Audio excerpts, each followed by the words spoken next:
My Crown Prince Consort is a Firecracker chapter 4792 to chapter 4963. Mo Lian threw a shooting star scatter while Hu Shichen went to grab the young man. The four of them quickly ran away, retracing their steps without looking back. Seeing that they did not chase after them, Mo Lian and Hu Shichen stopped and turned to look at the young man who was panting. He looked young and his cultivation level was not low. Why was he panting after just a few steps? The young man held onto the wall with one hand and shook his head at them. I can't run anymore. Seventh Yen, who had transformed into a small dragon and had been coiling around Mo Lian's wrist, suddenly transformed into a human and jumped in front of the young man. He scolded him coldly, "You're so young, but you're panting so hard after just a few steps. Don't focus too much on improving your cultivation level. While improving, your body's quality has to keep up." The young man looked at Seventh Yen speechlessly and laughed bitterly. This place is oppressed by the laws of nature. The higher one's cultivation level is, the greater the suppression. He suddenly paused and looked at Mo Lian and Hu Shichen in confusion. He could feel that these two people's cultivation levels were much higher than his. Why were their movements so agile, as if they were not suppressed? "You're not suppressed?" "Yes." Hu Shichen complained bitterly. "It's so uncomfortable. It hurts everywhere. My bones are sore all over. Also, I feel like my body is heavy after just a few steps. I can't move my legs." Mo Lian glanced at him speechlessly, then looked at the young man who was panting. She asked, "You were originally at Mystique Venerable rank, right?" Being able to reach Mystique Venerable rank at such a young age meant that he was quite talented. This young man should be quite famous in the Jianghu. Mo Lian asked tentatively, "What's your name?" "I'm Shen Wu." "Thank you for saving me just now." "Shen Wu? You're from the Shen family manor in Sichuan, right?" "That's right." Shen Wu nodded with a slightly excited expression. "This one is alone and has gone out to gain experience. I encountered a large waterspout in the Sea of Forgetfulness and was swept into the undercurrent at the bottom of the sea. Then, as if falling into a bottomless pit, I fell all the way here." Mo Lian and Yuan Shichen looked at each other. "You don't know where this is? I hope the two of you will be kind enough to inform us." "This is the River of Forgetfulness's sacrificial sea abyss." Mo Lian looked at him speechlessly. This Shen Wu was really unlucky. He had only come out to train, but he had actually been swept all the way to the seabed abyss. "Brother Shen, why were they worshipping at the side of the giant sinkhole just now?" At this point, Shen Wu's face turned slightly pale. "I only know that after they push a living person down, there's an extremely powerful nature deprivation force inside that will grind the living person to pieces and clear out all the items in their inner world. No wonder that person shouted a big bag of beans in surprise just now. It turned out that these people had pushed some foreign cultivators into the sinkhole, deprived them of their inner worlds, and obtained other people's food and tools. What you mean is, those cultivators who unluckily fell into this place from the Sea of Forgetfulness, the stronger their cultivation. In the end, he was suppressed and weakened instead?" "That's right." Shen Wu nodded and panted as he said, "They call this place the Kingdom of Sin. The natives of this place have taken a group of cultivators with extremely strong cultivation from the outside as slaves." Mo Lian was speechless. Hu Shichen was also speechless. Therefore, they should be thankful that they only felt a heavy pressure on their bodies, but they were not suppressed to the freezing point like the young man in front of them. Shen Wu looked at them suspiciously and thought to himself, "Why are these two sirs acting like nothing happened? Just now, when they saved me and left, their speed was so fast that it didn't seem like they were absolutely suppressed. So, how big of a difference was there between people?" Hu Shichen looked at the young man expressionlessly and coughed lightly. "Brother Shen, you mean, there is a city in the seabed abyss?" Mo Lian's mouth was truly accurate. Everything he said was spot on. There really was a gathering place here. Shen Wu nodded hurriedly. Zhualanshan asked in confusion, "How is that possible? I have lived here for at least 200 years, how come I have never known that there is a city in the seabed abyss?" Hu Shichen interrupted him unhappily. "I said, you hibernated for so long, anything is possible." Zhualanshan thought carefully, it was true, he had hibernated for a long time, so long that he could not even remember the length of time. Where did the people in the seabed abyss come from? Zhualanshan's eyes were filled with a strange light. It was as if he thought that he had lived alone in the seabed abyss for hundreds of years and was pitifully poisoned. Actually, there were a lot of neighbors next door, but he did not know anything about them after living here for so long. Those natives, I guess they are the sea people who were exiled here. Some of them have fish tails, I guess they are people of the Forgotten River Dragon family? Hu Shurchen was surprised. Isn't the sacrificial sea abyss a place to worship the souls in the sea? Mo Lian stood at the side and shook her head, showing I knew it expression. She said indifferently, it is recorded in the mountain anomaly records.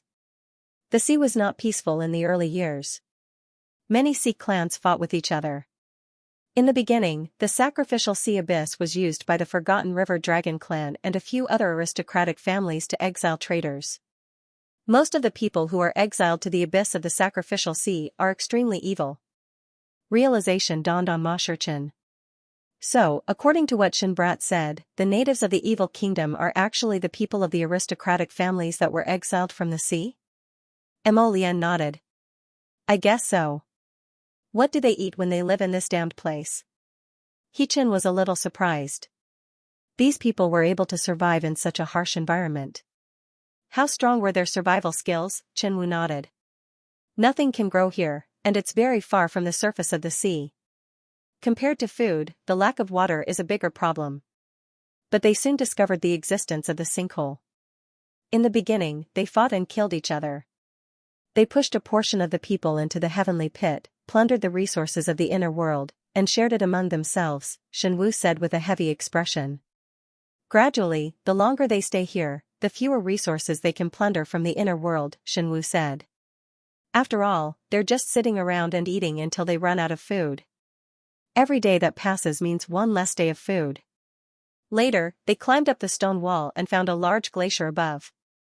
They chiseled a portion of the ice off and used it as a water source. But the more they use, the less ice they have. The natives of the Kingdom of Sin would kill for a little water, a little bean. They became more and more violent, killing each other, until one day outsiders entered their territory. Shenwu sighed.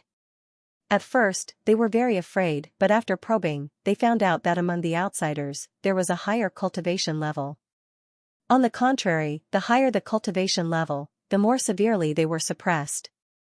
Like me, after I came here, I couldn't even take a few steps without gasping for breath. On the contrary, the ordinary people who came here were all walking as if they were flying, their bodies were not suppressed at all. After they joined the Kingdom of Sin, they were also able to receive better treatment. This allowed them to find a new way to quickly gather resources. They captured these outsiders, those who could be used for hard work, and those who could not be used were thrown into the sinkhole to quickly gather resources. Wait. He-Chin said curiously, from what you're saying. What you mean is that the natives of the Kingdom of Sin are not affected by this power of suppression? No. Shenwu nodded with certainty. Today, there are about 50 natives. Most of them are above the deity realm, and are not suppressed at all. They belong to a special group in the Kingdom of Sin. Ma Shurchen pondered and nodded, so, the outsiders with high cultivation were suppressed like dogs, while the natives were all in the god realm. No wonder these outsiders were all reduced to slaves. Aren't they just a bunch of lambs waiting to be slaughtered? Mo Lian said indifferently. There is nothing special about them. Just like the power of deprivation allowed by the natural law in the sinkhole, it is fair to everyone, whoever is thrown in will also be deprived. The reason why the natives are so special must be that they have a secret. They can avoid being suppressed by the natural law here. Ma Shurchen nodded repeatedly upon hearing this. Although Mo Lian, this guy, normally looked very loathsome, his analytical skills were still very reliable. This was most likely the truth, there was nothing special about it at all. It was the natives who had mastered the risk of avoiding the natural law suppression, so they could do whatever they wanted here. Shenwu looked doubtfully at Mo Lian and He-Chin. Your Excellencies, are you not being suppressed, or is it that the suppression is not complete? It should be the second situation you mentioned. Hu Shurchen smiled bitterly. What about this senior holy beast? The snake man proudly raised his chin, thought for a moment, and said, I think it's okay. There is indeed a suppressive force, but it's not that strong. You should be the guardian beast placed at the exit of the sacrificial sea by the aristocratic families of the River of Forgetfulness. Shenwu continued talking to himself, I've heard them mention you before. It's because you're guarding the exit of the sacrificial sea that the people of Sin Kingdom have no choice but to stay here and continue to suffer. Hu Shurchen pursed his lips and patted Shenwu's shoulder. You're thinking too much. He was banished here 100 years ago. Because he was too bored, he had been hibernating all this time. Even without him guarding the exit of the sacrificial sea abyss, they wouldn't be able to leave. Even the heavenly Tao might not be able to do anything about the natural absorption and suppression power of this place. It is innate and does not go against the laws of the heavenly Tao. Thinking of her and Mo Lian's situation, a trace of worry flashed across her eyes. She really shouldn't be gloating over others' misfortune. After all, they were both unlucky and couldn't leave the abyss of the sacrificial sea. A trace of anxiety flashed across Shenwu's eyes. Are we going to stay like this for the rest of our lives? Of course it's impossible. Mo Lian replied icily as he walked forward. Shenwu was taken aback. Your Excellency, are you going back to Sin City? If you don't have a foolproof plan, it's best that we don't go back first. There are about 200 citizens in Sin City. Other than the 50 over aboriginals, the remaining people are not to be trifled with. The slaves are currently working in the Karst Cave. Their High Lord, GC, has a wild idea and wants to turn the Karst Cave into a sleeping chamber. Mo Lian stopped and turned to look at Shenwu. You stay here first. Your Excellencies aren't familiar with Sin City. If you insist on going, I'll take you through a small path. It'll be more discreet. After all, I've escaped from Sin City 5 or 6 times. I'm quite familiar with the complicated corridors. Shenwu smiled bitterly and nodded at Mo Lian and the rest. Glancing at him, Yuan Shurchen deliberated and asked, I heard the guard's words just now. Did the Great Lord capture you and make you the commander-in-chief? Looks like this guy won't give in even if he dies. Shenwu's handsome face was slightly embarrassed. He hurriedly said, I'm already engaged. Of course, I can't betray my fiancé. Although we've never met. Our marriage was arranged by my family. No, but I thought, since we're engaged, then I'm her fiancé. I must be loyal to her. Mo Lian's eyes brightened. She went forward and patted Shenwu's shoulder, revealing an admiring expression. You're not bad. Shenwu was inexplicably admired by Prince Mo, although he did not understand where this sir's admiration came from. When he heard this sir say, I will take you out of here to him, he inexplicably felt like he had found a powerful backer. His mood suddenly became a lot more cheerful, as if the promise of this distinguished person in front of him would definitely be fulfilled. Yuan Shurchen glanced at Prince Mo speechlessly. Then, he turned around and exchanged glances with Snake Man, who was still confused about the situation. Swolon Mountain, how is your current situation? About 50%, the Snake Man answered honestly. Yuchen cursed inwardly, damn. This human snake was indeed cunning. No wonder when he bumped into him in the corridor earlier, he tried to curry favor with them and acted as if he wanted to befriend them. He also repeatedly stated that the reason why he fought with them before was because he had been poisoned with the berserk potion. It turned out that this fellow's strength had been suppressed by half. He recognized the reality at a glance and quickly pretended to be a glutton, acting obedient in front of him. He and Mo Lian should have been suppressed by 30% of their strength. If the two of them joined forces, they could definitely beat Snake Man to a pulp at that time. Damn, the two of them were so smart, but they were actually tricked by this old ghost. Snake Man secretly glanced at Yuan Shurchen. His old face was a bit awkward. Don't misunderstand. I'm not afraid of you, so I reconciled with you. This old man thinks that I don't have any deep hatred with you two juniors. The reason why we fought was all because of those scoundrels from Wangchuan Dragon Clan. We have the same goal now, which is to leave the abyss of the sacrificial sea. So, it's necessary to put aside our prejudices for now, isn't it? Like hell I'll believe you. Zichen rolled her eyes at him in exasperation. The snake person glanced at Mo Lian again and studied his expression.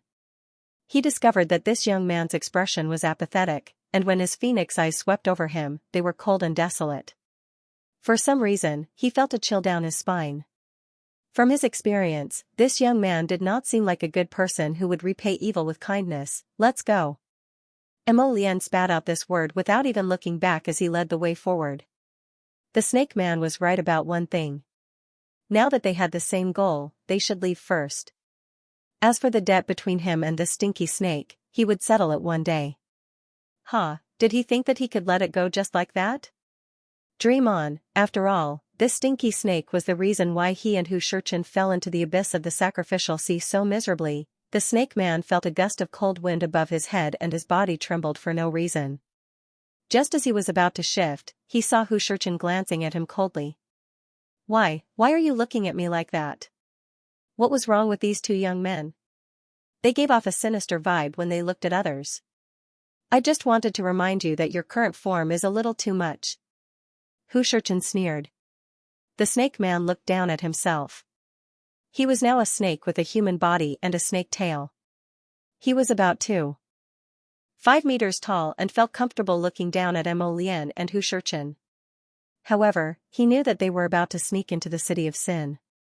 This beast form would be very eye-catching and he might be targeted immediately. The snake man obediently transformed into a human.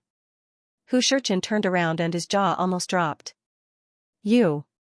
Big brother, wear pants. Mo Lian was speechless. Fortunately, his wife was not here. Otherwise, he would have destroyed this serpent's body. The snake man, this old man has never transformed into a human in the past. This was the dignity of an almighty holy beast. Their beast form was their true glory. Humph. He looked a little embarrassed and tried to defend himself. It's all your fault. What change? Hurry up and lend me a pair of pants. Mo Lian, fortunately, Shenwu reacted quickly. He immediately took out a new set of clothes from his inner world and offered it to Senior Snake with both hands. The corner of Zhualanshan's mouth twitched imperceptibly. He expressionlessly took the clothes and put them on. He coldly said, "You brat, this old man will remember you." Shenwu was speechless. It was clearly a sentence of gratitude, but why did it sound like revenge when Senior Lanshan said it? With Shenwu leading the way, the four of them quietly took a small path to the back door of Nifa City. During this period, they did not encounter the old man and his group who had previously worshipped the sinkhole. Wait a moment, Mo Lian said in a low voice. Then, she took out 4 blue paper charms from her sleeve and distributed them to everyone. Ji Chen's eyes lit up. Snake Man and Shenwu looked at him in confusion. What is this? Hu Shurchen hurriedly opened the paper charms and said in a low voice, "Don't ask so much. Use it. It's good stuff." In just a few seconds, Snake Man and Shenwu saw that Hu Shurchen's appearance had changed drastically. He transformed from a handsome young man into an ordinary young man at the prime of his life. With such an average-looking face, he would definitely not attract anyone's attention in a crowd. Is this the legendary transformation talisman? Shenwu held the talisman in his hand excitedly and turned to look at Mo Lian. Seeing that Mo Lian had also applied the talisman to herself, Shenwu hurriedly followed suit. In just a moment, the 4 people's appearances had changed drastically. Mo Lian had turned into an ordinary middle-aged man. Everyone was stunned. She really didn't expect that a peerlessly handsome man with peerless talent would turn into an ordinary commoner after activating the transformation talisman. Shenwu had also turned into an ordinary-looking young man. There was an additional birthmark on his face, which made him look very different from his original handsome appearance. The worst one was probably the human snake. He simply could not believe it. He looked down at his bare body and fixed his gaze on that pair of small hands. The clothes that Shenwu had offered were now all piled up at his feet. He crawled out from the pile of clothes. His small body was about the size of a 5 or 6-year-old child. His black eyes were filled with embarrassment and indignation. He glared at Mo Lian and shouted angrily, What is going on? Don't shout. Hu Shurchen hurriedly covered his mouth, a mischievous smile flashing across her eyes. Why do you always like to be naked? Hu Shurchen coughed lightly and rummaged through her inner world. She took out a piece of girl's clothing and threw it to him. Make do with this. Isn't this a girl's clothing? The human snake was even more furious. His shouts were still suppressed by Hu Shurchen's palm. Why are you shouting? Aren't we just making do with it for a while? When we enter the city and see a tailor shop, I'll buy you another one that fits you. Shenwu, brothers, this is the city of sin, where resources are scarce. There are no tailor shops, jewelry shops, and the like, which are available in big cities. Here, the human snake glared at them angrily. I'm not wearing it. Then you can be naked, Mo Lian said expressionlessly. As long as you're not afraid of being ugly, your father is also not afraid of being embarrassed. The human snake? This fellow's little face instantly flushed red. He pointed his little finger at Mo Lian and trembled. You. This guy actually dared to take advantage of this old man and claim to be his father. Mo Lian was still expressionless. She reached out and lifted the little body of the snake man. In order to prevent others from spying on you, from now on, your identity is my son. They are your uncles. Ma Shurchen held back her laughter and finally swallowed it back into her stomach. The corner of Shen Wu's mouth twitched. Seeing Snake Man's sullen and angry glare, he waved his hand repeatedly. You flatter me, you don't have to call me uncle. Be careful when an outsider comes to investigate. Shichen thought. Shen Wu, this child. He's been corrupted by Prince Mo so quickly. Mo Lian said coldly, get used to your status. Call me father. Achoo. Arbor rubbed his little nose and put down the medical book in his hand. He subconsciously stroked his little belly and muttered to himself, if Jojo's Lotus knew that he was going to be a father, I wonder how happy he would be. A few poison-tailed butterflies fluttered in through the window and landed in the palm of her hand. Still can't find it? Arbor sighed and raised a hand to stroke the butterfly's wings. But it was true.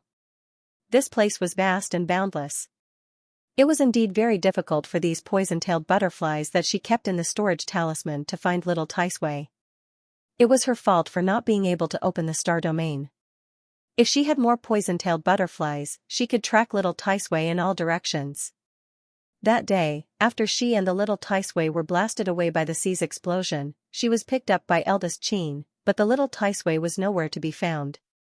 Although she didn't say anything, she secretly released the poison-tailed butterflies to search for it.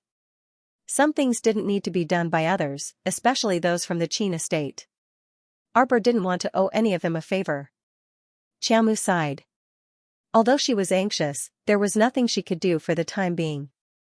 Her divine sense wasn't stable, so she couldn't open her star domain. Even if she was anxious, she couldn't rush it. Hopefully, the soul-calming pill she took every day could help her recover as soon as possible. Laughter came from outside the door. Arbor was so noisy that she could only put down the medical book in her hand and put it away in her storage talisman. Who's making so much noise over there? A maidservant immediately walked over and bowed respectfully. Today's weather is good. Miss, do you want to take a walk on the deck? Miss Yang, Sister Ping and the others are fishing on the deck. Arbor expressionlessly said, oh. As soon as she heard that Moran Yang Fengyan was making a fuss on the deck with a few other women, she didn't want to go anywhere. She just wanted to lie down in the cabin for a while. However, Yang Fengyan, Ping and the other women were too noisy. It was impossible for her to fall asleep. After lying on the bed for a while, Arbor was about to fall asleep in a daze when she heard a light knock on the door. The maidservant went to open the door and cautiously said, Miss is asleep. The one who came to knock was an old mama. Hearing this, she was startled. It's almost evening. Miss hasn't woken up from her afternoon nap? What's the matter? Arbor's cold voice sounded. It was like jade beads rolling into a jade plate. The crisp tinkling sound made people's hearts tremble. The mama didn't dare to be impudent. She hurriedly said, Miss Biao and Miss Ping invite you to the deck to get some fresh air. Arbor couldn't help but sneer in her heart. They're here to cause trouble again. It seems they really want to die. Lord Jojo had never been someone who was afraid of trouble. Just like the divine flower of the snow domain, if someone came to provoke her again and again, then don't blame her for directly crushing them to death. After washing up, a certain person chose a bright red battle suit and went out valiantly. He had made a lot of unique battle suits a while ago. The skirt was embroidered with black lotus flowers, and there were 2 small golden beads on the sleeves. The little stoic expressionlessly walked to the deck. A woman with a voluptuous figure walked up to her and gave her a hypocritical smile. She called out softly, "Crown Princess, you're finally willing to come out for a walk." Arbor gave her a significant look. The woman felt as if she was being stared at by something, and all the hair on her body stood on end. Why did it feel so strange? He felt that the Crown Princess at this moment was inexplicably very dangerous. Arbor's slightly cold eyes looked at the woman beside the railing not far away. Yang Fengyan and the 2 little maidservants beside her had their backs to him. Sure enough, Yang Fengyan was holding a fishing rod, and the 2 maidservants were giggling and jumping next to her. They said repeatedly, "Miss, you're so amazing. You've already caught your 3rd fish. Crown Princess, there's another fishing rod over there. Do you want to try it?" Ping asked with a grin. Not interested. The little Crown Princess directly rejected Ping expressionlessly, causing the latter's belly full of words to abruptly stop. This feeling was truly terrible. It was as if a fist landed on a ball of cotton. She couldn't find a place to exert force even if she wanted to. The little Crown Princess's lukewarm attitude made Miss Ping feel awkward, and she inexplicably found it difficult to continue the conversation. If Miss Ping interacted with the little stoic for a long time, she would certainly understand that this was the little Crown Princess's unique ability to kill conversations. The woman chuckled awkwardly and then said, "Then, Crown Princess, just sit here for a while and enjoy the sea breeze. You can't stay cooped up in the room all the time. It's easy to get sick from boredom. Your whole family is sick." Arbor couldn't be bothered to pay attention to this chattering woman. With a glance, he sat down at the table with tea and snacks on the side of the deck. Ping walked up with a smile and sat down next to the little Crown Princess. Just as she was about to speak, she suddenly heard the little stoic ask coldly, "Who are you?" Everyone, the little Crown Princess was seriously too much. She had already stayed on this ship for several days, but she actually didn't even recognize Miss Ping who was by the eldest young sir's side. Ping expression also completely froze because of the Crown Princess's words. She finally found her voice after searching for a while. Miss Ping smiled even more awkwardly and said, "Crown Princess, you're a noble person with a forgetful memory. We've even met a few times in the Guqin Gardens when we were on Seacombe Planet." The young Crown Prince Consort looked her up and down. "Is that so?" If it weren't for the fact that Ping knew that the seemingly harmless little stoic in front of her actually had an extremely formidable and outstanding trait, she would have slapped her face. She really wanted to give this stoic a big slap across her face. "Who told you to look down on people and not recognize me? You'll get it later." Ping bit her lips awkwardly and said with a mocking laugh, "It's fine even if the Crown Princess doesn't remember. We'll be on the same ship in the future, so we'll be familiar with each other after talking more." "Who's on the same ship as you?" The little stoic harumphed and turned her head around, her gaze landing on Yang Fengyan's back. "You guys didn't invite me to sit on the deck because there's a big show for me to watch later, right?" Pinger's heart skipped a beat, but she steadied her expression and didn't reveal any clues in front of the little stoic. She believed that she and Yang Fengyan had a tacit understanding of each other, so it was impossible for them to be exposed. It seemed that even though this little Crown Princess had been invited by them, she was still very wary of them. That sentence just now was actually to test her, wasn't it? Although she was young, she seemed to be extremely scheming. You couldn't see any emotion on her paralyzed face, so you couldn't get any information from her face. As Xiaomu sat there, she leisurely twisted the white jade bracelet on her wrist. Suddenly, the sound of water splashing could be heard. The 2 maidservants beside Yang Fengyan jumped up and down in surprise. "Miss, it's here, it's here. It's another big fish." Yang Fengyan's back was facing Arbor, and the corners of her mouth secretly hooked up in a cold smile. Suddenly, she flicked her wrist and hooked the fishing line. A big fish that seemed to weigh about 10 caddies was dragged out of the water by her. It created a splash in the air. The heavy fish was lifted up by the fishing rod and spun half a circle in the air. Then, the fish suddenly broke free from the fishing line and smashed down toward where Arbor was sitting. With Arbor's eyesight, he had already seen the big fish's true appearance when Yang Fengyan reeled in the line. A pair of dead fish eyes emitted an abnormal green light. The fish's mouth opened and closed, revealing 2 rows of ghastly fangs. This wasn't a normal fish at all, but a gigantic corpse fish. A cold glint flashed through Arbor's eyes, and he glanced at the gigantic corpse fish pouncing at him. Suddenly, his body flashed to the left. The speed of the teleportation talisman was so fast that it dazzled the eyes. Miss Ping simply didn't see clearly how the young crown princess moved. When she turned her head back, the crown princess was already standing at the cabin door. At the same time, that gigantic corpse fish landed next to her feet with a plop, opening its mouth to reveal 2 rows of saw-like fangs. Crunch! The big corpse fish bit the leg of the stool and immediately bit it into 2. Miss Ping jumped in fright and hastily retreated with small, quick steps. Her charming face instantly turned ghastly pale, and she let out a cry of alarm. Mississippi, upon seeing this, the 2 robust elderly nannies beside her hastily came forward to support her. However, that gigantic corpse fish suddenly leaped up and bit at one of the elderly nanny's leg. Crack! The corpse fish bit empty air, but the sound of the 2 rows of saw-like fangs snapping together made Miss Ping and those 2 elderly nannies jump in fright. Sir Jojo stood on the side and coldly watched this farce in front of him, a faint luster flitting through his eyes. He met Yang Fengyan's eyes, who was standing next to the railing. Before Miss Yang could retract her mocking smile, she chillingly met the young crown princess's chilly gaze. She jumped in fright and hastily retreated a step. Her back bumped into the railing heavily. In this instant, she felt that the little stoic's gaze was incomparably deep and carried a chilling glint that made people tremble with fear. It made her heart pound like a drum, and her entire heart was suspended high up in the air, swaying up and down in a perturbed state. This feeling was truly ominous.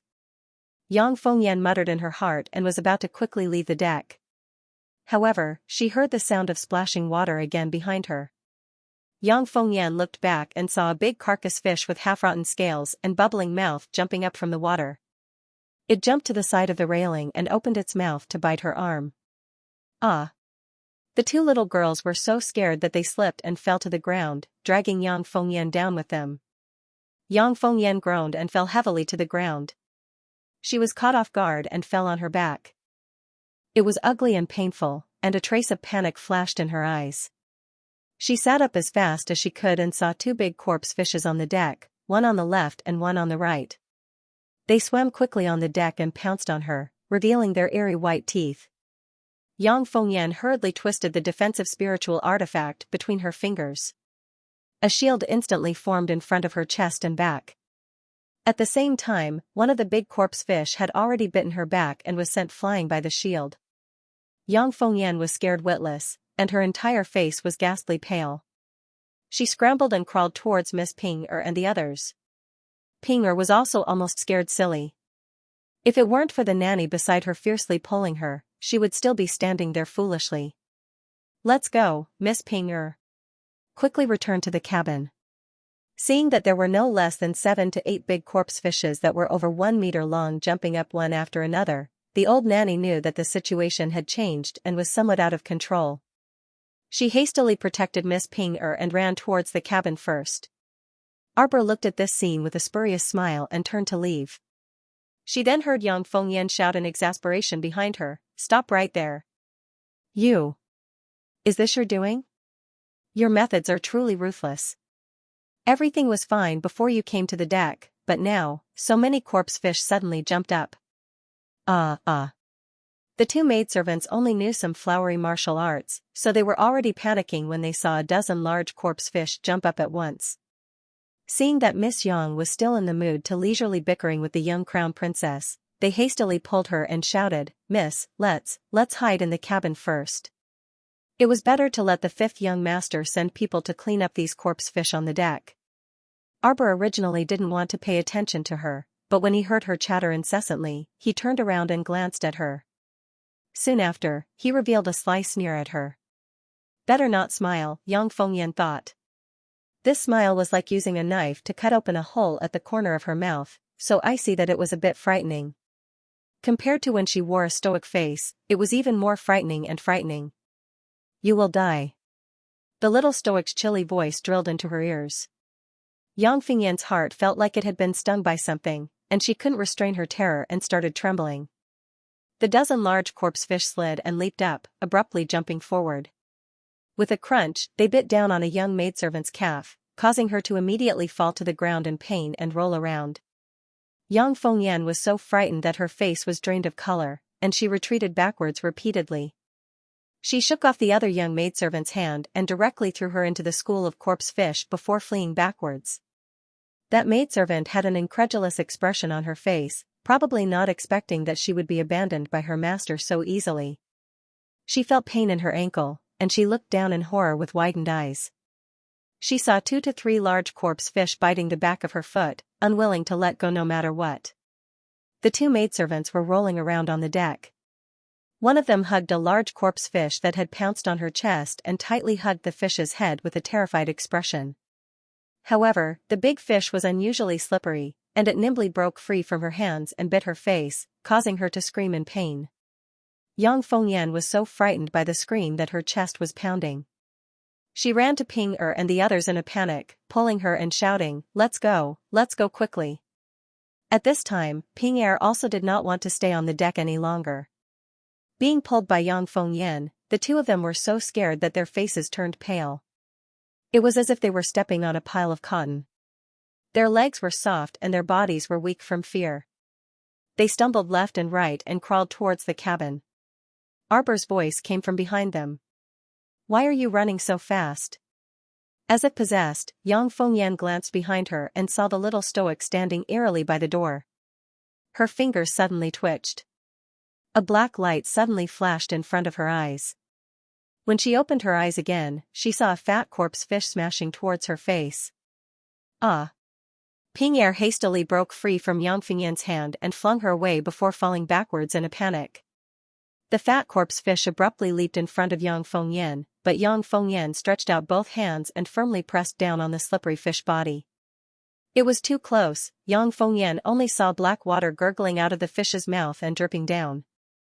The dead fish's mouth opened and closed with a smacking sound, and the 2 rows of jagged fangs in its mouth made clanging sounds like steel thorns. Yang Fengyan was so scared that her face turned pale, and she opened her mouth to scream ah. That big, fat corpse fish faced her face just like that. The dead fish's mouth opened and closed in front of her, snapping and biting the air, scaring Yang Fengyan into letting out a series of shrieks. However, just as she let out that high-pitched shriek, her expression abruptly changed. A small corpse fish the size of a thumb suddenly darted out of the corpse fish's mouth and flew to her lips with a whoosh, biting her. What would it feel like to have lips with a small, sticky corpse fish? Yang Fengyan's mind instantly went blank, and even her breathing abruptly stopped. In this instant, the colorful world in her eyes completely lost its original color. It was as if the thing in front of her was only a black and white skeleton. Everything in the world lost its original color. The little stoic that appeared in her line of sight was leaning against the cabin door and staring at her with a cold and desolate gaze, as if she was looking at a corpse. She was that corpse. At this time, the little stoic's words seemed to jump out of her mind, "You will die." Yang Fengyan's pupils abruptly contracted, and she desperately grabbed that small corpse fish and fiercely flung it in Arbor's direction. However, before it could even approach her, that corpse fish was struck by a thunder fire that darted out from behind Arbor. With a whoosh, the small fish's body instantly disintegrated into pieces. Arbor's gaze chilled, and he involuntarily clenched his fists. He mechanically turned his head, and his small head moved inch by inch until his line of sight finally fell on the railing above the ship. A air transportation spiritual tool was currently docking and descending on the deck. Young Master Omega Kotoku jumped down from the spiritual tool with a cold expression. The thunder fire ignited on his fingertips and slithered across the deck, burning the shoals of corpse fish in his path to ashes. In just a flash, the corpse fish that were originally still alive and kicking on the deck were annihilated by him single-handedly. People continuously jumped down from the air transportation spiritual tool. Fatty Wintermelon, the tall and thin man Fei Zhuang, and the twin brothers Tang Quan and Tang Li. There was also Ling, that transvestite bigshot who disguised himself as a woman and kept her in the dark when they first met. At this moment, he was dressed in white and was dressed like an elegant and charming young master. Eldest Xianxia also jumped onto the boat with his men. When this fellow saw Sir Jojo's lukewarm gaze, he rubbed his nose awkwardly. Damn liar, he had promised not to inform Omega Kotoku, but now Omega Kotoku was here. Eldest young master inexplicably read the words damn liar in Lord Xiao's eyes. A thought flashed through his mind, so he hurriedly shook his head and answered honestly, I swear, I really didn't inform second brother. When I went out to sea, I just happened to meet him. Eldest young master Qin wanted to cry but had no tears. He thought to himself, the affairs of the world are impermanent. But judging from the little stoic's disdainful expression, she clearly didn't quite believe him. Eh? The little girl is here too. Duga Ling called out happily. Arbor ignored him. Yang Fengyan, who had been greatly frightened, was now in a state of madness. She threw herself in front of eldest young master and second young master, sobbing. Eldest cousin, second cousin, save me. It's her, she's the one who harmed me. She summoned those large corpse fish to bite us. My two maidservants have already been killed by her. Yang Fengyan's pupils contracted repeatedly as she pointed at the two maidservants who were lying on the ground, barely breathing. The two maidservants' limbs and faces were riddled with holes from the corpsefish's gnawing. From her angle, she just happened to see the whites of one of the maidservants' eyes. It was truly appalling. Yang Fengyan threw herself in front of the two young masters of the Qin estate and wailed, It's Arbor who harmed me. She was the one who attracted all these zombie fish. Kill her. Arbor couldn't be bothered to waste words with Yang Fengyan and directly issued an order. A white light suddenly shot out from his wrist, and the little white snake transformed into a giant snake in the air. It swooped down and whipped at Yang Fengyan's body. Don't whip her, she's about to turn into a zombie. Arbor knitted his brows and hastily reminded, Don't touch her, she stinks too much. The great void serpent's enormous body abruptly froze in midair, and then it whipped its tail at the railing next to it. Half of the railing leaped up and viciously smashed at Yang Fengyan's head. Yang Fengyan immediately shrieked in horror and scrambled to crawl behind eldest young Sir Qin. However, before she could crawl behind eldest young Sir Qin, that half of the railing struck her head. That heavy and ferocious blow immediately smashed her to the ground. She fell forward onto the deck and spat out a mouthful of blood. The great void serpent retracted its enormous body and hissed at her, spitting out a dense black mist from its mouth. Everyone watched as that black mist revolved around Yang Fengyan's body like numerous thin black snakes. Before long, that Yang Fengyan was enveloped by the black power of the netherworld. Eldest young Sir Qin opened his mouth but swallowed back the words he wanted to say. On the other hand, young Sir Omega Kotoku didn't look too shocked. He merely swept an indifferent glance at Yang Fengyan before retracting his gaze. What did she do? He understood this little stoic too well. She wouldn't slaughter people in a rage if they didn't provoke her into a corner. This Yang Fengyan must have done something that crossed the little stoic's bottom line. She wanted to kill me, Arbor said coldly and left the deck without looking back. There was no need to wait for the result. Yang Fengyan, who was enveloped by the power of the netherworld, was doomed. Who knew what disgusting medicine this Yang Fengyan used to actually gather a shoal of zombie fish over? It was called fishing, but in fact, he wanted to take advantage of the chaos to attack her. In the end, he suffered the consequences of his own actions. She didn't know if she had too much confidence in herself or underestimated Arbor. Arbor didn't come out for dinner. Instead, he casually ate some food in the cabin. When the Omega Kotoku arrived, Arbor couldn't help but frown. Even though this trip had the same goal as them, which was to head to the Pool Lotus sacred territory. But, he really didn't want to be on the same side as the Qin estate's people. It looked like she had to think of a way to leave tomorrow. The little stoic reflexively stroked her belly. The dividing line of the venerable peach blossom immortal in the seabed abyss.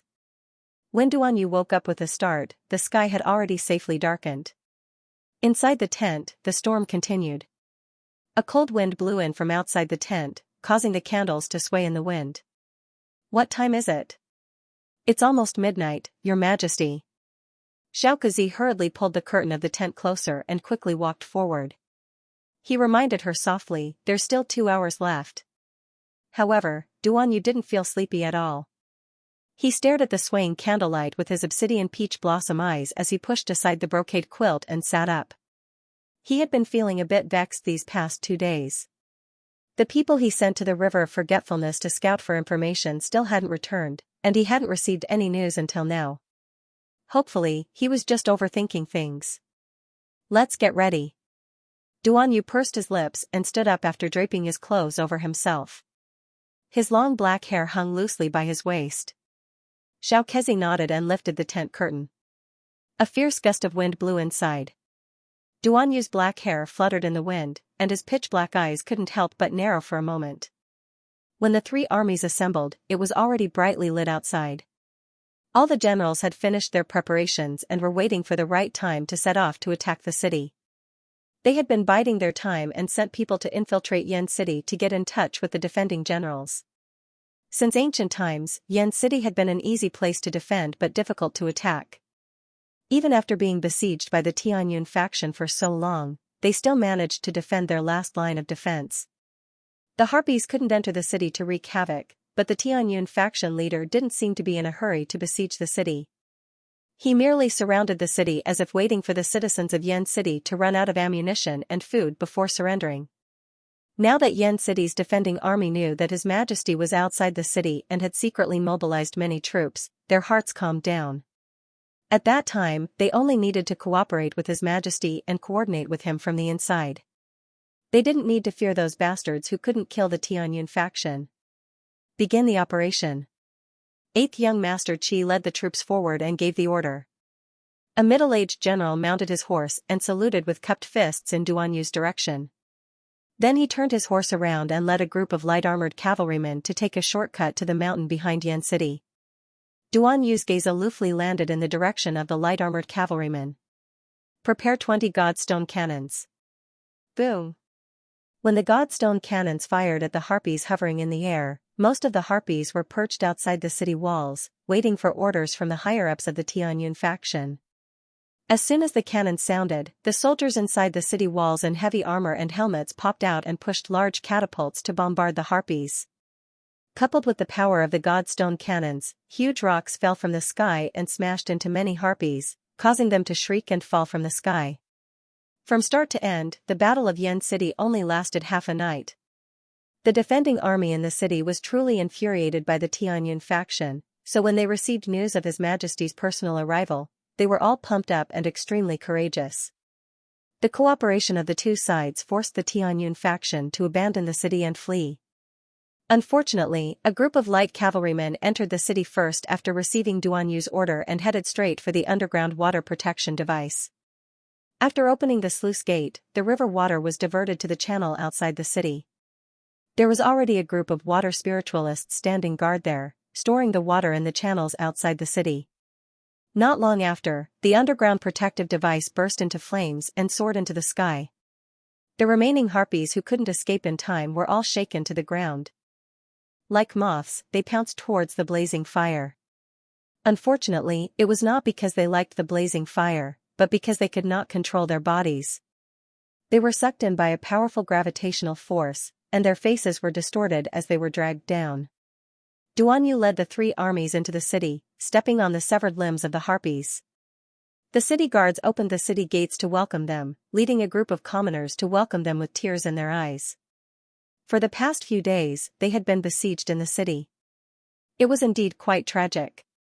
Those who survived were all covered in dust and grime at this time. Your Majesty. A rider passed through the crowd and quickly came over. Xianxia, who was following closely beside Duan Yu, quickly said, Yi, who you sent out, has returned. Duan Yu's expression abruptly changed after he took the secret letter from the hidden guard. Mo Lian and the venerable Peach Blossom Immortal fell into the abyss of the sacrificial sea. Jojo went missing? Crash. A set of fine porcelain on the table was swept to the ground by someone. Trash, you're all a bunch of trash.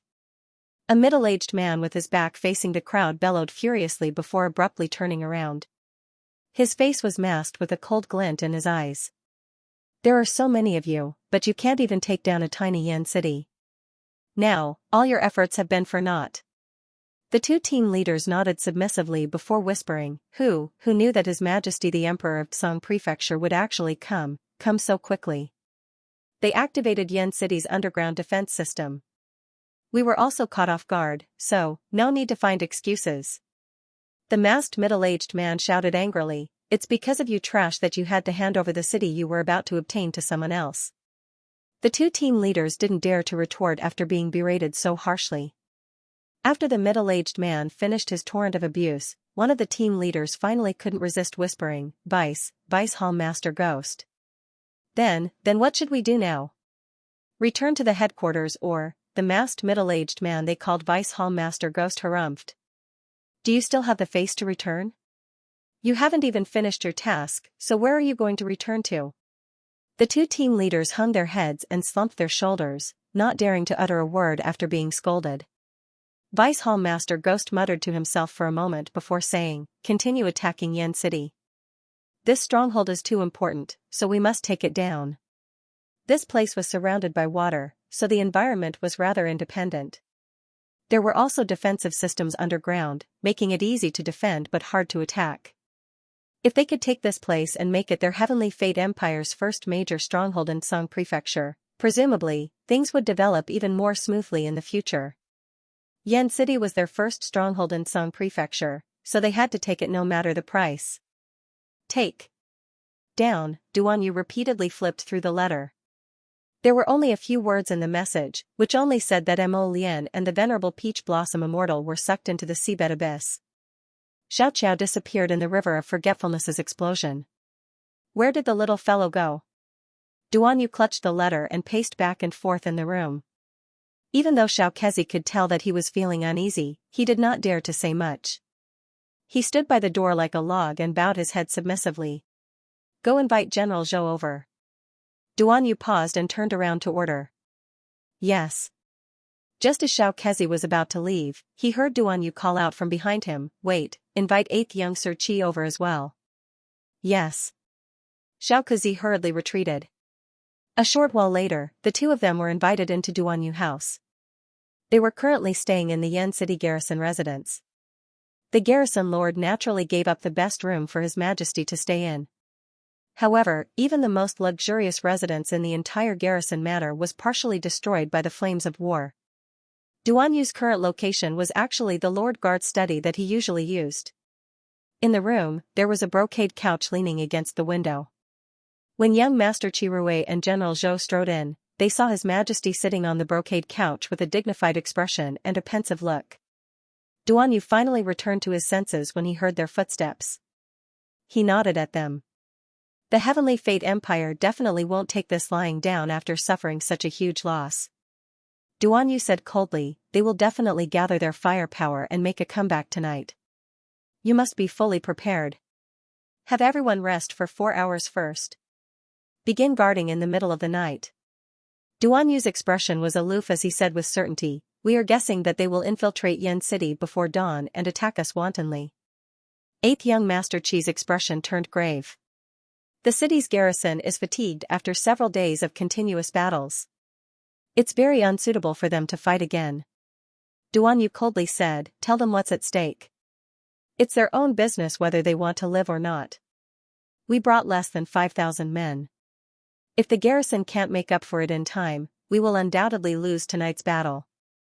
8th young Master Qi's expression turned even graver when he heard this. Your Majesty means that you are guessing that the people blessed by the heavens will definitely attack Yen City again tonight?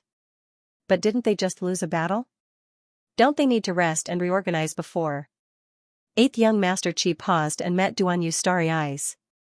It suddenly occurred to him that the people blessed by the heavens probably didn't need to rest. Most of them weren't living beings, so why would they need to rest? Taking advantage of the fact that Yen City's garrison was at its most fatigued and lax, it was the best time to launch a sneak attack. We will stay until dawn and leave. Don't reveal our whereabouts to anyone for now. After we leave, carry out everything as usual. Watch over Yen City closely and don't allow any mistakes. Your Majesty is leaving Yen City? 8th young Master Qi and General Zhou exclaimed at the same time. Xiaoqiao also gaped in shock, his eyes intentionally glancing at the letter in Duan Yu's hand. Duanyu wasn't here to ask for their opinion, so he merely glanced at them when he heard their exclamations. Remember. Under the pressure of his gaze, 8th young Master Qi and General Zhou could only cup their hands in acknowledgement. After walking out of His Majesty's residence, the uncouth General Zhou scratched his head and asked in confusion, 8th young Master, you are a smart person. Do you know where His Majesty is going? 8th young Master Qi looked at him speechlessly and shook his head. It's probably related to the letter His Majesty just received. There must be something urgent since His Majesty is leaving in such a hurry. 8th young Master Qi sighed. Since His Majesty has his own plans, we will just do as he says. All right. General Zhou nodded. I'll go find the Lord Garrison now. Xiaokazi shuffled a few steps to the side of the brocade couch. He carefully opened his mouth and said, Your Majesty wants to return to the River of Forgetfulness. Today, when His Majesty received a letter from Wang Chuan, he felt uneasy and restless. Others might not know what had happened, but how could Xiaokazi not know, His Majesty? Although he was staying in Yen City, his heart had probably already flown to the River of Forgetfulness. Xiaokazi. Duanyu looked at him seriously and said, half a month at the earliest and a month at the latest. If this matter is over, you can return to the capital with General Zhou and the others. At night, Vice Hall Master Ghost led a group of over 10,000 disciples of the Heavenly Fate sect. They were like a flock of black crows floating in the night sky. They looked down and saw that Yen City had already fallen into a deathly silence and darkness. Apart from the starlight, there was no light in the city. They are already sleeping. Vice Hall Master Gui smiled proudly. His eyes flickered with traces of gloominess. The humiliation he suffered at the hands of the Zhongzhou Emperor during the day could probably be repaid in one go. Vice Hall Master Gui could not conceal the excitement in his eyes as he gazed at the black and silent city below, the flames of exuberant interest dancing in his eyes. Very soon, this place would turn into a purgatory on earth. Prepare to attack. Vice Hall Master Gui growled and whispered to the harpies behind him who were lightly flapping their wings, this time, we can only succeed. Failure is not allowed. Yes. All the harpies readied themselves and lay dormant in midair, waiting for an opportunity to move. They were only waiting for Vice Hall Master Gui's raised hand to wantonly lower it. Then, they could swoop down and barge into the homes of the slums below to set fire and kill. Vice Hall Master Gui's heartbeat sped up, and his raised hand abruptly clenched into a fist. He could not conceal the smug expression on his face, and he was about to heavily swing his hand down. After a light whoosh, a streak of water spirit energy abruptly pierced through one of the harpies' shoulders, sending that harpies flying out of their suspended state. Vice Hall Master Gui's heart suddenly stopped, and he saw a large harpies fall out of the air like a sparrow hawk with its string cut. They crashed onto the ground with a bang, seemingly on the verge of death. This was not the worst situation. What was worse was that arrows shot over from all directions. Coupled with the sand, rocks, and soil, they attacked the large group of harpies under the effects of the catapults. Rumbling noises of tremors rang out incessantly. Vice Hall Master Gui did not expect that he would kick an iron plate when he originally wanted to pick up scraps. None of the people inside and outside Yen City were resting. They all sinisterly extinguished their lights and waited for them here. They were going to give them a good show when they arrived. Once the battle started, Yen City's garrison troops and the Tiger Cavalry would join hands and completely seal off the Destiny Sect's escape route. Vice Hall Master Gui gritted his teeth and could only lead everyone to jump down. He harshly yelled with reddened eyes, "Everyone, charge with me! Kill!" 2 well-trained troops dashed out of the alley.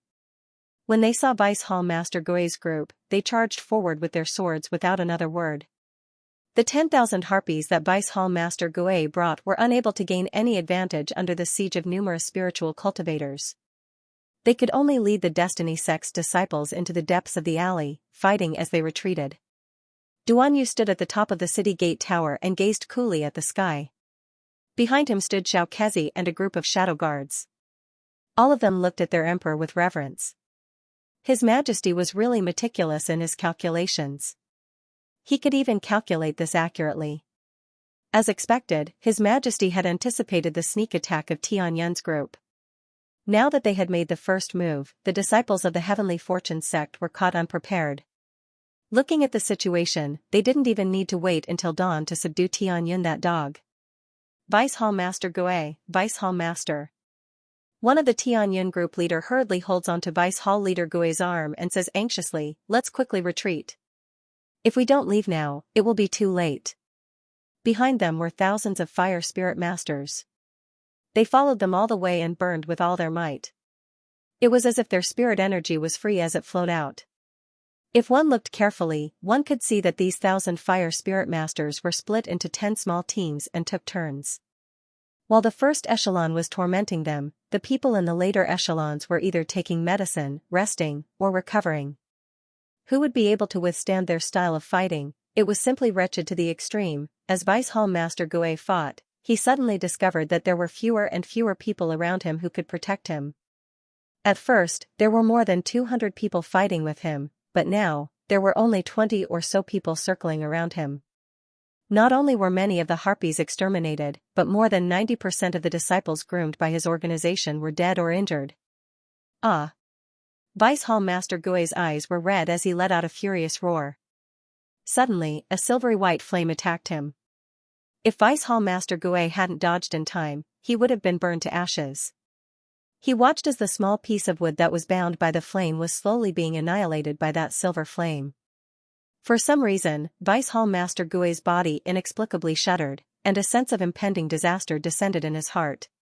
He looked up and saw a person standing across from him. He was naturally handsome and elegant. On that heavenly face, a pair of eyes seemed to be painted, revealing a few traces of cold light. Just like that, she silently looked at him. His gaze was too frightening, causing a trace of panic to rise in Vice Hall Master Gui's heart. Naturally, he recognized this man. After that Song Prefecture's emperor rushed to Yen City, the person who turned the tide and reversed the situation was him. If he hadn't hurried over to intervene, Yen City would have been taken down long ago. Despicable little brat, a dark and cold glint flashed through Vice Hall Master Gui's eyes, and his fingers twitched as he stealthily took out a flying spirit dagger from his inner world. Die! This Vice Hall Master harshly shouted and controlled the flying dagger in his hand to swiftly slash at Duanyu's neck without another word. This time, he had the intention of slicing open Duanyu's neck and causing him to spurt blood on the spot.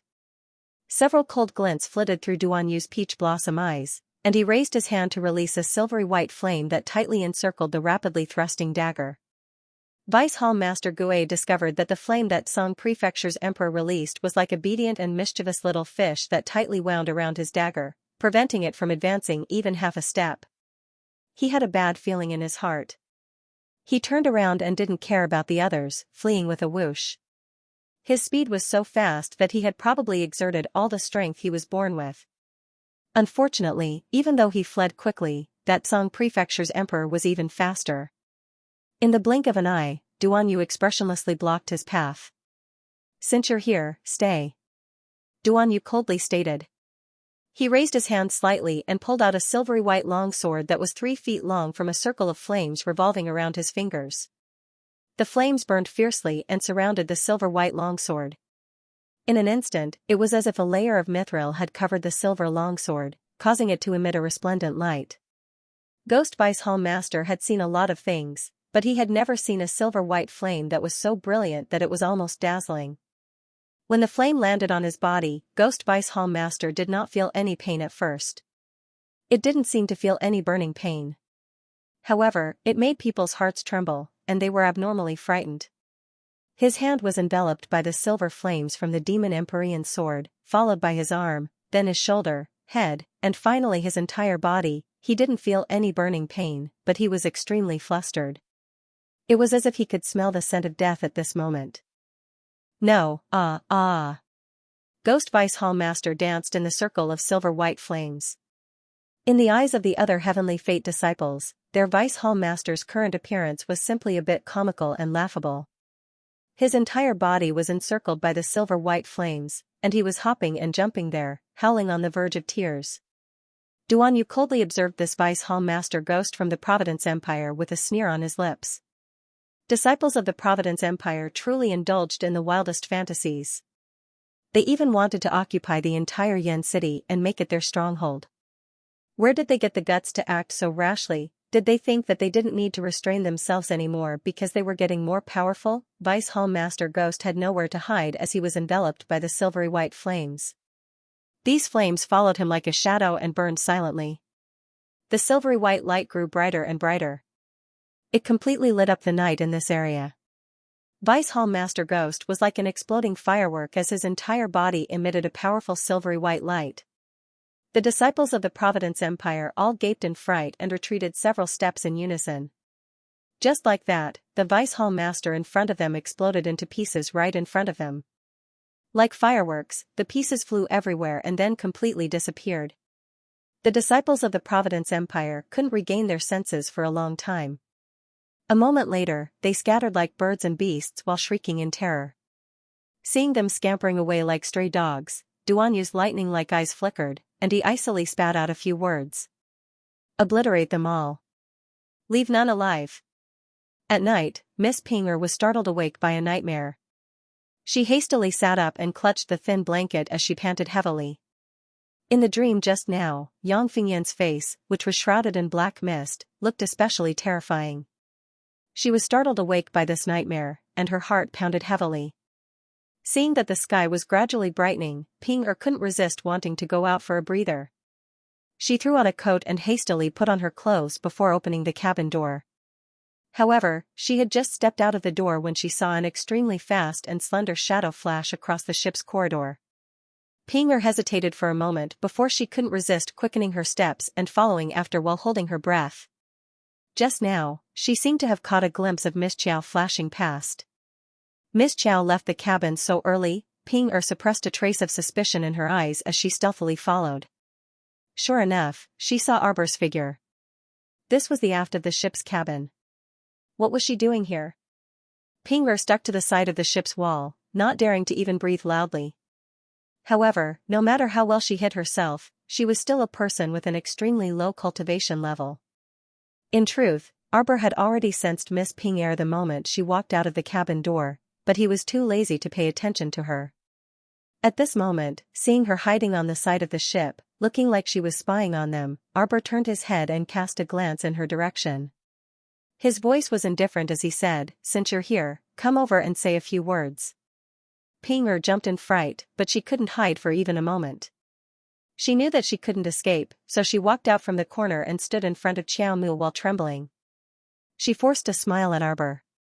"Crown Princess, why are you out so early?" The young Crown Princess glanced at Miss Pinger expressionlessly. She scanned Pinger's face from head to toe. She saw that the dark circles under her eyes were very thick. It seemed that he had not slept well. The corners of his lips could not help but curl up slightly as a trace of mockery flashed across his eyes. "What? Did you dream that Yang Fengyan came to take your life last night? That's why you didn't sleep well?" Pinger jumped in fright and hurriedly took a step back. "Crown Princess, what are you saying?" Her voice was as weak as a mosquito's. "Why would I dream of Miss Yang? How could I? Let's not resort to insinuations in front of honest people, so don't pretend in front of me." Arbor impatiently waved her hand. "You want me to leave as soon as possible, don't you? Then that's fine. Get me a small boat, and I can leave immediately." Miss Pinger's small face instantly became stiff and pale. She repeatedly shook her head and said, "Crown Princess, how can you sneak away like this? Our eldest young master saved you. No matter what, you should have said goodbye to eldest young master before leaving." Arbor impatiently rolled her eyes. "Are you going to give me the boat or not? I already said stop pretending. Do you think I don't know? Yang Fingyan's brain, stupid. She's just someone who can be instigated. You were the one who instigated her to make trouble for me before. Yesterday's fishing incident was most likely also instigated by you. You're so kind, using an idiot to amuse me all day. All right, hurry up and give me the boat. I'll leave immediately." Miss Pinger's face was filled with fear and confusion. She vigilantly swept a glance over Arbor and immediately retreated a few steps, putting some distance between them. Seeing this, Arbor slowly approached. Her pitch-black eyes were filled with a trace of mockery. "Don't worry, I won't make trouble for you for now." Arbor coldly swept a glance over her. Miss Ping Er's lips trembled, but in the end, she was unable to ask the question at the bottom of her heart. Arbor knew what she wanted to ask. She wanted to ask why she still wanted to make an example out of young Fengyan even though she already knew that she wasn't the mastermind. Arbor naturally wouldn't tell her that although young Fengyan had only been fooled by someone and became this Miss Ping Er's weapon, but she truly did want to kill her. If she continued to stay, it would be a great disaster. What do you want? Miss Ping Er's lips trembled as she asked in a low voice. If the eldest young master knew that she was the mastermind behind the assassination of the young crown princess, he definitely wouldn't let her off so easily. Miss Ping Er felt a trace of eerie coldness from the bottom of her heart, and her body couldn't help but tremble. I already said I want a boat. Come with me. Ping Er bit her lip hard and took out a sealing ball from her sleeve. She seemed to have made up her mind to bring the little crown princess to the stern of the ship.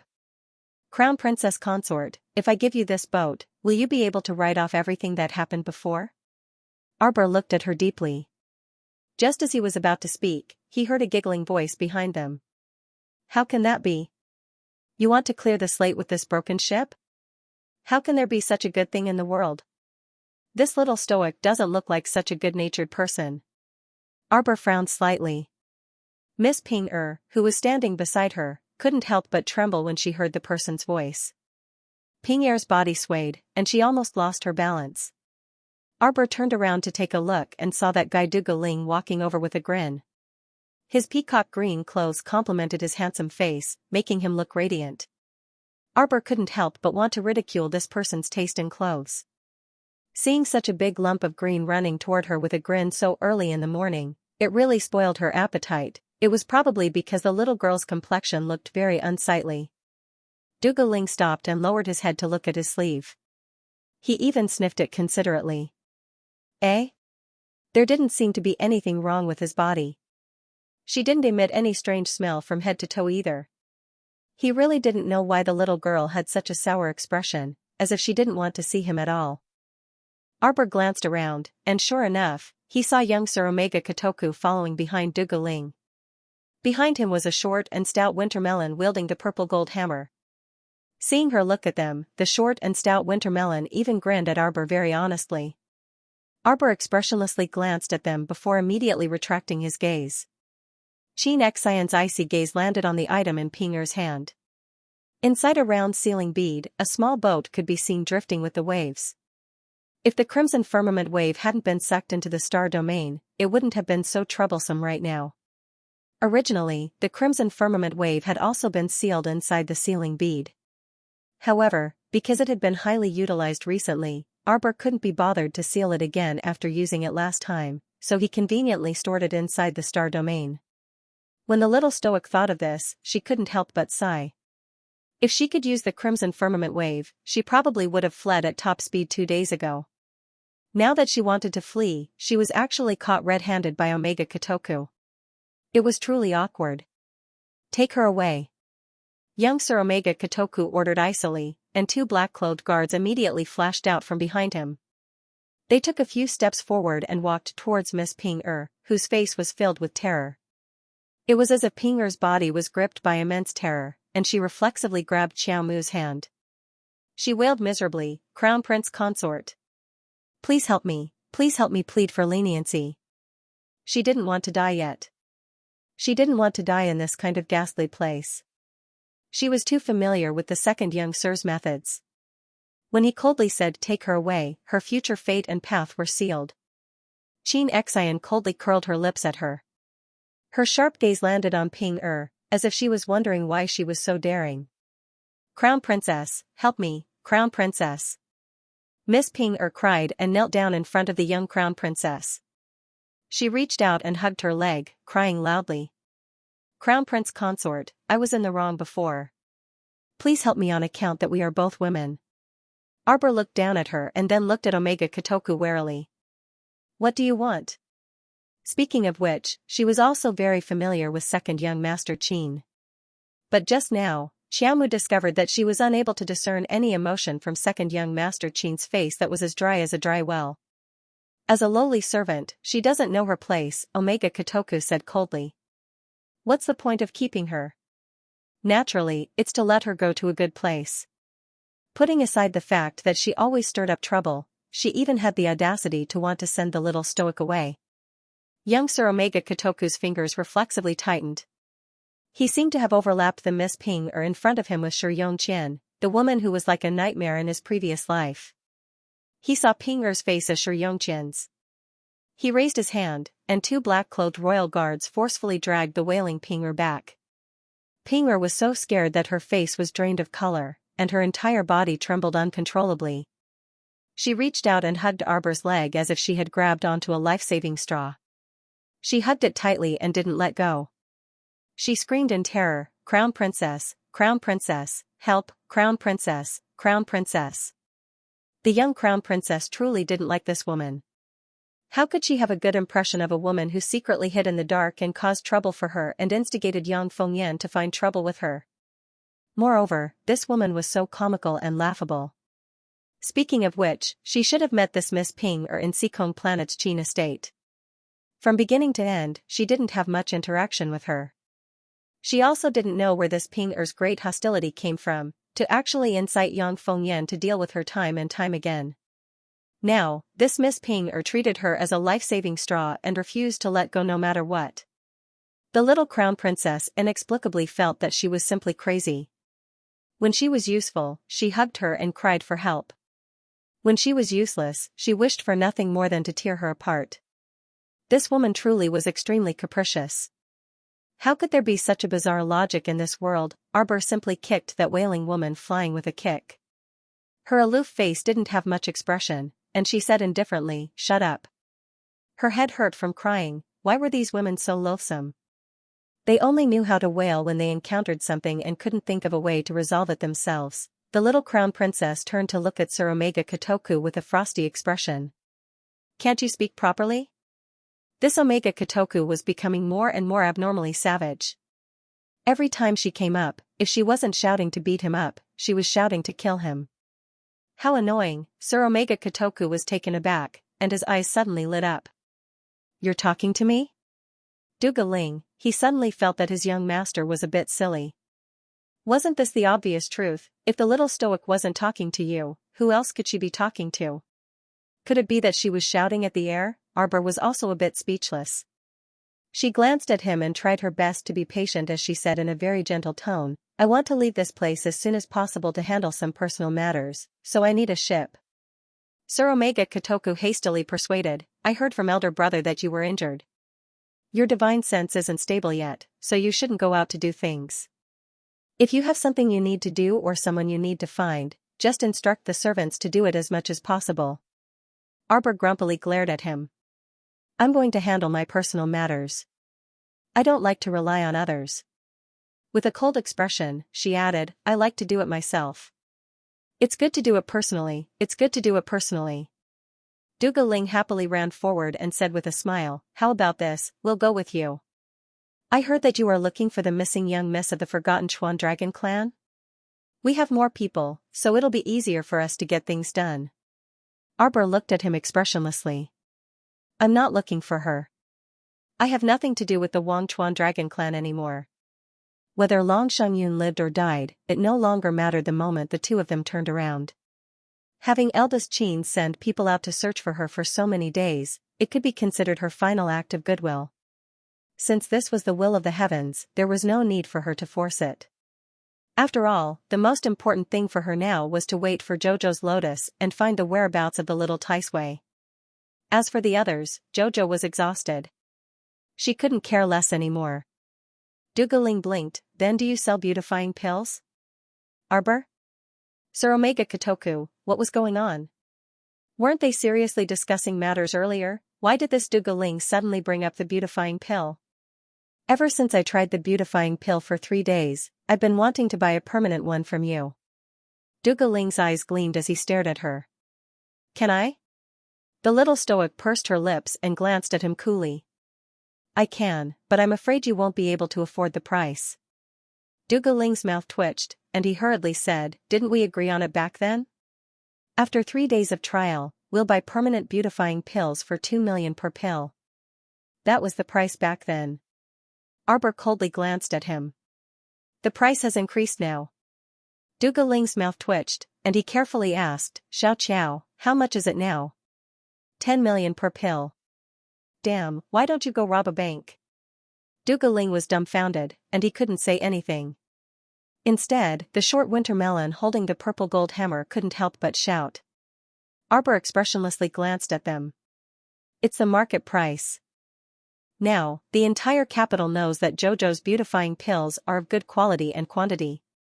One pill is guaranteed for 100 years. So many people are fighting to buy it, and the price has already risen to 8 million. Duga Ling, then why do I have to add another 2 million? The little crown princess glanced at him and said impatiently, I only sell 2 beautifying pills every month. It's up to you whether you want it or not. What's wrong with giving you a back door and adding 2 million as a threshold fee? You're getting a bargain, Duga Ling, yes.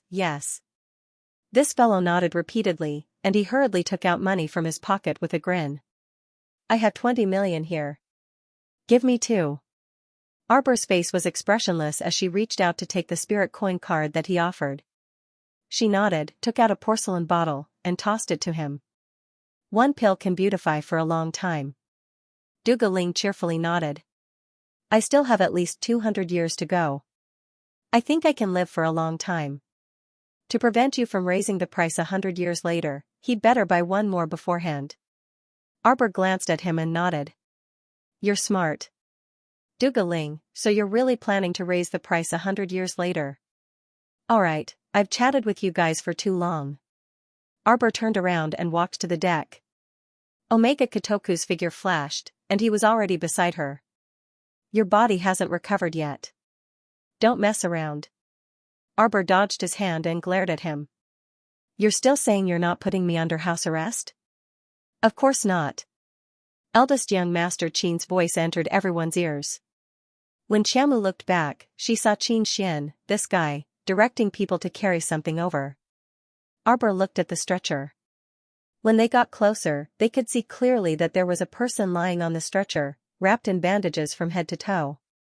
The little fellow's expression did not change at all, but his heart was beating wildly. Don't be nervous, Jojo. Eldest young Sir Qin glanced at her with a smile.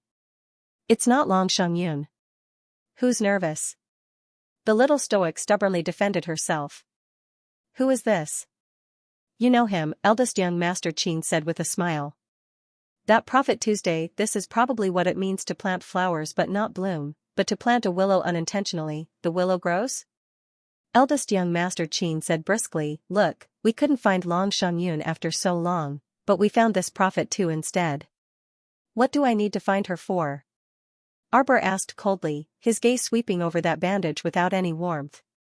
Prophet 2 probably heard her voice, and his entire body struggled a few times in agitation.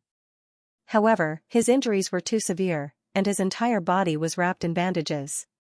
Blood seeped out from between the bandages when he moved slightly. Arbor curled his lips mockingly and sneered, Prophet. Have you ever divined that your future self would become like this? Tu Xianji seemed to be very agitated and kept trying to straighten her body. However, her entire body was wrapped in those white bandages until she resembled a salted fish. She couldn't even turn around, let alone sit up. This was simply wishful thinking. Arbor truly didn't expect that eldest young Sir Qin would even find Tu Xianji. Since the sun had just risen, in other words, this prophet should have been found last night? What did you interrogate her about? The little stoic looked up and stared sharply at Qin Xian. The latter smiled helplessly at her. Why is a child so smart? Seeing that she was about to turn hostile, the eldest young sir hastily said, I didn't interrogate her about anything. I just wanted to know the whereabouts of the 5 keys. Without waiting for the little girl to frown and ask, eldest young Sir Qin answered obediently, the Pond Lotus Sacred Realm is guarded by the River of Forgetfulness's 5 patrician families. Each patrician family holds a key, and only with these 5 keys can the passage leading to the depths of the Pond Lotus Sacred Realm be opened. Long Huan said before that the Pond Lotus Sacred Realm automatically sealed itself off a year ago. Even if you obtain these so-called keys and open the passage, you won't be able to enter the Pond Lotus Sacred Realm's entrance. Qin Xian shrugged with a smile. Let's try. How will we know if we don't try? A faint glint flickered in the depths of his pitch-black eyes. Arbor stood by the railing at the stern of the ship. Looking from this direction, she only felt that his pitch-black eyes were bottomless. Thump, thump, thump. Xianxia agitatedly knocked on the wooden stretcher. Under eldest young Sir Qin's signal with his eyes, two servants reached out to help Xianxia up from the stretcher. Arbor reluctantly glanced at her and clearly saw her current appearance. Her entire face was buried under the bandages, and she was currently glaring fixedly at her with a pair of cold and venomous eyes. An extremely feeble voice came out of her mouth. Arbor carefully discerned that this old woman, Xianxia, seemed to be calling her Mu Qiao. Hence, her eyes icily gazed over, and her aura also turned chilly. Xianxia arched his back as if he wanted to say something to her. The sound of something breaking rang in Arbor's ears. It took her a long time to piece together some useful information from the few words that she had said. Prophet 2 was probably saying Shui Yuan's prediction was good. The Forgotten River Dragon clan that had lost the 10,000-year-old mermaid pearl would eventually be drowned in the torrent of history as time passed. Without the shark pearl, the Forgotten River Dragon clan had perished. However, it was too strenuous for her to speak. She spoke intermittently for a long time and was unable to complete a sentence. However, Arbor was already impatient to listen to her nonsense. He coldly glanced at Xianxia and rejected her self-righteousness with a single sentence. You're wrong. The Wanchuan Dragon clan didn't perish because they lost the shark pearl. It was because you sought your own death. She didn't want to waste any more words with this old woman. From the looks of it, although eldest Qin and Omega Kotoku hadn't put her under house arrest, they wouldn't let her leave the ship so easily. She had to think of another way to escape. Arbor's eyes darted around before she suddenly turned to Dugaling and said, "How about we have a competition?" Dugaling's head instantly shook like a rattledrum. No competition, no competition. You're trying to trick me again. You want me to slap you so that you can seize the opportunity to escape? Arbor harumphed and abruptly turned her head away. She naturally wanted to find a ship to leave so that she could wait for Jojo's lotus at the bottom of the sea. Otherwise, she could just enter the water and leave. With her speed in the water, even if the entire boat sped up, it probably wouldn't be able to keep up with her. However, they had the advantage in numbers right now, while she was alone. She only had Ming Ming by her side, so it was best to be careful. After all, she still had to stay in the Sea of Forgetfulness for a while. Even if she ran away now, she still had to guard the entrance to the undersea abyss. As long as eldest Qin and the rest followed this direction, it was useless to run. They could still find her. It was best not to fall out with them for the time being. The little fellow's eyes turned, and she turned around to yawn. Time to sleep. She suddenly stopped in her tracks, and looked around in confusion. Where was that Miss Ping Air who was sobbing just now? She didn't even notice when she was dragged down. Thump, thump, thump. Xianxia knocked hard on the wooden stretcher beneath him, his old eyes revealing a furious glint. Mu Qiao. Xianxia's lips trembled under the bandages, and he spat out a sentence with great difficulty. And shouldn't he take you back to forgetfulness? Arbor narrowed her eyes, turned to look at her, and let out a cold laugh. Unfortunately, there's no medicine for regret in this world. Mu Qiao. Xianxia clenched his bandaged fists. Mu Qiao. Arbor had already reached the top of the stairs. She turned around again, and a pair of eyes filled with boundless coldness stared deeply at Xianxia. My surname is Qiao. Once surnamed Qiao, forever surnamed Qiao. She wouldn't change the surname. 10,000-year-old shark pearl. Arbor hooked her lips expressionlessly. I'll kindly accept it. After saying this, she didn't look at Xianxia again, and turned to head upstairs. Dugaling blinked, looking at his young master, and then at the old woman who was sitting on the stretcher and knocking on it. What should we do about this? Xianxia's eyes flashed. Throw her down. Throw her down? Dugaling blanked, and then stammered, throw her where? Young Master Omega Kotoku glanced at him like he was an idiot, and then turned to leave without a word. You're usually so smart, how come you can't even understand young Master's words today? The fat man on the side laughed strangely and hung the purple golden hammer on his waist. He laughed in a hoarse voice, where should I throw it? Throw it into the water, of course. He loved to throw people into the water. Especially now that the water was filled with all kinds of aggressive small creatures. He just didn't know if the old woman, who was wrapped in bandages, could survive in the water for a while. Xianxia let out a roar from his throat. He panted with all his might, and his eyes were filled with fear. Clearly, Xianxia had heard their conversation clearly. She watched helplessly as two servants lifted her up on the stretcher and strode towards the railing. Xianxia's eyes finally revealed a trace of fear. She knew how to calculate and was proficient in all kinds of fortune-telling techniques. However, he really did not predict that he would lose his life in this vast and boundless sea of forgetfulness today. With a splash, the water splashed. Arbor pushed open the window, propped up his chin with one hand, and looked into the distance. On the wide sea, Xianxia's bandages were all destroyed as soon as he entered the water. The bandages floated on the surface of the water, unraveling one by one. When the hideous wound under the bandages was exposed, Xianxia's heart skipped a beat. She turned around and saw a thumb-long sea snake slithering out and biting her wound. At the same time, a dozen or so tiny sea snakes burrowed out from the water. More and more alien creatures were attracted by the fresh blood that was spreading around the prophet. They crowded around each other and surged towards the prophet. Xianxia let out a hoarse and gloomy hiss in the water in fright. Her pair of dim old eyes contained a bit of terrifying hatred as she looked in the direction of the large ship. To think that she, the extremely revered great prophet of the dragon clan of Forgotten River, would end up like this. Arbor didn't want to continue watching. She closed the window with one hand and stood silently for a while before turning around and pattering to the bedside. She had just sat down when she heard the fatty's hoarse voice from outside the door. "You mean, that old woman wrapped in bandages just now was actually some prophet of the dragon clan of Forgotten River?" Faint laughter came from beside her. The fatty laughed out loud. "She's so good at foretelling. Could it be that she didn't calculate that she would die today?" Knock knock. The little stoic sat on the edge of the bed and looked up at the cabin door. The plain-colored window was very clear, and she could see several figures moving about inside. "Little Chow, come out and eat breakfast." Sir Jojo was disgruntled. "I don't have an appetite. I can't eat." "Don't." Dugaling knocked on the door again and said with a grin, "There are all kinds of snacks that you like to eat. Stop pretending. We all know your lousy habits."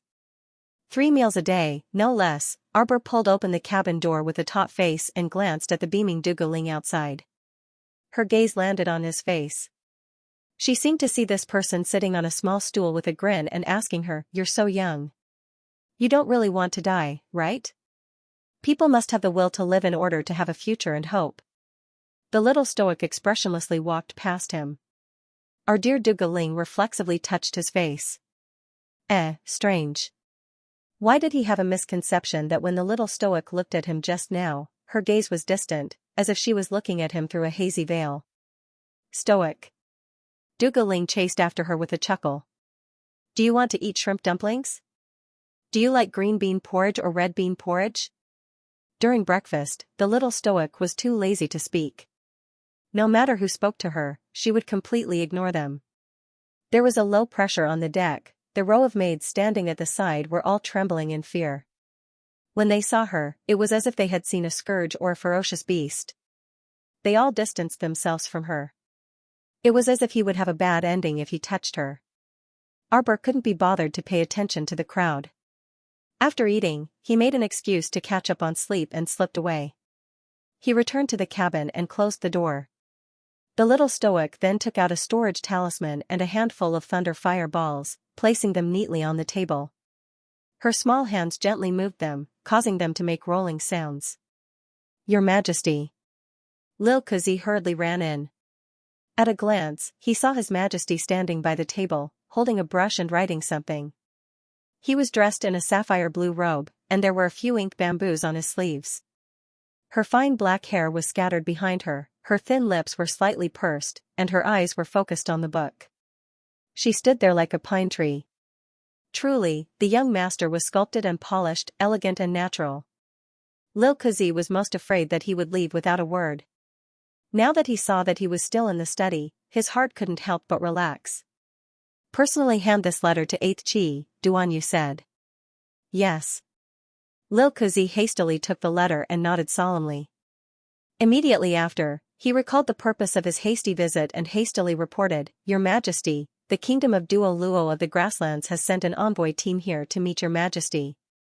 Duan Yu was taken aback. "Now?" Xiaokezhi quickly nodded. "The Kingdom of Duo Luo?" Duan Yu frowned slightly. He searched through his memories, but he could not recall where this Kingdom of Duo Luo came from. "Your Majesty, the 8th young master has already led people to contact them, but the leader of their envoy team keeps saying that he wants to meet Your Majesty." Duan Yu was rather impatient. "I don't have time." How could he be in the mood to meet this and that and those miscellaneous people? Right now, his heart had already flown to the river of forgetfulness and was thinking of meeting up with the little girl. Even now, the first-hand information he had still did not reveal the little girl's whereabouts. How could he not be worried? What exactly happened to Imo Lian, that idiot? "Your Majesty, Your Majesty!" A young eunuch rushed over in a flurry and almost tripped over the protruding door sill. He staggered and stumbled forward a few steps. Xiaokezhi involuntarily creased his brows and chided, "What are you in such a hurry for? How dare you be so unruly in front of His Majesty?" Duan Yu looked up and glanced at him dryly. "What happened?" The young eunuch hastily knelt in salute and stammered, "Reporting to Your Majesty, Miss Wu has started fighting with the envoy team." The 8th young master ordered the servant to quickly report. Duan Yu pressed his throbbing temples. "Xiaokezhi, go settle this matter." Xiaokezhi quickly nodded. He knew that His Majesty could not wait a second longer and had to set off now. Sigh, other people did not know what that letter was. How could Xiaokezhi not know? His Majesty longed for the river of forgetfulness, not because of how beautiful and attractive the sea of forgetfulness was, but because there was someone in the river of forgetfulness that attracted his heart, causing him to yearn for that person uncontrollably. Duan Yu left without consulting Chestnut and did not have time to speak to him. Just as he heard a commotion outside the door approaching from afar.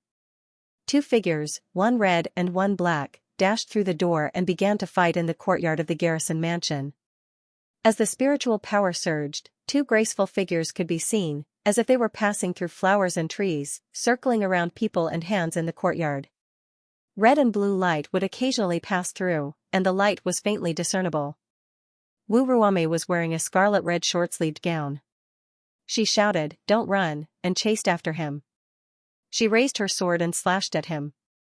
The black-clothed woman on the other side had a black veil covering her face, revealing only a pair of sharp almond eyes. When she reached out to receive the attack, she turned around and saw Duan Yu and Chestnut standing nearby. There was no expression on Chestnut's furry face. His pair of round black eyes silently stared at the 2 women who were fighting.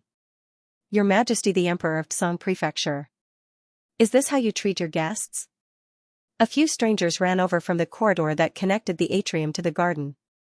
The person running at the front couldn't help but gasp for breath. It seemed that he was in a hurry. Duan Yu's icy gaze swept over those people.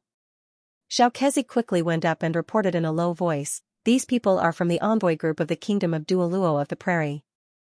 Duan Yu's sharp gaze stared at the envoy who spoke, then shifted to Miss Wu. "Still not stopping?" Xiaokezhi shouted in exasperation. He angrily said, "Simply impudent to the extreme.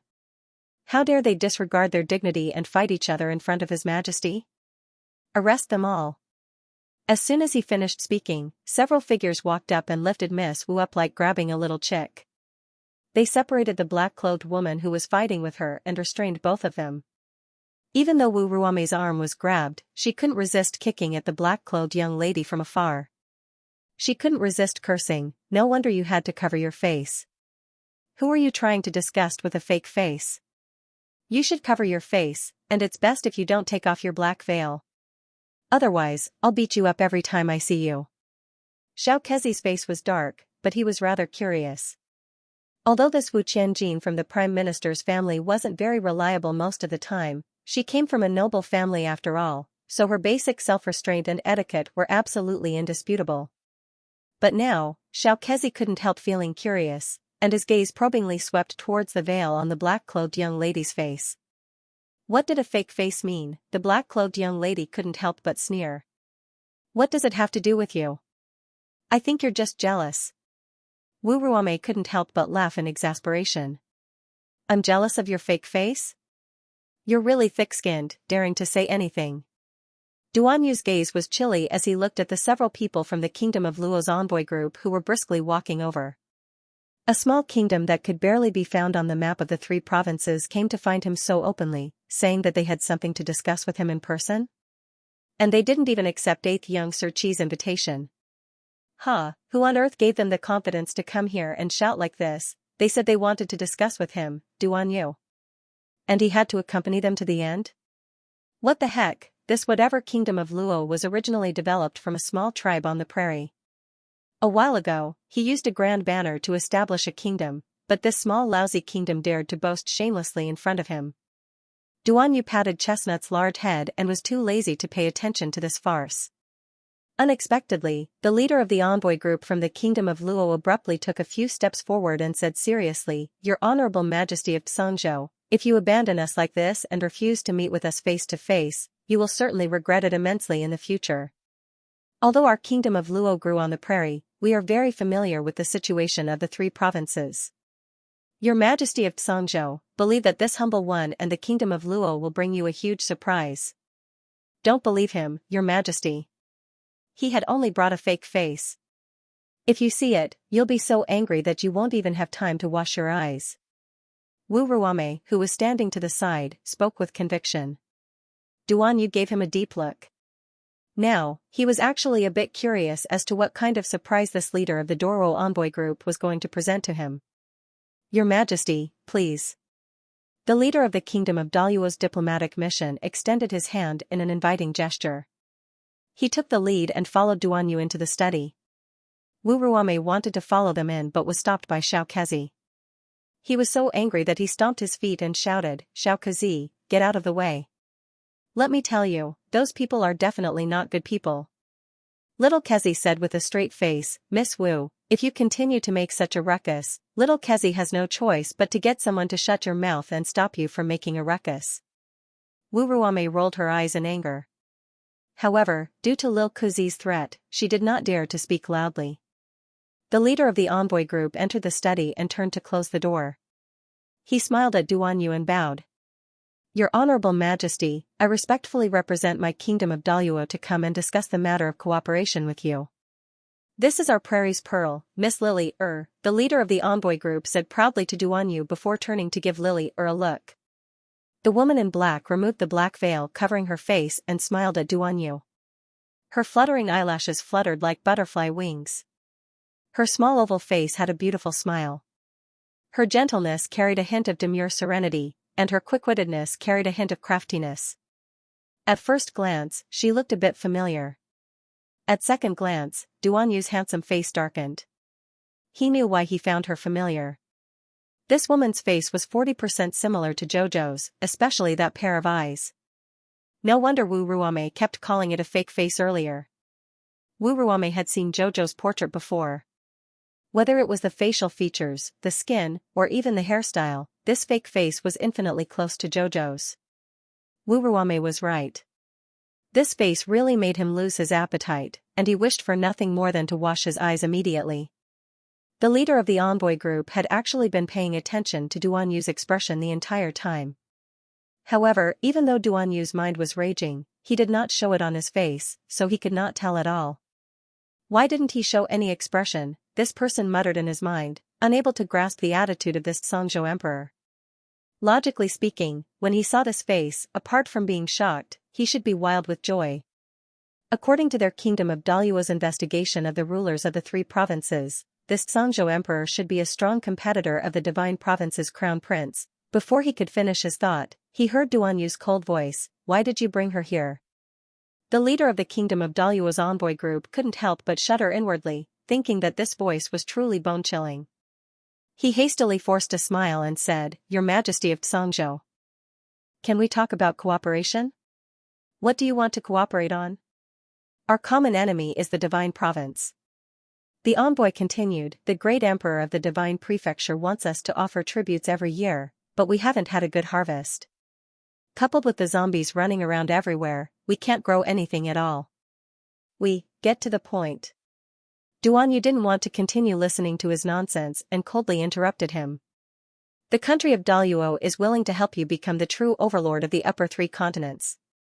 Duan Yu stared sharply at the envoy before him, and he suddenly couldn't resist chuckling. Don't you think you're a bit ridiculous? It was just a small place, yet he kept saying that he would help him unify the three prefectures. Duan Yuezhen couldn't resist laughing loudly. The envoy said with a serious expression, "Believe me, your majesty. The key lies in the little crown princess of the divine land." The envoy did not notice Duan Yu's gloomy expression and continued to blabber self-righteously, "Lily Er's appearance can still be adjusted. She will look more and more like that little crown princess. At that time, we'll turn the dragon into a phoenix and switch that little crown princess to your side." The more the envoy spoke, the more spirited he became, and he couldn't resist guffawing. Think about it. Would we control the lifeline of the divine province? Duan Yu also chuckled at him. His chuckle was deep and filled with an icy chill. He suddenly reached out to strangle that woman in black. Before that envoy could react, he heard a crisp crack. The envoys all revealed astonishment as they looked at the expressionless Songzhou emperor in horror. Lily Er's neck drooped crookedly in Duan Yu's hand. Her beautiful face was still a bit bewildered, as though she couldn't figure out what was going on. Hi. He actually snapped Lily Er's neck without any explanation. This man didn't hesitate at all when he snapped Lily Er's neck, as though he was merely slaughtering a pig, a cow, a lamb, or a chicken. Looking at the Songzhou emperor's cold and indifferent gaze, the envoys all shuddered, and great terror flashed through their eyes. The leader of the envoy group forcefully suppressed his indignation and said coldly, "If your majesty doesn't want to cooperate with us, then there's no need to kill Lily Er. You can just say that you don't want to cooperate."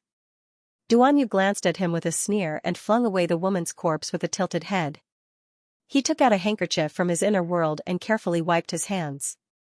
Duan Yu looked at them coldly without any intention of explaining. "Take care of them all." As soon as he finished speaking, dozens of figures suddenly appeared from all directions and rushed toward those envoys to kill them all. The kingdom of Luo's envoys were all shocked and hastily resisted in a fluster. However, there were too many hidden guards, and they simply couldn't deal with them. Before half an hour was up, the 100 hidden guards had killed all the envoys.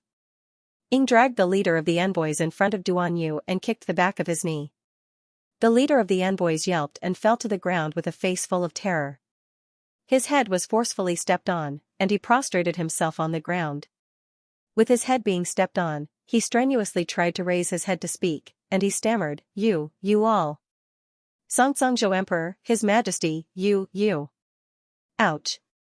Let him speak, Duan Yu coldly ordered. The secret guards immediately retracted their legs, bowed respectfully, and took a few steps back to stand still. The hidden guard leader raised his head while coughing up blood. His eyes stared fixedly at Duan Yu in front of him, and before he could say more than a few words, blood gushed out of his mouth. You guys. If you don't want to cooperate with us, there are many people who want to cooperate with us. There was a strange smile on the face of the head envoy. The smile on his face made one's hair stand on end. Duan Yu found him extremely displeasing to the eye, so he personally waved his hand, and a surge of sacred energy struck that person's head. Don't speak if you don't know how to speak human language, Duan Yu coldly retorted as he watched the envoy fall heavily to the ground. Clean this place up. Xiaokazi hurriedly ordered a group of trembling servants to come in and clean up the mess. However, Duan Yu suddenly turned his head and stopped in his tracks. He narrowed his eyes and coldly stared at the head envoy lying on the ground. He walked towards him step by step, approaching the head envoy's side. His cold gaze landed on the fake smile on his face. Duan Yu suddenly raised his leg and kicked. With a bang, the head envoy turned into a pile of fragments and disappeared before everyone's astonished eyes. Duan Yu's heart thumped heavily, and he immediately ordered sternly. Gather all the men in the secret pavilion and seal off all the major passageways in Yan City. Search for this person with all our might.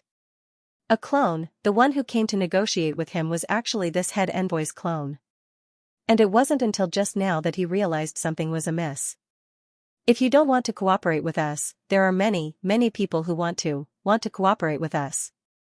The head envoy's words surfaced in Duan Yu's mind, and his expression abruptly changed. Probing, a blatant probing. They came here to probe him. If he was willing to cooperate with them, then they would hit it off right away. If he wasn't, judging from the envoy's words, they would probably find someone else to cooperate with.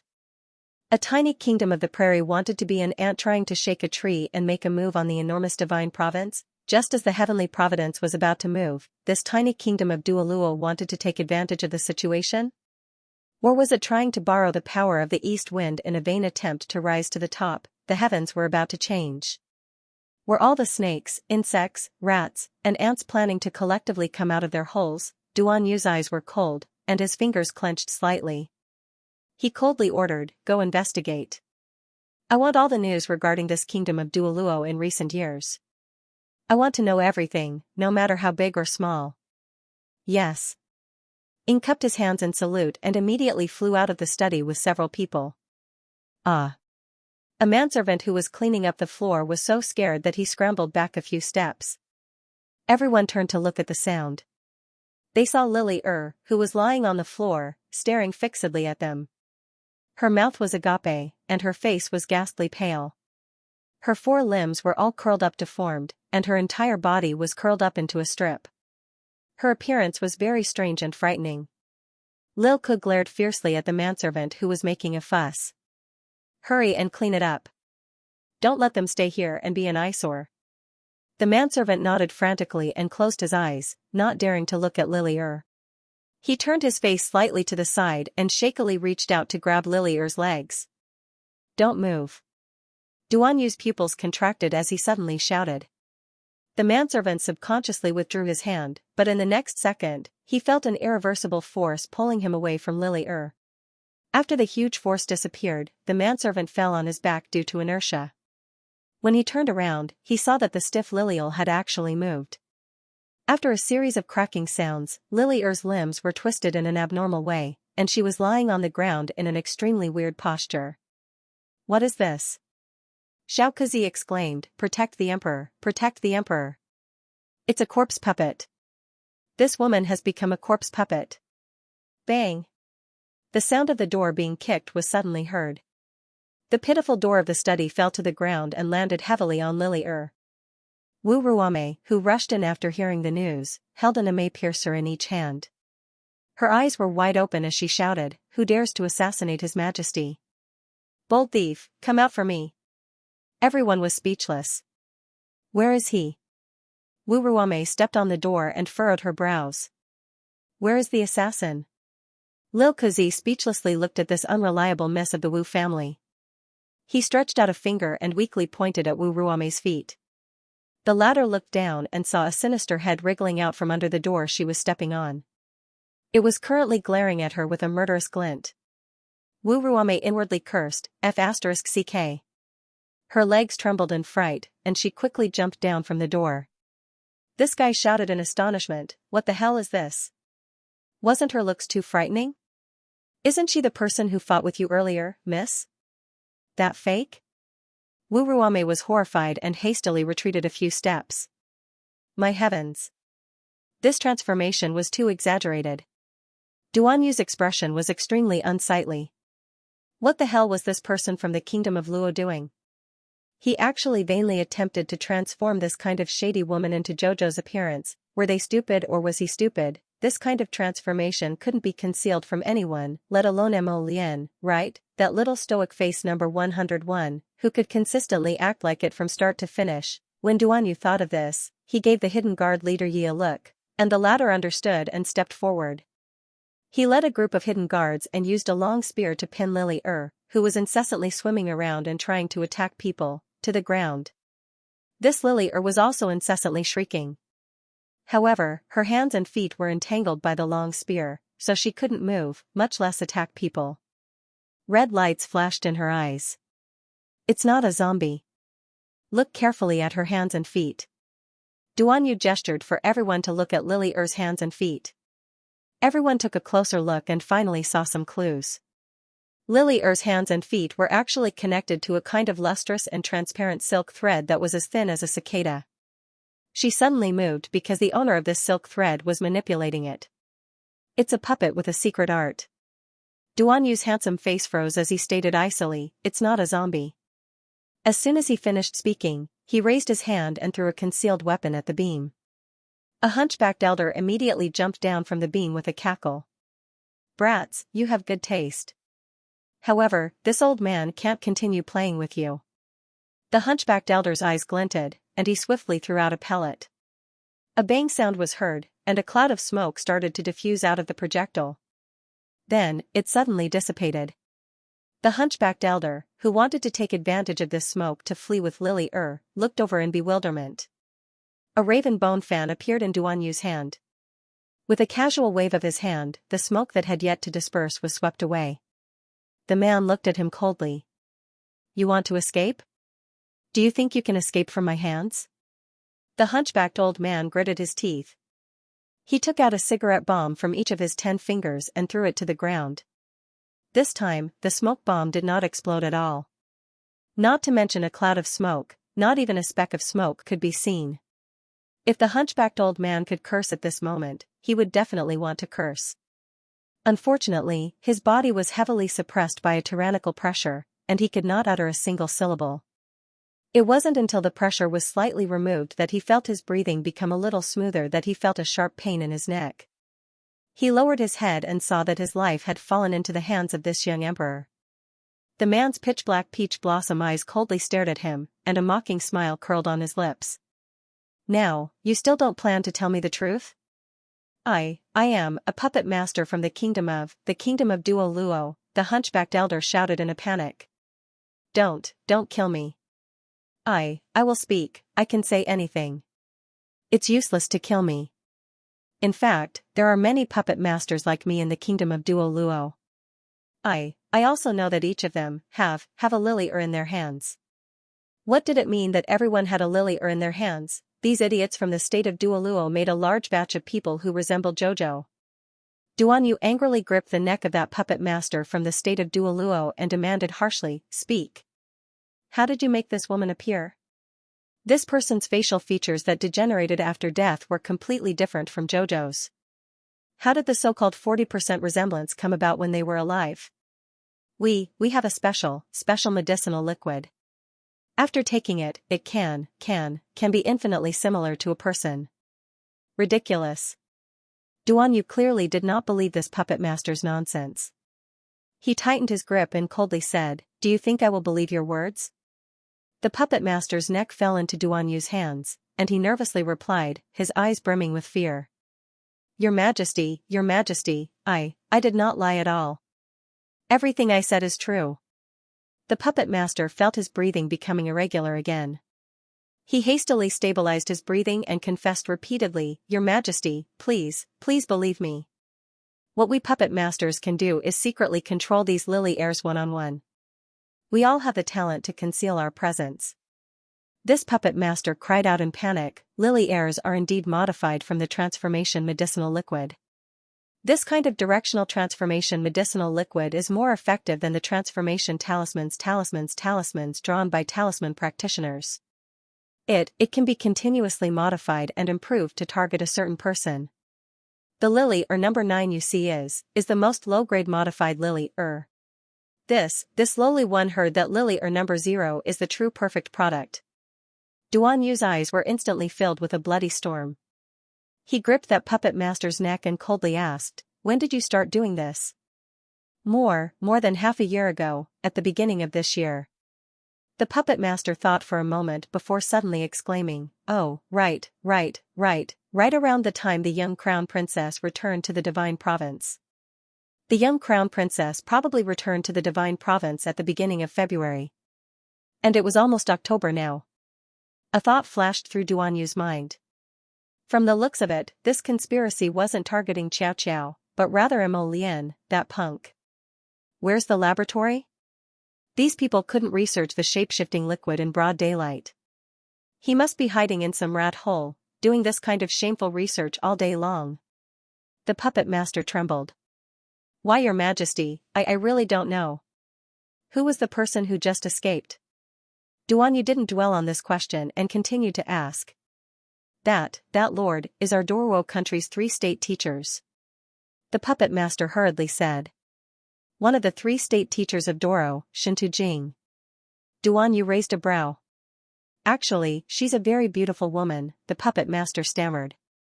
She's also used a transformation potion. She was an outstanding pharmacist. This shape-shifting liquid was researched with her as the core. Jing. Duan Yu coldly muttered this name in his mind. His handsome brows raised as he coldly asked, "Tell me everything you know." The puppet master was so anxious that his forehead was drenched in cold sweat. The problem was that he had already told him everything he knew. He was only a peripheral member of the kingdom of Doruo. One only needed to look at the puppets he was controlling to know this. The one he was controlling was only Lily or number 9.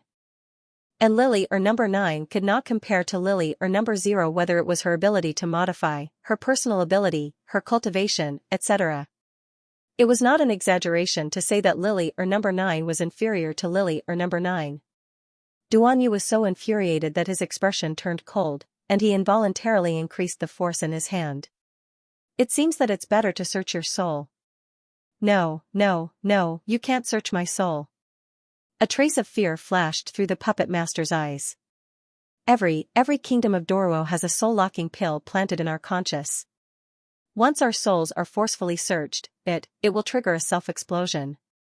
At that time, not only will this one be finished, even you and the people around you will also be sent flying by the powerful explosion.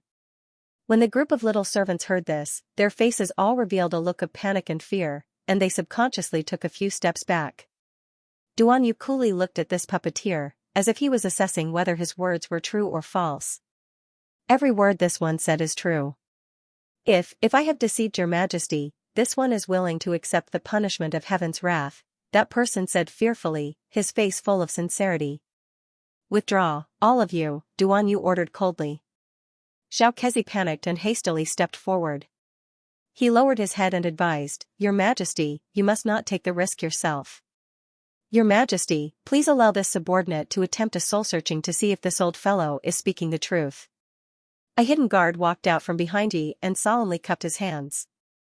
Why would Duan Yu be afraid of a mere soul-destroying body self-explosion? He shook his head and instructed the hidden guards, "All of you, withdraw." "Your Majesty." Duan Yu's piercingly cold gaze swept over everyone. Although Xiaokuzi was flustered, he knew that even though His Majesty was young, his words had always been firm and uncompromising. Since he had already made up his mind, it meant that no one could sway him. Everyone retreated out of the room with unsightly expressions and looked at each other in dismay. Duan Yu's gaze landed on that puppet master. If you want to verify a person's words, it's best to personally examine them. The puppet master did not expect that the other party was still unwilling to let him go even after he had explained everything. Not to mention, he had already said that the soul-sealing pill had been planted in his head. Once his soul was searched, he would self-destruct. However, the young emperor in front of him was still unwilling to let him go. He was not willing to give him a way out. The puppet master's eyes instantly turned scarlet, and he wanted to fight Duan Yu with his life on the line. But could he? Being kicked by Duan Yu, he was like a weak little chick whose lifeline was being squeezed by the neck. He simply couldn't muster the slightest strength to resist. Duan Yu pressed down on his head and coldly glanced at him. "If you want to blame someone, blame your lord for insisting on provoking us. Yellow Springs, hell, don't look for the wrong person for revenge." "Ah." The puppet master let out an extremely unpleasant and hoarse roar. Soon after, he felt as if his conscience had been torn open by someone. All his secrets were skimmed through in front of someone else's eyes. There was no movement at all. Duan Yu knitted his brows, and a trace of mockery curled up on his lips. As expected, this person's head did not contain the soul-sealing pill that he had mentioned. After all, he was only a peripheral member of the state of Duoluo. It seemed that knowing so much was already his limit. Perhaps it was because he was smart enough and had secretly accumulated some information in his daily life. As for things that were too core, a peripheral member like him definitely wouldn't know. Duan Yu tossed that person's corpse aside. Before he left the study, a wisp of Devil Emperor's fire silently ignited on the puppet master's body. In the blink of an eye, that person was completely burned, leaving not even a trace of residue. Who knew if there was some bizarre resurrection technique among the puppet mystic arts? Let's just burn you to ashes and let you properly resurrect. Duan Yu stepped out of the study and looked up at the clear blue sky. Under this vast sky, how many filthy bastards were secretly breeding in the dark places where the sunlight couldn't reach? Xianxia breathed a sigh of relief and hastily ran up. Your Majesty, that puppet master was deceiving us. Duan Yu nodded. After all, death from a soul search was not something relaxing or pleasant. Presumably, that puppet master would rather have Duan Yu slit his throat cleanly than die from a soul search. 2 hours later. Shadow, the hidden guard from the secret pavilion who went to investigate, scuttled into the study with several hidden guards. He respectfully cupped his hands at Duan Yu. Your Majesty. Shadow walked up and bowed as he handed over a thick stack of documents. All the movements of the state of Duoluo in recent years, no matter how detailed, were all recorded in these documents. The study was quiet. After Xianxia served Duan Yu a cup of tea, he dutifully retreated to stand guard outside the door. Several secret guards stood silently in front of the desk, like blocks of wood. Only the rustling of papers could be heard in the study as Duan Yu flipped through the documents. The hidden guards held their breaths as they waited for this young emperor to give his orders. In less than 15 minutes, Duan Yu finished browsing through that stack of documents with a sullen expression. He heavily slapped the documents with his palm. An extremely low pressure pervaded the study. The hidden guards lowered their heads and didn't dare to speak. It was written very clearly in the documents. The state of Duoluo was established at the beginning of this year. Originally, it was just an insignificant tribe in the Pingjin Prairie between the Divine Land and Songzhou. Their scale was not even 1/100th of that of the barbarian tribes. But it was this small tribe that had established a country. Now, they actually came knocking on Duan Yu's door and gleefully revealed Lily Er's plan to Duan Yu. This kind of probing was too obvious. The state of Luo had made it clear that if Duan Yu didn't cooperate with them, they would settle for the next best thing and find someone else to cooperate with.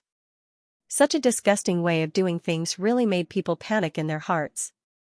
Lily number 9-0 meant that there were at least 10 Lily Duan Yu set down the stack of documents in his hand and pinched the space between his brows as he coldly said, Pass Anjan's verbal decree.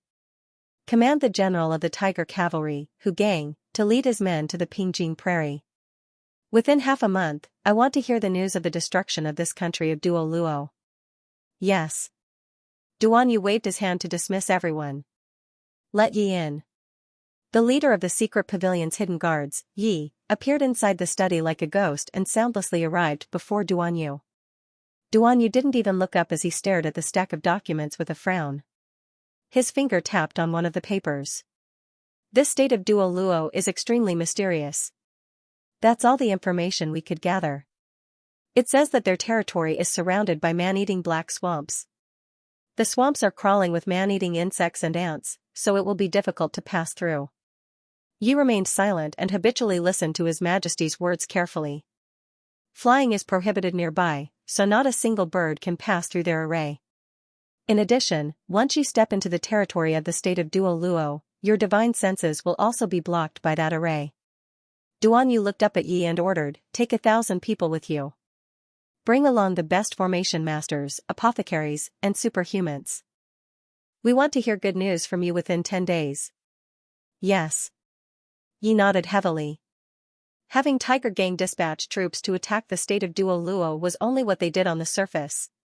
What Duan Yu truly wanted to get rid of were those D*MN Lily He wanted Yi to lead a group of hidden guards to destroy the state of Duoluo's laboratory. He wanted those messy Lily to all disappear from this world. What exactly did the state of Duoluo want to do? After Duan Yu settled these matters, he summoned Xianxia and said a few words before leaving the study to summon Chestnut. Xianxia involuntarily sighed as he watched His Majesty's departing figure. His Majesty said that he would need at least half a month before returning. He just didn't know if His Majesty's wishes would be fulfilled. Miss Shuiyuan's prediction was so accurate. If we can't obtain the 10,000-year-old mermaid pearl, our entire clan will be annihilated. This is all your fault, you are the eternal sinner of the Dragon Clan of Forgetfulness. It was you who caused the entire Dragon Clan of Forgetfulness to be annihilated. Arbor abruptly opened his eyes and exhaled deeply.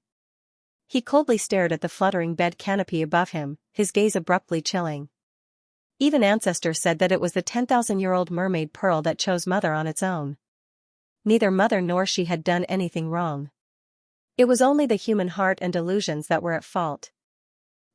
Greed was hard to quench. When they worked so hard just to obtain a 10,000-year-old mermaid pearl, they wasted a lot of time and effort. They never thought of relying on their own abilities to advance, so they wanted to rely on luck.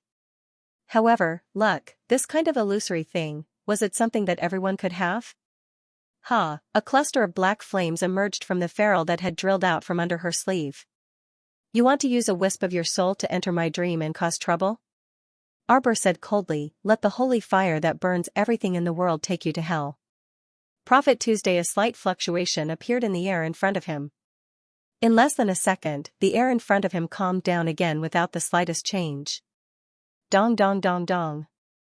Omega Kotoku's voice could be heard from the cabin door. Jojo, what happened? In that instant, there seemed to be a hidden soul remembrance fluctuation. The strange thing was, it seemed to be gone now. Arbor's cold voice suddenly sounded. It's nothing. There was a little demon that wanted to enter my dream. It's been dealt with. That would require, I'm going to sleep, Arbor interrupted him coldly. Omega Kotoku stood outside the door and waited for a while. He heard that the aura in the cabin had calmed down and there was no sound at all. It seemed that Arbor was resting again. Omega Kotoku turned around and met his elder brother's smiling gaze. What happened? Eldest young master blinked and asked. Omega Kotoku left without a word. He was too lazy to even look at his elder brother. Eldest young Xianxia harumphed and rubbed his nose. He walked to Arbor's door with a grin and lightly knocked twice. Jojo? Are you all right? It was very quiet inside.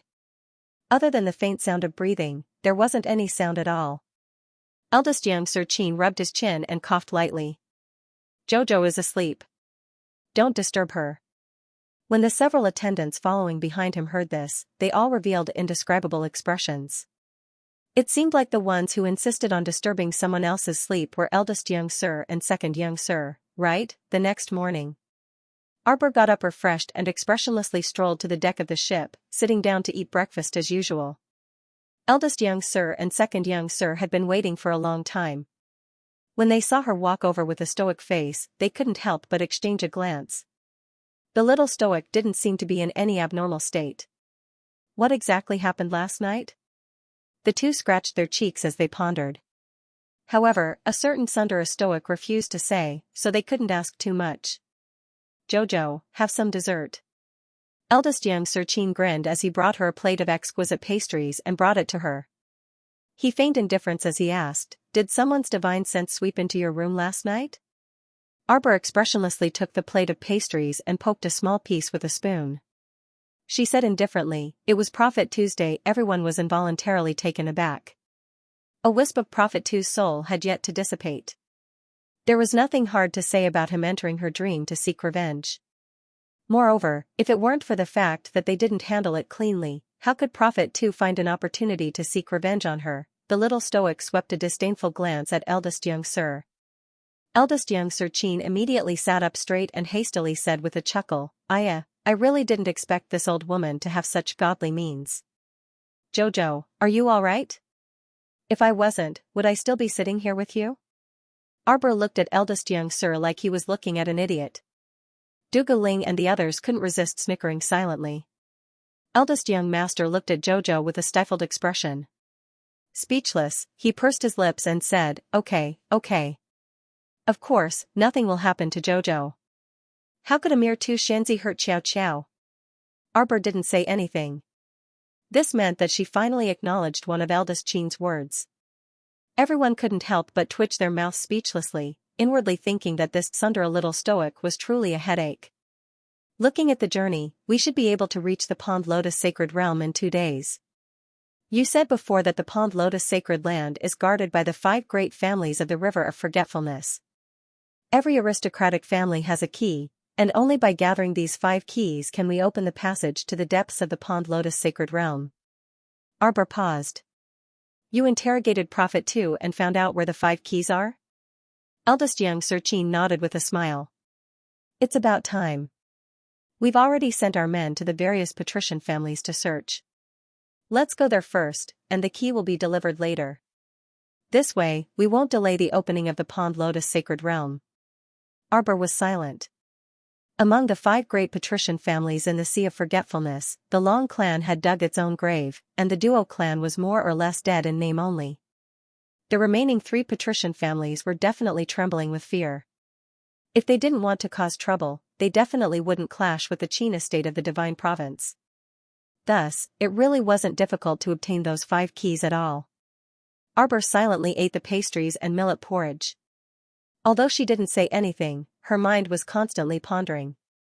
Previously, little Taisui wanted to bring her to the Pond Lotus Sacred Realm. Now that the 2 of them were separated, logically speaking, would little Taisui be waiting for her at the entrance of the Pool Lotus Sacred Realm? That was extremely likely. That was why the poison-tailed butterflies she sent out to search for him weren't able to find him in the nearby waters. The reason was that little Taisui had already gone far. Arbor made a decision in her mind. She would follow the Qin estate's people to the Pool Lotus Sacred Realm first. She did feel a bit uncomfortable, but this was already the best solution in the current situation where her divine sense had yet to recover. Once they entered the mystic realm, who knew if they would get separated in such a large mystic realm? Humph, at that time, she would take the opportunity to stroll around casually. Who knew if they would meet again in such a large mystic realm? Sir Jojo's eyes flickered.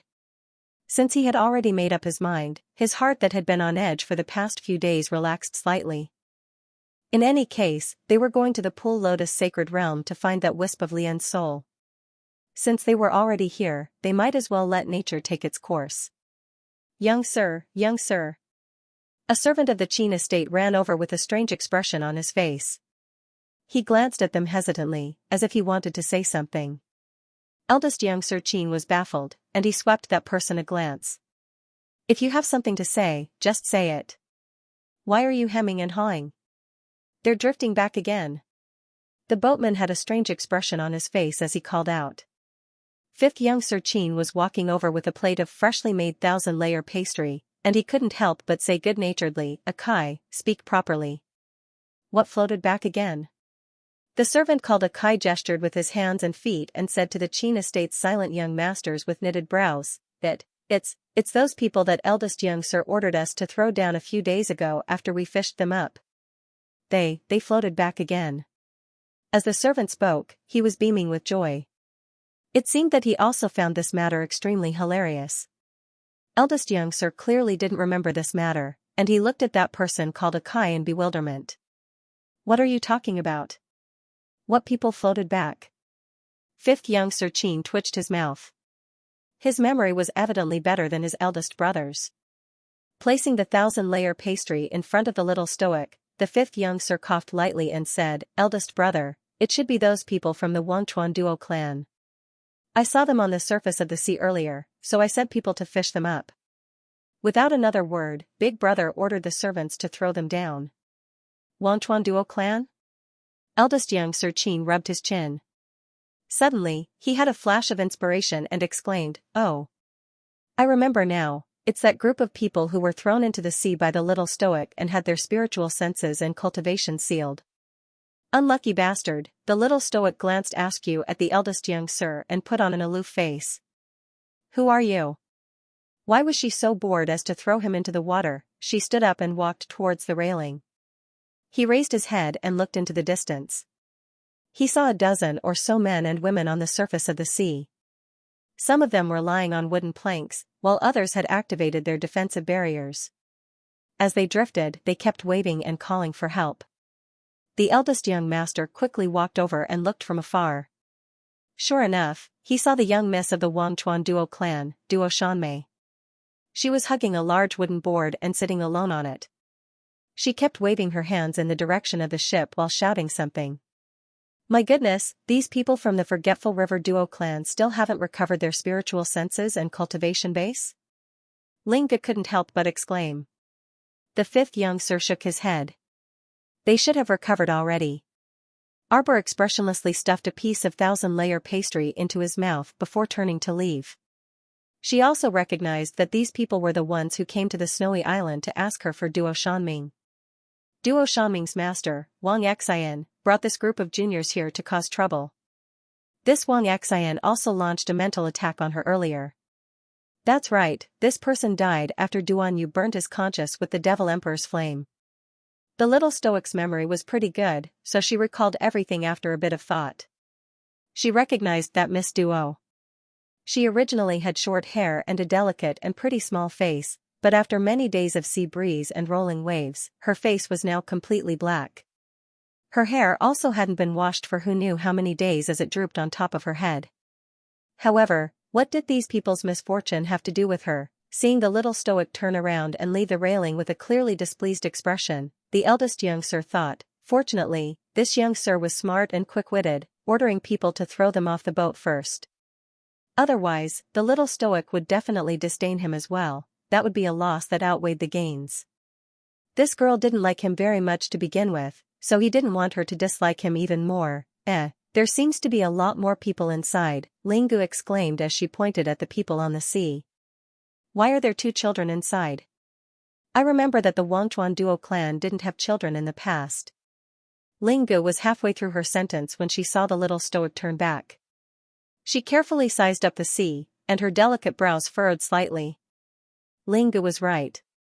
There seemed to be many people she hadn't seen before mixed in with the Wangchuan Duo clan. There were 12 to 20 men and women of all ages, and each of their faces revealed a bewildered expression.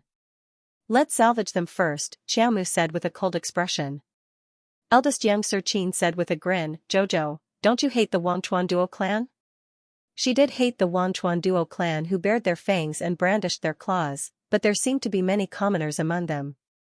She couldn't just leave those people in the lurch for the sake of the monk.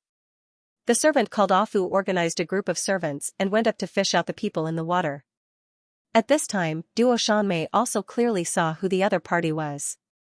Her gaze landed on eldest Qin, and her expression instantly turned unsightly. Wasn't this the young master who had thrown them into the sea again not long ago? Enemies were truly bound to meet on a narrow road. They didn't know if he would once again turn hostile and mercilessly. Duo Shanmei was hauled onto the ship with a rope and landed on the deck with a plop. She turned around and saw the little stoic's face that left a deep impression on her. Her face immediately darkened and she subconsciously took a step back. A young man from the Duo clan who jumped up from behind her could not help but cry out, "Why are you here?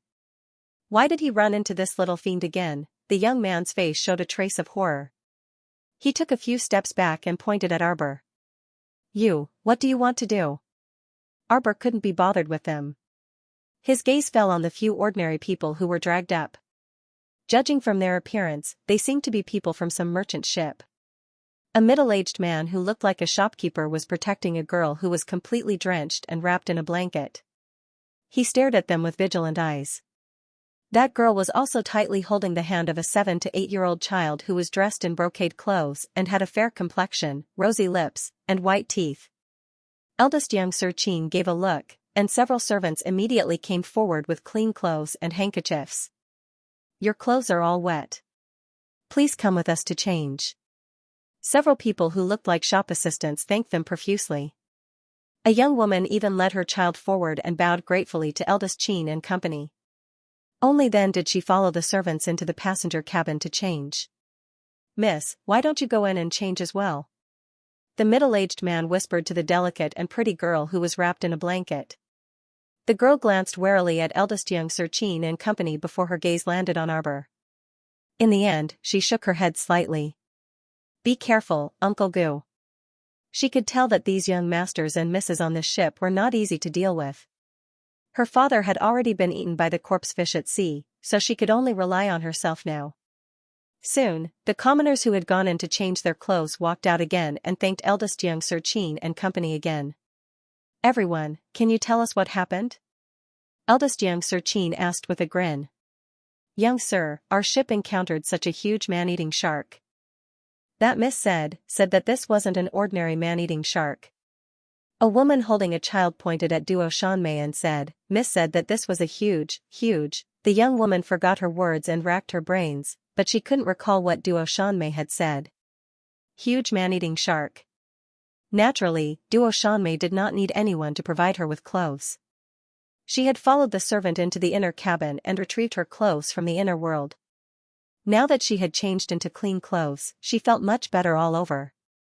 Therefore, she was in the mood to chat with others. Oh, right.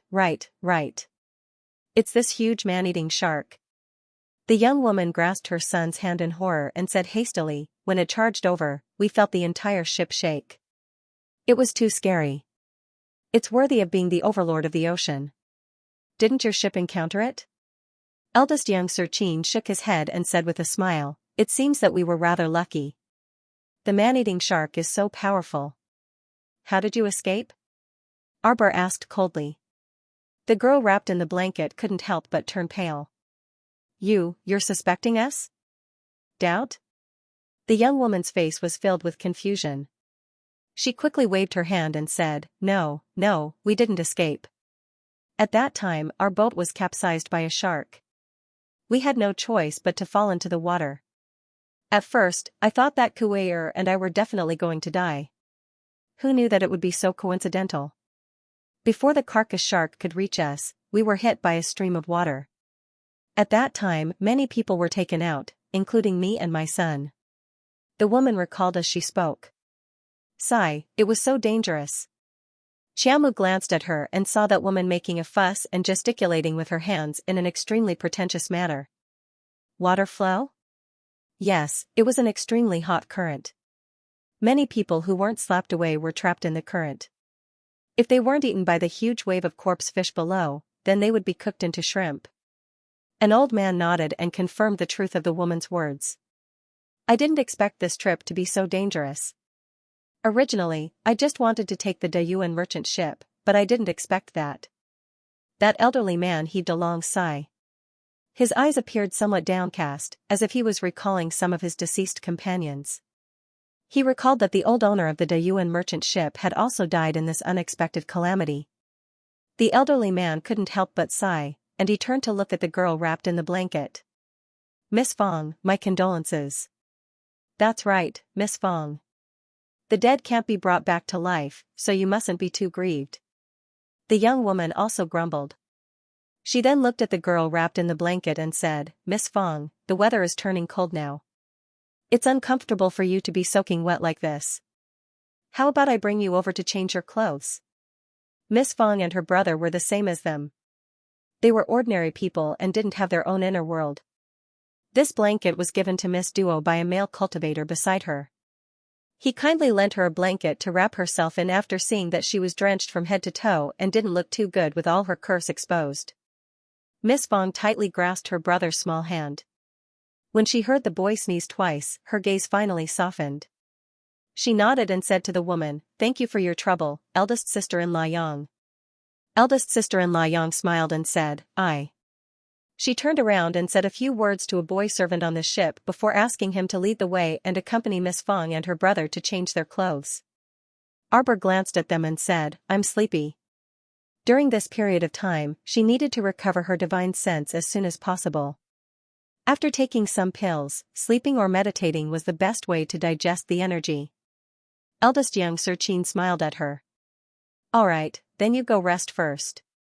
I'll make arrangements for these people. Arbor ignored him and grumbled in her mind, if he doesn't make arrangements for these people, do I have to make arrangements for them? The little fellow was used to being a hands-off shopkeeper. She returned to her room to rest and didn't care where eldest young Xianxia had arranged for those people outside. By the time she finished taking the suppressing beard pill and meditated for a while and opened her eyes, the entire morning had already passed. It was time for a pleasant lunch again. Although the little stoic didn't say anything, her feet had already involuntarily walked towards the deck. After interacting with her for so long, the young sirs of the Qin estate all knew of this little stoic's strange habits. Anyway, no matter what, the little fellow would always appear on the deck every time it was mealtime for 3 meals a day. When the little stoic walked onto the deck, she raised her hand to rub her lower abdomen and inwardly said, Mom is going to eat. Baby, absorb it well. She had just walked to the deck when she heard a resentful voice, How can you arrange for Miss to live with Yon Deseo and the others? Young master, you can't live with those fellows either. At the very least, you should arrange a room for the two of them. Ling Ge, who was in the middle of a conversation, could not help but laugh out of anger. She immediately spoke rudely, "We're not an inn and we're not charging you. There are only 2 rooms, one for the men and one for the women. If you don't like this, you can get off the boat by yourself."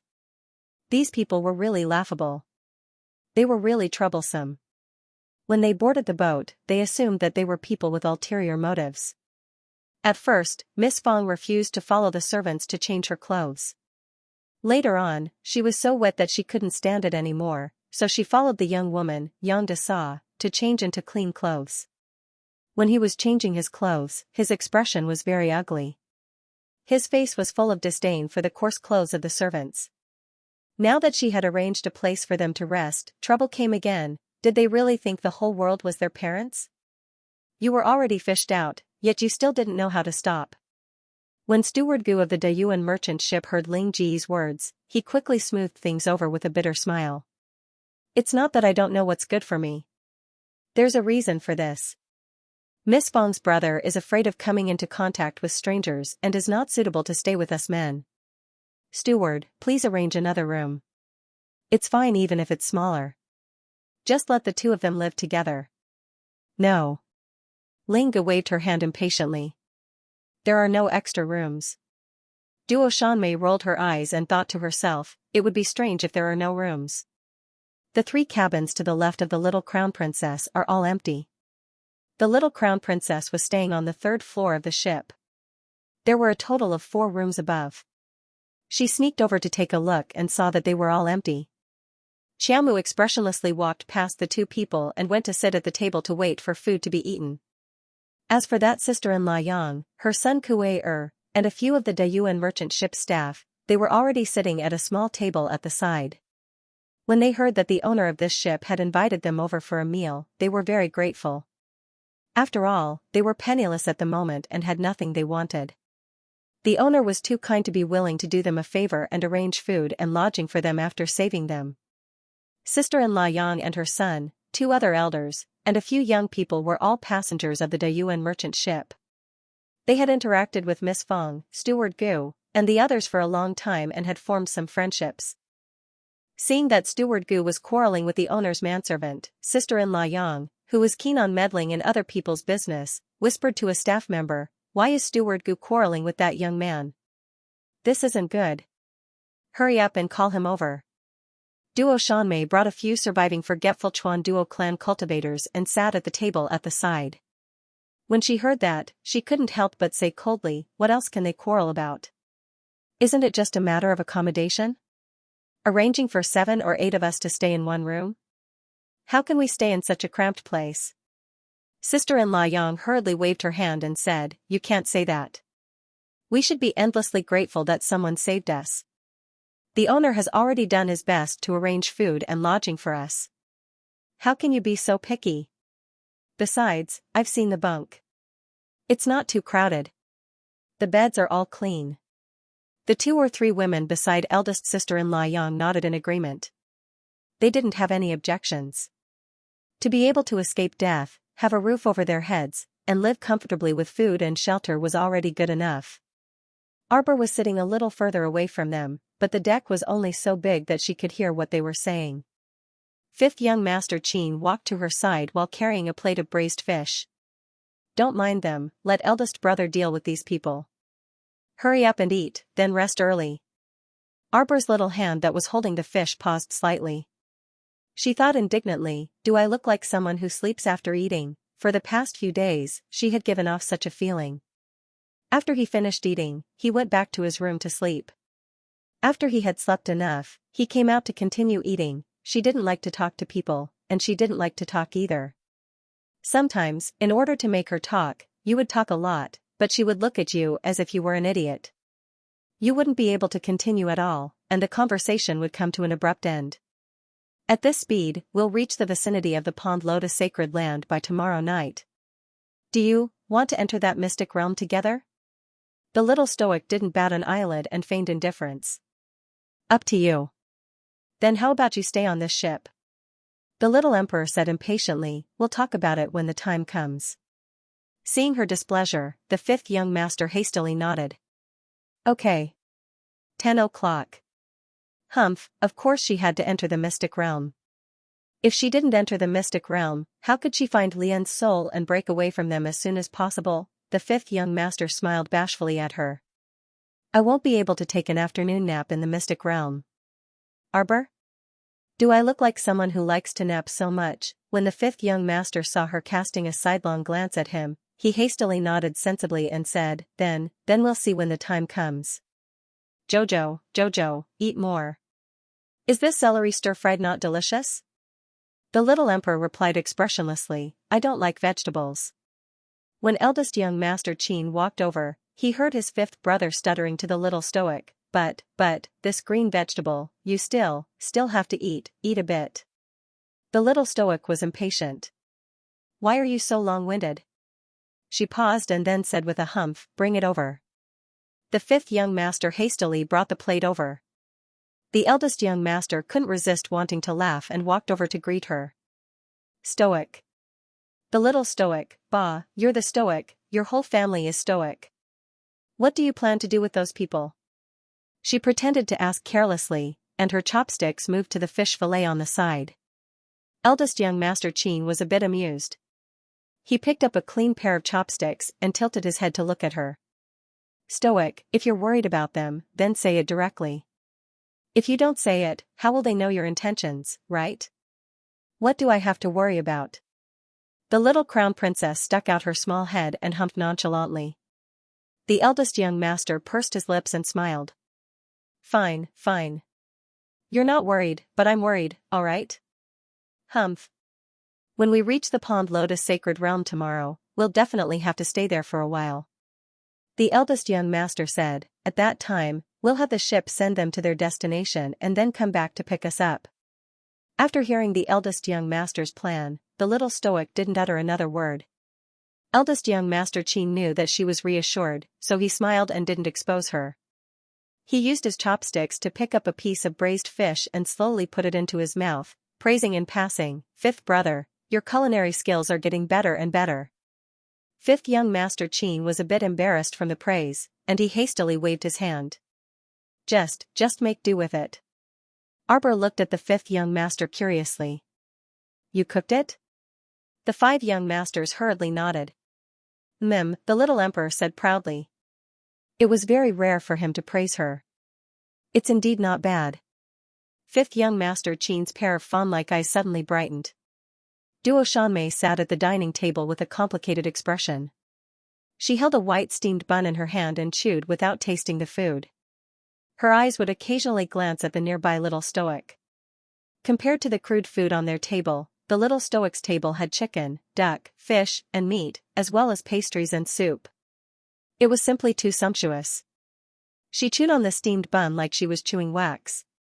She glanced at the 3 side dishes on the table with disdain, pickled vegetables, shredded radish, and a small plate of soybeans. Speaking of which, these days were really unlucky for her. Ever since they were thrown into the sea by the little stoic on that deserted island and had their spiritual senses and cultivation sealed, their successive encounters were simply indescribable. When they were truly unlucky, they could even stuff their teeth with cold water. Not only was their inner worlds plundered clean by that scoundrel stoic, but they would also encounter several corpse fish from time to time as they floated on the surface of the sea in fear and trepidation. Fortunately, even though they had lost their cultivation, they still had some defensive artifacts on them. They relied on these items to barely survive. She now knew that the owner of this ship was the Qin estate's young master. Previously, when they were rescued and thrown into the water by the eldest young master, she felt that this matter was definitely related to that expressionless face. Without cultivation and spiritual senses, it was actually extremely dangerous to drift on the sea for a few days. Fortunately, they were lucky and didn't encounter a large group of zombie fish. Otherwise, it would be difficult for the Wangchuan duo family to even protect the remaining 10 survivors. After drifting in fear and trepidation for several days, they finally encountered the Dayuan merchant ship and were rescued. They didn't expect to encounter a crazy attack from a giant zombie shark the next day. It wasn't entirely true to say that she, Duo Xianmei, was extremely unlucky. At least she was still alive now. Even if she was lucky, she couldn't have been allowed to drift on the sea for so many miserable days and still be eating salted vegetables and steamed buns. Hey, why are you making so much noise? A kind voice came from behind Ling Gu. Ling Gu was annoyed by the pestering steward Gu and her expression turned ugly. When she heard his voice, she turned her head and looked over together with steward Gu. What entered her sight was a pot-bellied old man in his 60s with a smile like a Mithraea. His sparse forehead was smooth, and he wore a yuanbao hat. When he walked, his big belly bounced up and down, making him look extremely kind. Ling Gu hurriedly bowed and respectfully called out, "Grandfather Luo." "Ling Gu, how can you be so rude to a guest?" The old man smiled kindly and turned to the red-faced Gu Dazhong. "This guest, I'm really sorry. What did I do that made you dissatisfied?" When the old man said this, Gu Dazhong rubbed his hands uneasily. After all, the other party saved them first. Now that he was arguing with the host for so long because of the accommodation, it wasn't very kind of him. However, for the sake of his young mistress and young master, he had to bite the bullet and be this annoying person. Gu Dazhong told the old steward about the young master's situation. Elder Luo smiled and nodded. "Then, how about this? There's a small compartment next to the bunk. Usually, it's used to store the servants' clothes and sundries. I'll order people to clean up this small room for young mistress and young master to live in. Is that okay?" Gu Dazhong heaved a sigh of relief and nodded gratefully. "Thank you for your trouble, old steward." Sure. Elder Luo replied with a smile. Omega Kotoku walked down the stairs and glanced at the people standing at the staircase. "Elder Luo, what's the matter?" "It's fine, second young master. This old servant can arrange everything here," Elder Luo said with a smile. When second young master Qin heard this, he nodded apathetically and walked past them. Miss Fong, who had been standing by the side from the beginning to the end and waiting for Steward Gu to finish negotiating with the other party, held her younger brother's small hand tightly. Only then did he walk forward and whisper to Steward Gu, "Uncle Gu, what did they say?" She and her younger brother were ordinary people, and their hearing was average. From such a distance, she only knew that Uncle Gu had been talking to someone with an excited expression, but she did not know what they were talking about.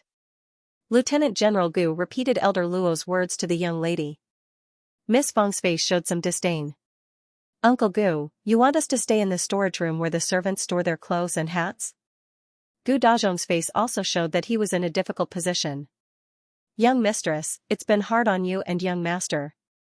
It might take a few days. It'll be fine when we arrive." Miss Fong also knew that it was impossible for her to negotiate with the owner at this time, otherwise, she would be even more detestable. The girl smiled awkwardly and said softly, "No, it's not grievance. This is the only way for us to go through such an emergency." Gu Dazhong nodded and heaved a sigh of relief. If Miss asked him to negotiate with the owner about changing rooms, he was afraid that he would really annoy the other party and throw them off the boat. People have no choice but to lower their heads when they are under someone else's roof. Miss Fong sighed sadly, and her gaze seemed to glance in Duo Shanmei's direction. "Miss, why don't you go and eat some steamed buns?" Gu Dazhong hurriedly said, "Let's go over quickly and eat something first. Miss and young master will have to suffer for this period of time. When we reach to Jubilee City and contact the shopkeeper of the branch, you and young master will not have to suffer anymore." Although he said that, Gu Dazhong himself knew that this matter was still a little uncertain.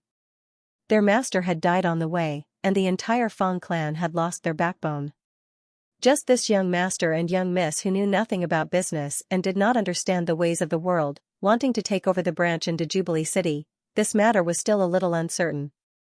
Miss Fong wiped the tears from the corner of her eyes and held her brother's hand, saying, "Uncle Gu, why is my life so hard?" Gu Dazhong could not help but sigh when he heard that. "Miss, let's not talk about this first. Look, there are not many steamed buns left on the table. Let's hurry over and get a few." When they walked over, they realized that the steamed buns on the table were already gone, and there were only 1 or 2 soybeans and 2 or 3 salted vegetables left on the side dishes. Gu Dazhong was stunned. When they looked over from afar, there were still some leftover food on the table. How could it be that in just a few steps, there was nothing left?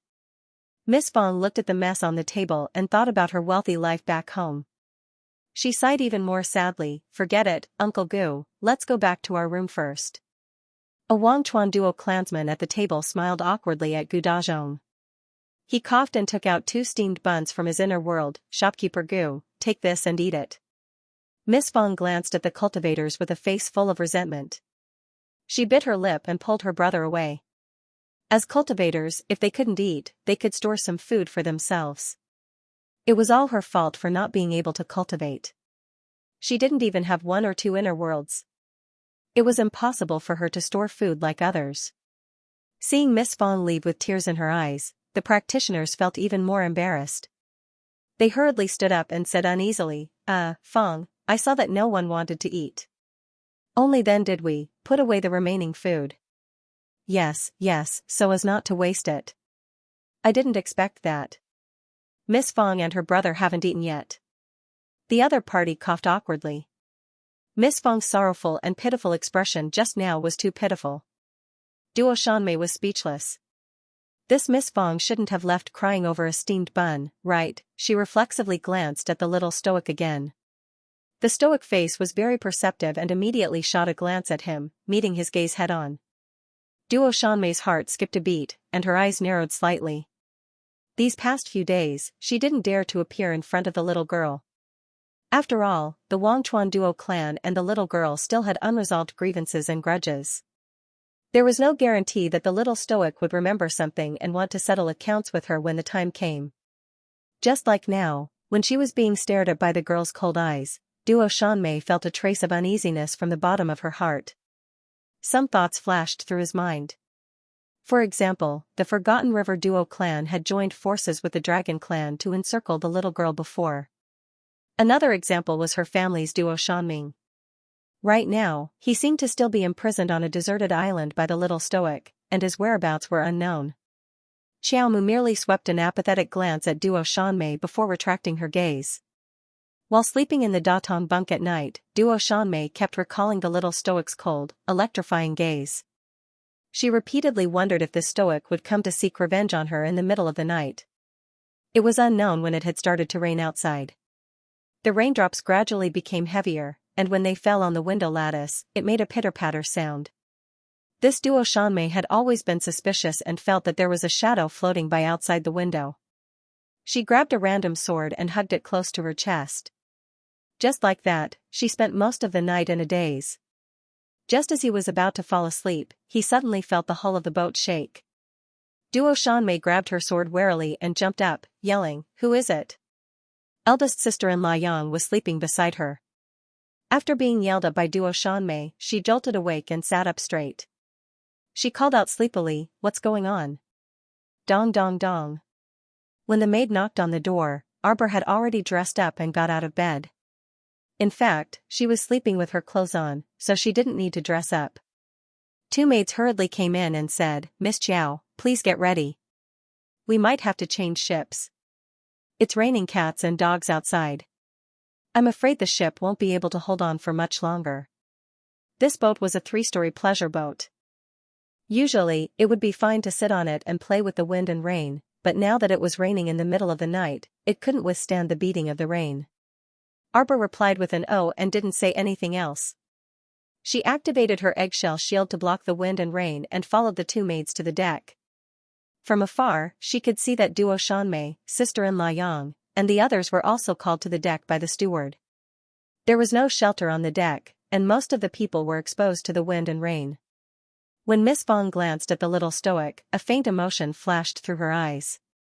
She sighed sadly. Is this the difference between ordinary people and practitioners? Duo Shanmei couldn't take it anymore and rolled her eyes. Actually, as long as you have the money, you can also buy this defensive spiritual weapon. But without spiritual energy, how can I open the defensive barrier? Miss Fong sighed again. She picked up her handkerchief and wiped her face.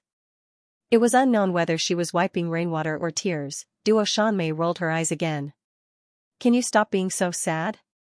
It wasn't that the black market didn't have defensive spiritual weapons that didn't require spiritual power. It's just that the price is a little higher. What's more, this is not the time. Hurry up and keep up. Let's save our lives first. He was still in the mood to wallow in melancholy. Who knew what would happen later? When Duo Shanmei saw the little girl, she secretly observed her expression. The little stoic looked refreshed and unperturbed. When Duo Shanmei saw that expression, she felt a bit of a headache, and her mind whirled rapidly. So it turned out that she had been tormenting herself for most of the night, paranoid that the stoic would come back to kill her. While she didn't dare to sleep all this time, this fellow probably slept to her heart's content, right? Crash. A high wave hit them head-on. The eldest young sir's figure appeared beside the little stoic like a ghost. He raised his hand to block and turned his head to say seriously, "Change boats." The little crown princess uttered an "oh" again and glanced at him. She saw that this guy didn't activate his defensive spiritual weapon, but not a single drop of rain touched him. Upon closer inspection, she saw that any rainwater that touched his body was evaporated by a faint white mist. Upon seeing this, the little stoic harumphed. He was showing off his cultivation realm. If Sir Jojo advanced to the transcendent divine realm, he could walk in the rain every day without getting a drop of rain on him. Eldest young Sir Qin inexplicably sensed that the little girl's mood had turned sour again, and she glared fiercely at him with her beautiful eyes. How baffling. How had he offended this little emperor? "Hurry and follow me." The eldest young sir wanted to pull her but discovered that there was nowhere to reach. The little stoic was completely encased in a round eggshell, so there was really no way to pull her. The eldest young sir secretly twitched his mouth before saying, "Xiao Bao, hurry and follow me. You go first." At this time, that old steward Luo of Ford Town also hastily ran over and rushed to eldest young Sir Qin in the rain. He said anxiously, "Young sir, why are you still here? Hurry and leave. There are many corpse fish gathered under the ship, and water has already entered the lower cabin." When everyone heard that the school of corpse fish had arrived, their eyes burned with anxiety, and the children even started crying out of fear.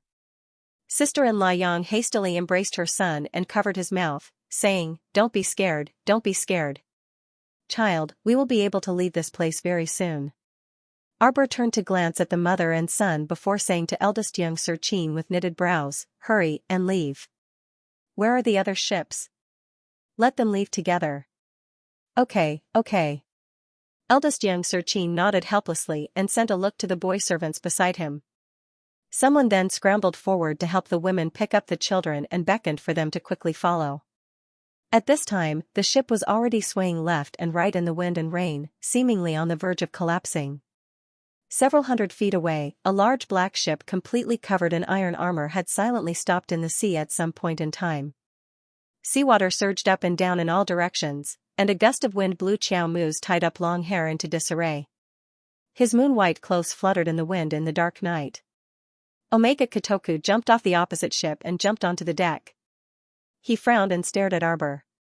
"Let's go. What are you waiting for?" He wanted to go forward and grab her, but just like eldest young master, he realized that there was no place for him to grab her. He looked at her speechlessly. "Can you go there by yourself?" Arbor threw him a cold look. "Bah, just this bit of distance, can this lord be stumped?" Did he think she was a good-for-nothing? Ignoring them, Arbor rose into the air on its own. Then, everyone saw this guy wrapped in a transparent cover, rolling in the air, and rolling over. Eldest young Sir Qin twitched his mouth and silently shut his mouth. Why did he feel that the little stoic was a little comical? Arbor landed gracefully on the opposite boat. The fifth young master hurriedly ran over with a large towel in his hand. In the end, he realized that the little girl didn't need to wipe it at all. Her eggshell defensive barrier that could block the wind and rain was really unique. Dugaling couldn't resist laughing. When he saw the little stoic's gaze sweep over, he hastily shut his mouth and coughed lightly. "Ah, is everyone all right?" "Your ship is too lousy," the little stoic said indignantly. "Wasn't it funny to have to move the ship in the middle of the night? Quickly come over and take a look." Dugaling beckoned her over. Arbor quickly strolled over and leaned close to the side of the ship to take a look. A gigantic carcass shark abruptly scuttled out of the water. After scuttling several meters high, it smashed into the ship with a dull thud. The little stoic turned around to take a look. Without another word, she snatched a bow from an attendant's hand and shot it twice reflexively. With a whoosh, this gigantic carcass shark smashed into the water with a bang, creating a splash. "Did you hit it? Did you hit it?" Several attendants excitedly asked as they surrounded him. Arbor knitted his brows, inwardly thinking, how could it be that simple? That gigantic carcass shark looked to be as big as two liger beasts, and its swimming speed was astonishingly fast. Thump. A tremor came from the lower cabin. At this time, eldest Xianxia had already swiftly boarded the ship. He glanced at the little stoic. You guys stay here and don't move. I'll go down to take a look. Arbor cast him a sidelong glance and silently took a small step back. Don't worry and go. Eldest Xianxia, it wasn't like he was going to die. What do you mean don't worry and go? Why did he feel that the words coming out of this fellow's mouth were so unpleasant? Duga Ling and the fatty with the purple gold hammer also flashed over and said in unison, Eldest Xianxia, this subordinate will go with you. Eldest Xianxia didn't refuse them. The three of them jumped into the sea one after another, and their figures were instantly drowned by the waves. On the other side, several Qin estate servants were carrying sister-in-law Yang, Kuei and the Fong family siblings towards the four-story ship. Miss Fong's pretty face was extremely pale from the cold. That young Sir Fong was struggling and screaming in the servants' hands, as if he didn't like being touched by the servants at all. The Qin estate's attendant also had a very unsightly expression. At first, he planned to carry young Sir Fong, but that child writhed in his arms as if he had seen a scourge and didn't like him approaching. This attendant had no choice but to grab young Sir Fong's collar with one hand instead. Who would have thought that when he flew out of the original ship, the child who was courting death began to wail like a ghost and howl like a wolf in midair. As he shouted, he wantonly shook his body. The attendant was pushed down by his twisting body, and at this moment, the carcass shark emerged from the bottom of the water, opened its huge mouth, and bit at the back of his foot. The Zither estate's servants, who were on the four-story ship, all cried out in alarm when they saw this thrilling scene. Ah Kai picked up a long bamboo pole and shouted at the servant who was holding young Master Fong, who was swaying left and right on the surface of the sea, Ernyo, quick, quick, quick. Quickly. Come here quickly. Ernyozi felt a gust of fishy wind coming from below. In the nick of time, he took a deep breath and jumped up with young Master Fong. He stepped on the bamboo pole handed over by Ah Kai and borrowed the strength to jump onto the deck of the ship. At the same time, the carcass shark spat out a ball of dark red mucus, which landed on the railing of the ship and corroded half of the railing. Ah, boo-hoo, boo-hoo, big sister, big sister. The young master of the Fong family cried as he threw himself at his big sister. Miss Fong hurriedly hugged him. Thinking of the dangerous scene just now, she couldn't stop wiping her tears. The siblings were crying so hard that the servant named Ernyo was almost angered to death. He opened his mouth and scolded the siblings, in the future, if you want to court death, don't implicate others. You think I want to bring him here? If it weren't for the young master's orders, who would want to bring along such a jinx? You can't come over yourself, and you're still so unpresentable even if someone else brings you along. If you want to die, then die further away. Don't *King implicate others. Alright, Ernyozi, why are you getting so angry with a child? This child is probably scared silly, and he's quite frightened right now. Forget it, forget it. Several servants on the side hastily stepped forward to mediate. Afu also followed up with a few words of comfort. He turned to look at the siblings hugging each other and sighed. He said to the embarrassed manager Gu, watch them. Little young Master Fong kept trembling in his sister's arms and whimpered, Sister, it hurts. While they were bickering, Duo Shanmei walked up and yanked little young Master Fong out of Miss Fong's arms. The siblings screamed involuntarily. Little young Master Fong covered his head and scurried away like a rat, burrowing straight into his sister's arms. Don't move. Duo Shanmei bellowed and forcefully tore apart little young Master Fong's pants. On the exposed calf, everyone could clearly see a few small red dots that seemed to have been burned, distributed on that leg. What are you doing? Miss Fong shrieked and hastily covered her brother's leg with a blanket. However, Arbor's voice sounded from the side. He's been poisoned by corpse poison and must be treated as soon as possible. What? Miss Fong looked at Arbor in astonishment, her eyes full of incomprehension. It's very obvious that he was sprayed on a few spots by the corpse-devouring shark's mucus. Arbor hinted at the Qin estate guard beside him. That guard only had a flash of inspiration, and he immediately drew his sword and took a few steps forward. Miss Fong was stunned. She hugged her brother tightly and cried out in alarm, what are you guys doing? What do you want to do? Do you want to leave him with half a leg or save his life? Arbor asked sternly. You should rejoice that this corpse poison has just seeped into his body through his skin and hasn't had time to spread throughout his body.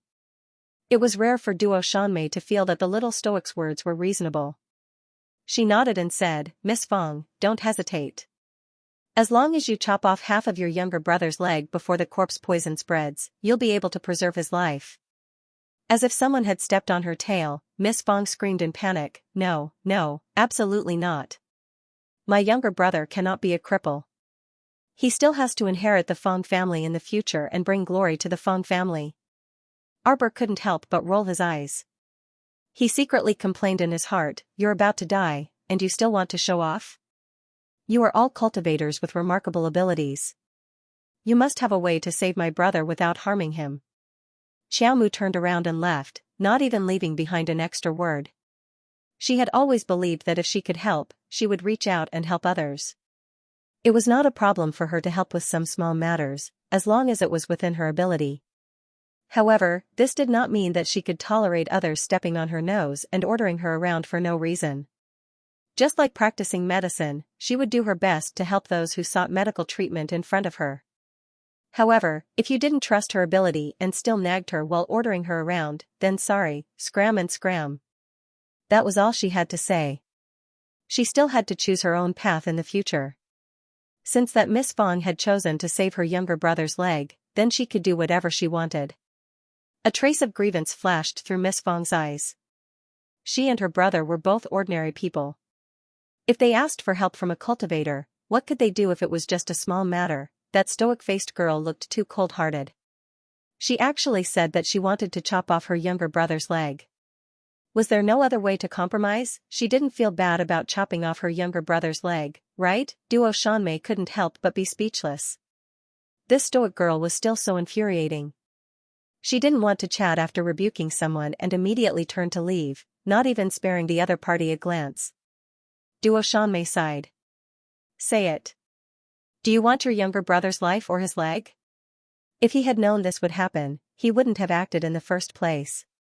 When Ernyozi carried this Xianxia from that ship to this ship, if he didn't act up and smoothly reached this ship, wouldn't everything be fine? Young Sir Fong's leg was still chopped off in the end. When young Sir Fong fainted from the pain, Miss Fong also fainted on the ground from the shock of seeing blood in her eyes. An hour later, the eldest young Sir and fatty De Galing leaped out of the water and back onto the deck. The little stoic sized them up and asked without batting an eyelid, Killed? Eldest young Sir Qin shook his head sullenly. This corpse-devouring shark is extremely intelligent. It immediately dived into the depths of the sea when it saw that the situation wasn't right. We didn't chase after it to avoid delaying our journey. Arbor nodded and didn't say anything else. Her room was arranged to be on the 4th floor, and the bedding, and utensils were all prepared in the room. The little stoic wasn't a picky person and was never particular when she was outside.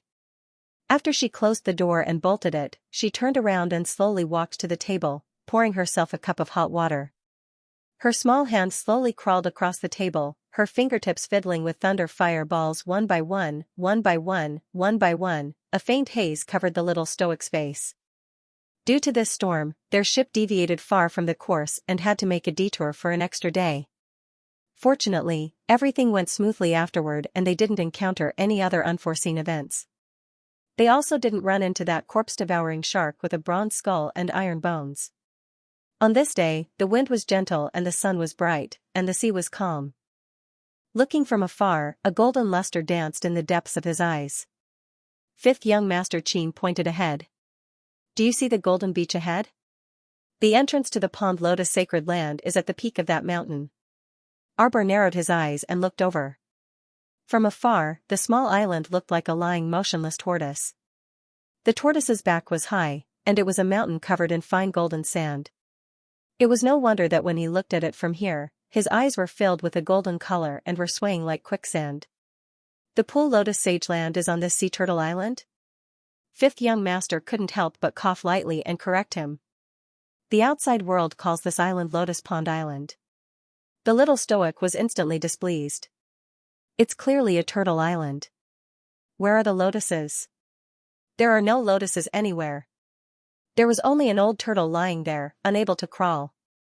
Under the golden sand, it was completely bare.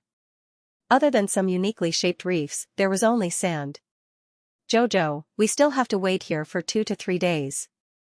Other than forget Chuan and Murong, we've already obtained the keys to the other 4 families. The Murong clan has agreed to give us the keys, but they want to send 3 of their disciples to go with us. Eldest young Master Qin said, I've already agreed.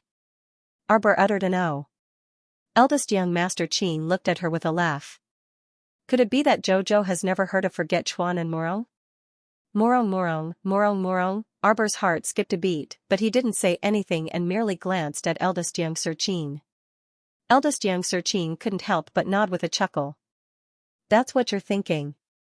Your master, Murong's son, is from the Murong family of Wangchuan.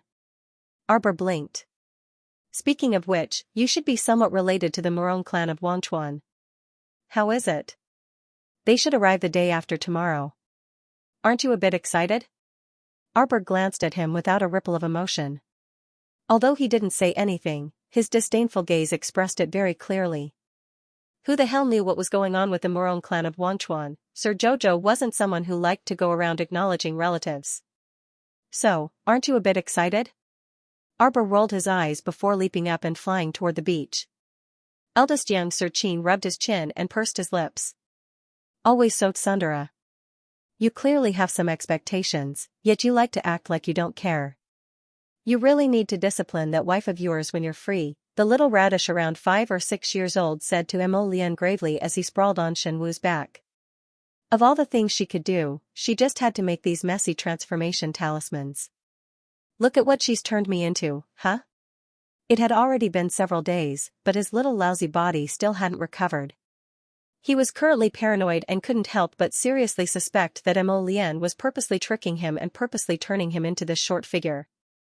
Shen Wu propped him up on his back and couldn't resist saying, We've already been together for so long, so we should trust each other a bit more. As if I'd trust you. The little serpent glared at the 2 men beside him with a huff. Look at what you've been doing these past few days, wandering around aimlessly after entering the city. Don't blame me for not warning you. With my powerful divine conscience, I can sense that at least 4 or 5 groups of people have already noticed you. Shen Wu patted the child's back. Wrong, it's us. The little snake was so angry that he punched Shen Wu's head. Walk properly and don't talk so much nonsense. Ma Shurchen looked back from time to time. How are we going to deal with the people behind us? These people have been eyeing us for a few days now. It's probably because you guys are too ostentatious in the city and have attracted their attention. Do you know what these 2 fellows have done that would incur the wrath of man and God? Ever since they entered the city, they had done this kind of thing every day. For example, squatting in front of a roasted rat stall and eating hot sweet potatoes. She really didn't know what that dignified and elegant Prince Mo always kept in his storage talisman. There were roasted sweet potatoes, spicy dried tofu, oranges, and everything else. In the city of Sin, roasted crispy mouse was considered a luxury food. It was hard to imagine that these 2 cheaters would actually eat roasted sweet potatoes in front of other people's stalls. What was even more infuriating was that yesterday, they actually sat in a stone pavilion by the street, toasting each other and drinking wine, accompanied by 2 or 3 exquisite side dishes. After that, everyone was given a bowl of egg and pork noodles. Was this something that a human could do? Before entering the city, Shen Wu had already reminded these 2 cheaters that the resources in the city were extremely scarce, and none of their belongings could be seen. Alright, whatever Shen Wu reminded them of, they would do the exact opposite. Shen Wu reminded them for nothing. The number of crazy things these 2 had done could not be counted with 10 fingers. It was normal for them to attract 5 or 6 groups of people to follow them. At this moment, the venerable Peach Blossom Immortal took out a wine flask from his inner world and followed behind Mo Lian. He took a sip of wine to calm his nerves as they walked forward. Mo Lian, there are more and more people following us. Then why did you freaking show off your apricot wine? Is this person crazy? It's fine. Just like we said yesterday, enter the alley in front. Mo Lian nodded and quickly walked to the stone alley on the side. Ma Shichen immediately followed after him, intentionally or unintentionally turning around to glance behind him. Shen Wu hurriedly followed them in. Now that he knew Prince Mo's identity, he had a blind trust in His Highness. He always felt that Prince Mo would cheat anyone, but probably not his teammates. Has this kid always cheated others like this? The little snake pursed his lips and could not help but say. It depends on the situation, Yuan Shichen answered casually, then looked at him with a smile. What? Are you scared? Why would I be scared of him? The little snake puffed up his cheeks and snorted. If I recover, I can be a great help to you. Yuan Shichen smiled and looked at him without saying anything. Swalan saw this guy's eyes and his heart instantly became uneasy. It can't be, right? Looking at Yuan Shichen's eyes, this black-bellied gaze, could it be that he wanted him to stay like this until they got out of the undersea abyss? Are you still brooding over what happened before? The little snake keenly sensed that the attack at the undersea abyss entrance might not be over yet. This Prince Mo was really not a good person. Why was he always holding a grudge? Yuan Shichen smiled and patted his head. Don't worry. One day, I'll take care of you. Yuan Shichen smiled meaningfully at him. When we fight later, follow Shen Wu and don't run too far. After all, with his current physique, if he were to fight, he would be pressed to the ground and beaten up. The little snake looked at them speechlessly.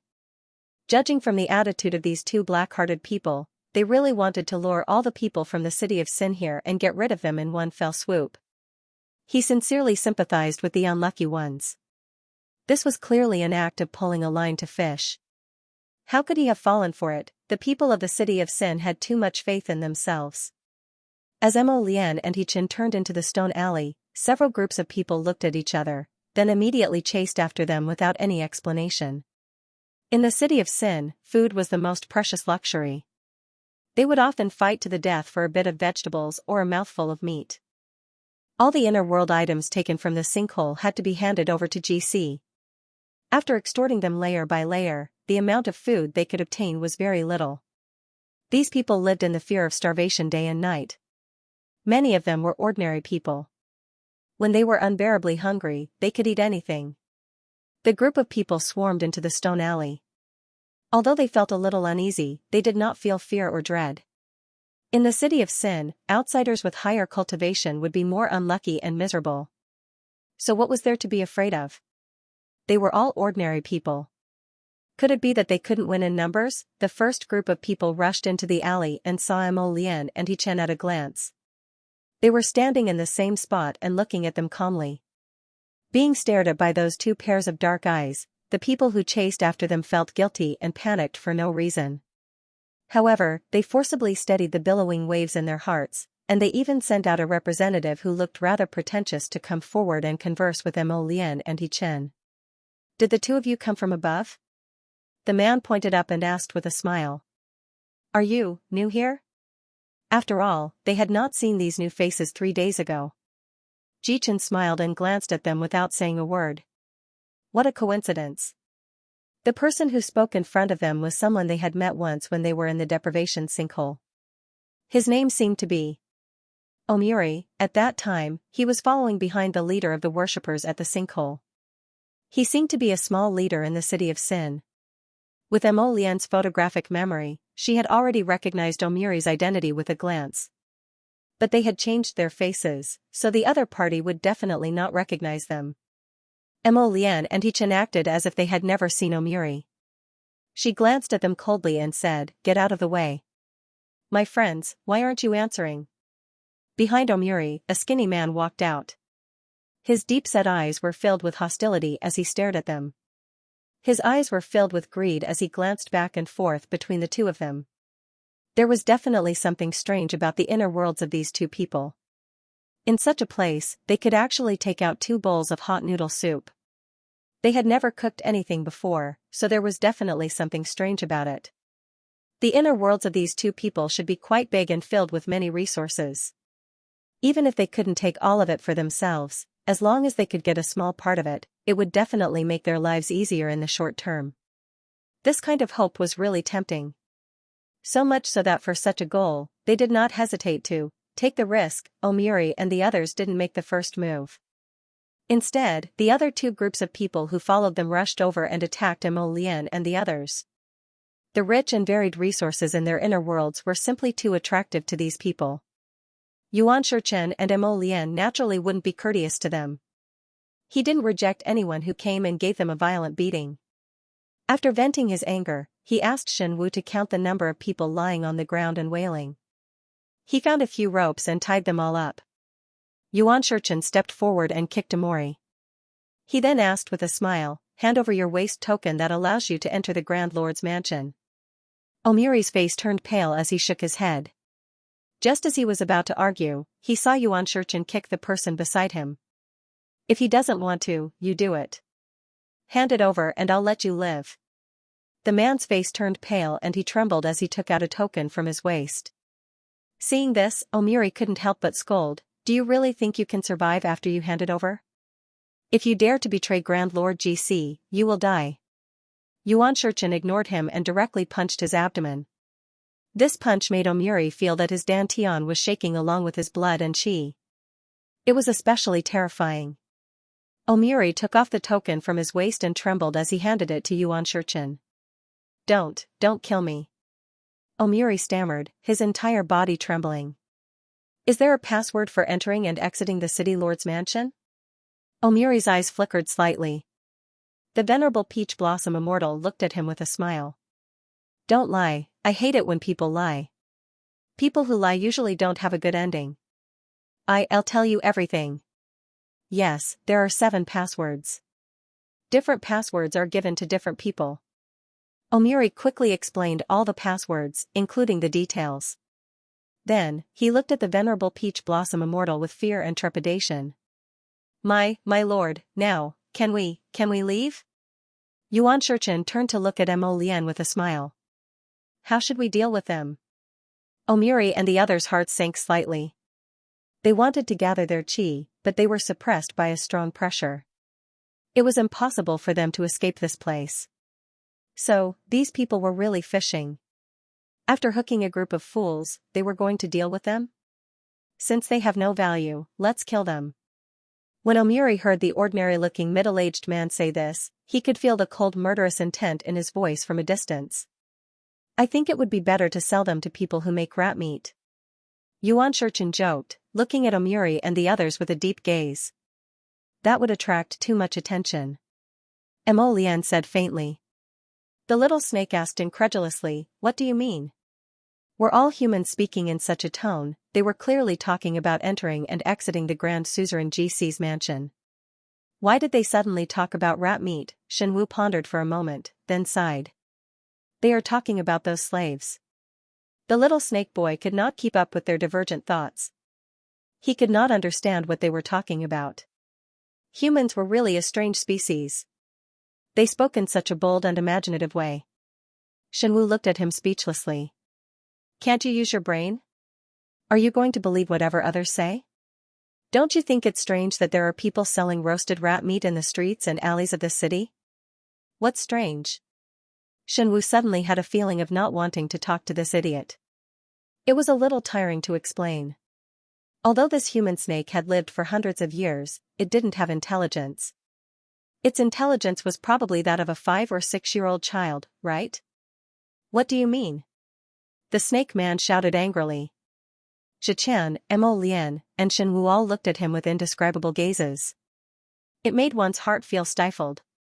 How can there be so much rat meat? Shen Wu couldn't help but roll his eyes and cry out, "It's just a sheep's head under the guise of dog meat." The so-called roasted rat meat was just some slaves killed in the karst cave mining area. Shen Wu took a deep breath. In the end, he was still somewhat unable to continue speaking. This kind of thing was really cruel. But in a place like this, any kind of cruelty seemed to be normal.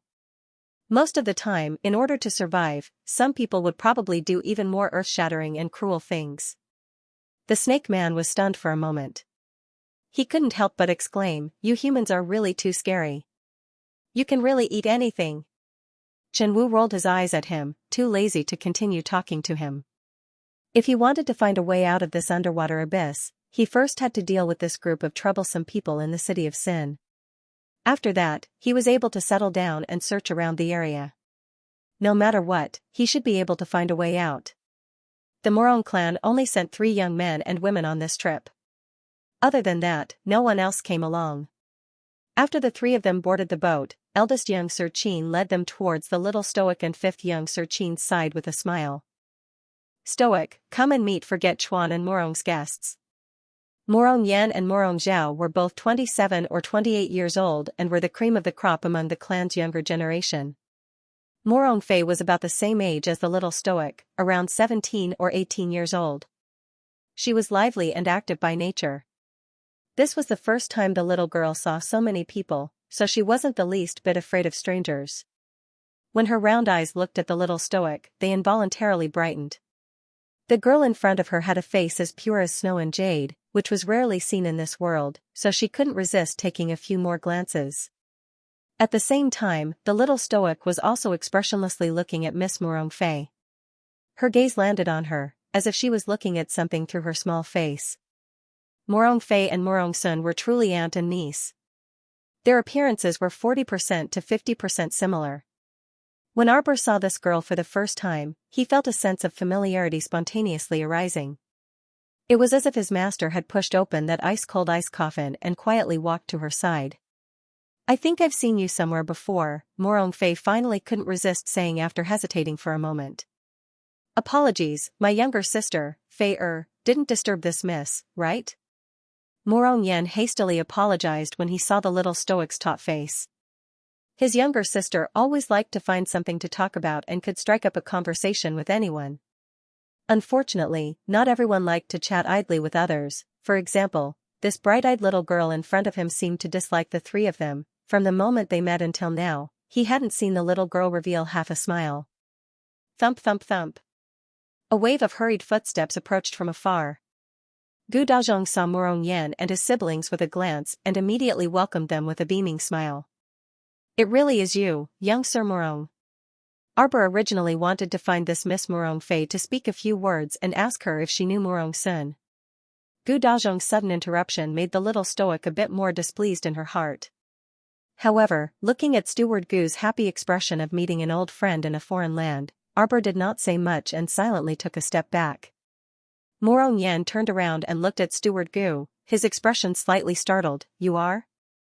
The one beside Uncle Feng, Steward Gu? Yes. Young master has a good memory.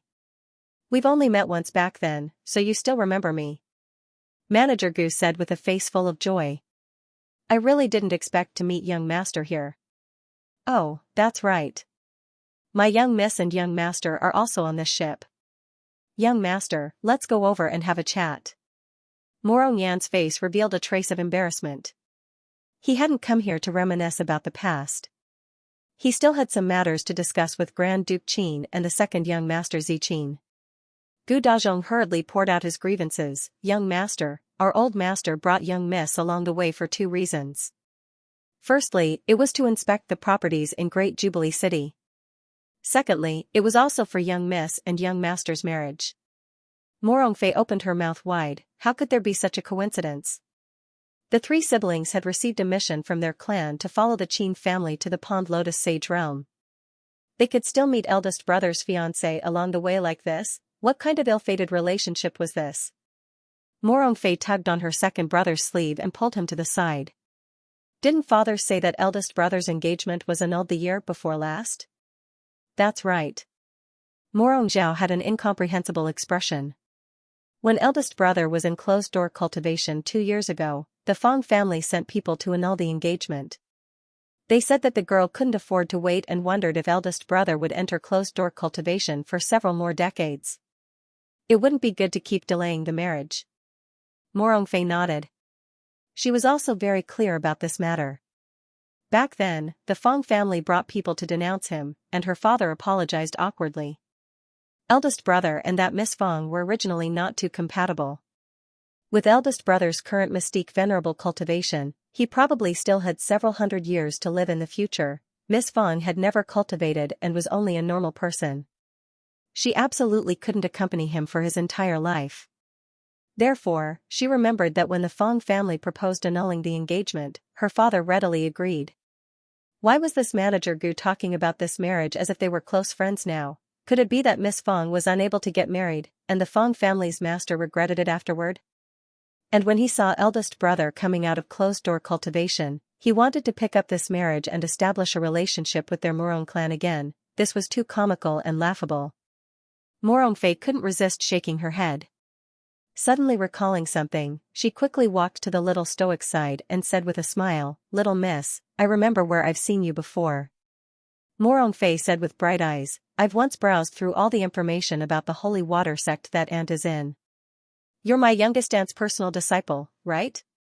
With Morong Fei's mention, Morong Zhao's memories also came back. He hastily nodded and said, "Right, no wonder I found you strangely familiar. So you're a disciple of the holy water sect." Arbor glanced at them and pretended to ask casually, "You all know about Master's matter?" Morong Fei withdrew her playful expression and nodded solemnly. Back then, the holy water sect's destruction dealt a huge blow to father and my uncles. Our clan sent people to Seacone Planet to investigate the truth, but at that time, the entire holy water peak was enveloped by withered vines and ancient trees. The main peak was razed to the ground, leaving not many traces behind. However, we could still analyze some clues. Morong Fei said seriously, "The clan has always sent people to investigate this matter.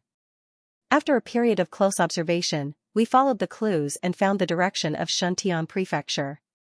However, when we arrived, the entire 6 prefectures were in turmoil. There was a hidden force sweeping through the 6 prefectures like a hot knife through butter.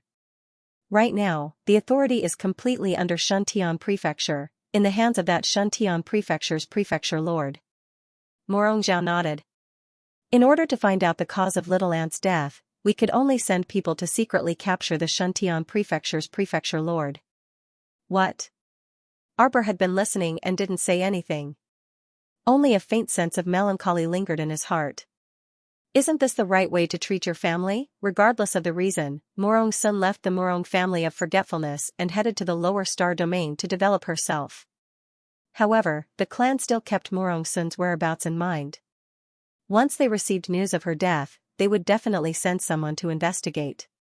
Not every family was as cold as Wan Chuan Longshire to his mother, right? When Arbor abruptly heard Morong Zhao say that they captured the Xianxia Prefecture's prefecture lord, he couldn't help but raise his voice. *T, it can't be, right? She had been busy all day recently and hadn't contacted Duanzhong for a long time. Could it be that this old fellow Duanzhong was captured by someone?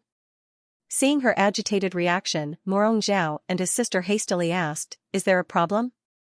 "According to our investigation, there is conclusive evidence that Xianxia Prefecture accounted for more than half of the people who attacked the holy water sect back then." Arbor glanced at the siblings and asked exasperatedly, "Done? I mean, you guys captured that Xianxia Prefecture's prefecture lord, Gung Pengcheng, and brought him back to the River of Forgetfulness?" "That's right." Morong Fei said solemnly, "We sealed his divine sense at the first moment and imprisoned him in the dungeon for interrogation. That old punk was also stubborn and refused to confess at all. The strangest thing was that the soul-searching was ineffective against him." "Arbor, you guys really searched for the wrong person." She could even imagine that old punk Dunju's bitter melon face, his small hands clutching the 2 bars as he wailed, "Master, little master. Save Dunju. Peach blossoms, save your Dunju." Arbor couldn't resist massaging his throbbing head and vaguely seemed to hear Dunju's miserable cries. What a pitiful old punk. Why was he so unlucky in this lifetime? "When did you guys capture Dunju, that Xianxia Prefecture's prefecture lord?" "When?" Morong Zhao and Morong Fei pondered for a moment before replying, "Probably around 3 months ago." Arbor widened his eyes in astonishment. "Then you guys have been detaining him and torturing him?" Morong Fei smiled embarrassedly. "That's right. Actually, we didn't want to detain him. It's mainly because this guy doesn't speak the truth. His words don't match and sound like he's making up lies." Arbor was speechless and said after a moment of silence, "Can you guys release him first after returning?" "You know him?" Morong Fei was startled and sized up Arbor. "That old man doesn't look like a good person." Arbor didn't know how to explain it to them and considered for a moment before saying, "Actually, you guys captured the wrong person. Right now, the wisp of soul in Gung Pengcheng's body is temporarily residing in a friend of mine." Morong Zhao and his sister were at a loss for words as they looked at Xiaomu speechlessly. "It's a long story. Let's talk about it later." Arbor signaled them to turn around with his eyes. Morong Zhao and his sister turned around and saw their eldest brother, Morong Yan, walking towards them. Morong Fei smiled and said, "Is it settled?" Morong Yan's expression was somewhat stiff. He shook his head and raised his hand to massage his throbbing temples. In a low voice, he said, "This steward Gu is adamant that there is no annulment of the engagement document, saying that this matter is not set in stone. Therefore, the engagement still exists." Everyone looked at each other. His big brother was being blamed by someone. Morong Fei's little face puffed up in anger. Back then, they were the ones who wanted to break off the engagement.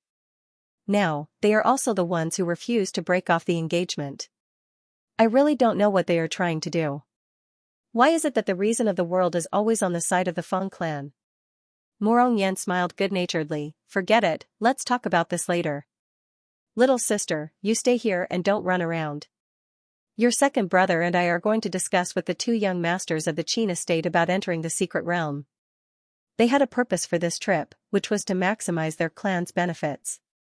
Morong Yan glanced sideways at Arbor and nodded very politely. Before he could speak, he heard Morong Zhao say, "He's one of us. Eldest brother, this is little aunt's direct disciple." Morong Yan belatedly glanced at the little girl with an expression of sudden realization. "Ah, it's that one from planet Sikong's holy water sect?" No wonder younger sister said the little girl looked familiar at first glance. It turned out she really was one of them. Little aunt's direct disciple was no different from the Morong family's direct disciple. Morong Yan hastily said with a smile, "Please forgive me for not recognizing Miss earlier." The little stoic's face was still stoic, but her eyes were brimming with vigor. She glanced at Morong Yan and pretended not to care. No need to take it to heart. Before she could finish speaking, she saw Morong Yan take out a small box from his inner world and hand it to Arbor. "Little junior sister, you don't mind me calling you this, right? Take this small item and treat it as senior brother's greeting gift to you. It's just a trifling item. It's a few formations that senior brother made himself and can be used at any time." The belated siblings, Morong Zhao and Morong Fei, also hastily took out gifts and piled them in the little stoic's hands. "Little junior sister, we'll be a family from now on. Don't be afraid, even if little aunt is no longer here, our Morong family of Forget River will still be your strong backing." Morong Fei paused and asked in confusion, "Speaking of which, where have you been all these years?" After the Holy Water sect was destroyed back then, the Morong family of Forget River actually sent a group of people to stand guard outside planet Sikong's Holy Water sect for several months. In the end, they didn't find a single Holy Water sect disciple, which was truly a huge setback. They only withdrew everyone half a year later. At that time, those clansmen reported that there was no one alive in the Holy Water sect. All the uncles, elders, and uncles in the clan were extremely furious and had been investigating this matter for many years. However, due to heavenly law's obstruction at that time, they didn't dare to extend their hands too far. They had been investigating in secret, and their progress was very slow. Arbor's eyes brightened, and she silently took back the gifts the little brothers and sisters handed her. She said, "It's a long story." The three people, strange, why did they suddenly feel awkward? "It's a long story," the little stoic said with a conflicted expression. "I'll tell you when I have time in the future." Of course, it was impossible for her to tell them about it. It would be better to bring them to the current Holy Water sect and send a talkative senior sister to tell them about it. Morong Fei smiled happily, "That's good too." The little stoic's mouth twitched. She originally wanted to tell them that Morong Sun might still be saved. But on second thought, in order to avoid having too much hope and too much disappointment, it was better not to talk about it for now. Perhaps in the future, he would be able to save his master. At that time, he would let his family meet. Wouldn't it be better to be surprised and happy? "Everyone, are you done catching up?" Eldest young Sir Qin strolled over with a grin and glanced at the little girl's calm face. Bah, this little girl still wanted to lie to him. She was clearly very happy and excited on the inside. If it weren't for them being present, perhaps the little stoic would have already pulled that Miss Morong intimately to the side to chat. Jojo, is it okay if you share a tent with Miss Morong tonight? Arbor nodded without any objections, but Morong Fei appeared very happy. You've stayed on this sea turtle island for 2 days already, right? Before Arbor could complain, eldest Xianxia nodded and said with a smile, yes, everything is ready. We're just waiting for your key. Morong Fei's hand reached into her bosom. He took out a very ordinary cloth pouch and poured out a gilded copper key from it before handing it to eldest Xianxia. Eldest Xianxia accepted it very politely with a smile. At the same time, he took out 4 other gilded copper keys that looked exactly the same in terms of specifications and quality. When the 5 keys were placed together, they emitted a bright glow under the sunlight. Arbor's large eyes glanced at those 5 keys before retracting her gaze. Eldest Xianxia walked to her side with a smile. Jojo, I'll leave these keys to you for safekeeping. Arbor looked at him strangely. Eldest Xianxia chuckled and placed all 5 keys in her hands. Alright, you can go rest. Today, 5th brother told me that you didn't take an afternoon nap. You must be exhausted, right? Arbor rolled her eyes. She really wanted to refute that her sister didn't need to take an afternoon nap every day. Recently, she had been working too hard in order to recover her divine sense as soon as possible. Who took an afternoon nap? The little fellow put away the 5 keys and silently glanced at eldest Xianxia before walking towards her tent. Morong Fei hastily followed and excitedly asked, little junior sister Jojo, with my condition, we still have to stay here for 4 to 5 days? Arbor nodded and led her towards her tent. The entrance to the Pond Lotus Sacred Realm had to be opened, or else they wouldn't even be able to enter the secret realm's main entrance. Along the way, the island was barren without any resources other than rocks and sand.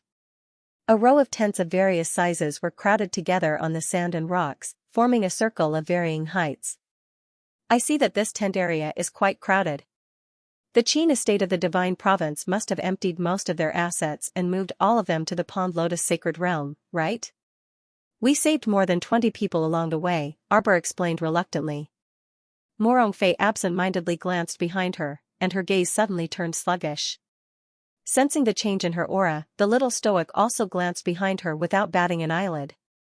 She saw that warm-hearted eldest sister-in-law Yang helping the sickly Miss Fong out of a small tent and slowly walking forward along the sandy ground.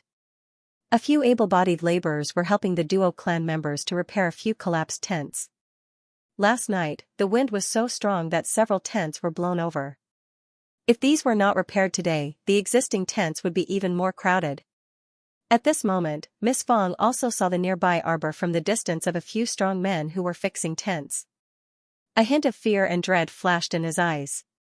Previously, it was this woman who had said decisively that she would chop off one of her brother's legs. In the end, his poor brother really did lose a leg. Her younger brother was still so young.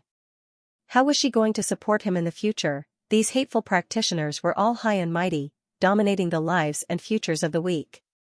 They were extremely hateful. Arbor glanced at Miss Fong and then retracted his gaze. His brows unconsciously furrowed. In that instant, she could feel Miss Fong's intense resentment. This girl actually resented him? Arbor shook his head. What's wrong? Morong Fei keenly sensed that there seemed to be some animosity between Arbor and Miss Fong. Speaking of which, it was strange. How could a quiet person like the little stoic have a conflict with Miss Fong? Arbor led Morong Fei back to his tent. Senior sister. The little stoic said with a stoic face, go rest first and come out to eat in a bit. F***ck, what is that thing? Quick, quick. Get out of the way. Hurry and disperse. It's crashing down, a series of exclamations rang out. Arbor looked up and saw a bird-shaped flying device crookedly crashing into the tent area ahead. That collision looked like it was going to destroy heaven and earth. Everyone screamed as they fled from their tents one after another and swarmed toward the area where Arbor and Morong Fei were standing. From afar, they saw that bird-shaped flying spirit tool somersaulting a few times in the air before swooping down toward the ground. Asterisk boom. After a loud noise, the front cabin of the flying spirit tool plunged into the sandy ground, raising a row of tents nearby to the ground. A duo clansman was strenuously propping up a tent. When he saw the scene, he was so shocked that he couldn't close his mouth in time and ate a mouthful of dirt on the spot. The tent that had just been set up in front of him was torn to pieces with a crash. Everything fell apart. Young Master Omega Kotoko rushed over when he heard the commotion and hastily ran to the little stoic's side to ask, "Are you all right?" Arbor was baffled. What could happen to her? She was already quite a distance away from where the flying spirit tool had crashed. What problem could there be? Young Master Omega Kotoku sized her up. Seeing that she was indeed fine, he nodded and instructed, "Stay here and don't move." The little stoic, it was really annoying. Everyone always liked to say this to her. After glaring at Omega Kotoku's back, the little stoic tugged at Morongfei beside her. "Let's go over and take a look." Morongfei's lips curved. How could she not watch a good show? She naturally agreed gladly. The two of them quietly ran over. When they got closer, they saw a large circle of people gathered there. There was a large pit in the middle. Half of a bird-shaped flying spirit tool was buried in the pit. It took a long time for the door of the air transportation spiritual tool to finally open from the inside.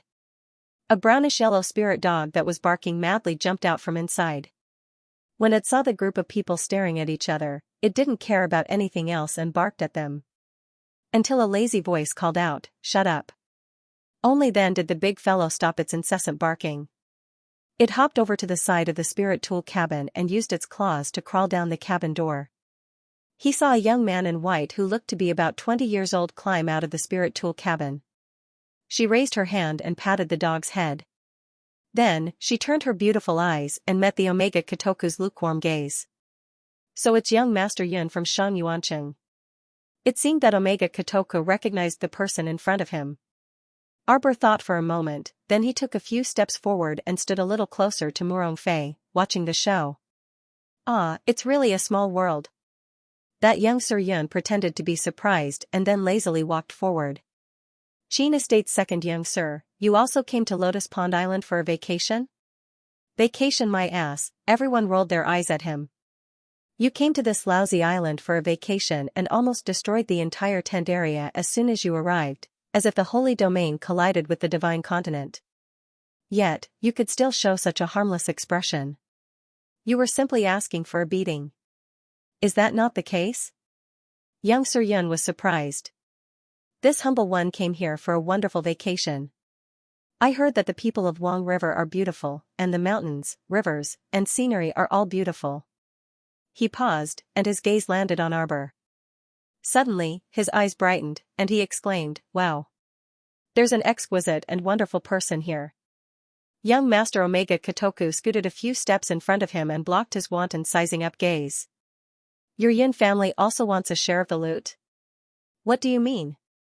Young Master Yin asked innocently, "Share what loot?" "This young master said that I came here for a vacation." Enough, enough. He knew that he wouldn't get any information from this person even if he rambled on. Young Master Omega Kotoku gruffly interrupted him. "Yun Yunji, so what if you're here? Can't you be more reliable and do things properly?"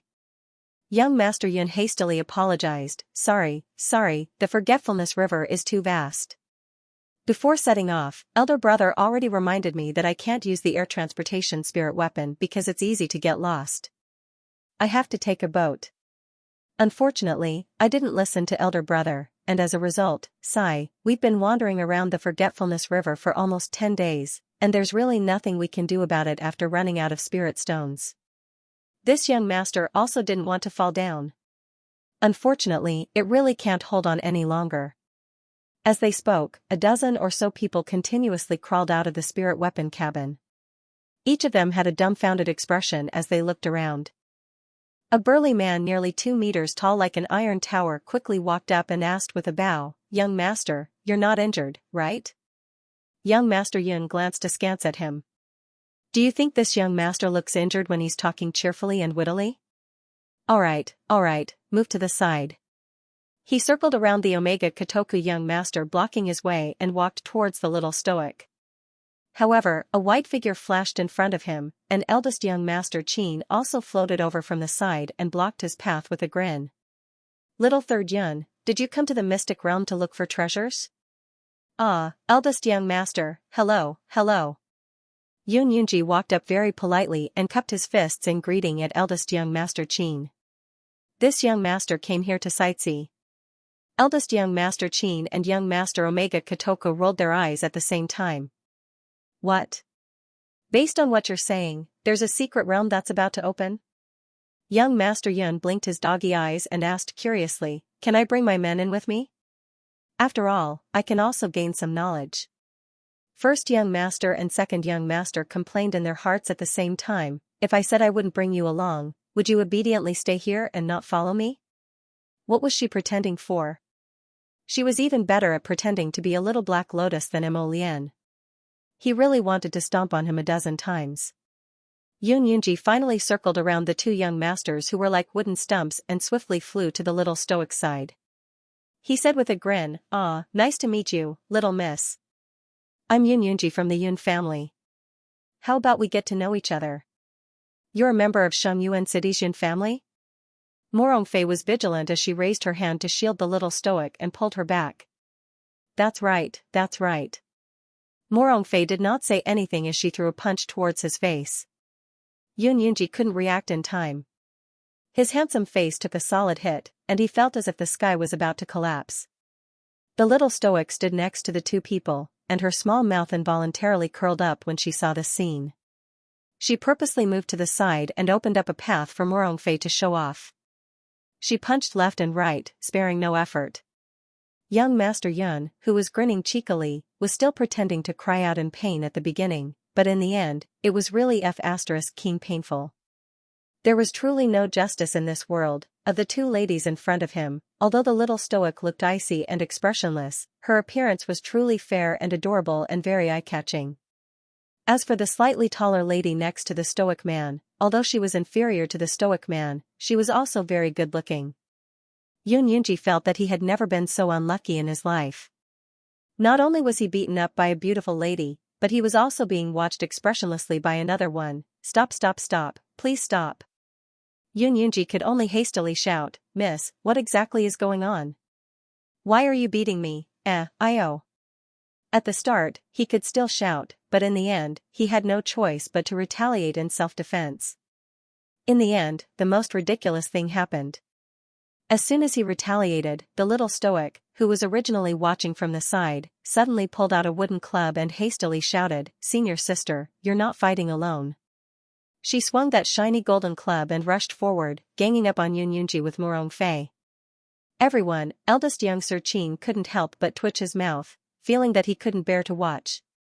After being hit twice by the club, Yun Yunji felt that if he retaliated against the little stoic again, he might be even more unlucky. Thus, he didn't retaliate again and just kept fleeing outside, almost colliding head-on with fifth young Sir Qin, who was walking over with a plate of pastries.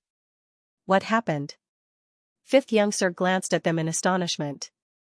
Just now, he was preparing food in the distance when he heard the huge commotion, so he hurried over to take a look. The little stoic silently put away that golden club and bounced to fifth young Sir's side, adeptly helping him take the plate in his hand. "Don't eat too much, it'll be dinner soon," fifth young Sir instructed.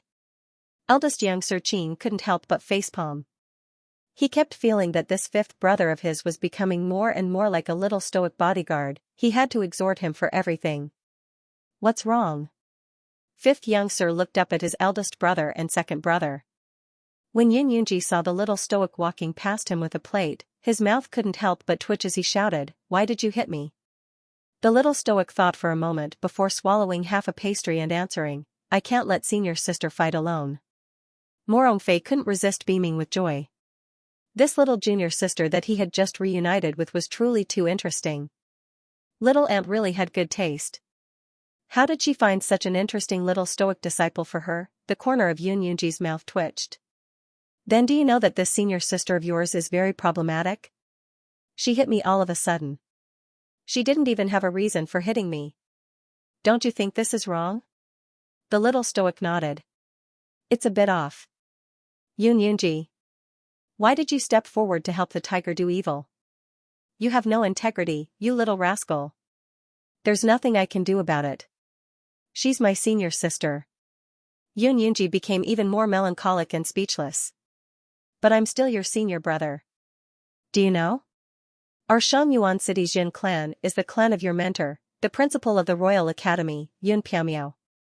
So when you beat up Yun Piamiao's nephew, your proper senior brother, do you think you did the right thing? The little stoic's eyes instantly brightened. Yun Yunji felt an inexplicable sense of panic. F*CK, what's going on? This stoic face doesn't look like a happy reunion. You're the nephew of Dean Yun? That's right, I'm your senior brother, Yun Yunji. Senior sister, hit. The little stoic hollered and rushed forward again. This idiot in front of him was actually Yun Piamiao's eldest nephew. This was really great. In the past, due to his respect for his teachers, he couldn't find any reason to beat up the headmaster who tricked him. Now, his fat nephew had personally delivered himself to his doorstep to be beaten up. It simply couldn't be any better. This fellow was in a great mood and directly stuffed the plate into the fifth young master's hands. Without another word, he took out that golden club and smashed it at Yun Yunji. Moronfei secretly exclaimed in her heart, "This is really my biological junior sister." She drew her sword and fought together. She hastily withdrew her hand and followed up. The two of them flew forward one after the other. The club whooshed through the wind, and their fists rained down. Without another word, they gave Yun Yunji another round of fat beatings. A few Yun family members were so anxious that they wanted to go forward and help, but they were stopped by another handsome young master who had a smile on his face. It's fine. Old Third likes to be pretentious. It's not a bad idea to let him get beaten up and learn from his mistakes. Besides, he's very resistant to beatings. Everyone, they wondered if the young master would feel guilty when he said this. Their family's third young master was actually chased and beaten by two girls until he fled in panic with an ashen face. Truly pitiful. Eldest Omega Kotoku was speechless. Seeing Yun Yunji get beaten up from the east to the west and then chased back to the east, he instantly sympathized with this person. When he looked at this fellow just now, he felt that his words were rather infuriating and really wanted to beat him up. He didn't expect Jojo to help him without another word. He was really a rather awesome little stoic. At this moment, young Master Omega Kotoku's anger also subsided a lot, and his heart also felt much more at ease. This fellow watched coldly from the sidelines as that unlucky Yun Yunji dodged his attacks here and there without the slightest ripple in his eyes. You deserve it. You should have met someone like Xiao, who would beat you up until you couldn't speak. Hey, stoic. Senior brother was wrong, alright. Don't hit me. Don't hit me. Senior brother said, to tell the truth, I said it. Yes. Senior brother has long recognized you. More than 80% of the Yun family had probably flipped through this stoic face's information. Not only did this girl study under Murong's son, but she also entered Yun Fur and Yun Piamiao's academy and studied there for a period of time, so she had a close relationship with them.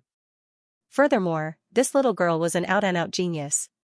In the entire Yun family of Shangyuan City, there was not a single person who could compare with this little girl in terms of talent. In just a few short years, this child had grown to such a level. Although she might have had many fortuitous encounters along the way, the degree of her bone structure and aptitude was definitely not to be doubted. The Mu family of the Divine Prefecture and the Dragon family of Wangchuan were actually making such a fuss over such a dazzling little genius. From the looks of it, the Mu family of the Divine Prefecture seemed to have repented, but the Dragon clan of Forgetfulness. It seemed that there would be no Dragon clan of Forgetfulness in the future. Yun Yunji wiped his face and took a step back. He grinned and said, "Little junior sister, why don't we make peace? Don't hit senior brother." In actuality, the little stoic hadn't done anything for a long time. She exercised a bit. On one hand, it would be helpful for her afternoon nap later, and on the other hand, she could treat it as training. If they went overboard, she would have to worry about whether or not it would affect her child. Little junior sister. Who's your little junior sister? Moronfei irritably shouted at him. The 100-year grievances between the Morong clan and the Yun family truly could not be resolved in a short period of time. Back then, because of the Yun family's ancestor, the Morong clan fled the Divine Prefecture and moved to Wangchuan. The two families had been in conflict for the past 100 years. Although circumstances had changed with the passage of time, the conflict between the two families still existed. Especially in the previous generation, the matter between youngest aunt and that person caused a commotion between the two families, but it wasn't resolved properly in the end. When Morong Fei thought of this, she couldn't help but sigh deeply. When facing Yun Yunji, she put on a completely ladylike face. Speak, what is your purpose for coming here? To take a perfect, fake vacation. Yun Yunji stuttered after being yelled at by her. Arbor glanced at him and raised his small hand, intending to pat his shoulder sympathetically. However, the latter was probably scared by her wooden club, so when he saw her raise her small hand, his instinctive reaction was to shrink back. The noodle vendor glanced at his hand and silently put it back down. She stroked her small belly comfortingly in passing. Child, Mom isn't this irritable every day.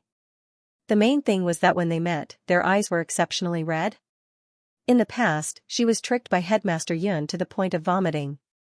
Now that she could finally trick his fat nephew, she was especially excited. Now that she had her own child, she would inexplicably think of Long Chuyun when she thought of all sorts of things. Speaking of which, when she was in Long Chuyun's belly back then, she was definitely very obedient and quiet like her own child. Her child would probably be like her. She didn't know what the little fellow thought of, but a faint smile actually appeared on her face. It was truly a rare sight. Eldest young Sir Qing couldn't resist taking a few more glances at her before his gaze landed on Yun Yunji. Little third Yun, look at the good deeds you've done.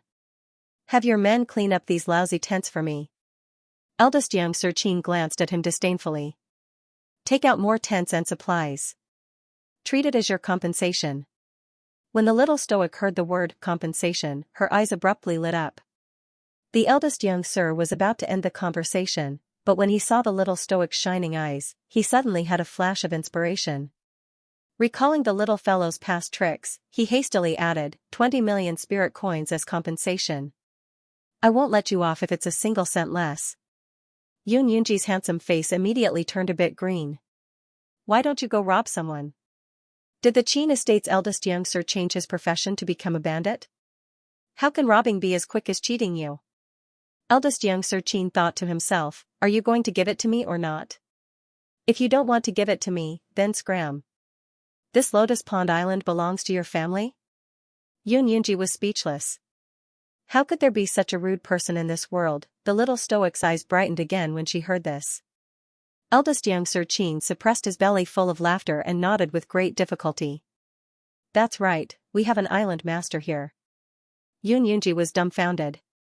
Why hadn't he heard that this Lotus Pond Island had an owner? May I ask who the island master is? The little stoic took 2 steps forward. Yun Yunji didn't react for a moment, and said to her with a smile, little junior sister, we're a family. You definitely won't cheat your senior brother. Do you know who the owner of this island is? The little stoic took another 3 steps towards him. Yun Yunji was stunned for a moment before he exclaimed, it's you? It was obvious. The small island owner nodded and looked at him with sincerity. Then all right. Yun Yunji thought for less than 3 seconds before he hastily nodded. He fished out a spirit coin card from his sleeve and handed it to the little stoic, saying, keep the goodies within the family. You're my little junior sister, so this money is well spent for you. Eldest young Sir Qin twitched his mouth and didn't want to pay attention to this Yun Yunji. The Yun family members were even more exasperated. Their young master was like an idiot and believed everything the other person said. No wonder young Master Biao always mocked him for his low IQ. Everyone was finally able to settle down on the island. The Yun family members also took out a lot of supplies and added them to the tent area. Yun Yunji wanted to live closer to the little stoic, but the little stoic had already set up several tents around her. This guy had no choice but to settle for the next best thing and settle down next to eldest Qin's tent. That night, everyone ate a fairly sumptuous dinner. The little stoic swallowed a soul-soothing pill and cultivated as usual before sleeping in her clothes. Morongfei had already been asleep for a long time wrapped in a blanket and only let out light snoring sounds. After the crash of the air transportation spiritual tool during the day, the camp that had been bustling with noise for most of the day finally sank into silence. The entire camp was quiet. Everyone had quieted down. Only a black shadow was crawling in the darkness, rustling. It crawled all the way to Arbor's tent entrance and lightly arched against the curtain. Pulling back the thick cotton curtain, the dark shadow was just about to enter the tent. A crowgold arrow flew through the air and was about to pierce the black shadow's body when that thing deftly shifted outwards. It caused the crowgold arrow to fall to the ground with a dull thud. In the silent night, Arbor's jet-black eyes glowed as she stared at the tent entrance without the slightest hint of sleepiness. Morongfei's vigilance was also very good. As soon as Arbor made a move, she did her best to pull herself out of her deep sleep. She abruptly sat up and threw off the blanket on her body.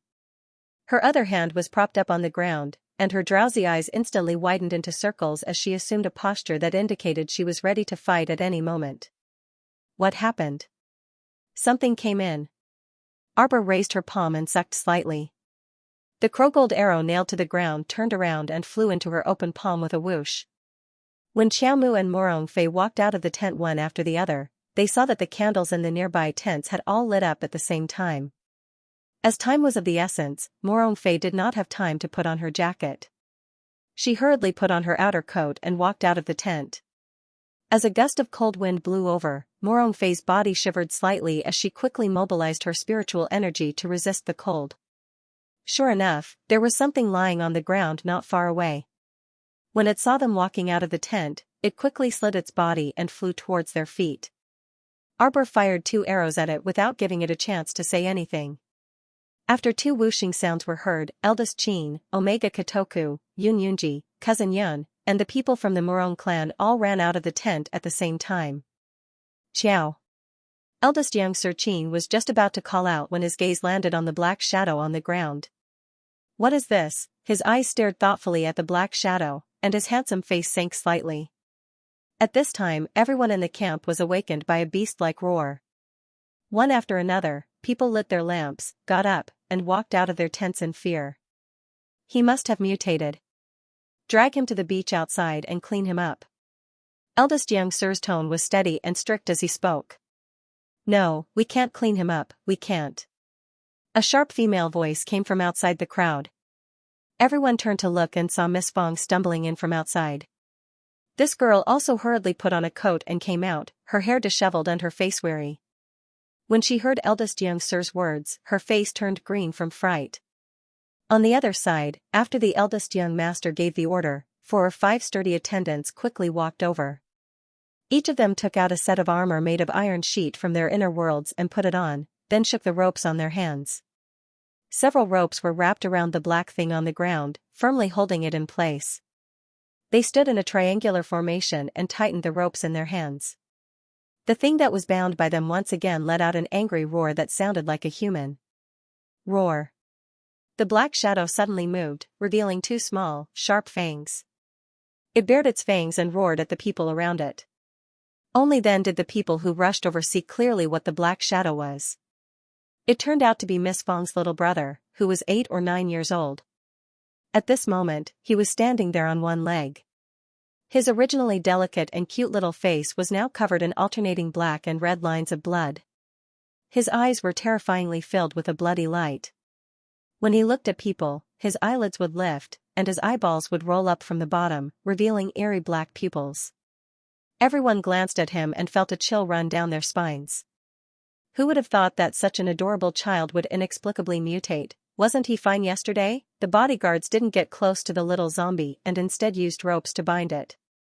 Then, they pulled and tugged a few times, dragging the zombie that was hopping on one leg and taking a few steps forward.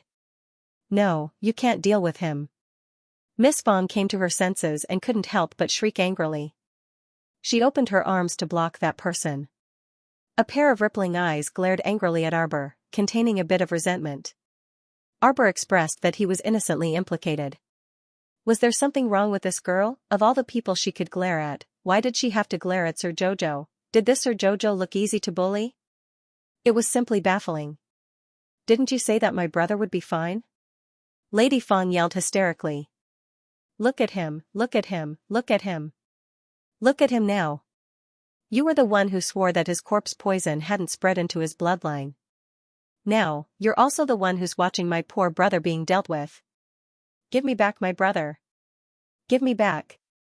Miss Fong was anxious and angry. She was so angry that she almost couldn't catch her breath. Her body went limp and she was about to fall backward. Eldest sister-in-law Yang and a few other women hurriedly supported her. Eldest sister-in-law Yang placed her hand on Miss Fong's chest and hurriedly soothed her. She hurriedly said, Miss Fong, if there's anything, let's talk nicely. Don't be so agitated. Miss Fong, let's talk nicely. How can we talk nicely? Miss Fong angrily pushed Mrs. Yang and the others' hands away and shouted at Arbor, It's her, it's her. What a liar. He even lied to me that my brother would be fine. He said that he would be fine after we cut off his leg. What was the result? Not only did you cause my younger brother extreme pain, but you're also mutating now. Why are you treating us like this? Why are you doing this? Arbor looked at Miss Fong with a strange expression. Jojo-sama was called a liar. She blinked and lowered her head to look at young Master Fong. Then, she looked up at Miss Fong and said with a stoic expression, I didn't lie to you. Miss Fong's brother could indeed be saved that day. But now, the truth was right before their eyes. Young Master Fong had mutated. What did this mean? It could only mean one thing. Arbor raised his head and looked deeply at Miss Fong. That day, a drop of mucus was sprayed on young Master Fong's leg, but it hadn't spread yet. She wasn't wrong at the time. Cutting off his leg decisively could effectively prevent the corpse poison from spreading to other areas. Logically speaking, this young Master Fong shouldn't have shown such a strange change. Unless he had taken some unknown medicine in the past 2 days, Arbor gazed calmly at Miss Fong. His scorching gaze was like a flame burning fiercely in the depths of Miss Fong's heart. Anger burned this Miss Fong to the brink of delirium. She suddenly let out an ear-piercing shriek. Don't quibble anymore. Don't deny it. You actually made an error in judgment. Miss Fong shouted harshly.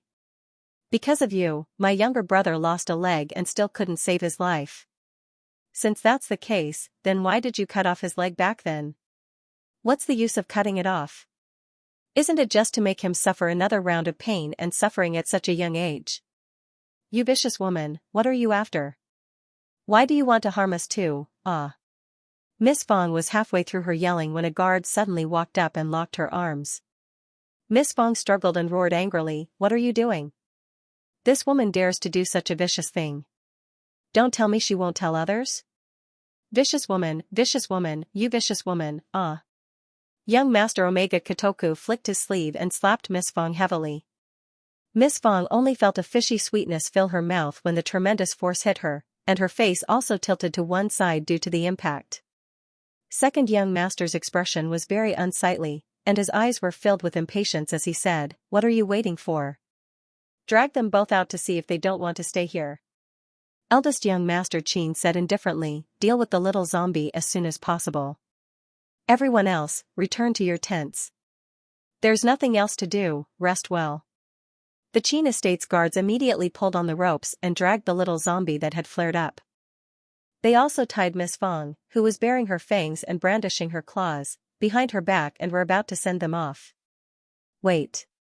Arbor called out to the Qin Estate's guards indifferently. A pair of beautiful almond-shaped eyes looked deeply at Miss Fong. Let me ask you, did you give your brother any medicine in the past 2 days? At this time, Miss Fong's eyes were bloodshot and she looked like she had gone mad. Hearing this, she said without thinking, Among our companions, there is a person who knows a little about medicine. She had given her younger brother some nutritious soup and used some medicine to stop bleeding and remove scars. Don't tell me you want to accuse someone else? I don't want to wrongly accuse anyone, Arbor said calmly, but I won't be framed for no reason. If she didn't clear things up today, would she have to carry the blame forever? Although Miss Fong's way of thinking was quite strange. She had only kindly advised little brother Fong to cut off his legs to save his life, but now that little brother Fong had turned into a corpse, it became her fault. Go and get the dregs for me to take a look. I'll get it. For the past 2 days, eldest sister-in-law Yang had warmly helped brew the medicine and took care of the Fong siblings. Before long, this eldest sister-in-law brought over the dregs and presented them to Arbor. Arbor carefully inspected it and looked up at Miss Fong. "There's nothing wrong with this medicine." Eldest sister-in-law Yang and a worker simultaneously heaved sighs of relief. If there was a problem with this medicine, wouldn't both of them be out of luck? After all, one of them prescribed the medicine, and the other was responsible for taking care of young Sir Fong. If there was a problem with the medicine, then they could hardly absolve themselves from the blame. Miss Fong glared at Arbor with a mocking expression. "What exactly are you trying to prove by doing so many senseless things?" Arbor swept a cold glance at Miss Fong, causing the latter to swallow back the words she wanted to shout. This little stoic's eyes were bright and sharp, causing people to feel a bit fearful, Miss Fong thought. "You yourself are well aware of what you fed your younger brother." Miss Fong's heart thumped heavily, and then she glared at Arbor with widened eyes. "What nonsense are you babbling about? You didn't wrongly accuse anyone else just now, so now you're making a false countercharge and want to wrongly accuse me? Your younger brother was normal before today, right?"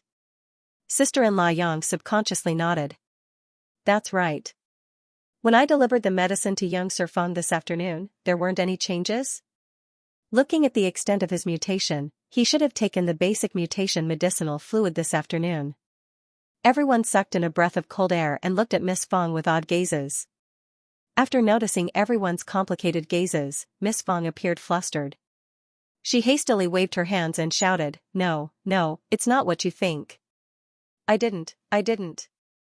Arbor glanced at her indifferently and flicked a dictum talisman into Miss Fong's glabella like a streak of light. "Still not telling the truth?" Her voice was chilly, and her gaze was emotionless and apathetic. Miss Fong glanced at her and couldn't help but tremble all over. Her mouth kept opening and closing, but she couldn't control it at all. "I also didn't want to. Do you think I wanted to? My younger brother lost his legs, so he wouldn't stop crying in the middle of the night. That person told me that as long as I took his special medicine, 3 days, my younger brother would recover. How would I know what kind of mutation medicinal fluid it was? Why would I harm my own younger brother?" Miss Fong screamed in a heart-wrenching rage. "That person told me that as long as I took the medicine, my broken bones could regenerate. Perhaps my younger brother would be able to recover in the future." Everyone looked at Miss Fong with disbelief and speechlessness. This Miss Fong was truly innocent to the extreme. How could she believe such nonsense? Did he really take that precious medicine and give it to his younger brother to drink? She had wrongly trusted others and caused her younger brother to become like this, yet she had previously blamed the little stoic girl, saying that she had made a mistake in her judgment. This was really a case of a thief crying out to catch a thief and making a false accusation. Miss. Gu Dazhong hurriedly ran over, wanting to stop her from continuing. The way everyone looked at him as if he was an idiot was too obvious. Now that Miss had made such a ruckus, all her reputation had been ruined by her.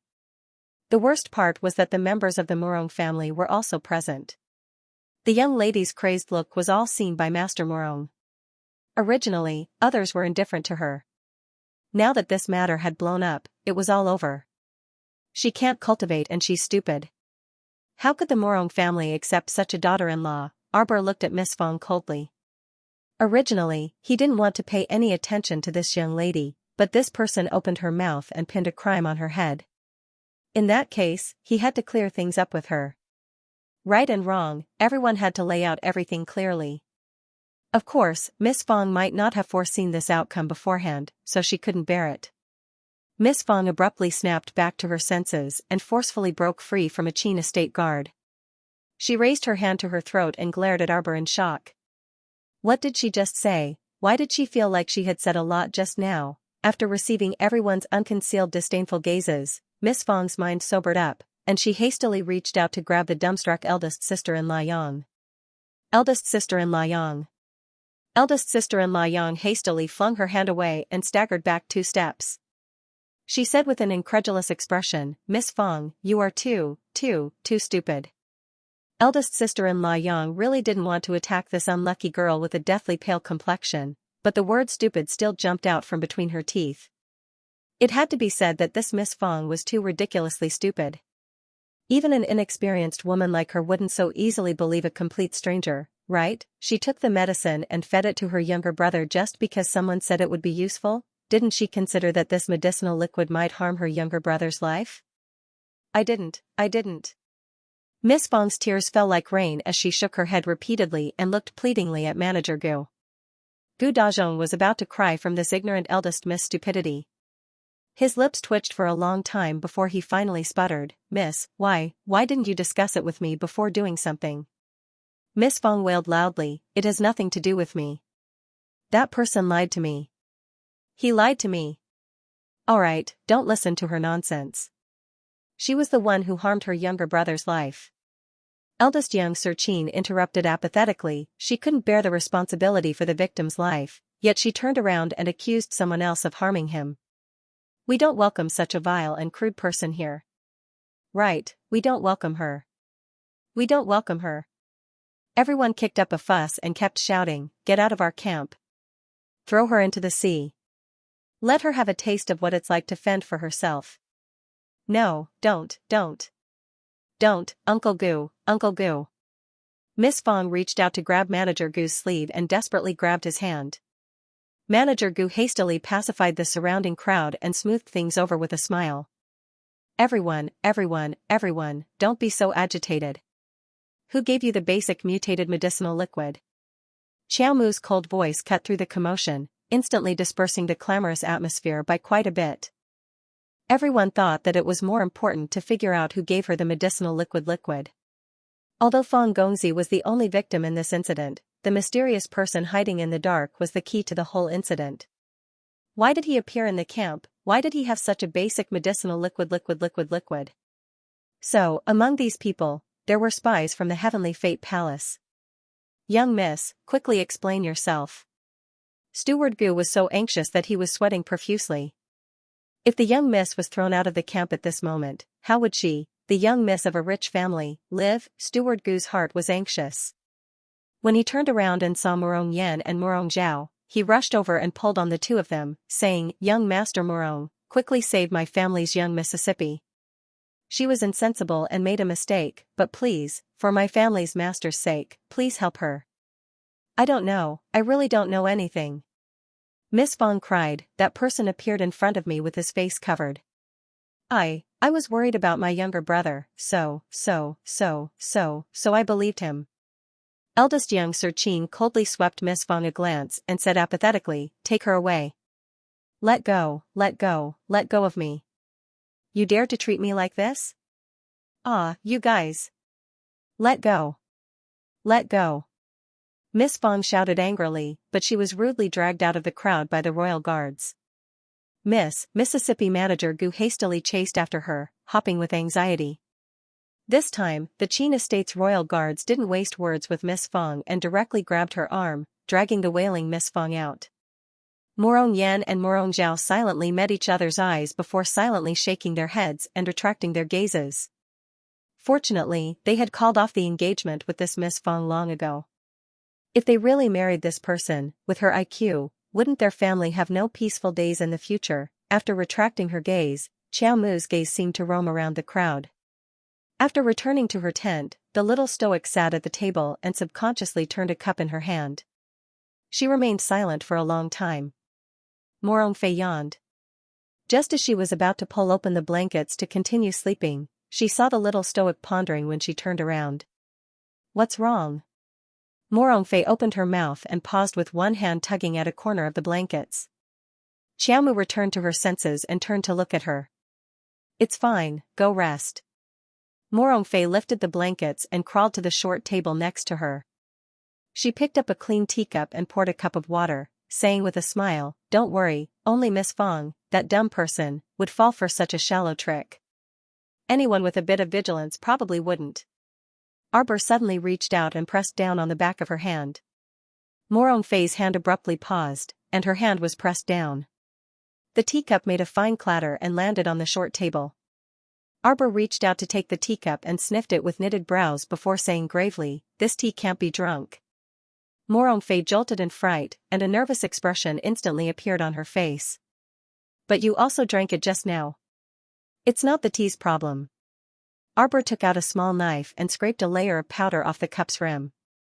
Morongfei immediately clenched her 5 fingers, her entire body stiffened as she sat up straight. It's the mouth of the cup that was smeared with powder.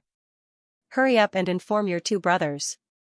The moment Arbor's words fell, Morongfei could not care less about her disheveled appearance as she hurriedly put on an outer robe and dashed out. Arbor also chased after him, only to see the tent beside him move slightly, and a black shadow flashed past. The little stoic sneered and stopped. Formation map. She flicked out a piece of paper from under her sleeve. The formation map turned into a shadow and instantly enveloped the camp. With the place where she stood as the starting point, a trapping array was set up in a matter of minutes. Dozens of flying needles shot out from her body and flew in all directions of the formation.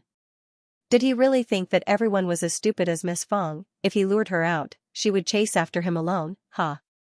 She was not going to chase after him. At this time, the black-cloaked man hidden in the shadows couldn't help but curse inwardly. This really is a little pervert, completely not following the rules. Currently, the camp was surrounded by a trapping array. If he wanted to forcefully break out, he would definitely be seen through. This D*MN girl, he didn't expect that he would be forcefully made a fool out of by this girl. He originally thought that after the incident just now, the D*MN girl would definitely be physically and mentally exhausted. He didn't expect her to still be so vigilant and detect the abnormality at the rim of the cup in less than a second. The camp that had quieted down for less than an hour started clamoring again. Arbor used a formation diagram to construct a trapping formation, making it impossible for the black-cloaked person to escape. After locking onto this person's aura, she touched the little white snake coiled around her wrist. The little white snake immediately turned into an extremely thin white shadow and abruptly scuttled into the dark night. Arbor narrowed her eyes. After taking a few steps, she saw everyone pouring out of their tents. The commoners all looked a bit alarmed, and they anxiously asked after looking back and forth, what happened? What now? It can't be that a monster is attacking the camp, right? Young Master Omega Kotoku lifted the tent flap and involuntarily knitted his brows when he saw the clamorous scene before him. Too many things had happened today. He didn't expect another wave to rise before one wave had even subsided. They hadn't even entered the Pond Lotus Sacred Realm yet. Who the hell knew how many more deceptive things would happen after they entered? Arbor drew a tracking talisman in the air and sent it flying with a flick of her finger. Then, she leisurely walked toward her target. A moment later, the great void serpent's 3-meter-long figure flashed past and suddenly coiled around Arbor, pulling her several dozen meters back. At the same time, flames soared into the sky and exploded inside the camp with a loud explosion. Arbor's eyes instantly turned several degrees colder and harsher, and an indecipherable glimmer flickered in her eyes. Her gaze landed on the raging flames, and it was so cold that people couldn't discern the emotions in her eyes. A dozen or so Qin estate guards hastily rushed over, and the water spiritualists quickly brought the fiery scene under control. How's the situation? Eldest Qin walked over with quick steps, a bit of worry hanging on his face. Reporting to eldest young master, it's fine. It's all under control now. Eldest Qin glanced at Arbor and saw the little stoic's frosty face being coiled around by the great void serpent that was several dozen meters long. The serpent shrunk bit by bit and turned into a slender little white snake. It wore a small crown on its head, and its small head was tilted. It no longer had its giant tail, and its pair of watery eyes looked adorably at the frightened commoners around them. When they saw this several dozen meters long serpent just now, everyone was stupefied. Some were so scared that their legs went soft and they couldn't walk. There were also people who were shrouded in fear, crying and screaming. It was truly a lively scene. Is everyone all right? Old Steward Luo ran over from behind with his fat belly. Arbor's cold gaze slid past the old manager and swept past the faces of everyone present. In the end, his gaze landed on the few young masters of the Qin estate. Someone wants my life, do you know that? The eldest young master's face darkened slightly, and he hurriedly nodded and said, Jojo, don't worry. We will do our best to investigate this matter. Arbor looked at him with a deep gaze. The corners of his mouth lifted slightly, revealing a trace of a smile that was not a smile. Oh? Who do you think this person can break into the camp at night and accurately find me in so many large tents? Old Steward Luo frowned slightly and tried to smooth things over with an apologetic smile. "Little miss, this is just an accident. Someone trespassed into the camp, and the young masters didn't know about it.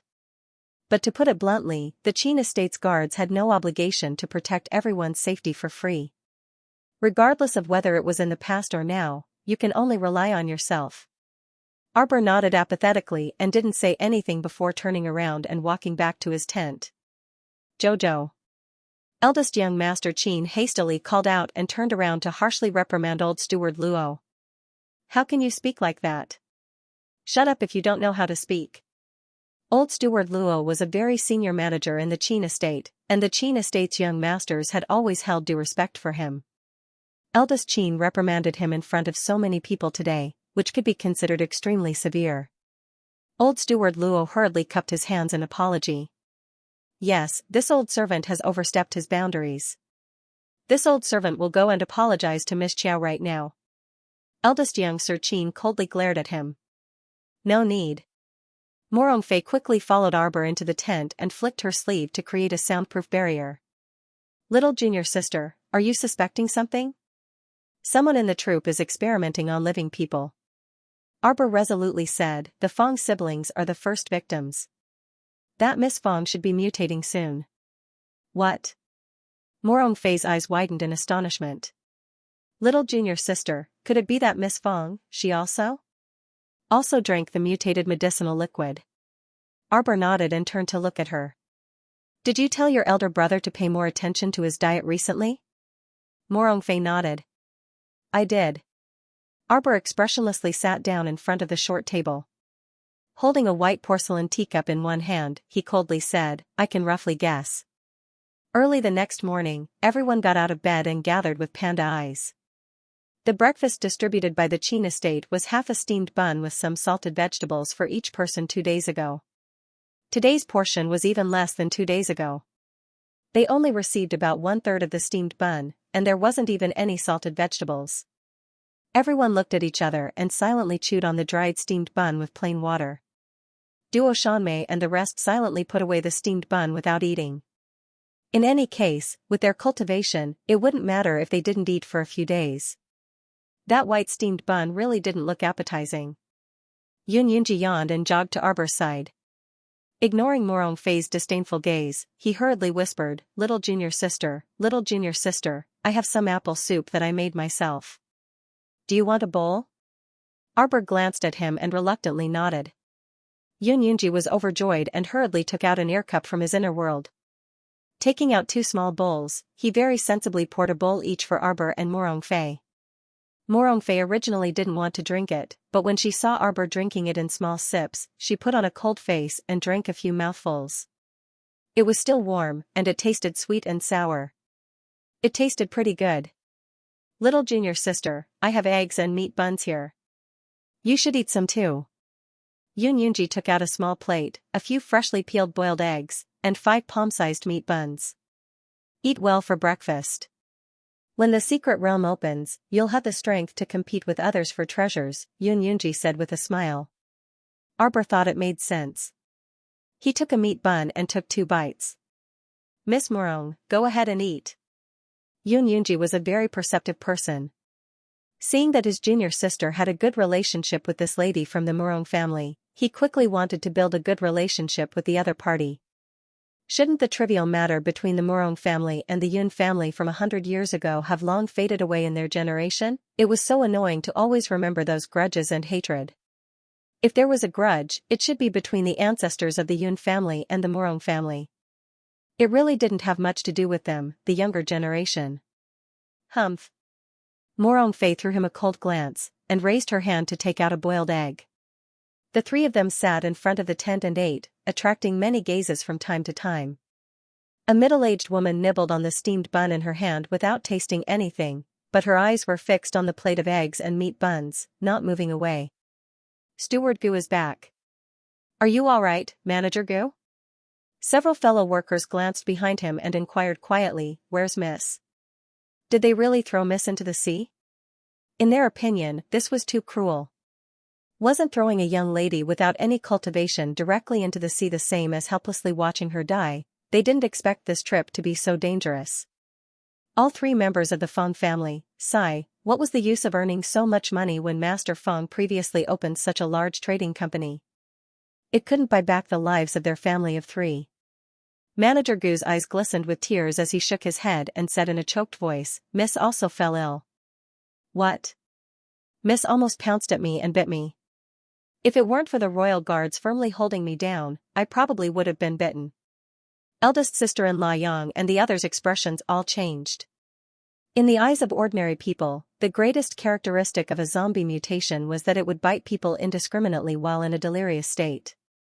As long as one was bitten by a zombie, the zombie poison would mix into another person's body, and that person would also be out of luck. Therefore, zombies weren't actually scary. The scariest thing was that they were contagious. Are you all right, Manager Gu? Several people inquired in whispers with terrified gazes. When fifth Xianxia came over with pastries, he saw these people gathered in twos and threes and whispering about something. He didn't pay much attention to them and walked to Arbor without consulting anyone.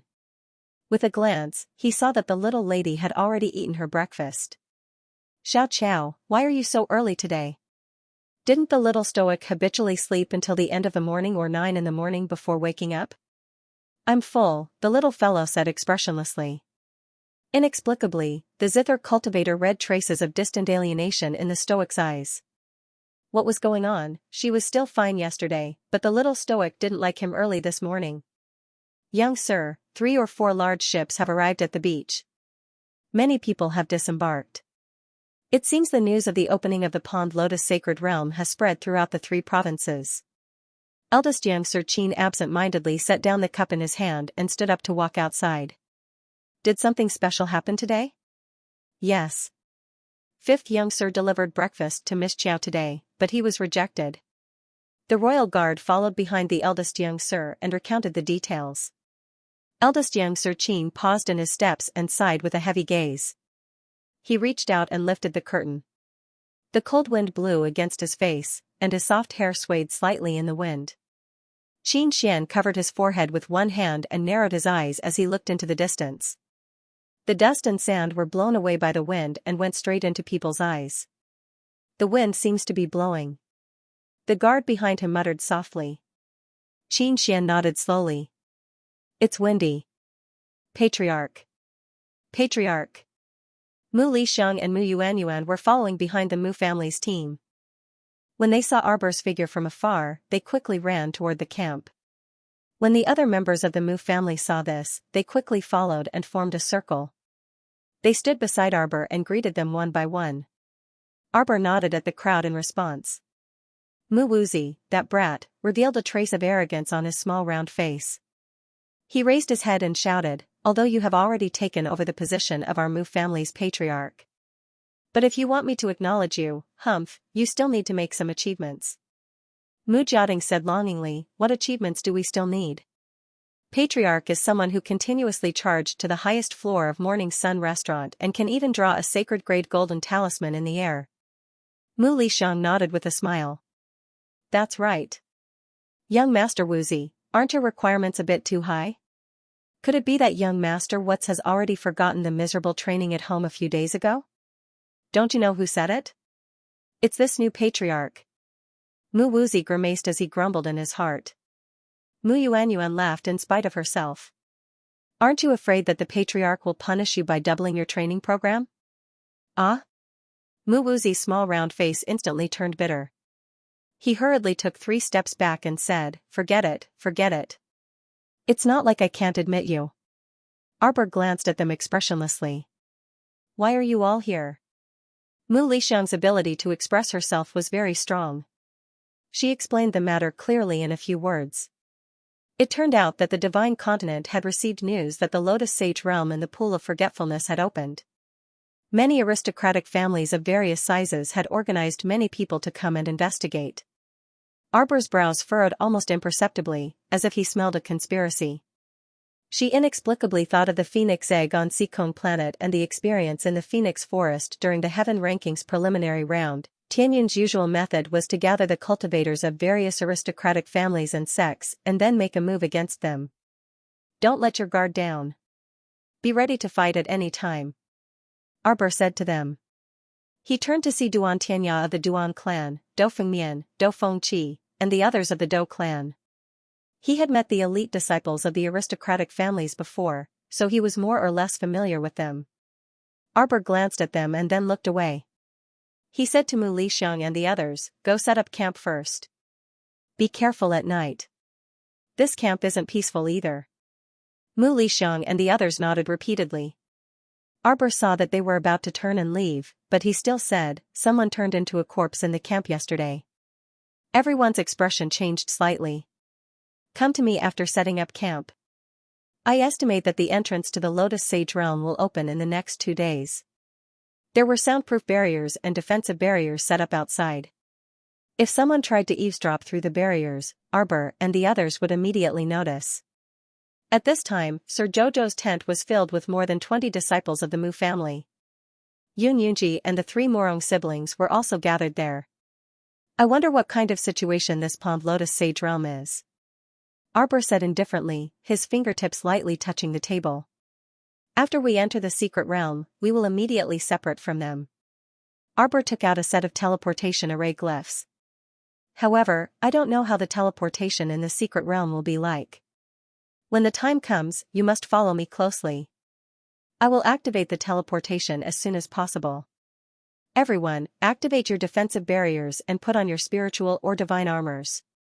You must be careful." Because he didn't know what was going on, he didn't know where he would be teleported to. If he ended up in the cave of some ferocious beast, it would be a bloody battle. Of course, based on her past experience, the little crown princess believed that she wouldn't be so unlucky. "All right." Mu Lixiang and the others quickly nodded. They already knew what kind of person this young patriarch was from their previous series of contacts. He was a man of his word, but at least the young patriarch was absolutely reliable. Mu Rongfei's heart suddenly jumped. "Jojo, what are you suspecting? Can you tell us?" "There is definitely something wrong with the Qin family," Arbor said coldly. Inside the Dou family tent. "Younger sister, don't you feel that the atmosphere in this camp is a bit strange? It gives people the feeling that everyone is doing their own thing." The person who spoke had dark skin and a tall and sturdy body. Even though he lowered his voice to speak, his volume was still not soft. Sitting opposite him was a woman who looked to be about 25 or 26 years old. She had delicate features and a pair of fox-like eyes that shone with a shrewd light. "Eldest brother, we weren't originally from the same team. We just happened to be on this island waiting for the mystic realm to open." "Younger sister, you're right. Eldest brother, you have to work harder this time. Look at these days, the limelight of our main family disciples has all been snatched away by those branch family disciples." Dou Xingwu pursed her lips and said indignantly, "This time, we must find this 9-colored sacred lotus when we enter the Pond Lotus sacred realm. After taking this sacred medicine, no matter how bad it is, it can still raise one's cultivation by a large realm. If it can achieve the expected effect of cultivating 100 times faster within a year, that would be even better." "That's just a legend," Dou Tingqi said woodenly and couldn't help but raise his hand to scratch his head. He didn't have much luck in his life. If he really could find the 9-colored sacred lotus, he would have to worry if it was the final radiance of the setting sun. "Eldest brother." Dou Xingwu jumped up from the stool and patted her brother's shoulder. "How can you be so unambitious? You have to have confidence in yourself. Could it be that we, brother and sister, can't compare to those minor branch family disciples who came up from Sikong planet?" Dou Xingwu pursed her lips. "Those disciples in the family are all snobs. Seeing Dou Fengmian and Dou Fenghua's medical skills, they all come up to look at them and call them second young master or eldest young master." "Humph, I don't want to hear it." Dou Tingqi laughed foolishly. But father also said that their aptitudes are indeed the best in the family. So what if they are the best? Didn't they come from a small and shabby starfield like Sikong planet? If it wasn't for our Dou family's nurturing, would they be where they are today? They don't know how to be grateful at all and still want to fight with eldest brother for the family head position. Dou Tingqi hurriedly waved his hand. "Little sister, father also said that I am not suitable to be the patriarch." "Big brother, you're really useless." Do Xian Wu angrily slapped the table. If I say you can, then you can. In short, this time in the Pond Lotus Sacred Realm, us siblings will definitely make the entire clan look at us in a new light. Kuei mother still has half a steamed bun here. Eat it first. Mother, Kuei isn't hungry. The little boy's eyes stared straight at the half-eaten steamed bun in his mother's hand. He swallowed his saliva, but still shook his head firmly. Silly child, you're still growing. Come, eat it. Eldest sister-in-law Yang used her sleeve to wipe the corners of her eyes when her son wasn't paying attention. Her child had followed him all the way to escape. She didn't know how much hardship he had suffered. Every time, he was starving and cold. As a mother, she was useless. Originally, she had heard from the people in the village that the Wangchuan Sea was much more peaceful than the land. There were not as many zombies roaming around. She had thought that once she had gathered enough money, she would take her son to the sea and find a peaceful place to settle down. Who knew? Man proposes, God disposes. Arbor sat in his own tent and used his demonic pupils to observe more than 10 tents in succession. He didn't find anything out of the ordinary. She silently waved her hand to smooth out the halo from her demonic pupils and pondered silently for a long time. In the evening, it started drizzling on the island, and it continued to drizzle. The people who were preparing to start a fire outside to cook soup were also drenched by the rain and returned to their tents. The food that the Qin estate could distribute was dwindling. It was probably because their resources were limited, so they had to ensure that their own people were full first. After Arbor learned of this situation, he straightforwardly took out some rations from his storage talisman and had people distribute them to eldest sister-in-law Yang and her children, hoping that they wouldn't have to eat weeds. However, before long, the 2 Qin estate guards who delivered the rations came running back furiously with red palm prints on their faces. Arbor couldn't help but be taken aback. After interacting with them these past few days, he knew that eldest sister-in-law Yang and the other women were all gentle and tactful people. How could they possibly attack the Qin estate's guards? Miss, please go out and take a look. The people who are snatching the rations are red-eyed. The little stoic was just about to go out when she saw the door curtain lift, and eldest young Sir Qin strode inside. He couldn't resist sighing when he saw her.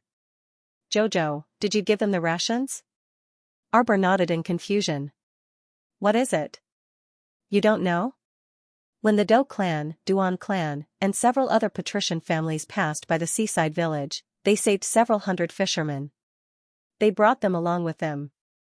Due to the lack of resources, many fishermen have been hungry for a day or two. Eldest young Sir Qin said helplessly, you suddenly gave eldest sister-in-law Yang and the others so much rations, so of course they would be envious. There are people who dare to snatch the things I give. The little crown princess's tone was extremely icy. Since ancient times, no one has been able to snatch from me, Arbor. Eldest young Sir Qin was most aware of her protective nature.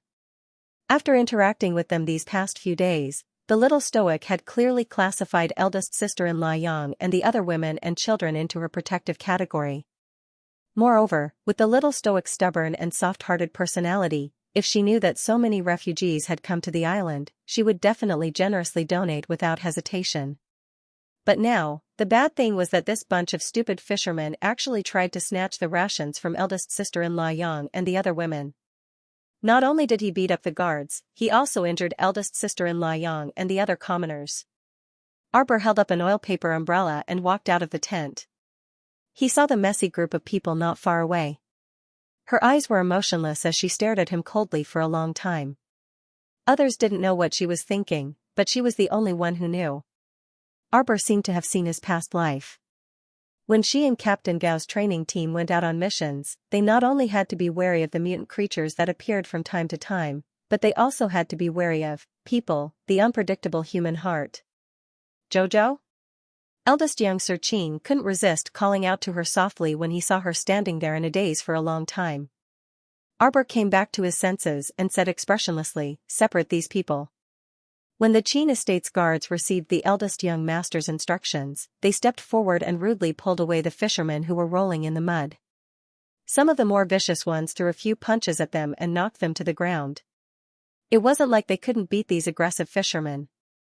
It was just that they couldn't make a move without the young master's orders. The Qin estate's guards brought the chaotic scene under control within a few minutes. They shoved the fishermen who were the most aggressive in snatching the rations forward and shouted, "Behave yourselves." One of the fishermen with an extremely sturdy body bellowed, "What are you doing?" Bam, bam. The Qin estate's guards bluntly knocked that person to the ground with 2 punches. The Qin estate's guards are so impressive. Do Xinwu couldn't resist mocking them when she heard the commotion and just happened to see this scene. What kind of ability was beating up a few fishermen without any cultivation? Eldest young Sir Qin indifferently swept this Miss Do a glance. Miss Do, saving people is indeed a meritorious deed, but since you saved them, it's best to manage them well. Don't let them casually come out and bite people like rabid dogs. Who are you calling rabid dogs? Do Xinwu couldn't help but glare angrily at the eldest young sir when she heard the contempt and mockery in his words. Whoever steals the grain is a rabid dog. Ling Gu harumphed and flung her torn sleeve to the ground. When the group of people surged over just now, it gave him a fright. Ling Gu did her best to protect the 5 young masters as they retreated, but who knew that the crowd would surge over and squeeze them in the center, making it impossible for them to leave. Do Xinwu gritted her teeth and glared at Ling Gu before turning to look at the leading fisherman. You stole the grain? The fishermen pursed their lips, and one of them braced himself to quibble, Eldest, we're all from the same camp. Do those women need so much grain? It's human nature to share some with us, right? Bah. A shrewish woman scuttled out from eldest sister-in-law Yang's side and scolded with reddened eyes, you only want a little? You've taken all the food away. Even when eldest sister-in-law Yang said to leave some for Kuei this child, you weren't willing.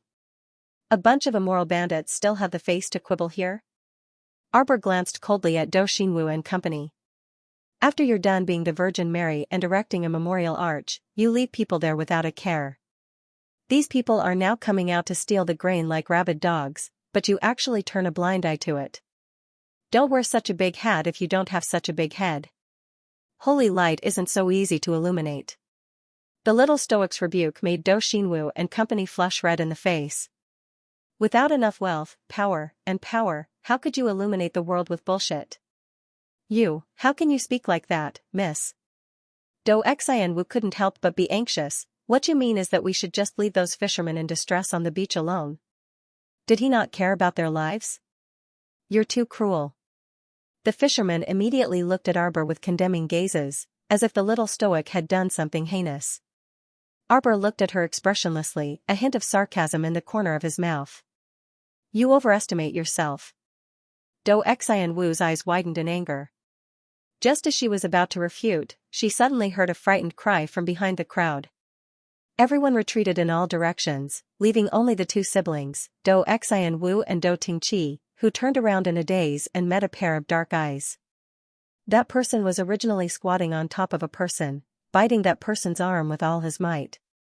At this moment, he looked towards them with a trace of dark red blood hanging from the corner of his mouth. Do Xianwu immediately let out an earth-shattering scream as she quickly hid behind her brother.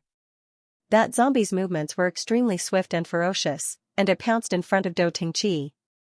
Do Tingqi almost collapsed on his butt. He was so frightened that he hastily kicked his legs and retreated several steps. That zombie's movements were extremely fast. With a strange wah, it suddenly jumped like a frog and opened its ghastly fangs to bite Do Tingqi's arm. Do Tingqi threw a punch in his panic. The fist wind landed on the zombie's head with a bang, but it only caused the zombie to slowly shake its head. There was nothing unusual about it. At this moment, someone in the crowd cried out involuntarily. Isn't this Manager Gu? Manager Gu has also mutated. Gu Dazhong was squatting on the ground, his eyes bloodshot as he stared coldly at Do Tingqi. Do Tingqi was about to pee his pants from his stare. He cursed in his heart, you old fart, can't you find someone else to stare at? Gu Dazhong roared and abruptly jumped up. Everyone instantly discovered that Manager Gu's jumping ability was too good. With just a light jump, he was already more than a dozen meters in the air. When he swooped down to pounce on Do Tingqi, his head was suddenly pierced by a black gold arrow, and he fell heavily to the ground. This Manager Gu's head was pierced by a jet black arrowhead, and his limbs were still swinging non-stop on the ground. However, his entire body was like a frog that had lost its balance, unable to turn over even when facing the sky. Why can this zombie still move its limbs after being shot in the head? An aristocratic family disciple couldn't help but ask in shock. That was because a crystal core was forming in this zombie's head. If it wasn't destroyed, it would never stop moving. As he spoke, Arbor released a blue spiritual fire from his fingertip, which landed on Manager Gu's head. The fire quickly spread to Steward Gu's body, completely burning him into ashes. Look, why is there a strong beam of light shining over there? Just as one person finished speaking, another aristocratic family disciple couldn't help but exclaim, "It's the mystic realm.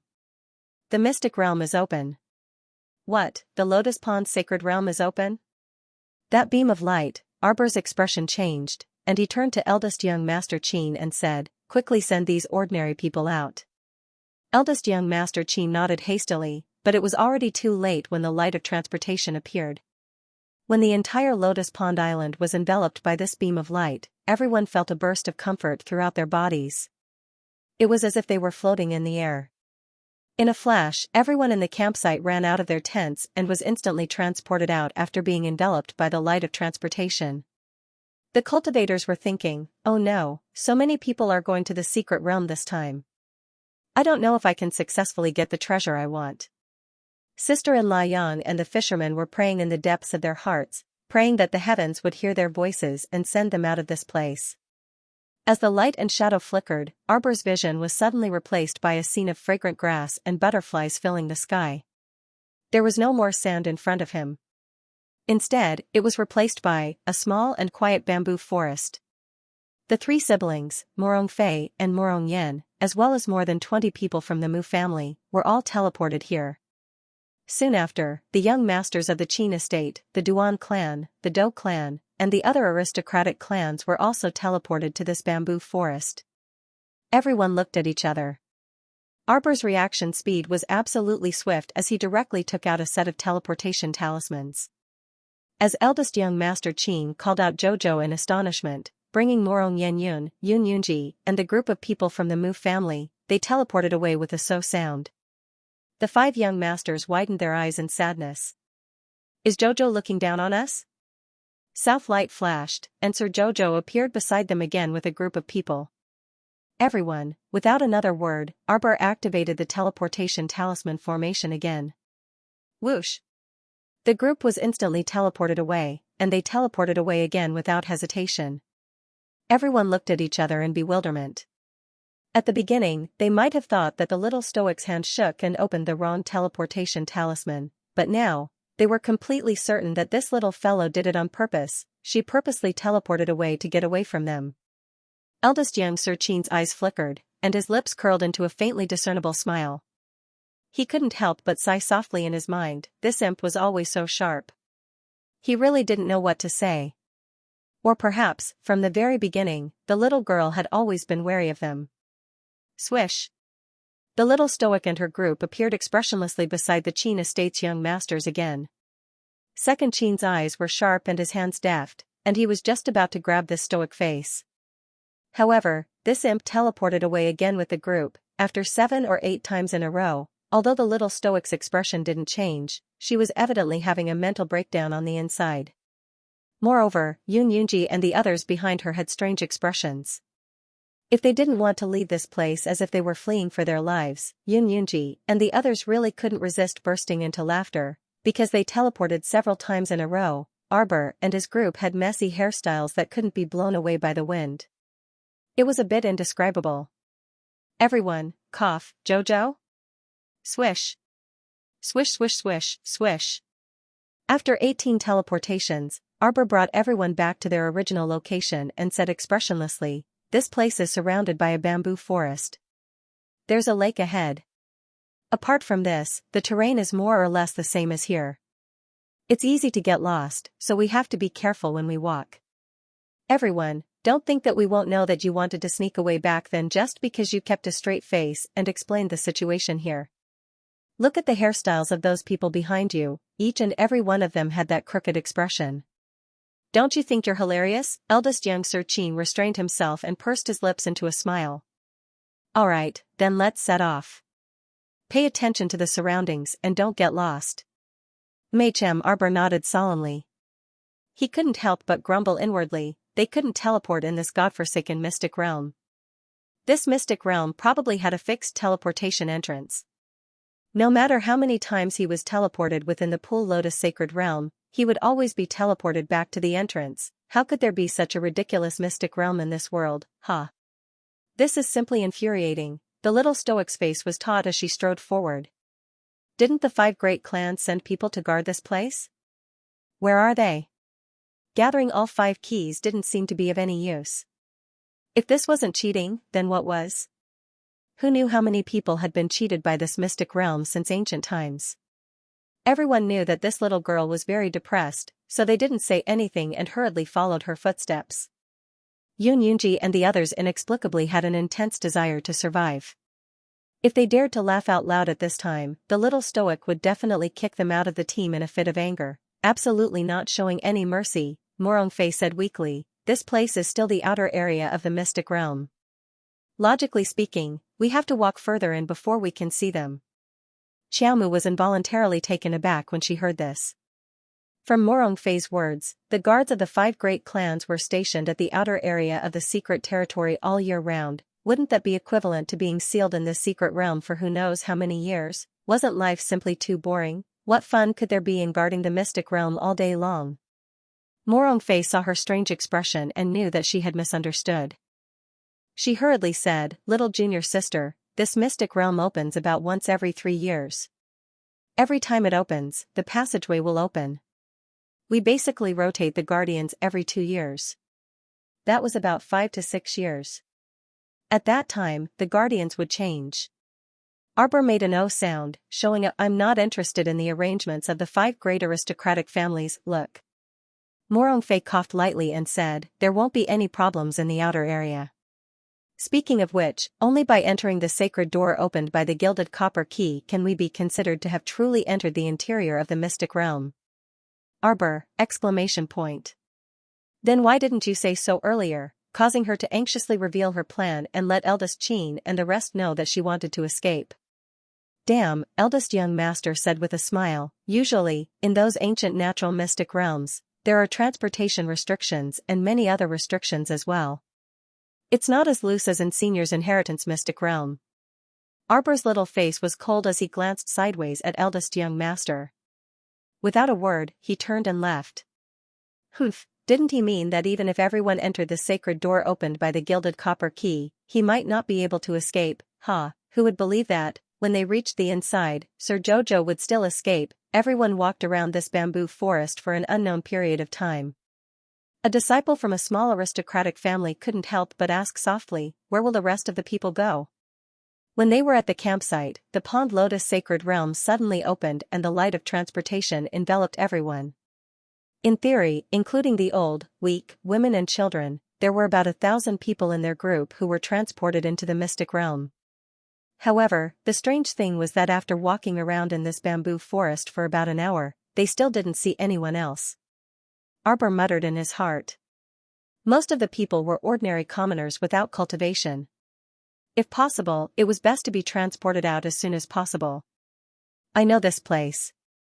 It's not far ahead. Morongzhao hurriedly quickened his steps, turning back from time to urge his brother and sister.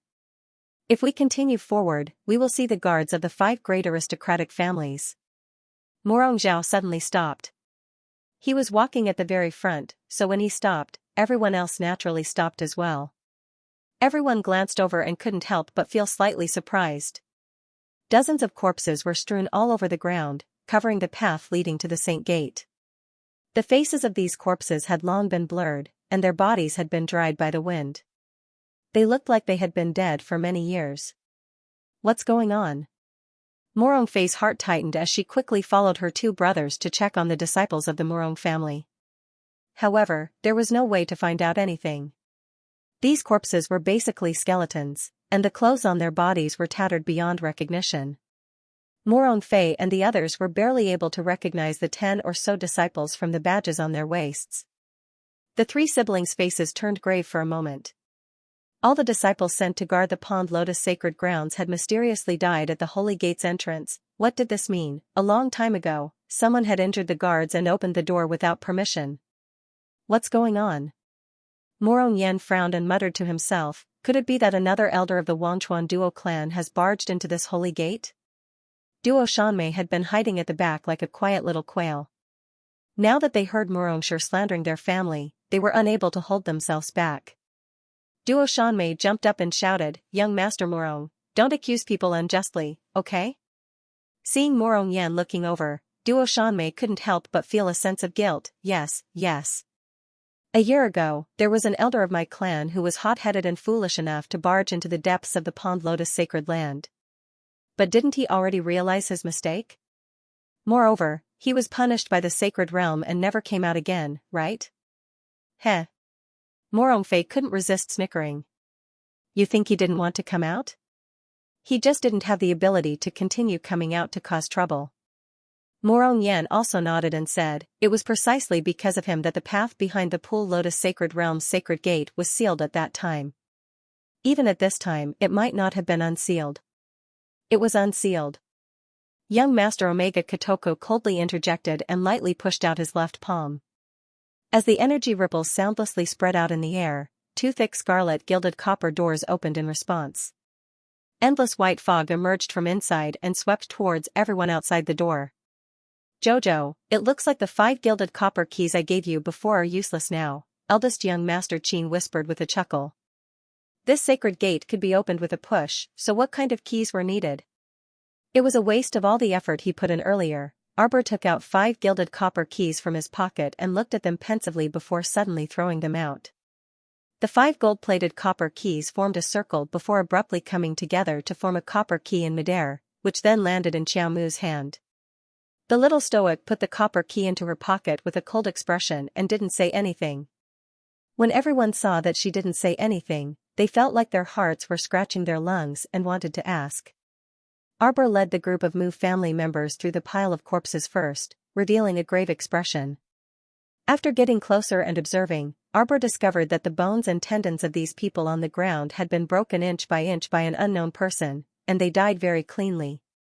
In other words, when they fought back then, it was practically a single exchange, and these people on the ground were killed by that opponent with a single strike.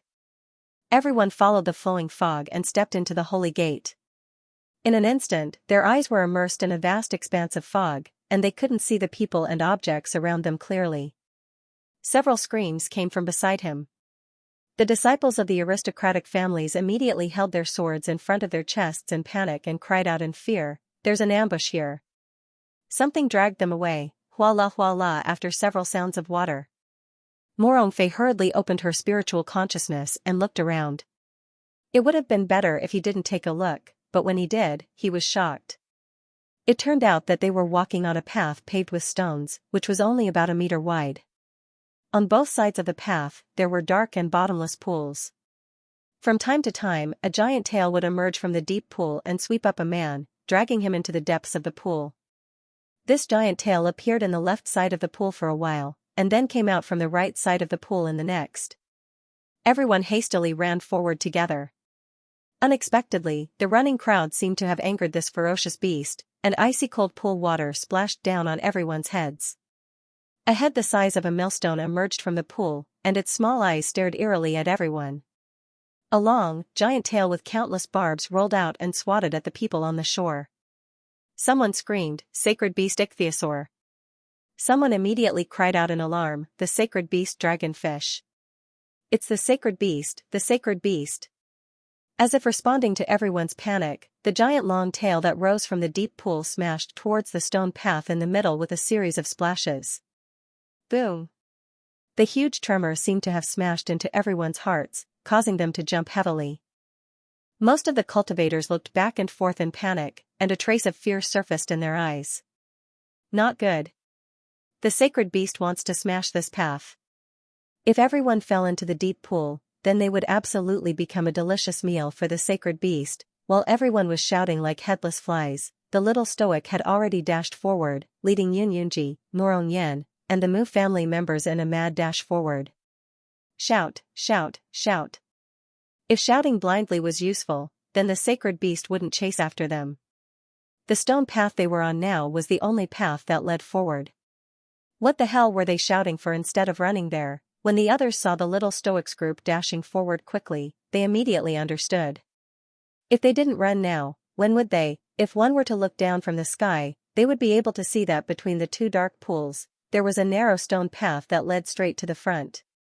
Over 100 cultivators hurriedly dashed forward as if they were running for their lives. Someone ran in a hurry, and his figure flitted across the sky. However, in less than a second, his feet were pulled down to the ground, and he still stepped heavily onto the stone path. Flight was prohibited. This thought flashed through everyone's minds, and their hearts abruptly sank. One person tried again with a fluke mentality, but when his feet were only half a foot off the ground, he was slapped to the ground by a heavy force. He abruptly fell forward and rolled several times before crashing into a female cultivator.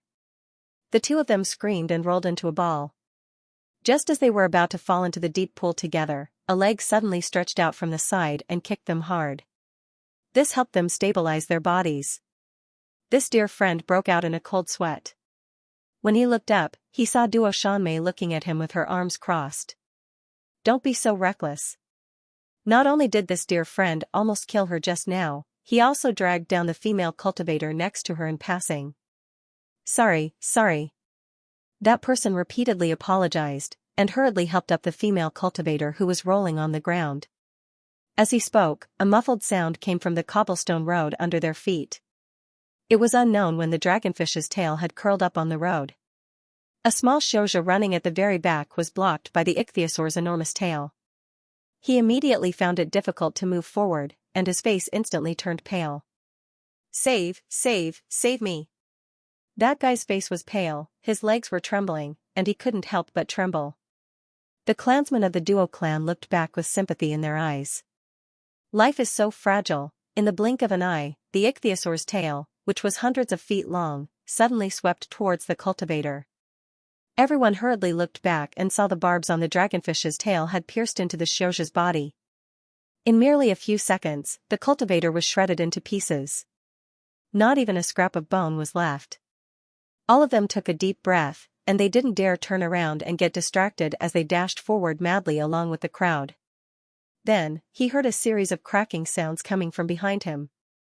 A wave of panic spread through everyone's hearts, and they hurriedly increased their speed. In a race of speed like this, no one would joke around with their own life. That was definitely a speed talisman. Using the speed talisman and acceleration medicinal liquid. Taking the acceleration medicinal liquid would allow him to run as fast as he could. He would run as straight as the wind, hating his parents for not giving him 2 more legs. Just as their hearts were about to jump out of their chests, the little Stoic suddenly turned around and leaped up. Everyone, where were they? What was happening now? Why did they see the little Stoic fly up and even run back? Illusion, this must be an illusion. Little Stoic, come back. Jojo, what are you doing? Before Morongfei could finish muttering, she saw the little Stoic swiftly fling out a storage talisman and pulling out an oversized gold club from it. Her small face was stern as she glared angrily at the pursuing sacred ichthyosaur's huge tail. Without a second word, she smashed it down with a boom. After a deafening crash, everyone's pupils contracted. They clearly saw several barbs on the ichthyosaur's tail break from the little Stoic's smash. However, it only broke a few barbs and didn't cause any substantial damage to its tail. Even so, the little Stoic's provocative action still infuriated the ichthyosaur. After a furious roar, this ichthyosaur bore out from the depths of the pond with its catfish head. It spat out a string of bubbles from its wide mouth, and its 2 long whiskers flew up, looking like it was blowing its whiskers and glaring. Arrogant human. Mommy, it spoke. A cultivator's mind went blank, and she suddenly screamed. Everyone turned to look at her, and they all looked like they had been struck by lightning. Please, it was a sacred beast, okay? Let alone speaking, it wasn't impossible for it to even transform into a human form. This was probably the first time this female cultivator saw a sacred beast, so she blurted out this sentence in a moment of nervousness. She blushed a bit when she thought about it and hastily smiled sheepishly. Cough, I forgot. Being able to remain calm with such a large fish-head sacred beast looming in front of everyone was enough to prove that she was used to grand spectacles. After Arbor smashed down several times with his club, he looked back at the stupefied crowd and couldn't resist roaring, "Are you stupid? Why didn't you continue running? You all want to keep them as desserts?" That female cultivator was an extremely emotional person, and her eyes turned red on the spot. "Miss Chow is really a good person. We must not let her sacrifice down, let's go." Jojo-sama, who had somehow been given the good guy card, looked back with a puzzled expression. "A group of people who are in the way, hurry up and go away. If he stayed behind her, she wouldn't be able to fight freely." The little stoic rubbed her stomach and muttered in her heart, "Child, watch mother take care of this big-headed catfish that scared you. I'll pluck out its whiskers and have your father make the god-binding silk." The god-binding silk made from the sacred beast's beard was definitely better than the spirit-binding rope. It shouldn't be bad to use it as a toy for a doll. A ruthless glint flashed across Xiao Mu's eyes. "Consider yourself unlucky to have met this Lord Xiao. You've been lurking in this place for who knows how many people you've eaten. Now that you've been killed by me, it's an eye for an eye. Humans kill beasts, and beasts eat humans. The law of the jungle has never changed since time immemorial." Arbor waved his hand, and over 100 blue talismans flew out, forming a binding talisman matrix that trapped the fish dragon inside. The second young master and the others flew forward, their expressions a bit dazed. "Jojo, what are you doing? Shouldn't he stay away from this sacred beast under normal circumstances?" Arbor glanced at them. "Of course, we're going to beat it to death and then divide its flesh and crystal core. All these years, it has eaten many cultivators and replenished a lot of spiritual energy. It's time to pay the price." Arbor said aloofly, "Also, we can't pass if we don't beat it to death." Everyone from the Qin estate looked at her in bewilderment. "You said you're going to beat this intelligent sacred beast to death on the spot. Did you consider the sacred beast's psychological trauma before saying that?" Arbor clearly did not consider that. Right now, there was only one thought throbbing in her mind. Kill this sacred beast and extract its crystal core to nourish the cute little puppy. Whether the cute little puppy could recover and Morong Sun's hope of waking up all depended on it, so, how could she let this sacred beast go? "Why did we come to the Pond Lotus sacred realm?" Arbor asked coldly, his expression still unchanging. "Didn't we come for the treasures here? The supreme treasure is right in front of you. Why aren't you going to take it? This sacred beast is good stuff from head to toe. I only want the crystal core. I can give you the rest." The Omega Kotoku young sir only felt that the little hoodwinker in front of him was a bit dazzling. When she expressionlessly tricked people, it really felt like she was hitting their hearts. Some people from the Qin estate were already convinced by Arbor and frequently looked at the second young sir. The second young sir smiled faintly. "Jojo, if you want the crystal core, then I'll give it to you." "You're smart," Arbor snorted and moved his fingers, swiftly activating a binding talisman matrix. "Reckless humans." The big-headed catfish snorted coldly. "Do you think you weak and puny humans with low cultivation can do anything to me? Today, I'll let you experience us sacred beasts." Clang. Arbor leaped up while it was spouting nonsense and swooped down, smashing his club on its head. Although the big-headed catfish didn't feel any pain, it was still on fire.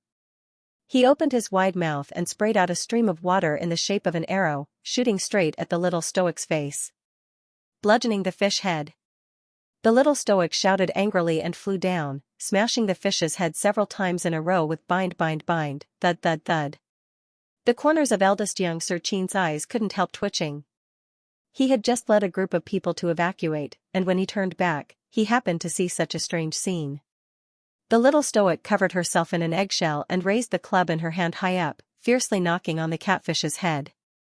Her speed was so fast that it dazzled the eyes. Hit the fish head with a stick, hit the fish head with a stick, hit the fish head with a stick, hit the fish head with a stick, chop the fish head with hot peppers. After a round of smashing, Arbor retracted his chi and returned to his fist. He placed his small hands beside his body and let out a long sigh. Huh? What did he say just now? Looking at the giant catfish head in front of him, the originally flat fish head had become even flatter after being beaten up by Sir Jojo. Most importantly, the two long whiskers on his lower jaw were actually pulled out by this little bastard. F***ck.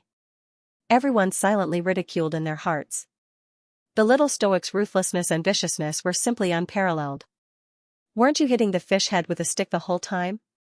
Why did you end up plucking its whiskers? Aren't you leaving a bit of face for the sacred beast? Let alone a sacred beast, even a tiny spiritual beast absolutely couldn't take it lying down after being crushed and humiliated like this. If they wanted to fight, they had to fight. How could a holy beast's dignity tolerate such provocation? The dizzy and disoriented holy beast, the ichthyosaur, huffed and puffed, and its small eyes emitted a harsh light of fury. This D***mn little human actually dared to humiliate this holy beast like this. Now, I'll let you have a taste of a holy beast's true might. This big-headed catfish lifted its gigantic tail out of the deep pool, and the barbs on its tail suddenly flew out one by one. Each barb was like a sharp arrow, carrying an unparalleled holy power pressure as it uniformly shot toward the little stoic's body.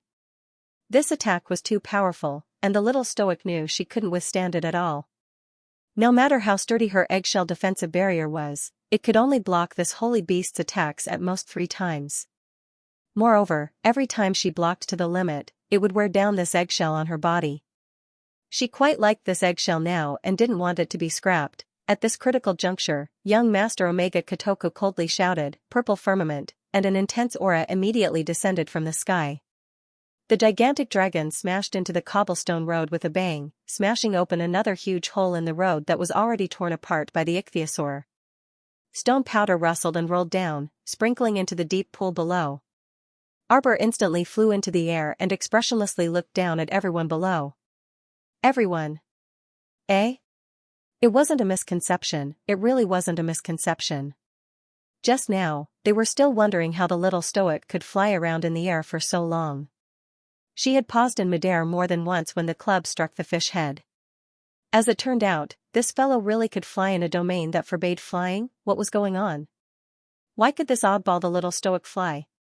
Even holy beasts were restricted in this place. Didn't the second young master summon purple firmament and smash it to the ground? What did this mean? Even holy beasts were restricted by the spatial laws here. Okay, the little lady actually flew around without any restrictions. Everyone was silently gloomy. If it weren't for the fact that the current situation didn't permit it, they really wanted to go up and ask her how she did it. Arbor used a triple binding talisman matrix to trap that big-headed catfish and abruptly shot Purple Firmament Thunder Dragon a look. There was only one word in his mind, hurry. The Purple Firmament Thunder Dragon was speechless. What was the meaning of the facial paralysis winking at her? Did she think that with just a glance, others would immediately understand what she meant? Would it kill him to say something? Xiao, Prince Omega Kotoku whispered. Get rid of it. Old Steward Luo smiled like a Maitreya. Young master, be careful. This is a sacred beast, the ichthyosaur. If we infuriate it and make it go berserk, all of us here will have to bear the consequences.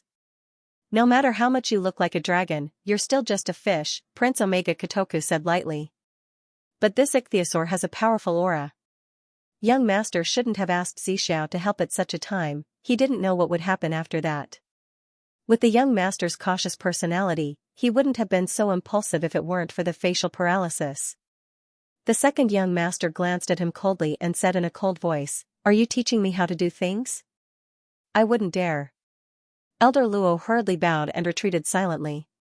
At the same time, Xiao and that ichthyosaur had already started fighting. There were binding talisman matrices around the big-headed catfish, so the one facing Xiao would be the one being brutally abused. Before Xiao appeared, its tail full of barbs still appeared very large and had extremely strong attack power. But now, compared to a true dragon sacred beast like Xiao, the ichthyosaur seemed a bit lacking. The two sacred beasts fought above the deep pool. The ichthyosaur spat out a mist of water and was struck by Xiao's lightning, creating a streak of lightning in the air. Everyone only saw a streak of lightning flash before their eyes, and they abruptly fell into the deep pool, unable to create a splash. Everyone subconsciously took a step back. The ichthyosaur crashed heavily onto the stone path, its tail leaving a bloody mark. This sacred beast that suddenly appeared in front of it was actually stronger than it. This made it angry, but at the same time, it also felt a little scared. It had occupied this mountain as its king for who knew how many years. The cultivators it had eaten were almost innumerable. When had it ever suffered such a loss at the hands of others? Besides, the ichthyosaur's wide mouth opened and closed as it said angrily, "You and I are of the same kind, so why are you helping a mere human deal with me? If you and I joined hands—" "Don't listen to it," Arbor coldly interrupted the ichthyosaur. "This cowardly coward can't beat you. It only wants to stabilize you first and then attack you ruthlessly when the opportunity arises. If you don't have a brain, you'll fall for its trick." Xiao? These words sounded like a reminder, but why did it sound so unpleasant? What did he mean by he would fall for its trick if he didn't have a brain? The implication was that if he continued to listen to the ichthyosaur, he would be a brainless guy. "Xiao," young Master Omega Kotoku said coldly. The purple firmament lightning dragon instantly flew into the air. In the next second, it crashed onto the ground with a boom, completely collapsing the stone path on one side. "Idiot!" Arbor cursed inwardly and threw a flight talisman at it. The purple firmament lightning dragon instantly felt its body lighten, and it abruptly soared into the air. Everyone from the Qin estate finally understood. It turned out that the little lady used a flight talisman. No wonder she could ignore the restrictions here. The Stoic's flight talisman could actually ignore restrictions? Everyone couldn't help but be taken aback. It probably wasn't an exaggeration to say that this little Stoic was the #1 talisman practitioner in the 3 provinces. Xiao rose into the air and rapidly pulled away from the dragonfish. Long Ting leaped and spat out several palm-sized lightning bolts. Following a series of rumbling sounds, the ichthyosaur suddenly scuttled down the cobblestone road. Just as he was about to dive into the deep pool to hide, he bumped into a wall. Arbor had already used a defensive talisman to set up a barrier on the surface of the water. How could they allow the ichthyosaur to hide in the water? Thus, the pitiful ichthyosaur met with a tragedy. The moment it turned around and retreated, it was hit in the head by a fist-sized thunderbolt. It immediately fell down and smashed into the wall, making a dull sound. The little Stoic seized the opportunity to dash forward and hit the ichthyosaur's abdomen with the club in her hand. The fish immediately flipped its belly to the sky and rolled on the water barrier with a thud. Omega Kotoku leaped forward and slashed the ichthyosaur's abdomen with his sword. The ichthyosaur let out an anthropomorphic scream. It stared in horror. A round crystal abruptly leaped out from its slashed abdomen. Arbor reached out and sucked this sacred beast crystal into his storage talisman. Then, he turned around and fled while shouting, "Run!" Everyone was baffled at first. "Didn't you take the sacred beast crystal and we'll take the remaining sacred beast bones and blood? We're about to win the battle, why are we running?" Yet when they turned around, the ichthyosaur's open abdomen started to swell. F***ck, it was going to self-detonate. Holy shit, this really was going to self-destruct. Everyone almost pissed their pants in fright. This self-destruction was no joke. Today, it was the self-destruction of a real saint beast. No one could estimate how powerful it would be and what the result would be. Elder Luo's smiling face instantly froze. "Young master, I'm afraid we can't withstand the self-destruction of this sacred beast." The Omega Kotoku young master spat out a word, "Go." The group, along with Elder Luo, sprinted forward. Elder Luo's fat body nimbly moved forward at an extremely fast speed. "Little girl, we've really been screwed by you this time." Duga Ling floated behind the little girl like a spirit and said faintly. The fatty carried her large purple gold melon hammer and followed behind Duga Ling with her short and chubby legs. She cursed the entire way. "I just knew that nothing good would come out of meeting this damned girl." "Everyone, now you're giving advice after the fact. You didn't say it just now. If you had said it earlier, maybe we would have been as far away from this damned girl as possible." On the other side, Arbor used a flying glyph. Her speed was very fast as she rushed at the very front. Everyone looked at her back and felt their balls hurt. This damned girl didn't waste any energy. Other than using a flying glyph, she also used a speed glyph. In this way, her speed was even faster than the 2 young masters of the Qin estate. She really was damned.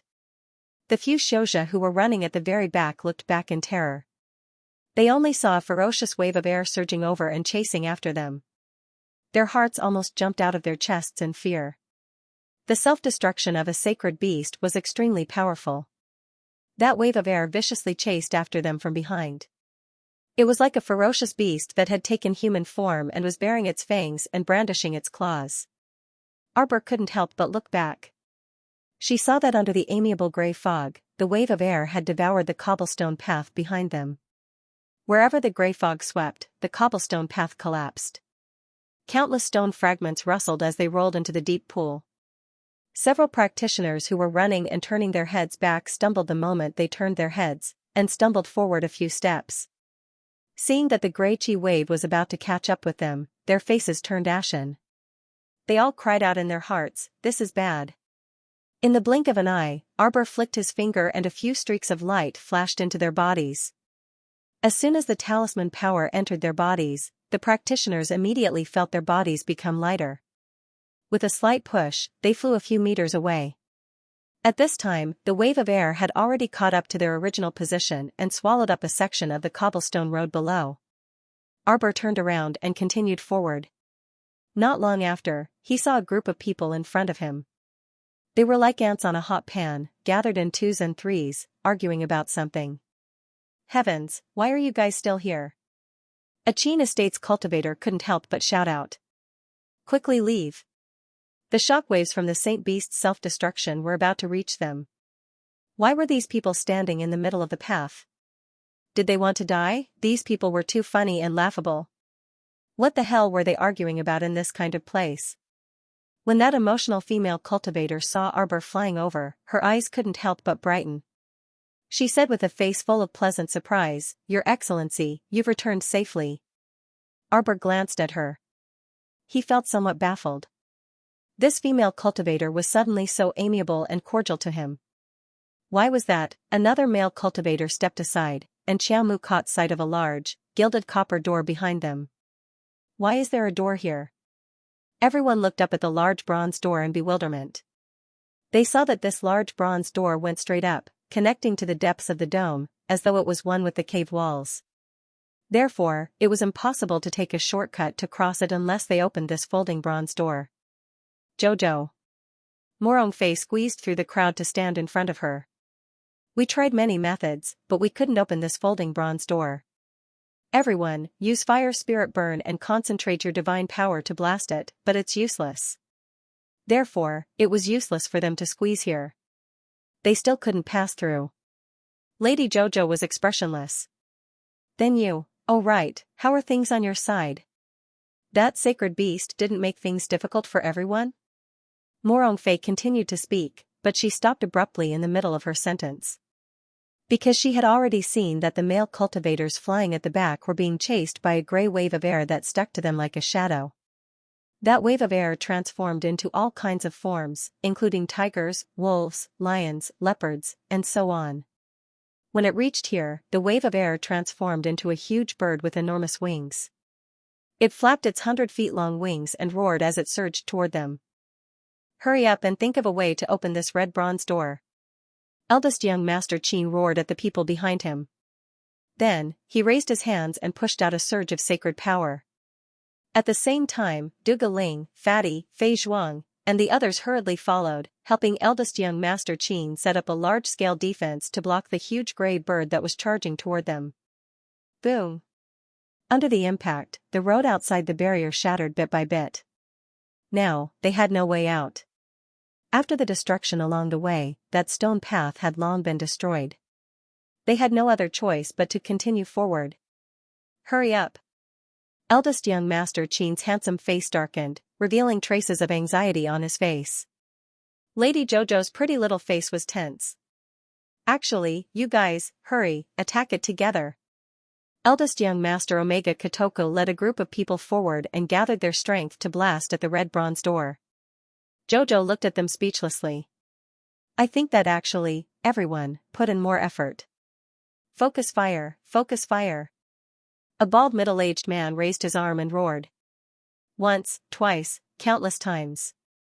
Everyone was so busy that their heads were drenched in cold sweat, and their hands were slightly trembling. Seeing that first young master and the others could not hold on for much longer, the situation was extremely dangerous. The bald uncle squatted on the ground, exhausted. He pounded the ground twice and covered his bald head with a sad face. He wailed, "Are we all going to die here this time?" Actually. Jojo couldn't help but roll his eyes. Heavens, I'm still young and beautiful. I really don't want to die in such a dark cellar. Arbor watched them cry out in sorrow for a long time. One by one, they rushed forward and bombarded the pitiful red bronze door with all their might. There were a few young cultivators whose eyes were red and bulging. It was obvious that they had used too much strength and their hands were trembling. The little stoic couldn't bear these people's idiocy any longer. The little girl roared angrily, "Are you all crazy? This group of people, they are all idiots. Can't they let Lady Xiao finish her words?" Everyone turned to look at her, stupefied. This fellow had been watching from the side for half a day as if she was holding back water and hadn't stepped forward to help. Everyone didn't chide her because she was young, but it was fine if this fellow didn't help, but why was she making sarcastic remarks from the side? "Can you all move aside a bit?" Arbor hollered, her stoic face taut like a jade carving. The group of brothers and sisters blocking her way subconsciously took a few steps to the side, opening up a narrow path that only allowed one person to pass. Arbor wore a stinky expression as she pattered past the cultivators on both sides of the path. When she reached the red copper door, she took out a gilded copper key from her sleeve and circled the door. Then, she inserted the key into a relatively hidden keyhole that was so small. "Everyone, what happened? Where are we? What we are witnessing with our own eyes shouldn't be the truth, right?" When the red copper door creaked open, everyone looked at the little stoic in bewilderment. F***CK, what were you doing earlier? Just when they were about to lose their lives from the bombardment, you freaking leisurely took out a key and opened the door in a matter of minutes? The little stoic's exquisite face was cold as she slowly put the key back into her sleeve. "Let's go." Everyone's mind, again, what should I do if I freaking really want to hit her right now? I can't control my own emotions. I want to press her big head into a pool and make her sober up. Young Master Omega Kotoku, old manager Luo put on a fake smile. "Miss Jojo, isn't your reminder a bit late? Our divine power and spiritual energy are about to be freaking depleted, okay, couldn't you have warned us earlier? You definitely exhausted us on purpose, right?" Arbor glanced coldly at everyone, disinclined to explain too much. On the other hand, Morongfei hastily said, all right, don't say any more nonsense. Let's go quickly. Don't blame Jojo, we also have our own problems, okay? Jojo opened her mouth several times to warn us, but we kept interrupting her every time she opened her mouth. That's right. The emotional female cultivator hurriedly nodded. I saw that Sir Joe wanted to speak several times, but after we interrupted him, he could only helplessly roll his eyes. Everyone was speechless. Arbor, I don't want to talk to anyone right now. Xiaomu's small face was taut as she strode through the red copper door and shouted, hurry. Everyone was like a clockwork, hurriedly taking 3 steps and 2, and rushed into the door together. Young master. Come in quickly. Old Steward Luo stood at the entrance of the red bronze door. He looked back vigilantly and hurriedly called out to them. Ling, let's go. Eldest young master and Ling looked at each other and nodded. The moment they put down their hands, the two of them quickly retreated to the red bronze door. Without the protection of the few transcendent realm experts, the combined barrier quickly shattered with a crisp sound. Bang! Eldest young master Qin and the others hurriedly pushed the door shut. At this critical moment, they couldn't care less about their image. They just wanted to close the door quickly. However, after the gray wave shattered the barrier, it roared even more ferociously. It transformed into a giant gray bird and quickly moved to the front of the red bronze door, baring its fangs and brandishing its claws. When the red copper door closed until there was only a crack left, the remnant consciousness of the fish dragon rushed to the door with great resentment. The grayish air waves desperately tried to squeeze through the crack in the door. Everyone hurriedly sent out beams of Ling power and Shen power to seal the crack and chase away the remnant consciousness of the fish dragon that had burrowed through the red copper door. Following the sound of the door closing, everyone could not help but breathe a sigh of relief. At the same time, the wisps of mist that had burrowed through the door were eliminated by the Xianxia. The sounds of the outside collapsing and the roars all returned to silence. Everyone looked at each other and heaved a sigh of relief. The members of the Duo clan fell to the ground and wiped their sweat as they panted. Rest, rest, rest for a while, rest. They had used up a lot of energy to attack the red copper door, and then to deal with the remnant of the fish dragon. They had used up almost all of their Ling power and Shen power. Right now, they were so weak that any one of them could push them to the ground with just the power of a finger. Arbor silently scanned the crowd and tilted her head to think, if I sell spirit herbs for a fee now, wouldn't it seem a bit unkind? If she dared to say that she was selling spirit herbs at a black price now, would she be beaten up immediately? Little Shimmy, how are you? Morong Fei gripped the sword in her hand, her right hand trembling slightly. I'm fine. Arbor glanced at her and took out a bottle of mind recovery medicine from her pocket. Drink 2 mouthfuls, then meditate and adjust your breathing. Morong Fei reached out to take it. Is this recovery medicine? Little Shimmy, then drink first. Arbor said expressionlessly. I didn't use up any energy just now, I don't need to drink medicine. Everyone, was it painful? It was really painful. Why did everyone want to hit her so much when she said this? Then all right. Morong Fei answered dryly. Sitting down, she drank 2 mouthfuls of the medicine and hurriedly closed her eyes to adjust her breathing. The others also took out all kinds of spirit recovery pills, recovery elixirs, and so on from their inner worlds. They swallowed the pills and drank the elixirs as they entered a state of cultivation. After the time it takes for an incense stick to burn, Morong Fei jumped up and said to Arbor in surprise, Junior sister, oh my god, your spirit recovery elixir is really amazing. I drank it for the time it takes for an incense stick to burn and I feel that my god power has recovered by 50%. That's amazing. Morong Fei smiled so widely that her teeth could not be seen. She jumped up and said, I'll send some to my brother to drink. Drink 2 mouthfuls at a time. You don't need more than an hour to adjust your breath, Arbor instructed. All right. At this time, many of the people present also withdrew from their cultivation state. However, the fastest among them had only recovered 20% of their strength. Compared to Morong Fei's speed, it was like heaven and earth. Arbor noticed that there were many pairs of eyes around and they were all looking in her direction. After considering for a few seconds, seeing that they had worked together to resist the sacred beast, she reluctantly took out a few bottles of spirit recovery elixir from her pocket. She hesitated and said, the market price of this elixir is 100,000 per bottle. You only need to take 2 mouthfuls at a time. You can only take it once in 24 hours. Everyone smiled happily and thanked her profusely. After an hour, everyone had recovered about 60 to 70%. They finally had some confidence in their hearts. Xiaomu took advantage of this time to survey her surroundings. She saw strange peaks and steep cliffs. The scenery in front of them actually transformed into stone cliffs and precipitous cliffs. A male cultivator from the Duo clan took a step forward and suddenly felt his body tilt.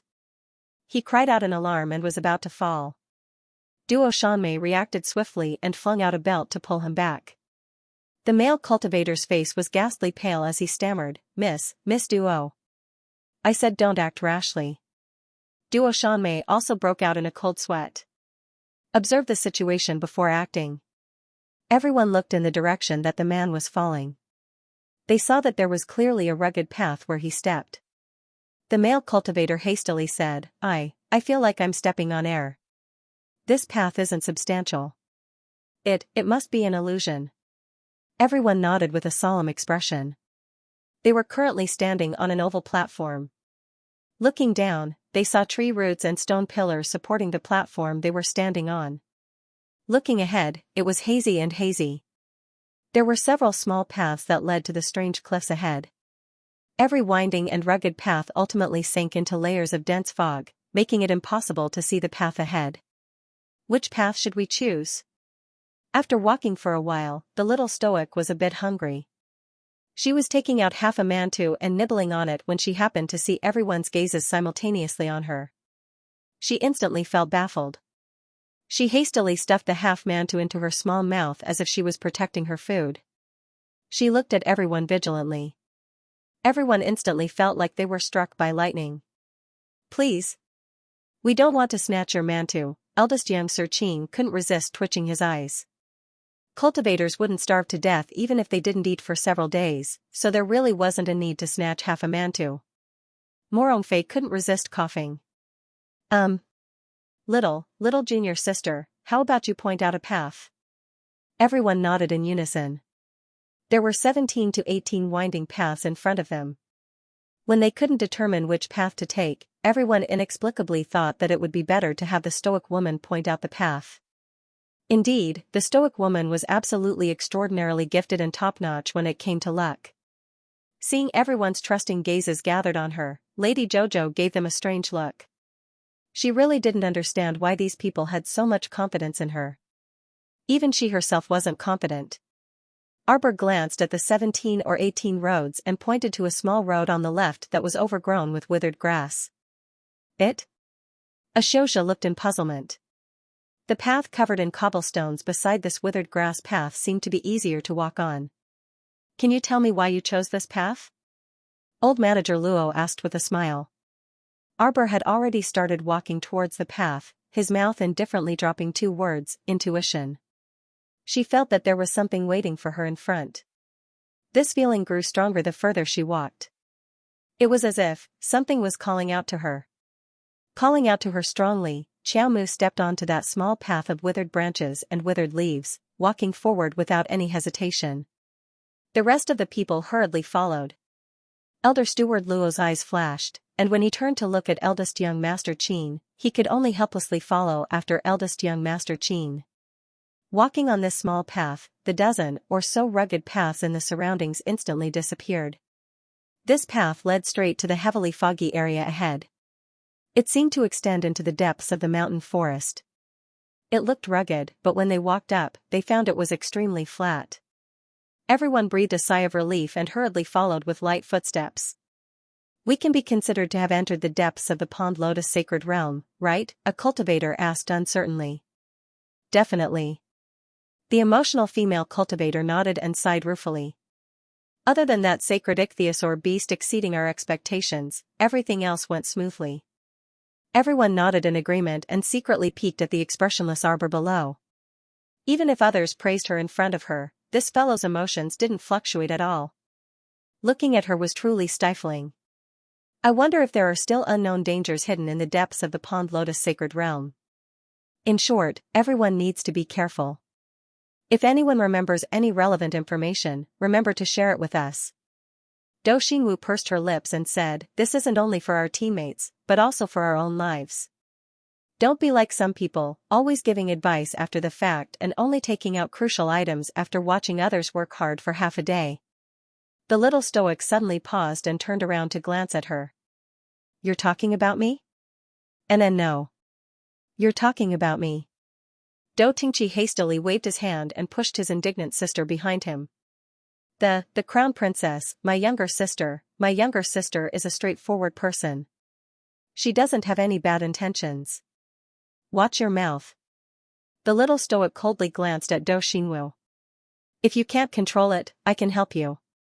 Do Xingwu jumped in fright from her pitch-black and sinister pupils. She pulled on her older brother Do Tingqi's sleeve and shrunk back. How could this little stoic be so unreasonable? She merely muttered in her heart indignantly, but as a result, she was warned by this stoic with a murderous glare. That gaze was quite hateful. Do Xingwu muttered a few words, but her older brother Do Tingqi tugged at her, so she didn't continue speaking. Everyone followed the rugged path overgrown with withered grass forward, their pace getting faster and faster. Do you guys hear anything?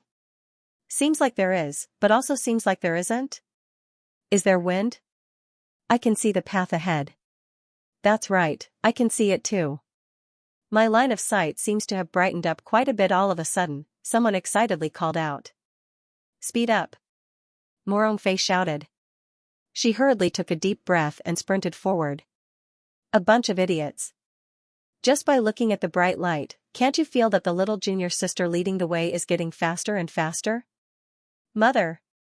A cry of surprise came from the side. Duo Shanmei turned her head to look and saw Xianxia from a small family tremble and fall down. She couldn't help but follow his gaze. At the bottom of this rugged path overgrown with vegetation, where the light and shadow flickered, a cliff of 10,000 feet appeared. Tongues of fire kept darting up from the bottom of the cliff, burning the withered grass hanging at the bottom of the path. No wonder they felt that their surroundings were much brighter. It turned out that there was a sea of fire below them. Duo Shanmei watched as the cultivator fell and was swallowed by the sea of fire like a small soybean. Her mind couldn't help but become a little dazed. Her legs trembled slightly, and her body became a little unstable. "Miss Duo, don't look down." The Xianxia behind her hurriedly reached out to support her. Seeing her pale face, he hurriedly said, "Don't look down. You'll feel dizzy if you look. Hurry and run." Someone in the group shouted. Everyone's speed immediately rose to a new level. The raging flames at the bottom of the cliff swelled with the wind and shot up high with a whoosh. Everyone who was running on the rugged path immediately felt the burning sensation under their feet as they jumped and ran forward. "That's not right," Morongfei cursed in her heart. "Why do I feel that ever since we entered this damned mystic realm, we have been running for our lives? Previously, we ran for our lives when we met the ichthyosaur and escaped when the ichthyosaur self-destructed. Now, the flames came again. After running for their lives for so long, it seemed like there was no end to it. Could it be that the owner of the mystic realm was deliberately exhausting their energy?" Do Xingwu felt the burning sensation under her feet as she stomped and jumped, her face twisted as she scolded. "What intuition? What a joke. Intuition is to let everyone on this iron plate and become roasted food?" Arbor led the way with flying talismans and steadily led the way. Do Xingwu's complaining voice was not soft and naturally, Arbor heard it all. Arbor did not want to lower himself to her level and did not intend to pay attention to her at first. Who would have thought that the more she scolded, the more energetic she became, and strongly complained to his big brother Do Tingqi. Xiaomu was truly a bit annoyed from listening, so she suddenly stopped in her tracks. She abruptly turned around and flew to Do Xingwu's front with a whoosh. Do Xingwu's prattling words froze in her throat on the spot, and she dazedly gazed at Xiaomu with a dumbfounded expression. "Grand, Crown Princess." Do Tingqi was frightened by the sudden appearance of the little Crown Princess in front of him and his sister and almost fell down from the road. So much nonsense. Arbor's finger tapped lightly in the air. Do Xingwu suddenly opened her mouth and found that she could not spit out a single syllable. There was only a heh-heh sound coming from her throat, like the sound of air passing through. "Heh, heh." Do Xingwu reached out and beat her chest as she stared at Arbor in horror. She raised her hand to touch her throat and once again made two heh-heh sounds. Do Tingqi also panicked and cried out helplessly, "Grand, Crown Princess, what did you do to my sister? Please be magnanimous and let her go. So noisy." Arbor impatiently glanced at the siblings, turned around, returned to his original position, and continued to rush forward with the flight talisman. "Run if you don't want to die." Morongjiao took a deep breath and sped up to catch up. The group of people behind her didn't have the mood to care about Do Xianwu's gestures. They quickly ran past her, leaving the Do siblings far behind. Do Fenghua looked back at them and said in a deep voice, "Hurry up and keep up." This pair of siblings were truly oddballs. Why were they still arguing with the little stoic at a time like this and refusing to leave? Could it be that they were tired of living? "Sister, let's run for our lives first." Of course, Do Xingwu wanted to escape as well. At this time, her feet felt like they were being burned by a raging fire. If she didn't run now, it would be too late. "Run. It's over, it's over. The stone path beneath my feet doesn't seem to be able to withstand the fire." Someone with sharp nerves seemed to have heard a very slight sound coming from the stone path under their feet. "Pai Pa, it's over, it's over, it's over, the road is about to be melted by the fire. The road is going to collapse. Hurry and run." Everyone had a long face as they secretly ridiculed in their hearts.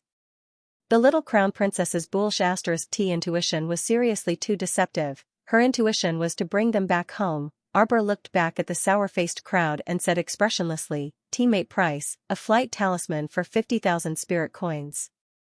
Buy, I'll buy. Buy, I'll buy 2. Give me 2 flying talismans. I'll give you 3. Can you give me another speed talisman, Crown Princess?" "Crown Princess, I don't have that much cash. Can you give me an IOU first?" The little Crown Princess looked at the man who was about to give her an IOU with an indifferent expression. Her eyes were full of contempt. How can you have the face to ask me for an IOU? Do you think your face is worth 1,000 gold just because you're good-looking? That man rubbed his nose embarrassedly. Then I really don't have that much cash on me. Arbor felt that he had nothing to say to someone who couldn't even take out 50,000 spirit coins in cash. I can use my family's identity tablet to pay you. When the time comes, you just have to send a servant to my house and use the tablet to exchange for 10,000 spirit coins. Even if you want to spend so much effort, I'm too lazy to cooperate with you. Arbor glanced at him. I'm selling it at a teammate's price. The market price isn't 50,000 spirit coins. You have to be clear about this. How much? 500,000. Arbor raised his hand and received the identity tablet into his storage talisman. Anyone who wants to buy on credit will be sold at the market price. Tears streamed down the man's cheeks and his heart. The expressionless crown princess was probably the world's #1 scammer. The market price was actually 10 times higher than it was now. The man felt that his heart was dripping blood. But to tell the truth, since he had given the identity tablet to the crown princess, he didn't dare to do anything to scam the crown princess. Otherwise, the consequences would be hard to predict. After everyone received the flying talismans and speed talismans, they immediately imitated the little crown princess and slapped the 2 talismans on their bodies. They immediately felt the feeling of flying forward. Sure enough, their speed suddenly increased. Their feet could even leave the scalding ground, saving the soles of their feet that were about to be cooked. The crowd of practitioners suddenly felt a bit happier. They thought that the 50,000 spirit coins were well spent. The flying talisman's function was really different from ordinary talismans. Everyone lined up in 2 rows and flew forward for a long distance. Suddenly, they saw a white shadow drifting back and forth in the mountain fog. Ghost. The emotional female cultivator was so scared that she almost fell to the ground.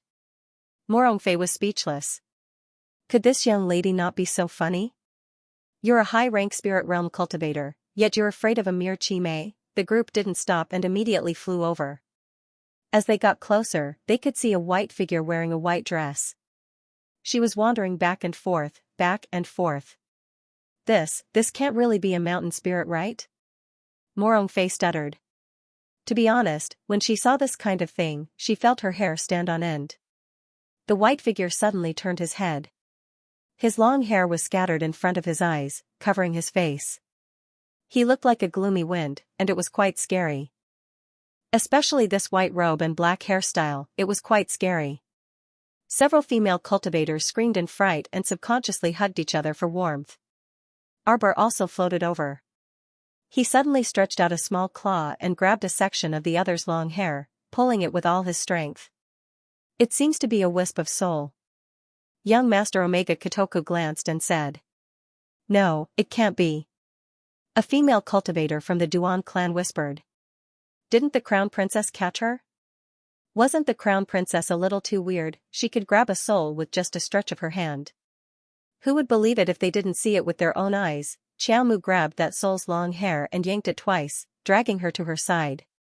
She raised her small hand and brushed aside the messy hair covering her face, only to meet a pair of curved eyes that contained a faint smile. You? Arbor opened her mouth in surprise. Aren't you that? Arbor had a deep impression of this girl. It wasn't because of anything else, but because this girl had drifted in the void just like her. She even drifted for a longer period of time than her. However, it was hard to say. Master Jojo didn't want to recall these things.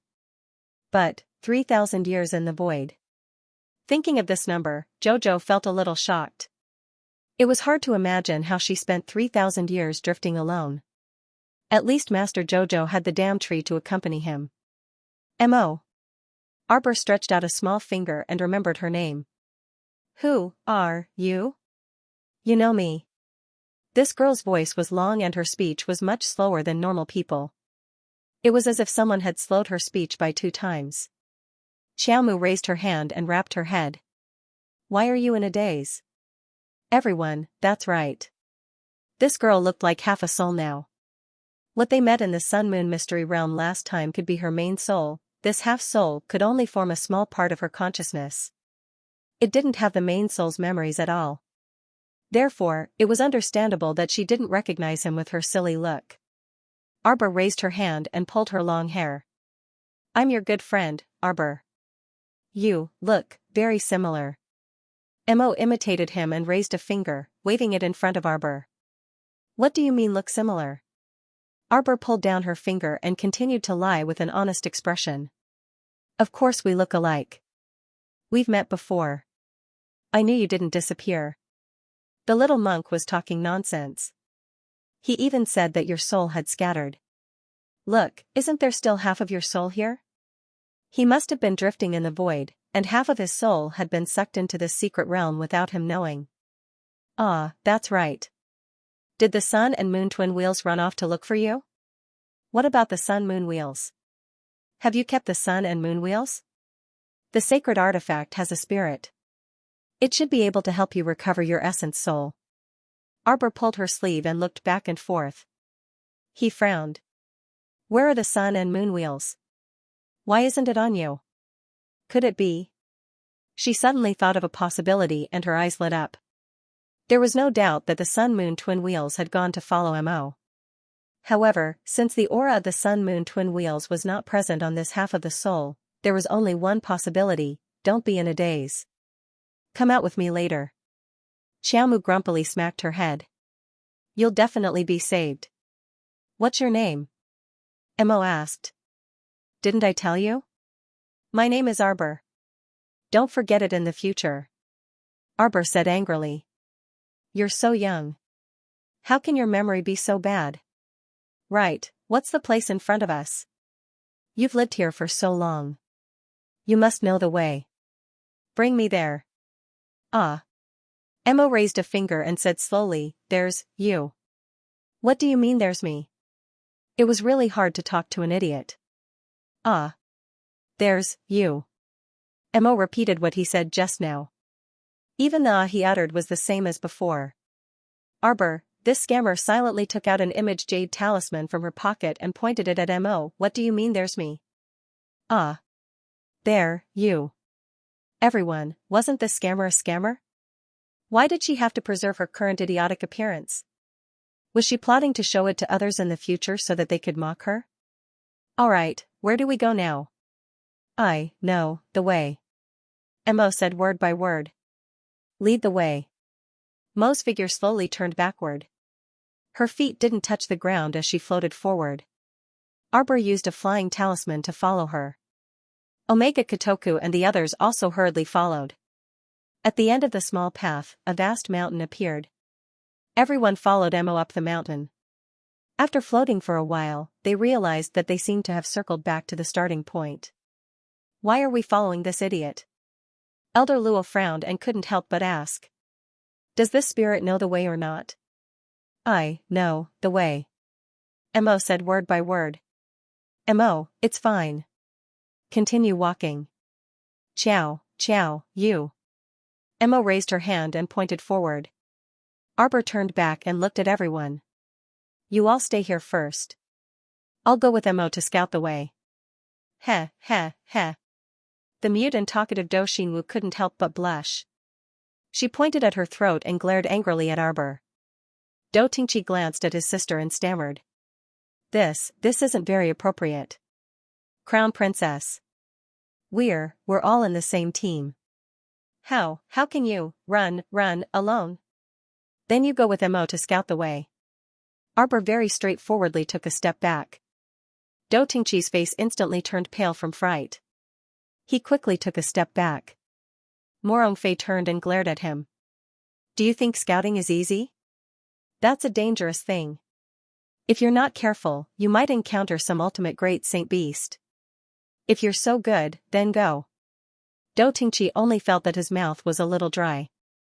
He hurriedly shook his head and said, yes, I didn't think it through. Grand, Crown Princess, you go ahead. Jojo, I'll go with you. Eldest young Master Qin floated to her side with a grin. The moment he opened his mouth to speak, his second brother, Qin Xian, frowned. Arbor glanced at Big Qin expressionlessly. He didn't say whether it was possible or not and turned around. Just as he was about to leave, Mo suddenly wagged a finger at eldest young Sir Qin. You can't. Everyone was speechless. None of you can do it. Mo pointed at the disciples of the various aristocratic families who were watching from the side. A male Xianxia in the front row was so angry that smoke came out of his head. Who can't? Not even your whole family. How could this girl speak like that? He's young and a fool. He doesn't even know how to speak. Qiaomu glared at the male cultivator that retorted. Shut up. Don't bully her because she can't outtalk you. Be careful or I'll hit you. Everyone, don't be afraid of him. Arbor patted the back of Mo's hand. Say whatever you want. Let's go. Eldest young Master Qin said speechlessly, Jojo. Arbor turned and raised his hand forcefully. He said decisively, then it's decided. Rest here for an hour. I'll be back quickly. Finishing, he quickly pulled Mo into a nearby thicket. The two instantly floated far away. Young master, how can you let her leave by herself? Old Steward Luo's gaze flashed as he hurriedly said. When the old steward said this, Do Xinwu and the others hastily nodded their heads. That's right, how could they let the little stoic leave by herself like this? They quickly followed old Steward Luo and pushed aside the tree branches, wanting to pass through the place Arbor and Mo left. However, an extremely heavy pressure suddenly bounced them back. After a bang sound, a terrifying buzzing sound came into their ears.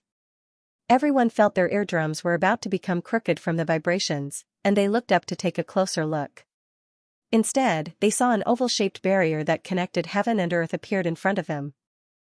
It was like a covered bowl, blocking all of them in here. MMPH, MMPH. Do Xinwu anxiously pointed at her throat and angrily stomped her feet. In reality, she had already cursed all 18 generations of Arbor's ancestors in her heart. This damned perverted woman actually dared to poison her mute. Right now, she must be following that mystic realm's guardian spirit into the depths of the Pond Lotus sacred realm to search for magic treasures first. What else could the rest of them find in the mystic realm after she had taken the initiative to stir things up? The more she thought about it, the angrier she became. However, there was nothing she could do, so Do Xinwu angrily stomped her feet again. Unfortunately, even if she stomped through the ground, she couldn't leave this place for the time being. The boundary seal here is quite sturdy, young Master Omega Kotoku said as he tried to push out a palm. If everyone concentrates their strength to attack the same place, how long will it take to leave this place? Old Steward Luo hastily asked. It'll take at least 2 hours. Arbor followed Mo's faintly discernible figure as they flew for about 5 minutes. Seeing her stop in front of a patch of withered grass and withered leaves, Arbor looked around. What's here? Come. Mo grabbed her hand and used her sleeves to brush away the grass in front of her. Layers of grass and leaves retreated to the left and right sides, and lotus flowers of all colors bloomed in front of her eyes one after another. Arbor stared blankly for a moment and couldn't help but quicken her steps forward. From her point of view, the surface of the lake was covered with lotuses of various colors. The petals were pressed against each other, and the faint fragrance of the lotuses spread in all directions along with the lake breeze. Layers upon layers of lotus flowers interweaved together, making one feel as if they had arrived at a fairyland. Joe. Pick. Mo slowly spat out a few words. He raised his hand and pointed at the lotus flowers in front of him. He pointed at the most plump lotus flower in the center that was blooming with 9-colored light, then raised his hand and patted his chest. That expression of "we're friends, you can pluck it as much as you want" really caught her off guard. Oh, okay. Arbor's eyes wandered back and forth. He tugged at Mo's hand and asked, You've been living here all this time. Have you seen other souls? Yes. Mo nodded his head repeatedly with an adorable look on his face. Jojo's eyes lit up. Where is it? Take me there. Mo pulled her hand and floated towards the center of the lake for a while. Then, he pulled her to a white lotus flower and stood there. Look. Mo pushed Arbor's small body and turned her around, indicating for her to look forward. Arbor couldn't help but be dumbfounded when she saw what was in front of her. She saw an expressionless girl sitting cross-legged on a scarlet lotus flower to the side. Wasn't that signature stoic face her main body? There was actually a fourth soul remembrance here. It really was surprising. You. Mo pointed at her, then at the soul remembrance sitting cross-legged on the white lotus. Realization dawned on Arbor at this. No wonder this idiot kept tugging at her and saying, "There's yours, there's yours." It turned out that she wanted to tell her that a wisp of her soul remembrance was stored here. Why wasn't she moved at all earlier and didn't detect it at all? Confusion arose in Arbor's heart. Logically speaking, she should have detected this wisp of soul remembrance when it was so close to her. Could it be that there was an even more powerful divine sense manifestation here that blocked out all the divine senses in this space? While she was pondering, the lake water splashed, and a drenched head abruptly popped out of the water. When Arbor's eyes met his, her small mouth involuntarily gaped. This person really resembled her lotus. His features were picturesque, and his thin lips were lightly pursed. They simply looked identical. However, his eyes were as clear and pure as a fawn's. Right now, he was staring at her without blinking, and it was as if there were stars twinkling in his eyes. She watched as he popped out of the water and pounced on the lotus, looking like he was about to reach out to hug her. Lord Xianxia did not say anything else and gave him a slap, ruthlessly slapping him into the lake. She heard the sound of water splashing, and soon, that fellow's head popped out from the bottom of the water, and he was looking at her with a confused expression. "Don't think that you're my lotus just because you look like my lotus. Who exactly are you? Why are you pretending to be my lotus?" That fellow soaked in the water with an aggrieved expression. Not long after he looked at her, he actually started to cry. Arbor silently took out a jade image talisman and recorded Mo Lian's crying appearance. The little stoic reflexively rubbed her stomach and thought, "Child, mother saved your father's silly appearance of shedding golden beans. I'll show it to you in the future." Many years later, our dear Mo Lian would be ridiculed by her child for many years. This was a story for later. You hit me.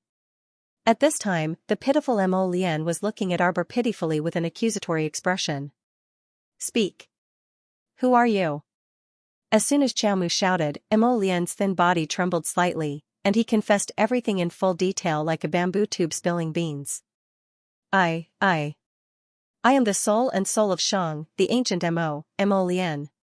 I have half of it in that person's sea of consciousness."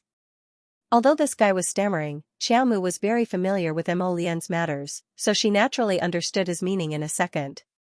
The ancient inheritance Mo Lian in Mo Lian's body was actually not complete. Half of it was actually lingering in the corner of the river of forgetfulness. Even he himself didn't know? "Why are you here?" The little fellow roared at him again. Mo Lian stammered in fear. She bit her lip and said pitifully, I've always been here." "Yes, it's him, he's stupid, he doesn't know. He inherited this for so many years, but he still doesn't know." Arbor, from the looks of it, Mo Lian was indeed stupid enough. The ancient Mo Lian's inheritance in his body was not complete, yet he was still muddle-headed even now. Who are you calling stupid? Even if her husband was stupid, he could only be scolded by Jojo. No one else could scold him, not even ancient Mo Lian. I am stupid." The ancient Black Lotus pitifully followed up with this sentence. "Of course you're stupid. What ancient Mo Lian? You can't even leave the mystic realm you set up yourself." Arbor grumpily reprimanded her. "Hurry and tidy up. Bring my soul remembrance and follow me out with Mo." Arbor shouted and beckoned to ancient Mo Lian who was soaking in the water. She had to bring this fellow back. Mo Lian still didn't know that her lousy inheritance was only half complete. If she didn't bring him back, how could her lotus inheritance be completely passed on to ancient Mo Lian? Judging from this fellow's deceitful and muddle-headed appearance, he was probably also mentally retarded. Sir Jojo purposely forgot about his meditative soul remembrance. From beginning to end, that soul remembrance didn't open its eyes or speak. It didn't even show the slightest change in expression. In reality, this soul remembrance of his was more like a mentally retarded one. Nah. Mo tugged on his sleeve and pointed at the lake full of lotus flowers. "I'll try and see if I can refine this place later." He had already discussed with Jojo's lotus that they had to refine this pond lotus sacred realm. They had even thought of a name for this planet a while ago. Planet Jojo's lotus. Arbor delightedly thought about it and patted the back of Mo's hand. "Watch me." Mo nodded at him, half understanding. He probably didn't understand what refine meant. This trip to the Pond Lotus Sacred Realm was unusually smooth. Not only did they find ancient Mo Lian's soul, but they also found their own. They also found Mo. Most importantly, they had the ingredients to nourish the cute little puppy. Morong Sun's awakening was just around the corner. Thinking about it this way, this trip was simply too worth it. Oh, right. Xiaomu abruptly recalled something, and she grabbed the ancient Black Lotus's sleeve. She asked in excitement, "Can you contact the other half of your soul?" In theory, it should be possible. Why you, fierce? Ancient Mo Lian shrunk back, aggrieved. Xiaomu bluntly rapped his melon seed head and memorized all of his silly looks while she was at it. Jojo's lotus was ruined by this retard in front of him. Haha, try it. Arbor tugged at his sleeve. You must be able to sense where they are. Hurry up. Don't dawdle. Ancient Mo Lian looked pitifully at Arbor. But, it needs time. I'll protect you. Arbor pulled Ancient Mo Lian onto a swaying lotus and patted his right shoulder. I'm counting on you. Ancient Mo Lian hurriedly pulled down her sleeves and retracted them from Arbor's fingers. Then, you have to treat me better. Sir Jojo secretly gritted his teeth and resisted the urge to use his fist to wake her up. He revealed an intimidating smile and shouted at her. Hurry up. Ancient Mo Lian hurriedly sat down cross-legged and clapped her hands in front of her. Her clear eyes slowly closed. Rumble, rumble, rumble. More than 2 hours later, everyone continuously attacked a point on the seal barrier and finally broke it. Everyone's expression brightened as they cheered and ran out. The pitch-black mountain path led to the top of the mountain. There were 4 to 5 paths in total. Miss Morong, you're close to the Crown Princess. Did she tell you which path we should take? Morong Fei furrowed her brow silently. It had been nearly 4 hours since Jojo disappeared. Now, she was a little worried about her junior sister.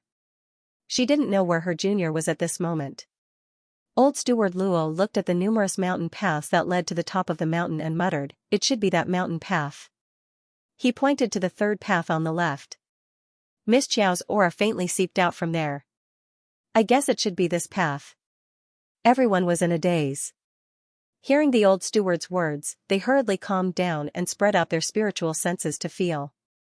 Then what are we waiting for? Let's go. A disciple of a small aristocratic family waved his arm forcefully. Without another word, he pulled his fellow disciples and strode towards the mountain path. Suddenly, 2 or 3 strange things pounced out of the grass, baring their fangs and brandishing their claws as they roared. Their movements were very shocking. They pounced on people when they saw them. When they opened their mouths, they revealed eerie fangs. That aristocratic family disciple was so frightened that his face turned green. He hurriedly pulled out his saber and slashed at the back of the head of the corpse puppet that was hugging him. The corpse puppet's body clearly stiffened. The aristocratic family disciple was shocked and scared, reaching out to push him away. Something unexpected happened. The corpse puppet lowered its head and opened its mouth to bite his head. Those sharp fangs pierced the top of his head and bit off half of his scalp. Ah! The emotional female show stuttered. How can there be corpse puppets in a secret realm? It seems to be, it's people from our camp, another Xianxia hurriedly said. It's fishermen. We saved them. The fishermen of Seaside Village. What happened? How did they all turn into corpses? Impossible. This kind of natural secret realm can absorb Shen power even with a breath. It's impossible for it to mutate. Get out of the way. Duo Shanmei roared. She pulled out her long sword and cut off the arm of a corpse puppet. Yet when the arm fell to the ground, it still jumped a few times. A Xianxia hurriedly threw a fireball over. Only then was the arm burned to ashes. Don't think about these useless things. Let's take care of them first. The underwater Abyss City Lord's mansion was transformed from a dozen large connected caves. Inside Great Lord GC's bedroom, there was a curtain made of shells and pearls. He swept open the curtains and entered the room. There was a stone table, stone stools, and an exquisitely carved stone bed. The wine vessels made of precious gems were overflowing with light. The light of the pearls illuminated the entire cave. The live great suzerain GC was lying on the stone bed and playing with her 10 slender fingers. When he heard his subordinate report that he had lost the chase, the great lord suddenly became ruthless. He picked up the wine vessel beside him and smashed it on the person's head with a bang. The wine vessel was made of the toughest material in the deep sea, phosphor. If it hit a person's head, it would be enough to knock them out. The subordinate immediately fell to the ground, not even able to make a sound before he died. Seeing him like this, GC angrily scolded, "Useless thing, you can't even catch a few thieves who broke into the city lord's mansion. What's the point of me keeping you people? Drag him away. Drag him away." Just looking at him made him feel extremely annoyed. "Go and find the 28 men that I have recently taken into my residence." "Yes, great suzerain Darren." The young servant girl kneeling beside the curtain had an ugly face with a red imprint on it. She hurriedly crawled away. "Useless thing." Great suzerain GC snorted. She crossed her slender legs and swayed them slightly.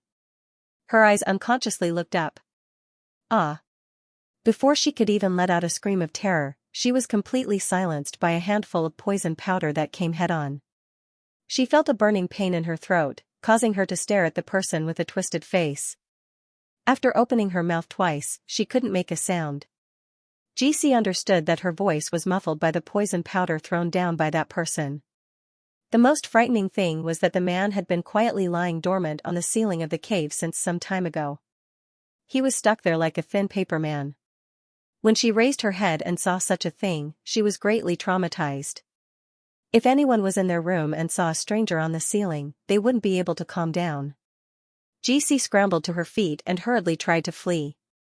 Unfortunately, he bumped into the restrictive barrier and was bounced back, smashing into his stone bed with a loud thud. Although the stone bed was covered with a very soft fishskin mattress, the fall still made the great lord choke. Who are you?" This great lord GC couldn't speak. She could only glare at the middle-aged man who floated down. Her eyes flickered with slight panic. She occupied the mountain and was the king. After so many years in the sacrificial sea abyss, this was the first time she suffered such a big loss. Someone actually snuck into her cave and she didn't notice it until now. "You're one of those thieves?" Great Lord GC questioned the middle-aged man in front of her. However, the other party didn't even bother to look at her. He walked in front of her and slapped her body. Great Lord GC opened her mouth in pain. She watched as a black pill flew into her mouth and merged with her saliva. Great Lord GC's expression changed. She grabbed the clothes in front of her chest and retched. At this moment, it was completely noisy outside. Swalan Mountain was in front of the cave and attracted the firepower of the entire evil kingdom. In front of everyone, it transformed into a huge snake. As it lifted its tail, the stone bricks on the cave wall rolled down. Among the more than 50 natives of the evil kingdom, at least 20 to 30 of them gathered their firepower and attacked the snake with all their might.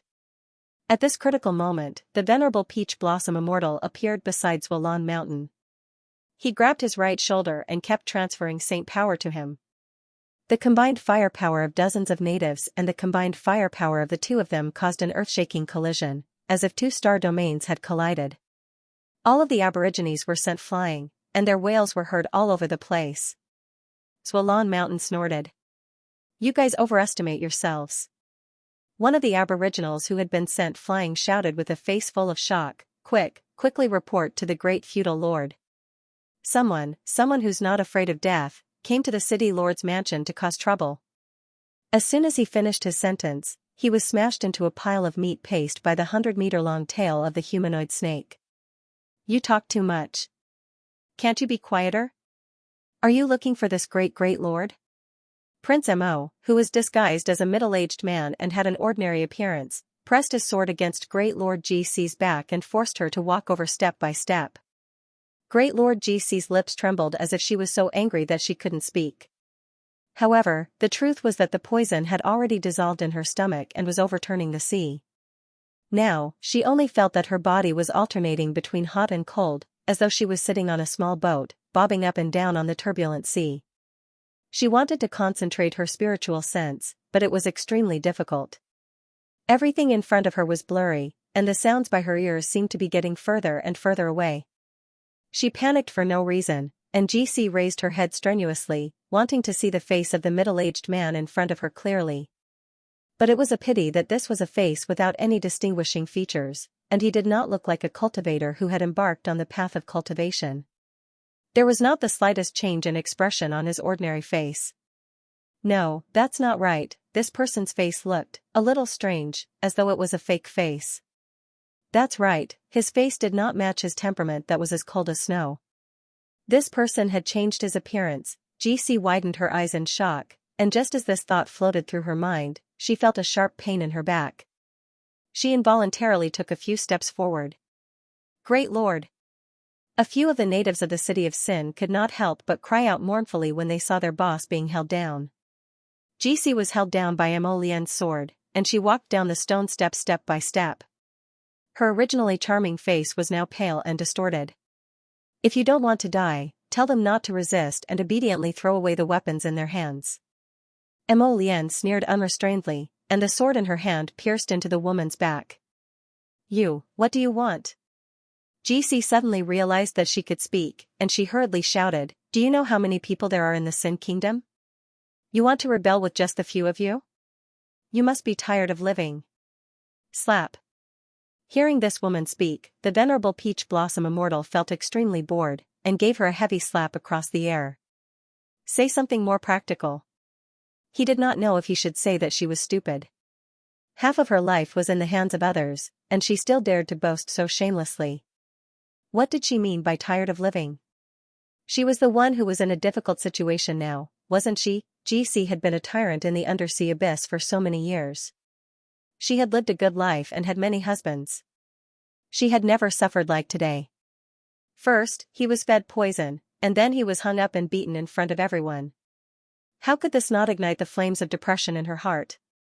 Let go of our great lord. A trembling old man stepped forward and pointed at Mo Lian as he bellowed, you're blaspheming our grand leader. You, how dare you, how dare you? The venerable Peach Blossom Immortal glanced at him. In fact, they had already snuck into the large karst cave of the city lord's mansion 2 days ago. During this period, they had also encountered 1 or 2 guards.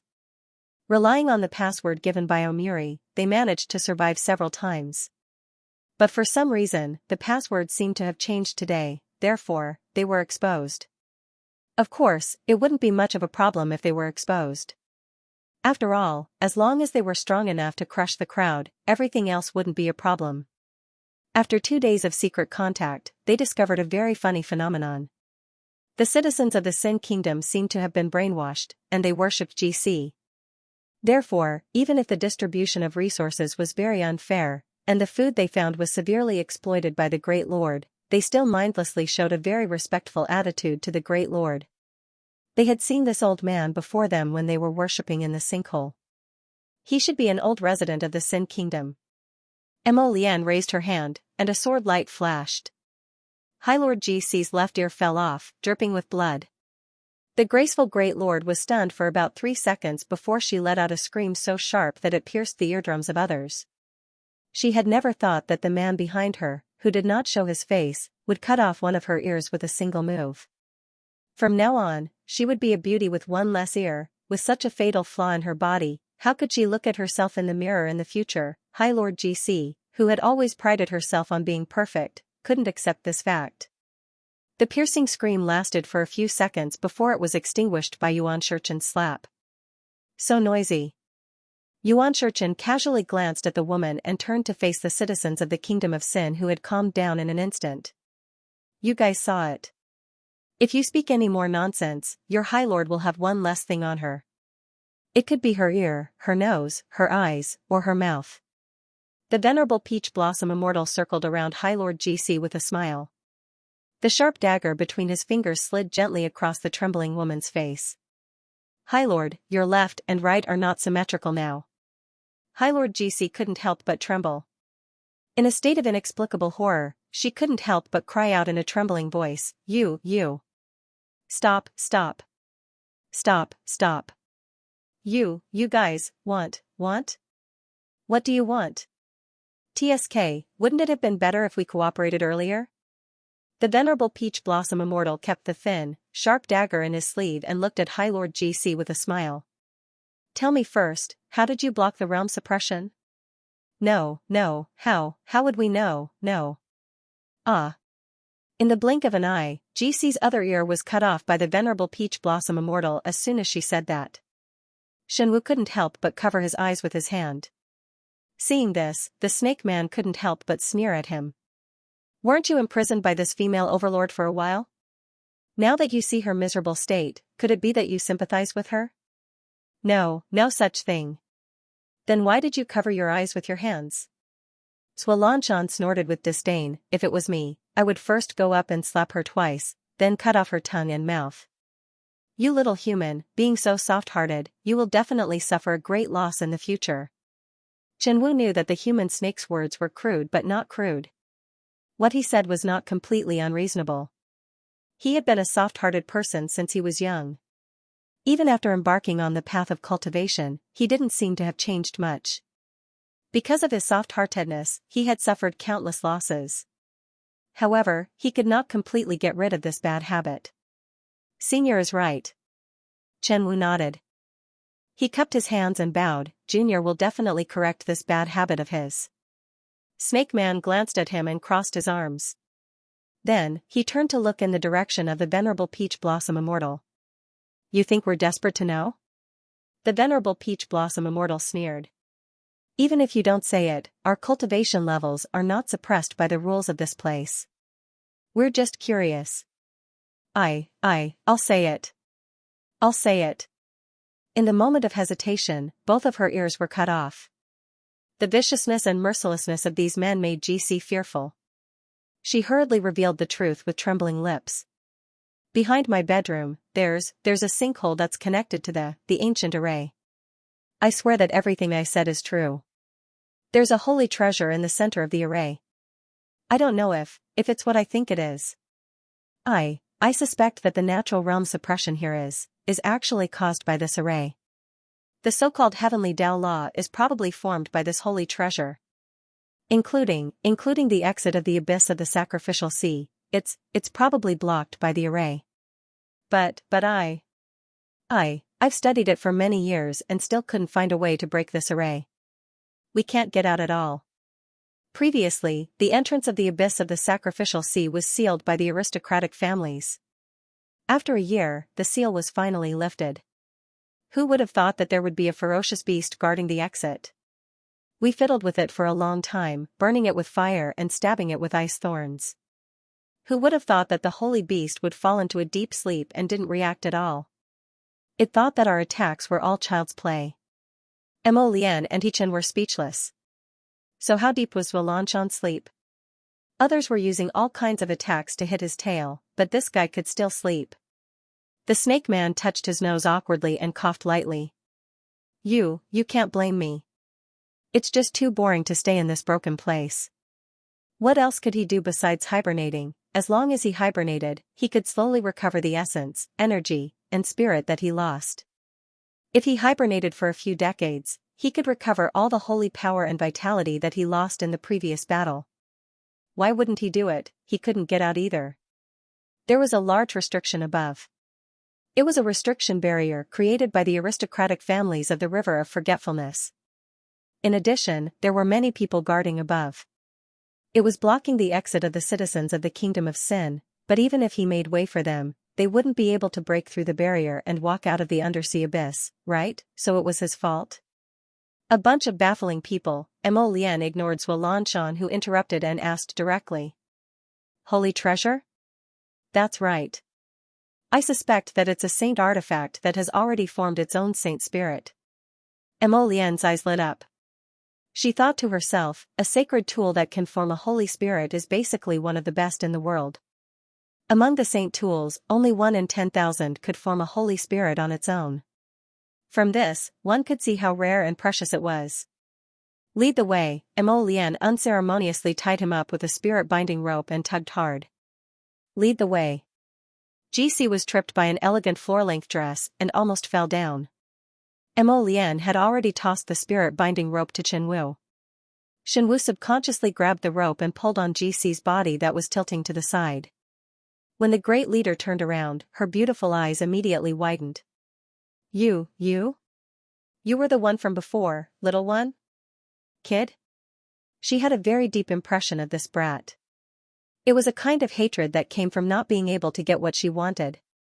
This brat didn't want to be with her no matter what.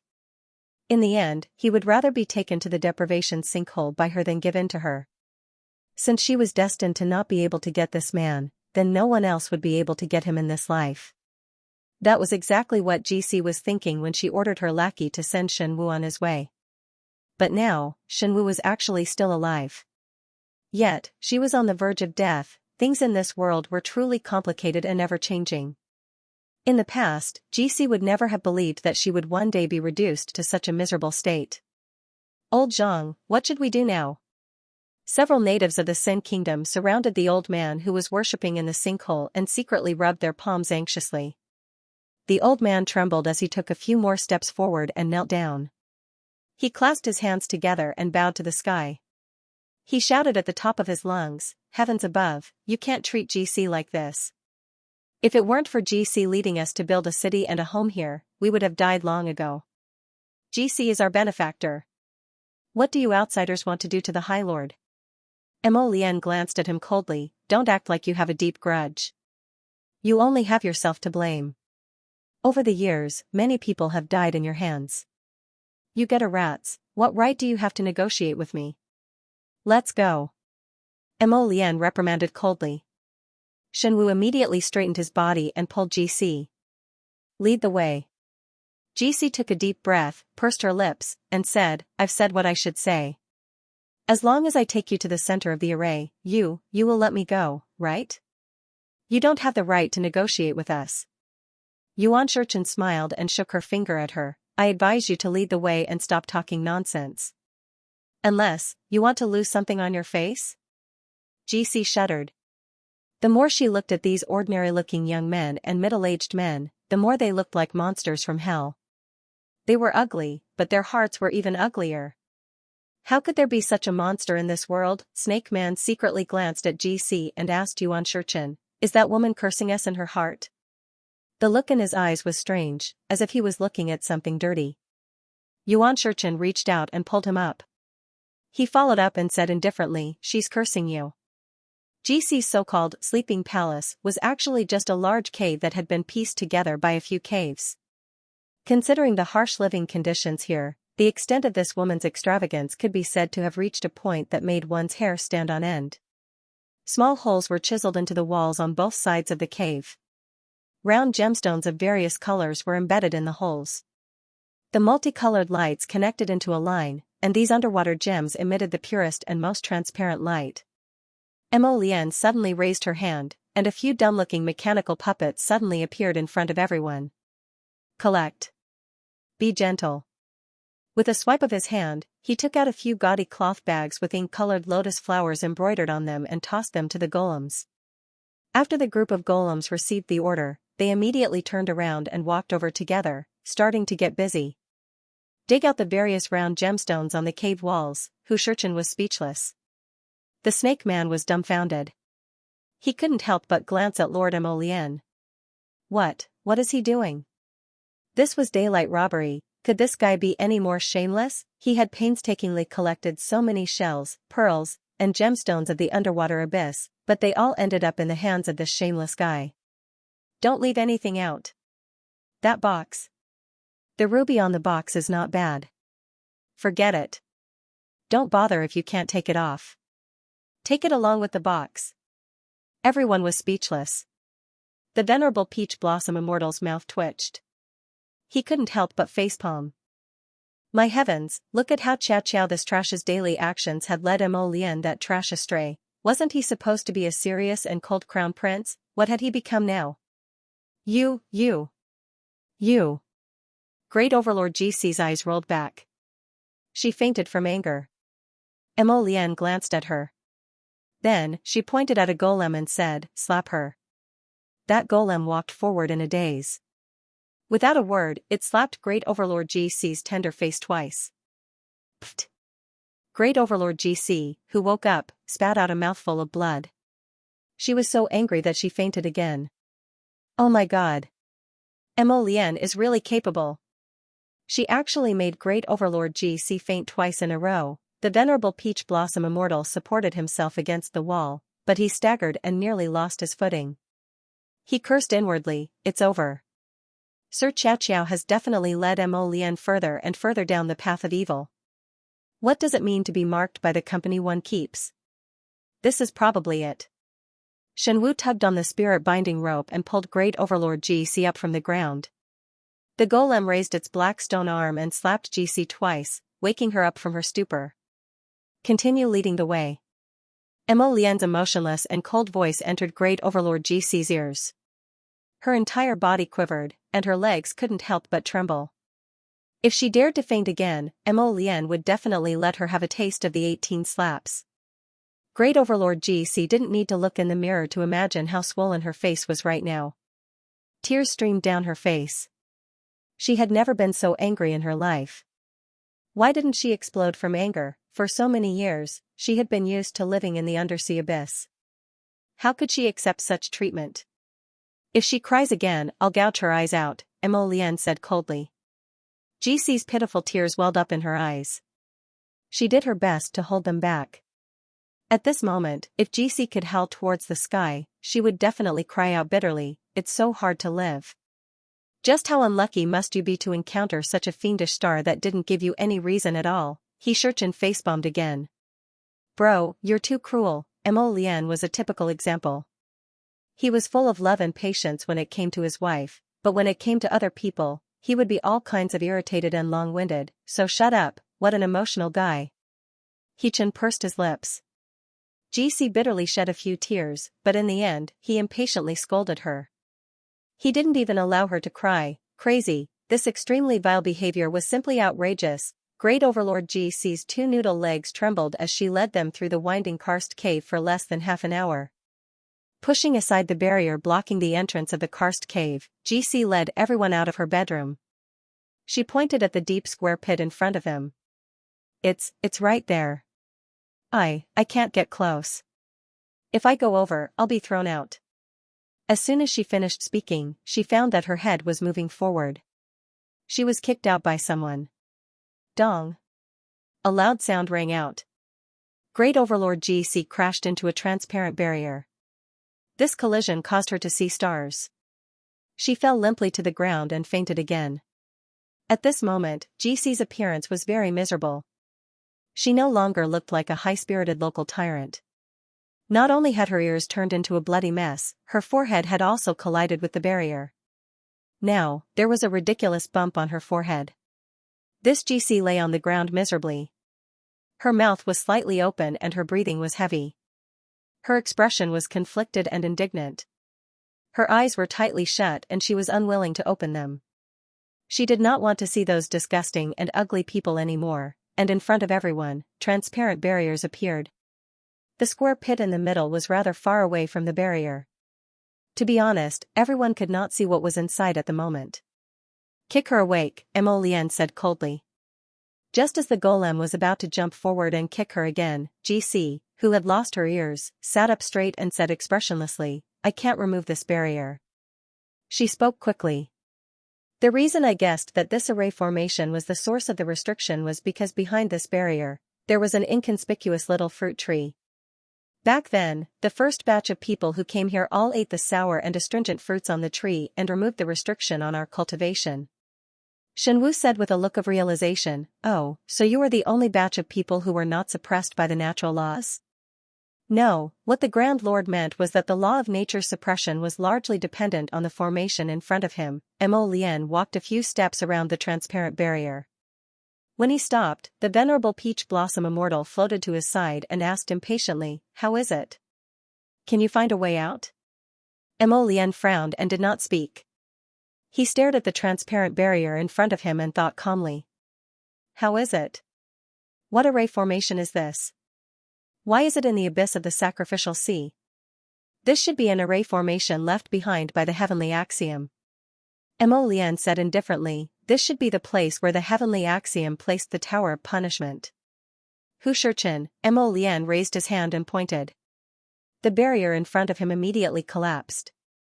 GC stared blankly, cold sweat dripping down her forehead. Only now did she know exactly what kind of fiendish star she had provoked earlier. This barrier had been combined with the power of so many people for so many years, but it had never been opened on its own. Now, it was directly broken by the power of someone else's finger. What kind of disparity was this? It was like the difference between heaven and earth. The snake man's small body jumped up and slapped his thigh hard. So, all of this is still the work of that old bastard heavenly axiom? Mo Lian and Yuan Shichen ignored him. They stepped over the broken barrier and came to the edge of the square pit in the middle. The natives of the Kingdom of Sin stared nervously at Mo Lian and He Chen, shouting, "What are you doing, and are you trying to blaspheme the gods?" They followed them over, and each of them stared fixedly at Mo Lian and He Chen with vigilant gazes. "We were the ones who discovered this sacred artifact first." "Yes. You can't touch the sacred artifact." The venerable Peach Blossom Immortal glanced at them and casually looked into the pit. He instantly felt as if he was struck by lightning. There seemed to be nothing in the pit. Seeing how nervous these people were, they were all mumbling as if they were possessed by something. At this moment, the elders who were worshipping the giant pit also realized that there was nothing in the pit. These citizens of the Sin Kingdom all had a look of disbelief on their faces. They looked at each other suspiciously. One of them suddenly roared. "Old Joe, is it you? You sneaked in and took away the sacred artifact. You already had the heart to steal the sacred artifact?" "What? Don't slander me. Who took away the sacred artifact? I haven't even seen what the sacred artifact looks like. Have you seen the sacred artifact before? What does the sacred artifact look like? Tell me." That person snorted embarrassedly. "The sacred artifact is usually shrouded in a ball of light. Who can see it clearly?" Okay, stop arguing. Let's see if the sacred artifact is still in the pit." "Where is the shadow of the sacred artifact in the pit?" "That's right. This pit is obvious at a glance. It's basically, just when everyone was arguing, a child's little paw suddenly grabbed one of the people's shoes." The man was shocked. When he looked down, he saw a pale little paw on his shoe. He almost peed his pants on the spot. Ghost child." His owl lingered in the air. Before he could finish his words, he was sent flying by a strong force and fell heavily into the pit. Everyone was shocked by this unforeseen event and quickly took a few steps back.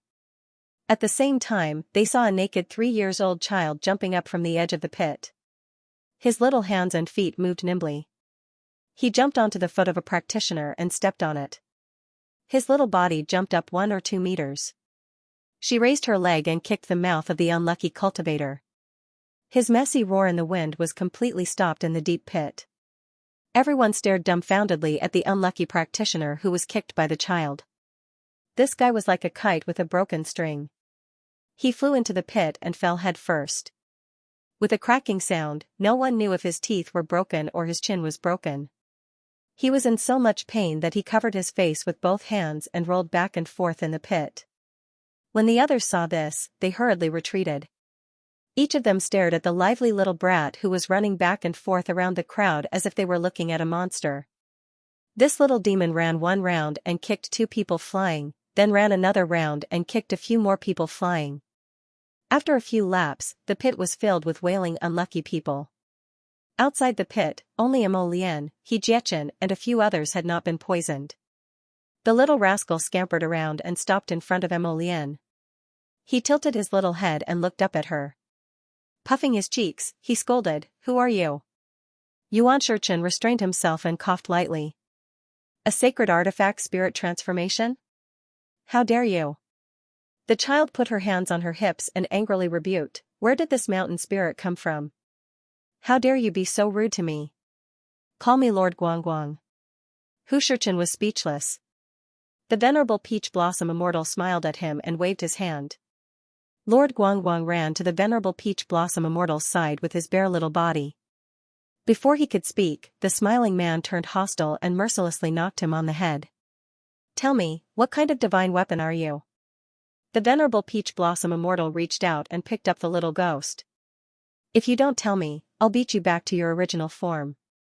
"How dare you?" The little fellow let out an angry shriek. He struggled with his little arms and legs and said angrily, "How dare you be so rude to Lord Guangguang? I'm warning you. Hurry up and release Lord Guangguang. Otherwise, I'll make you." The Holy Spirit was momentarily at a loss for words. After thinking for a long time, he said angrily, "Eat, eat? You still have to take it after eating it? You can't even speak coherently, yet you're still learning to speak harshly." The venerable Peach Blossom Immortal curled his lips and tapped his bald little head with a finger. "What kind of divine artifact is this? How dare you?"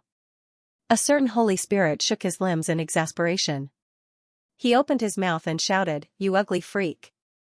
You're not allowed to hug me. Let me tell you. You're all too ugly. I swear I won't form a contract with you even if I die. Give up on this idea.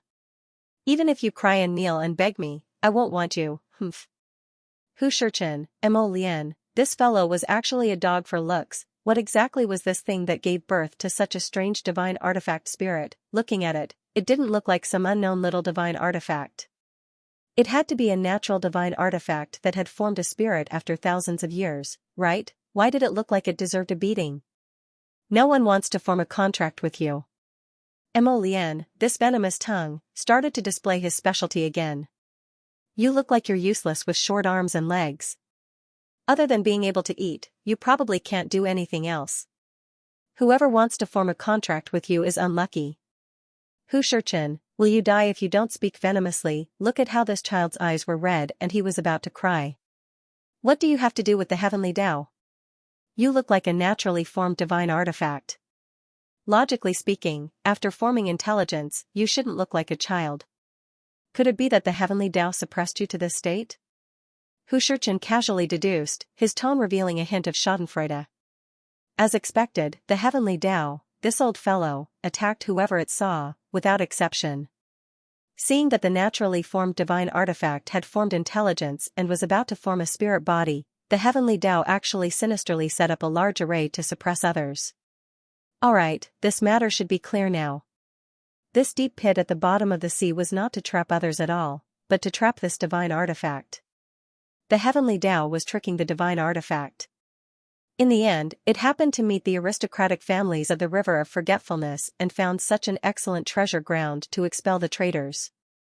Thus, these people were all tricked by the heavenly Tao and divine artifact. Ha ha ha ha ha, why does it feel so funny? Student Chen smiled and touched the Holy Spirit's bald head. Guangguang. Lord Guangguang. Puff, alright, Lord Guangguang, why don't you tell us what you are? Why does the heavenly Tao want to trick you like this? Speaking of this, the child's eyes turned red. He Shurchen pulled a cloth from the side and wiped the child's red eyes. He coaxed softly, "Don't cry, Guangguang. Uncle will take you out, okay? I'll introduce you to a friend with the same bald head to play with you, okay?" The Holy Spirit sobbed, and its eyes suddenly lit up. It automatically blocked the words bald head and asked anxiously, "Can you get out?" "Of course, we just need to break the formation before us." "What?" Unexpectedly, when the child heard this, he immediately cried out, "Then you won't be able to get out. The heavenly Tao used my body to set up a formation core at the bottom of the pit. You can't destroy it. My body is very sturdy. It can't be smashed or damaged. No matter what, it can't be broken. We can't get out, sob sob sob, we can't get out, sob sob sob sob." Mo Lian flipped her hand and slapped the deep pit. The shrimps in the kingdom of sin in the pit were so frightened that they fled in all directions. "What are you doing? You!" The man called Old Zhou gritted his teeth and shouted. When he saw Mo Lian's cold face, he swallowed the rest of his words. Although the middle-aged man in front of him looked ordinary, his pair of phoenix eyes were especially frightening. It was so cold that it made people fearful. "Quick, look, it's a sacred weapon, a sacred weapon!" Someone shouted. Everyone's gaze was attracted to him. A ball of light appeared at the bottom of the pit. It was so bright that people couldn't help but reach out to block their eyes. If they continued to stare at the ball of light, they would immediately go blind. Yuchen swung his hand and used a vine whip to whip it, but it failed to whip away the ball of light. Instead, it allowed the ball of light to roll a few feet along the vine and hang in the middle of the pit. It was like a radiation source, so bright that people couldn't open their eyes. This light is too dazzling. Yeah, what is this sacred weapon? For so many years, we have been trying to figure out what it is, but we haven't been able to see it clearly. Old Joe sighed and said, "It seems that I have no fate to see its true appearance in this lifetime." That's not necessarily true. Another person stammered, "With those sirs here, I think that we might really see the true appearance of the sacred weapon today." But this sacred weapon probably had no fate with them. With so many experts here, it was impossible for them to snatch the sacred weapon. The sacred weapon had already formed a sacred spirit and had its own consciousness. Among these people, the only ones who could catch the sacred weapons were definitely not ordinary cultivators like them. Sigh, what a pity. Old Joe and the others cursed in their hearts. Emolienne raised her hand and pointed. A cluster of burning sacred fire suddenly fell into the pit. It circled around the ball of light and rolled out black hot flames. Great feudal Lord GC, who had been lying on the ground pretending to be dead, couldn't help but widen her eyes. She shouted in her heart, "Black fire, it's actually a black sacred fire, damn, who the hell is this person? Why did he come to the bottom of the sacrificial sea abyss?" The sacred fire burned the ball of light and peeled it off, revealing the true form of the sacred weapon inside. This is... Old Joe and the others widened their eyes in shock as they looked at the original form of the saint artifact that had been peeled off. Their expressions were filled with disbelief. Actually? It's a mirror? It's a mirror? Everyone shouted. Eh? What mirror is this? It looks very ordinary. It was indeed very ordinary. Right now, in front of everyone, suspended high in the air, was a small handheld mirror. The edges of the ink-colored mirror were engraved with fine markings. It was a small mirror that seemed a little too small to hold in one's hand. It was actually an ancient saint weapon that could form a saint spirit. This type of saint artifact was not a man-made weapon. Instead, it was a natural artifact that had been exposed to the light of time. How dare you? Lord Guangguang, who was in Ji Chen's arms, opened and closed his small mouth as he angrily rebuked, "Ignorant humans, what kind of expression is that?"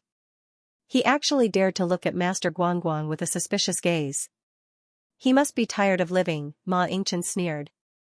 Just as he was about to speak, he suddenly saw the air fluctuate slightly.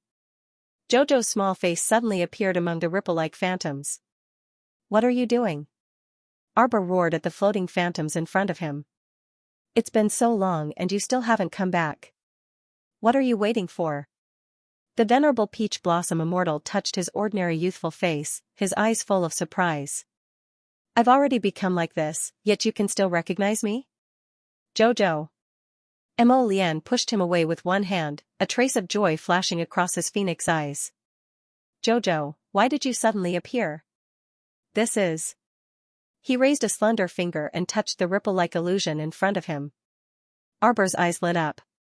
She pulled Ancient Emolienne over with one hand and raised her hand to pinch his face. Ancient Emolienne started to cry pitifully. "Emolienne, why was this strange feeling of looking at oneself in the mirror and seeing one's own face cry so strange?" Ma Shurchen stared blankly for a moment, then suddenly burst into laughter. "What the F***ck, what the F***ck, Emolienne was actually crying in front of him. He was crying, ha ha ha ha ha. It was Emolienne, it was that high-spirited and insufferably arrogant bastard. He was actually crying. Arbor poked Ancient Emolienne's face and said crisply, "Hubby, did you know? The Ancient Emolienne's seal in your body is incomplete. I found half of Ancient Emolienne's soul in the Pond Lotus sacred land. That's how I was able to connect him to the half of your soul in your body. Look, doesn't he look exactly like you?" Arbor felt that the Ancient Emolienne in front of her was like a large wooden doll, being manipulated by others. It was very comical. Emolienne looked at his wife speechlessly, then looked at her with a pitiful expression. "Jojo." The way his wife had pinched Ancient Emolienne just now, it was as if she was pinching an idiot. It was extremely infuriating. Why was his wife so mean? She must have purposely squeezed the ancient black lotus until it cried, Why? Emolienne's head was filled with questions. His wife was really scary. His wife had actually been secretly harboring bad intentions. She wanted him to cry and scream. What a bad person. On the side, Xichen was laughing uncontrollably.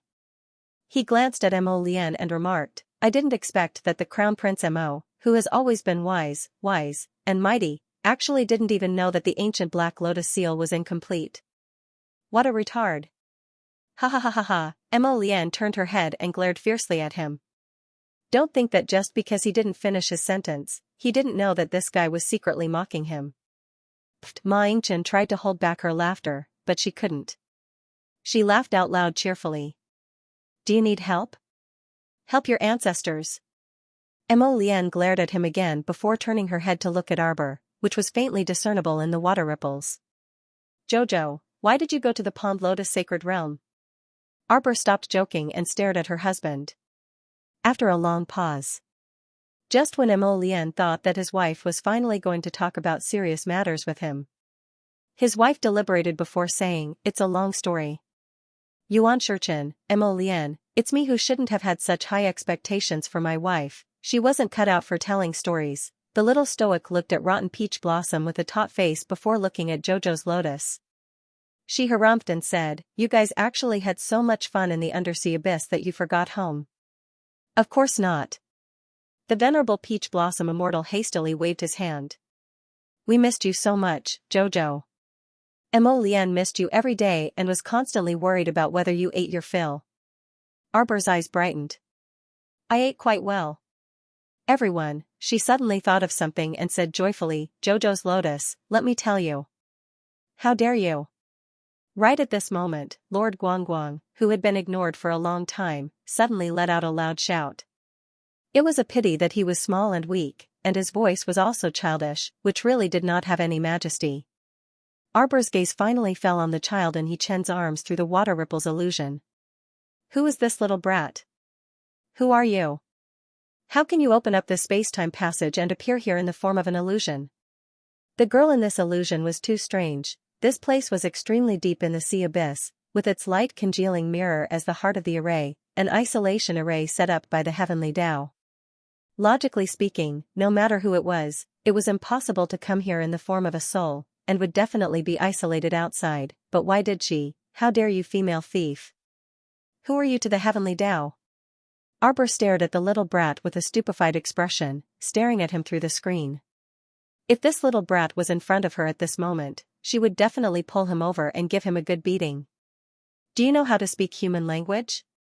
Who is a female thief? Who is a female thief? Your whole family is female thieves. Speak. You are the heavenly Tao. Ah. Lord Guangguang raised his hand to cover his bald head, turning his little face to stare at He Chen with grief and indignation. How dare you, a junior, be so rude to Lord Guangguang? Ridiculous. Despicable. Extremely rude. He Chen raised his hand to pat his smooth head. Shut up, you. So long-winded, didn't he see that his Lord Jojo's pair of watery eyes were already starting to emit fire? You dare to tell Lord Guangguang to shut up? Lord Guangguang said with a face full of anger. He Chen looked at him speechlessly. This fellow actually dared to call himself Lord in front of Lord Jojo. Was he looking for a beating? Who is this little brat? Jojo, he is the holy spirit of the sacred weapon, light congealing mirror. Mo Lian raised his hand and held the child in his hand. What do you think? Arbor blinked and subconsciously raised her hand to touch her belly. She did not know if it was her misconception, but when her husband brought the light congealing mirror holy spirit over, her little belly seemed to inexplicably warm. Could it be that my baby is interested in this light congealing mirror? A strange light flashed through Arbor's mind. He immediately nodded expressionlessly and said, it's pretty good. Let's keep it first. Everyone was speechless. You're talking about a saint spirit as if it's nothing. Keep it? Do you think I'm collecting trash? Master Guangguang immediately understood Arbor's words. Luan Yuan's eyes were filled with anger as she said, audacious woman, don't think that I'll contract with you just because you're pretty. My contract also depends on fate. You and me. They were not meant to be. Don't force it. The corners of Ma Shurchen's mouth twitched, and he quickly suppressed the urge to burst into laughter. I can't take it anymore. It's so king painful. Why did he feel like this condensing mirror Holy Spirit was a retard? Could he be any more childish and shameless? Arbor looked at the Holy Spirit of the light congealing mirror in astonishment. He thought to himself, this Holy Spirit actually doesn't like Lord Jojo? Little guy, you're pretty good. Arbor suddenly raised her hand and placed it on her belly. This time, she really felt a wave of heat drifting over. It wasn't her imagination. Lord Jojo's eyes brightened. He rubbed his belly and lowered his head to mutter, "Don't worry, baby. Your father is keeping this light congealing mirror. I'll give it to you later." Could it be that her baby had formed a vague self-awareness at this time? Wasn't this perception a little frightening? Mo Lian, who was looking at Jojo through the water ripples, only saw his wife mutter to herself. Because of the water ripples, he could only see Lord Jojo's upper body and did not see her rubbing her stomach. Arbor raised her head and looked at her husband. She said happily, "Jojo's lotus, keep this light congealing mirror and give it to me later." Mo Lian quickly nodded. "Xiao, I also found a large batch of multicolored underwater gemstones for you. Do you like them?" Multicolored? Underwater gems. Arbor's eyes lit up again. She was overjoyed. She loved shiny things the most. Her husband was indeed the best to Jojo. Hastily nodding her small head, Xiaomu hastily asked, "Hubby, when are you coming back?" "We'll be out soon after we break this isolation array. Jojo, wait for me at the River of Forgetfulness. Don't run too far." "Okay, I'll wait for you at the River of Forgetfulness." Arbor added in her heart. "I'll wait for you at the entrance of the sacrificial sea abyss where you disappeared." "I won't run too far." The scene in front of her suddenly blurred. Arbor grabbed Mo Lian who was beside her. "What's going on? Why did the image suddenly become so blurry?" Logically speaking, half of ancient Mo Lian's soul was with her and the other half was in Mo Lian's consciousness. As long as they wanted to, they could communicate with each other without any hindrance. As long as Mo Lian's consciousness was strong enough, it was impossible to break the connection. As far as she knew, Mo Lian's consciousness should be about the same as hers. She should have at least reached the 12th level of consciousness. Under normal circumstances, it was impossible for such a sudden interruption of divine sense to occur. Unless, something happened on his side. "Husband, what's going on over there?" Arbor wished she could pounce on the water ripples and use her hands to smooth out the floating creases and see the situation inside the water ripples. But the water ripples were shaking so violently that she could not tell what was going on over there. Her heart was in her throat when she did not know the situation. The relaxed and carefree atmosphere was destroyed in an instant. At the same time, Ma Shurchen deftly shoved Mo Lian, causing him to stagger. He then turned around and hacked down with his sword, blocking a glowing red claw. Clang! The claw shook his wrist and made it slightly numb. GC, who was rolling and crawling on the ground, raised her eyes slightly and saw that the ordinary-looking young man's appearance had suddenly changed under the roasting of a ball of fire. Her facial features, which were originally not very outstanding, seemed to have transformed into a butterfly. Little by little, they were reorganized and restored to their original beautiful appearance. GC's eyes were wide open. She opened her mouth and quickly turned to look at the ruthless middle-aged man. At this moment, there was no sign of the middle-aged man. The young man, who was holding a slender black sword, smirked. His eyes were sharp as he leaped to the side of the venerable Peach Blossom Immortal. "Why did you roll over here?" The venerable Peach Blossom Immortal pushed him without thinking. "Hurry up and scram. Don't get in the way here. You have estimated wrongly." Mo Lian's voice was cold, but her eyes were gloomy. The ancient suppression array created by the heavenly axiom is not to suppress the light congealing mirror, but the ferocious beast sealed in the light congealing mirror. Roar! A violent roar came from the light congealing mirror. The light congealing mirror Holy Spirit lay on Ma Yingchen's back, trembling. Her small hand grabbed his hair, and she said with a pale face, "Hurry, hurry. Hurry up and suppress it. You cheater, you still have the nerve to yell here." The venerable Peach Blossom Immortal slapped his bald head. "Why didn't you say that the formation was suppressing this ferocious beast? If they had known earlier, they wouldn't have touched the array at all." Finding another way was much more reliable than fighting a 10,000-year-old ferocious beast. I just wanted to get rid of this formation. I didn't expect that chaos. You actually took the opportunity to escape. This retarded light congealing mirror really killed him. The venerable Peach Blossom Immortal was furious. The light congealing mirror Holy Spirit's two small hands were still tightly wrapped around his neck as it stuttered, Quick, protect Master Guangguang. Primal chaos is coming out. The venerable Peach Blossom Immortal felt as if 10,000 horses were galloping through his heart. Handan? Mo Lian frowned. Could it be the ancient ferocious beast, Handan?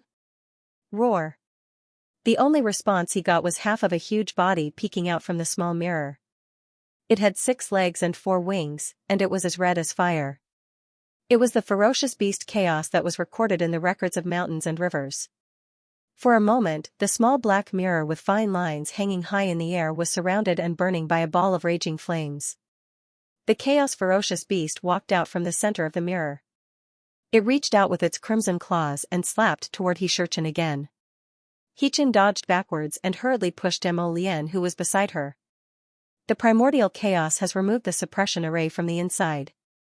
Hurry, find a chance to leave immediately. Take good care of Jojo, Xianxia instructed.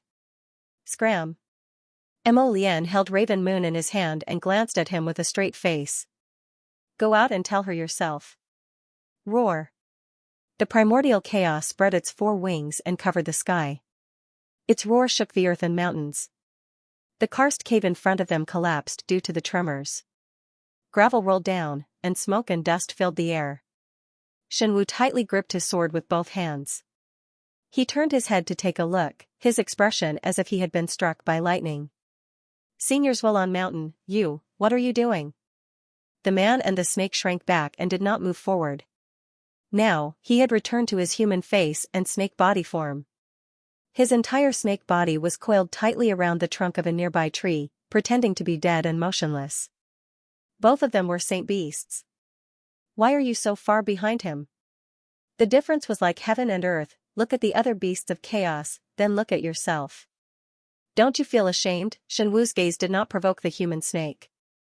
He was still lying on the tree trunk, pretending to be dead and motionless.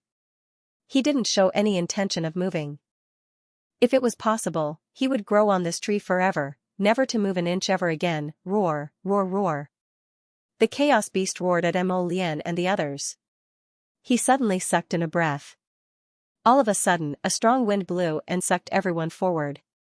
The natives of the Sin Kingdom were so scared that their faces turned ashen. He felt as if he was being sucked in by this fierce gust of wind, and he couldn't help but roll and crawl in that direction. Ah. Shouts could be heard one after another. Great feudal Lord GC's face was pale as she grabbed the long grass on the ground, trying to stabilize herself. However, the strong wind blew and she couldn't control her body at all. With a cry of surprise, she was already lifted up by the wind. She somersaulted 3 times and was sucked in. Go. Xianxia didn't hesitate and slapped Mo Lian. GC's eyes were red with anger. She tried her best to grab onto something to control her body, but she couldn't resist the suction force of the strong wind at all. In the end, she screamed and flew out of her hands. Following the strong suction force, she rolled forward. Xianxia sent Mo Lian out with a palm, but she fell back and was sucked in by the chaos beast at an even faster speed. The chaos beast's red body emitted a red glow. It squatted there and opened its mouth to reveal its fangs, waiting for its prey to come to its door. When the 2 Sin Kingdom cultivators were pulled to its mouth by the suction force, their eyes were wide open in fear.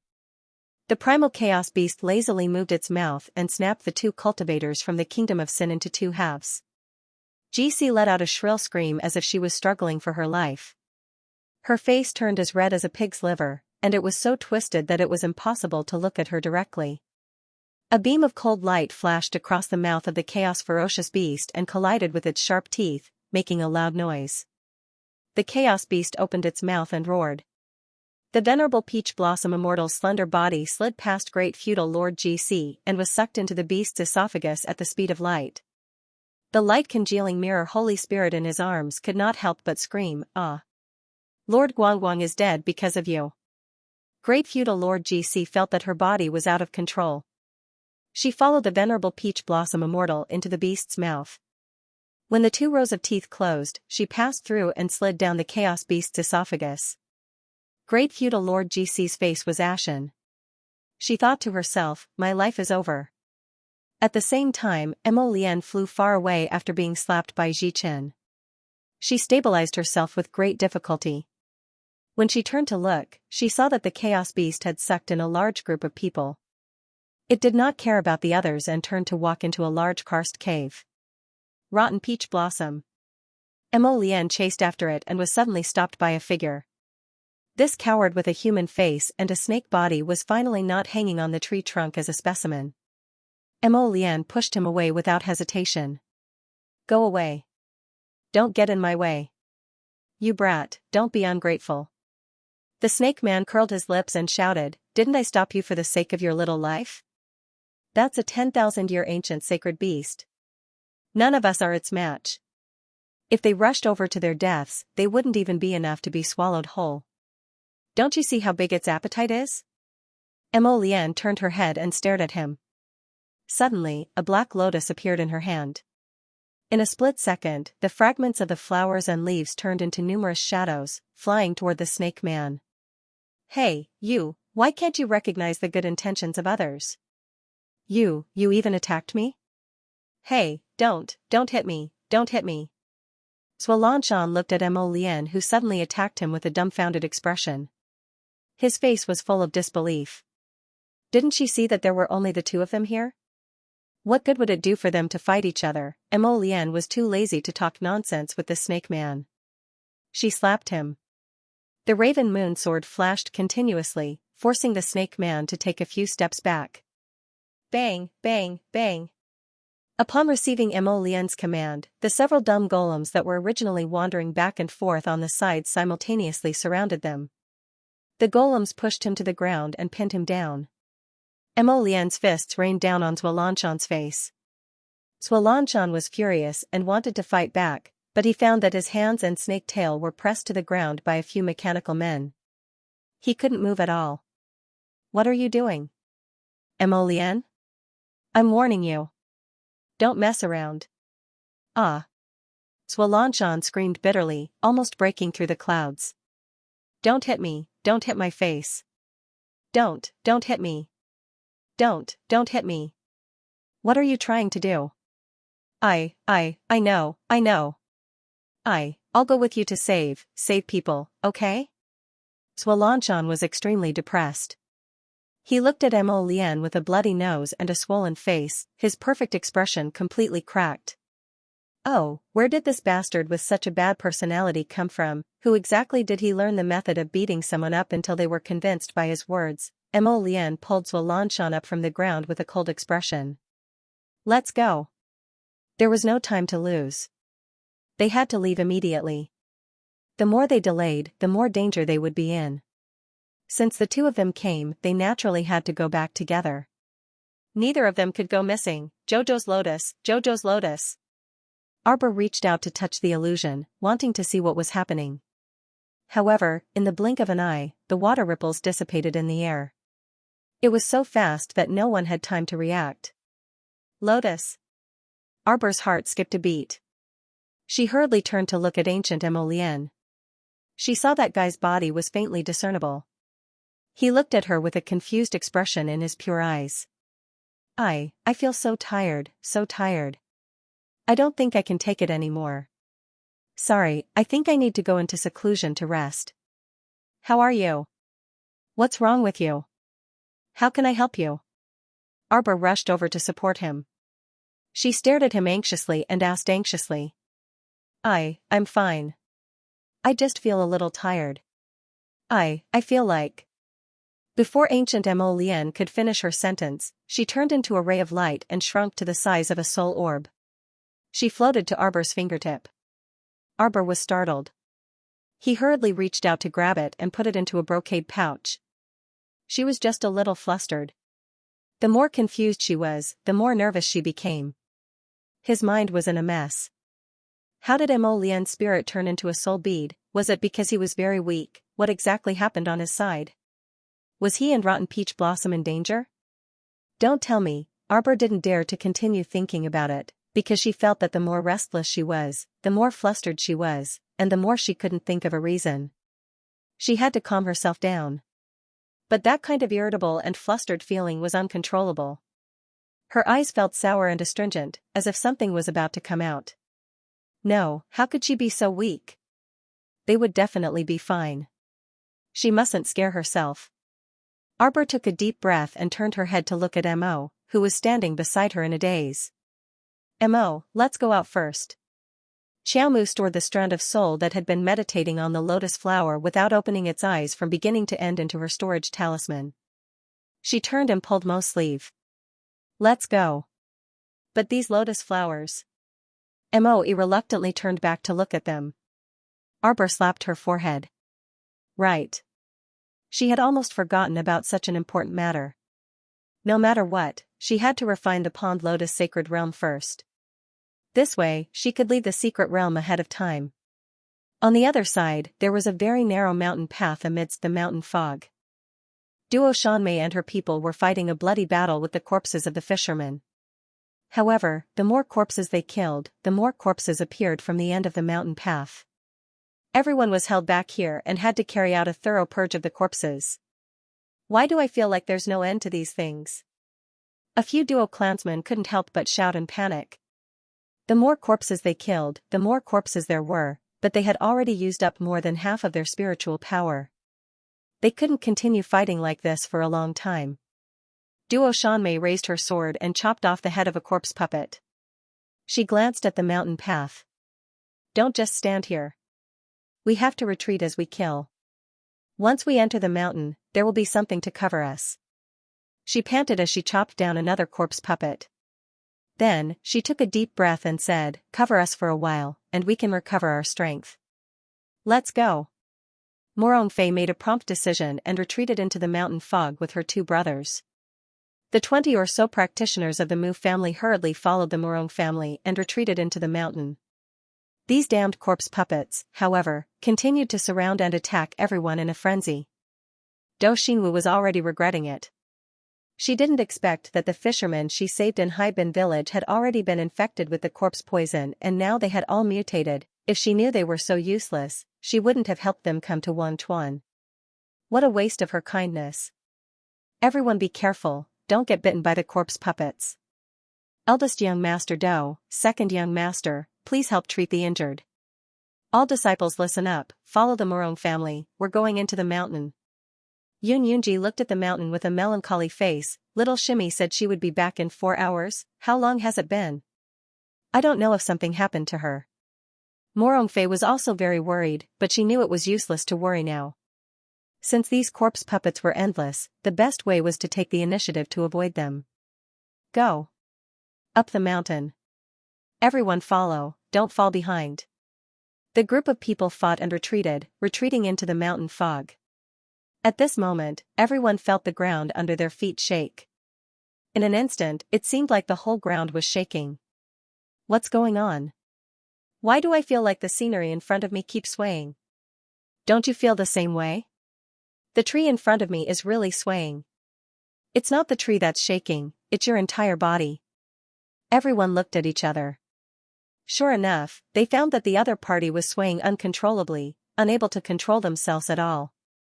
Duo Shanmei tried her best to stabilize herself. What's going on? Why was the earth shaking? Could it be that another ferocious beast is coming out? Shut up. The others all rolled their eyes at her. The ichthyosaur from before had already caused all of them to be on the brink of death. If something like a holy beast were to appear now, they would really be powerless to reverse the situation. Miss Morong, why aren't you nervous at all? What do I have to be nervous about? Anyway, it's not like I'm the only one swaying. Everyone is swaying. Everyone was speechless. What he said seemed to make sense. Are we still going up the mountain in this situation? A member of the Duo clan could not help but ask. Why are we still going up the mountain? Haven't you noticed that the scenery in front of you is slowly fading away? Is that so? The mystic realm is about to collapse, someone suddenly shouted. Most people hadn't considered this before. Now that they heard this, realization dawned on them. Duo Shanmei's expression tightened. The mystic realm is about to collapse? Then what should we do? Will we be spat out by the mystic realm or be killed? We won't be killed, right? Someone muttered stutteringly before quickly shaking his head. We won't. Eldest young Sir Qin curled his lips. Why are you panicking? You're all like headless flies when you encounter such a small matter. Don't worry, it should be fine. We should be able to get out very soon. Eldest young sir, is what you say true? Several Duo clan members stole a glance at him in disbelief. Seeing this young sir's calm expression and relaxed expression, they couldn't help but feel more at ease. Morongfei raised her brows. Why the heck did she not know? She actually had a strange premonition that the collapse of this mystic realm seemed to have a lot to do with her little junior sister. After all, her little junior sister had been missing for so long. Who knew what she was doing in secret? It seems to have stopped. Dou Tingqi heaved a sigh of relief and patted his chest. Fortunately, it seems to be a false alarm. Just as he finished speaking, his entire body suddenly fell down. As a result, he was completely defenseless. He instinctively let out a cry of surprise before disappearing from everyone's sight. Duo Shanmei and the rest widened their eyes in horror, as if 10,000 horses were galloping through the depths of their hearts. They hadn't even freaking finished speaking, and he was already gone. The scenery before them was like layers of fine silk, twisting and turning. Everyone couldn't help but sway uncontrollably as they cried out in alarm. Eldest young Sir Qin's expression remained calm as he waved the folding fan in his hand. He said with a grin, "No need to panic. We're just going out a little earlier. Take care to protect yourselves. Just don't get warped by the space here." What do you mean? Could it be that the space would warp when they went out? Would they die if they were careless? Damn it, who on earth made this happen? How could a mystic realm collapse all of a sudden? Elder brother, be careful. Morongfei took a deep breath, she felt her body move, and was pulled out uncontrollably. The scenery in front of her eyes changed, and she once again stepped onto the beach of Lotus Pond Island that was covered with fine gauze. Layers of waves approached from afar, slapping against the nearby reefs, making gurgling sounds. After the two Duo clan members were teleported out, they stood there in a daze. When they heard the sound of heavy breathing from behind them, they turned around and saw two zombies with rotting flesh hanging from their faces. They were rapidly charging towards them from behind. The two Xianxia raised their swords and chopped off the head of the corpse puppet. They exhaled deeply. The two of them gripped their swords and raised their heads to look ahead. They saw the little stoic standing in midair, and they didn't know when she had appeared in that place. Floating in front of her was a sparkling and translucent orb. Under its transparent luster, one could see something flowing slowly within the orb. Lotus. It was a lotus. There are so many lotuses. The Duo clan member pointed at the orb in front of Arbor, unable to hide his surprise. Dou Xianwu sucked in a breath of cold air and tugged at her brother's sleeve. It was the Pond Lotus Sacred Realm. This D*MN girl refined the Pond Lotus Sacred Realm. What ability did he have to actually refine the entire mystic realm? When Dou Tingqi fell out of the mystic realm just now, he was fiercely frightened, and his expression was still somewhat absent-minded. He only regained his senses after his sister tugged at him a few times. May, your throat hasn't recovered yet, please stop. Dou Tingqi stuttered out a few words, but was immediately pushed away by Dou Xianwu. How could her eldest brother's personality be so soft? How could he be qualified for the position of the Dou family's patriarch in the future if he didn't fight for anything? He wouldn't really be willing to give the position of patriarch to those two things from the lower star domain, right? Despicable. Dou Xinwu saw that she couldn't get her eldest brother to budge and hastily walked forward. She stared icily at Arbor and involuntarily clenched her fists. Arbor floated in front of her with his eyes closed and that lustrous pond lotus heart floating in front of him. The more Dou Xinwu looked, the harder it was to restrain her excitement. The more she looked, the more she felt that if she didn't make a move now, when would she? The treasure had no owner, so it belonged to whoever snatched it, When she thought of this, her body suddenly moved. At the same time, she stretched out her right hand and spread her fingers, reaching for that orb that was extremely attractive to her. This was the refined mystic realm. If she, Do Xinwu, could obtain such a heavenly abode, not to mention how much her strength would increase, just the 4 words portable divine realm would make people's hearts tremble and their blood vessels expand. If she could obtain this natural divine realm, she would naturally flourish in the Do family in the future. She might even be able to change precedent and become the first female patriarch in the history of the Do family.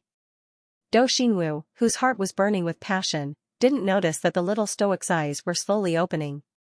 Do Xinwu's fingers grabbed at the pond lotus heart and was about to grab this condensed heart of the mystic realm into her hands. Unexpectedly, that orb flew out with a whoosh and shot out of her reach like a catapult. Pond lotus sage realm. Do Xinwu took a deep breath and stared at the orb. She didn't care about anything else. Just as she was rushing forward, everyone couldn't help but look at her as if they were looking at a weirdo. The Xianxia below were doing their best to kill the corpse puppets, but this girl was like an idiot, suddenly attacking Xianxia. Did she think that they were all blind?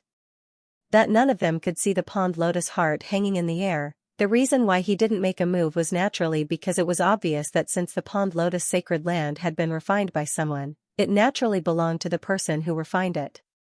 Could it be that he could change to another person midway and take you as his master? It's not like you're prettier than others. This method of highway robbery was too low-end, wasn't it? Do Xianwu twisted her body in midair and flipped a few times. Her eyes were wide open as she raised her hand to catch the lotus pond core that was flying everywhere. This round bead seemed to be within reach, but every time she reached out to grab it, it would quickly slip away. It was so fast that she had no time to react. Do Xianwu's eyes turned red, and a trace of anxiety flashed in her eyes. Everyone was fighting with the corpse puppets, and they only needed to raise their heads slightly to see that girl chasing after the pond lotus heart like a retard.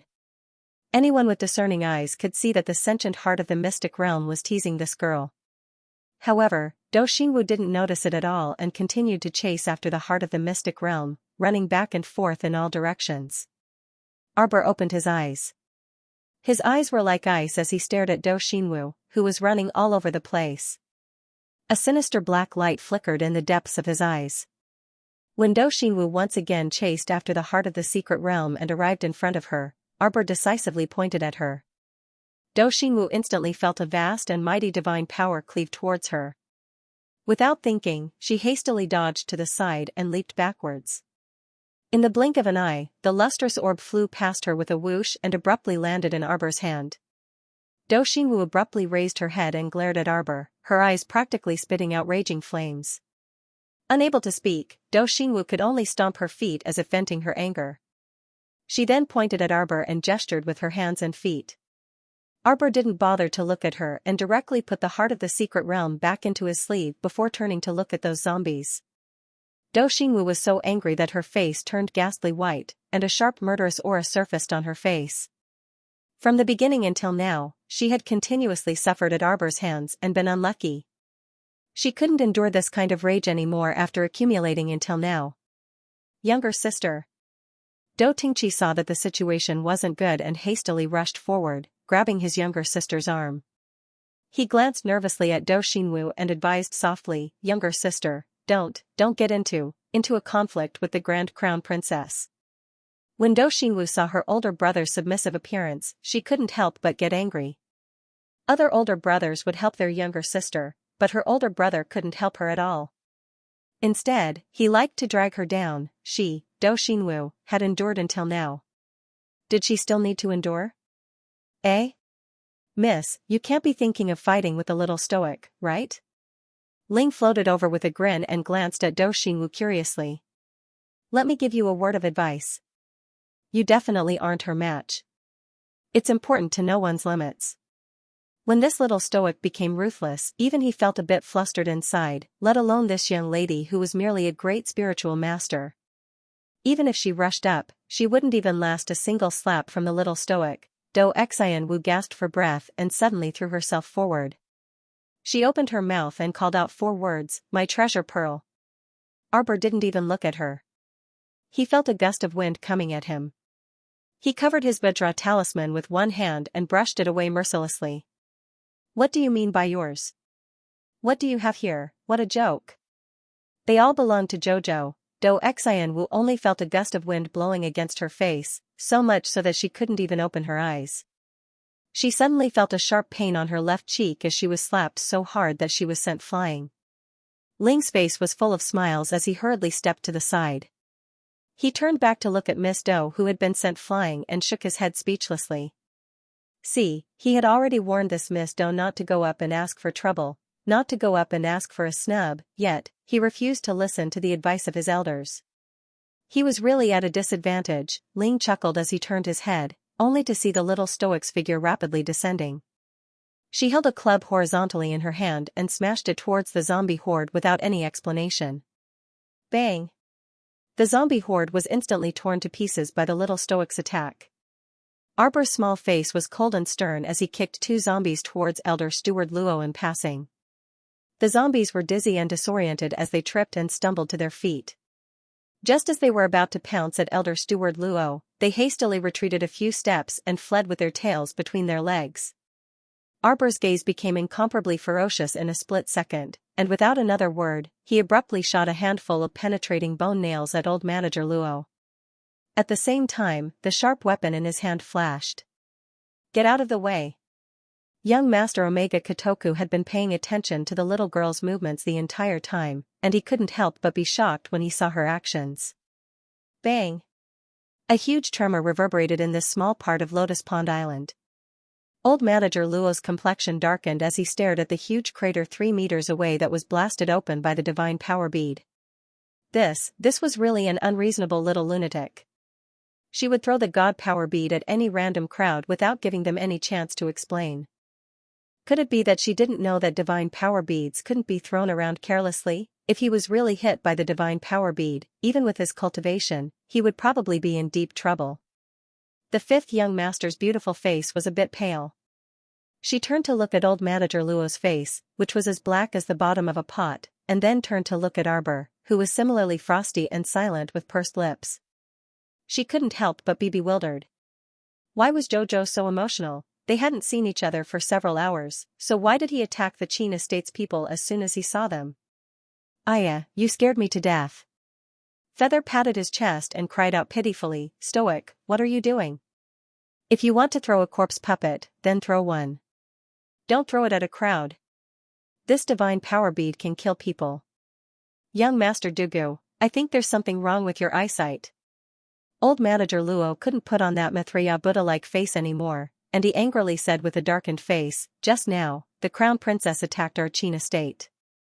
She threw the divine power bead at our Qin estate's people. She wants us to die. Yes. Arbor coldly answered with a single word. A severe light flashed in her hand, and a thunderclap sword that could cut through iron like mud and sever hair appeared in her hand. Not only do I want you to die, I also want you to die without a proper burial ground.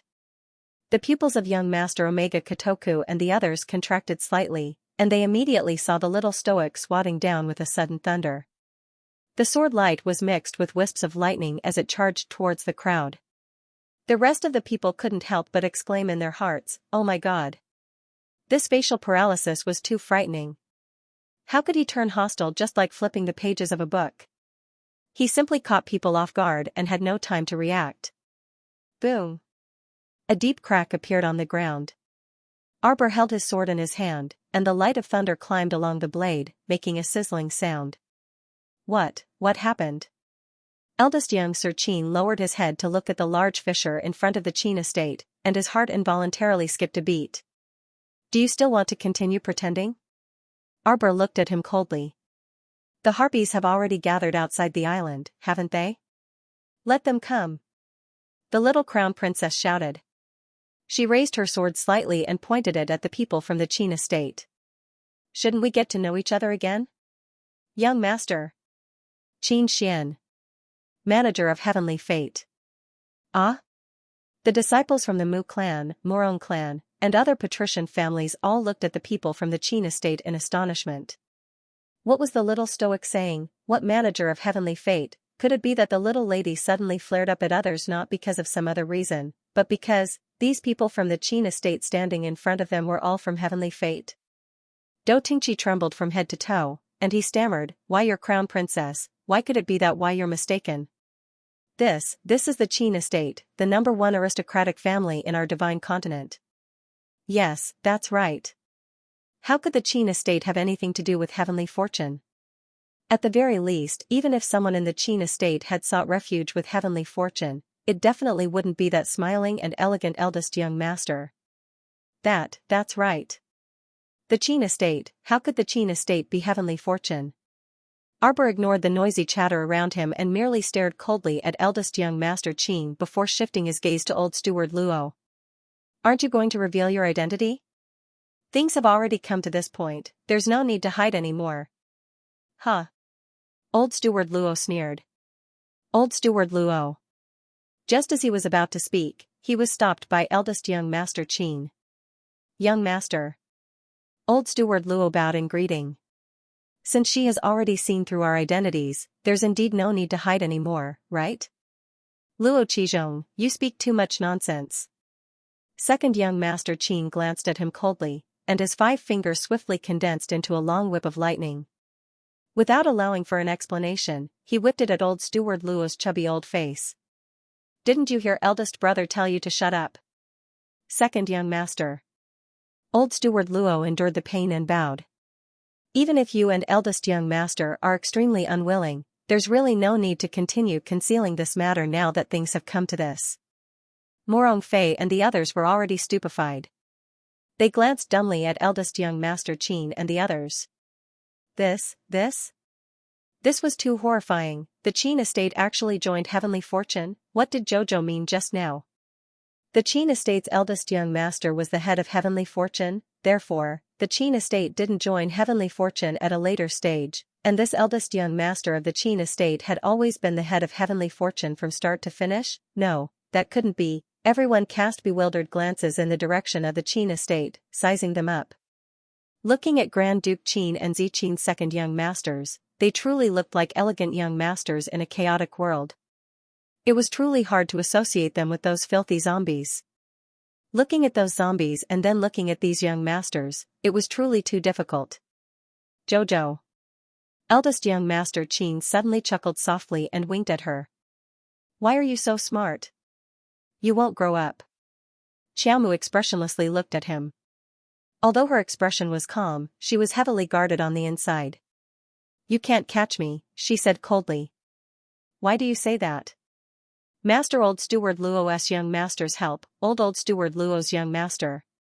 The old ghost's face was struck by a lightning whip, leaving a shallow scar from his left cheek to his chin.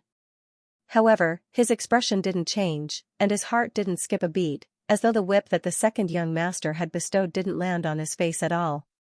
"I'll do it myself," eldest young master Qin said faintly, and his figure suddenly flashed in front of Arbor like lightning. Arbor had long been on guard against him. Seeing him flash in front of her, she pursed her lips and didn't speak, smashing a fist over. Boom! Eldest young master Qin flicked his sleeves to block it. His small fist was like a diamond drill, and the power of his strike was abnormally fierce. "You refined the Pond Lotus Sage realm just now, and now you're about to advance, right? What a coincidence. My Jojo. You can die now." Arbor swept her sword across. Accompanied by the sound of wind, a lightning strike landed on eldest young Sir Qin's sleeve with a whoosh. The little stoic took a quick step and flipped in midair. At the same time, she flashed backward with a flying kick. Eldest young Sir Qin curled his lips and drawled, "Jojo, if you run away, none of these people here will survive." Duo Shanmei and the others, who were fighting with the zombies, stiffened their weapons in their hands. They were well aware that this eldest young Sir of the Qin estate wasn't joking. Since everyone present already knew their true identities, then today's battle was unavoidable. The icy words spat out by this eldest young Sir of the Qin estate made people's hearts tremble uncontrollably. Duo Shanmei clenched her sword and hacked apart a zombie. Just as she turned around to speak, she heard several clansmen anxiously shout, "Oh no, eldest young miss, many harpies are flying in from outside the island." The little crown princess was right. Duo Shanmei and the others' expressions turned extremely unsightly in a split second. It looked like the Qin estate's eldest young sir and his party were planning on keeping all of them here. It made sense when they thought about it.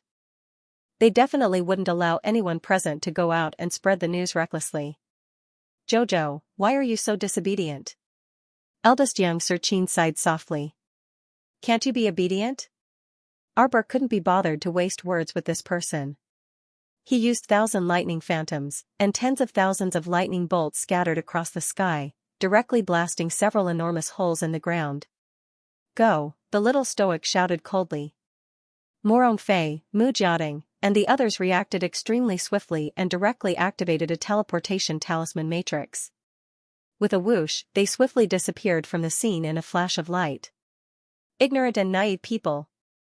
Luo Qizhong sneered. Our people control everything within a radius of 1,000 feet. Do you think you can teleport out? Jojo.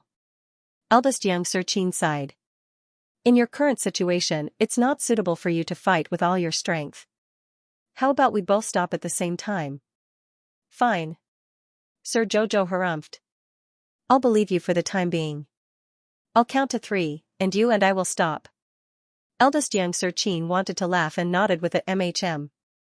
Okay. I'll listen to you. 1, 2, 3.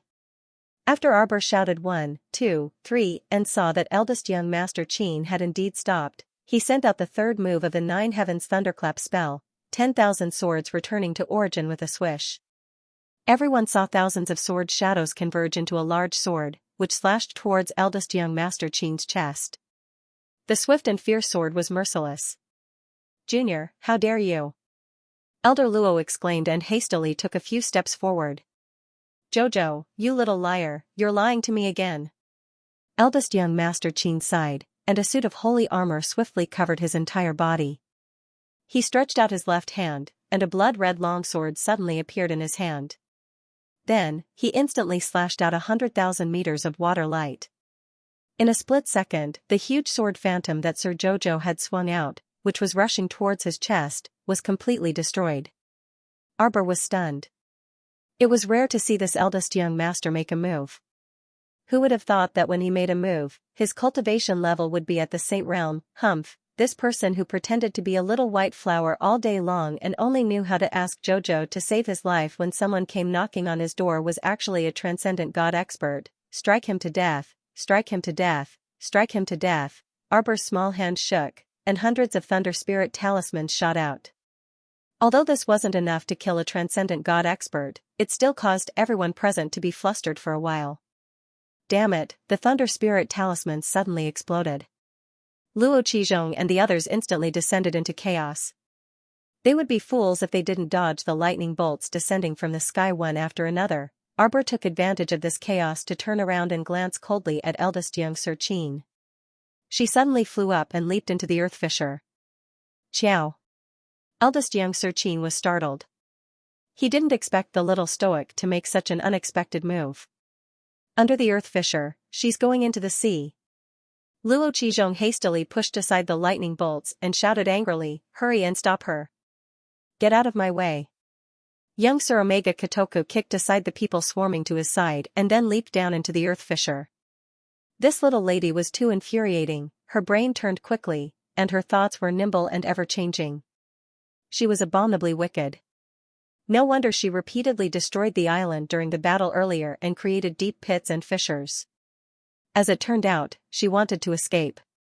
She ran when she couldn't win and even chose to escape into the sea. If she was allowed to enter the sea, she would be like a fish in water. They probably wouldn't be able to catch up to her. Arbor jumped into the earth fissure. As she fell, she could faintly hear the sound of flowing water. Her judgment wasn't wrong.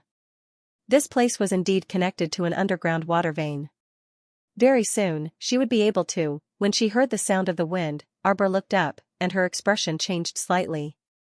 She saw a black figure rushing toward her at extreme speed. Go to hell, you'd *MN swindler who just won't leave. Arbor shook out the last 3 god power beads from her storage talisman and tossed them all at him. Boom, boom, boom. Loud noises reverberated in the narrow earth fissure. The stone fissure on both sides collapsed toward the middle and closed up, barely blocking Xianxia's path. In the blink of an eye, Xiaomu accelerated downwards at a speed comparable to light. Bam! Xianxia's face was filled with cold fury. She slapped away the stone wall in front of her and swiftly tore down the obstacles in front of her before swiftly chasing down the earth fissure. Soon, Sir Jojo would be able to enter the sea soon, whoosh. A black figure flashed by and grabbed Arbor's arm as she jumped into the water. The little stoic only felt a burst of pain on her arm, and her entire body was pulled around by Sir Omega Kotoku in an irresistible position. Boom! The passageway below was shaken by the second young master's palm strike, causing rocks to roll and collapse. Meeting his pair of eyes that were as black as a serene pool and brimming with severity, Xiaomu tightly pursed her lips and glared angrily. Get lost. Am I indulging you too much? Omega Kotoku grabbed her arm and said angrily, aren't you worried that you'll get hurt if you act so recklessly? Who's fooling around? Your whole family is fooling around. Arbor angrily tried to pull his arm back. It's none of your business whether I'm injured or not. Don't you think you've gone too far? What was this person trying to do by haunting them all the time? Back at the Royal Academy, your father didn't send people to kill me entirely because I killed one of your doppelgangers. He wanted me dead. He wanted me dead more than once. It was because I hindered the heavenly fortune and blocked your path, right? Regardless of whether you believe it or not, I never thought of harming you from beginning to end. Xianxia stared at her with her dark eyes and said each word clearly. Jojo, why aren't you willing to believe me just this once? Believe you? Arbor's watery eyes were filled with boundless fury. If I believe you, I'll die without a burial ground again? She angrily flung her hand away. Let go. Omega Kotoku naturally wouldn't let go of her.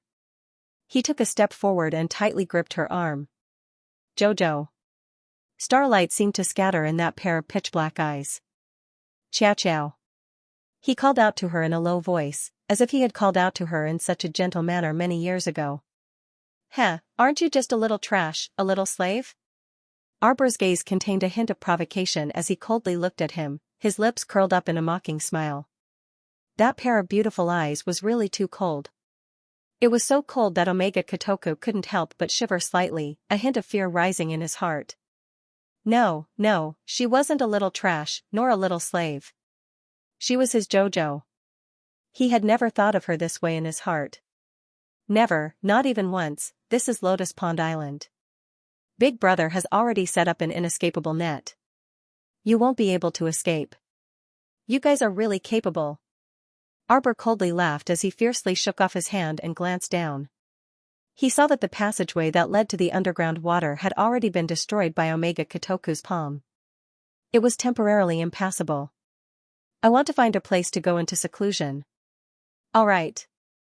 As long as you don't plan to escape and leave my side, you can do whatever you want. Omega Kotoku thought to himself. Young master. Young master. The collapsed rocks above were moved away by a group of people in a flurry. The fifth young master's slightly pale face appeared amidst the layers of light and shadow, and his fawn-like eyes stared unblinkingly at Xiaomu. Arbor couldn't be bothered with anyone else and directly jumped up. He heard Dugaling laugh as he said, Aya Jojo, are you hurt? Are you all right? Arbor's face was cold as ice. He didn't say a word as he turned around and walked a few steps. Just as old steward Luo was about to draw his saber, he was glared at by the second young master. Damn it. Were they going to let this troublemaker continue to stay on their ship? Old steward Luo put away his saber and glanced at Arbor. He quickly put on the smiling Maitreya face and asked, Second young master, do you have any orders? Omega Kotoku refused to speak to him at all. He ordered, take everyone back to the ship first. Duo Shanmei and the others also wanted to fight them to the end, but unfortunately, the other party had mobilized tens of thousands of harpies. When they saw the formation, they knew that they had no chance of winning and could only surrender. The disciples of the aristocratic families trembled as they were escorted onto the ship. They stood on the deck and looked at each other. They didn't even dare to breathe loudly. Let's go. A few low reprimands could be heard. The whip swung down heavily. Mu Jiating raised his hand to block it for Mu Wuzi, leaving a bloody mark on the back of his hand. Arbor was walking to the cabin door on the second floor. When he turned around and saw this scene, fury ignited in his eyes. Isn't it enough that you've captured them? Family head. When the Mu family disciples heard Arbor's voice, they hastily looked up. They saw their young family head leaning over the railing and looking at them. It turned out that their family head also couldn't escape. The hearts of the Mu family disciples sank slightly. Who told you to attack? Omega Kotoku still wanted to reconcile with the little stoic, so he naturally didn't want anyone to offend her. These insensible things just had to attack people from the Mu family of all people. No matter how useless the Mu clan was, they couldn't do anything in front of the little girl. Only the little girl could do anything to them, no one else could. Under the second young master's sharp gaze, Duga Ling blinked his eyes and flew forward with a smile on his face. With a smile, he stretched out his hand and slit the throat of the Heavenly Fate sect disciple, throwing him into the sea. The group of aristocratic children standing on the deck were all startled, and subconsciously shrank a little towards the center. Attacking just like that was too scary. If he was so cold-blooded to his own people, then what about these disciples? In the eyes of the young master Omega Kotoku, killing them was no different from killing a chicken or a duck, right? Arbor turned and entered the room. She needed to go into seclusion right now, eldest Qin was right. She had just finished refining the Pond Lotus Sage Realm and had too much divine power in her body. She needed to digest and absorb it one by one. It was best not to be disturbed again. Arbor closed the cabin door and threw out a shielding array around herself before sinking into cultivation. After sorting out the divine power in her body, she slowly guided it into her Dantian star field. Her star field still looked dim and dark.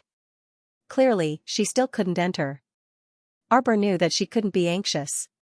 As long as her divine sense recovered a little every day, it would be better.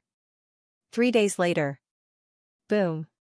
The sound of a kick came from the cabin door. Arbor had already retracted all the divine power back into her body. Her cultivation had also steadily increased to the beginning of the 7th level of God tier.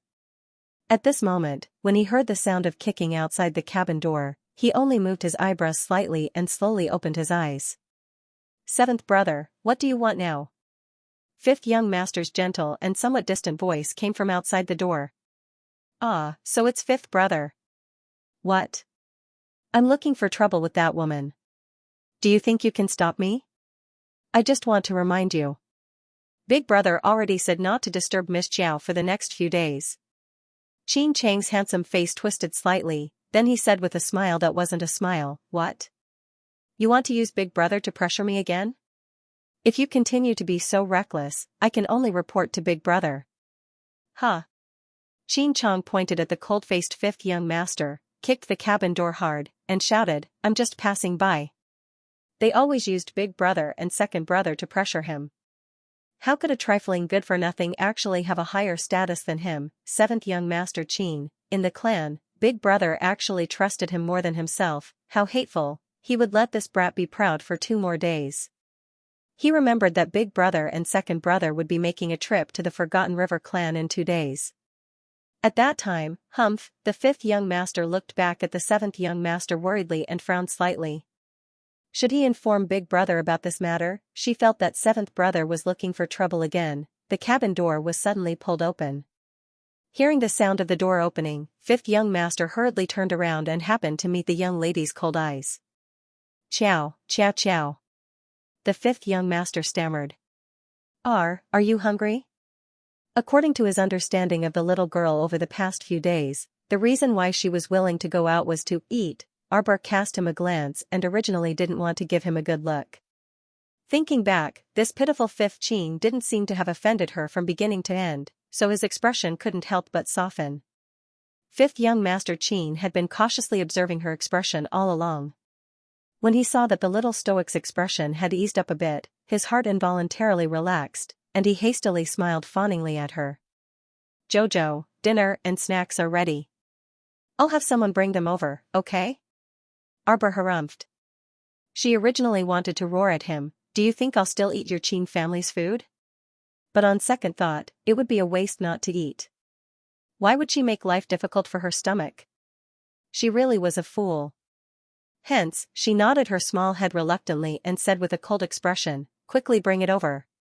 The fifth young master swiftly turned around to instruct the servants, not feeling that there was a problem at all. Little fifth Qin was already used to the little lady's emperor-like tone when she gave orders. As long as the little lady gave an order, he would do it. The little stoic was sitting in the cabin, flipping through a thin book of plants when she heard a light sound coming from the door. The fifth young master ordered several servants to bring in a sumptuous dinner. Afterward, eldest young master Qin also followed in with a grin, still wearing a familiar expression as he greeted Sir Jojo. "Jojo, did your advancement go smoothly?" Arbor rolled her eyes at him. "Don't you know how to see for yourself if you have eyes?" Eldest young master sat down in front of her with a grin and muttered to himself, "It looks like it went very smoothly." Arbor picked up her bowl of rice and couldn't be bothered with him, minding her own business as she ate. She could only find an opportunity to escape after eating her fill. In any case, her realm had stabilized now, so she could escape at any time, but before that, she still had to find that bunch of weaklings from the Mu family. Morong Fei, Morong Yen, Yun Yunji, and the others were also in their hands. She had to rescue these convenient senior brothers and sisters and take them away as well. "When did you start suspecting me?" Jojo. Eldest young master Qin asked with a grin, as if he was only asking some trivial questions related to daily life. Arbor's hand that was picking up food paused, and she unhurriedly put a piece of red braised pork into her mouth. "Jojo, I'm very curious." Arbor put down his bowl and chopsticks and straightened his expression. He looked up at the handsome young man sitting in front of him with a smile on his face. She asked very seriously, "Are Seven Flowers and Gong Songfeng your people or Omega Kotoku's people?" "My people," eldest young master admitted without hesitation. Arbor nodded. Some of the questions he had in the past could now be connected. That's why the matter of the Red River Canyon. At that time, Gong Songfeng, who was still the ghost-faced hall master, sent you a message through the communication jade amulet when he used the spirit stone cannon to bombard us, right? That's right, Jojo. I've never thought of harming you.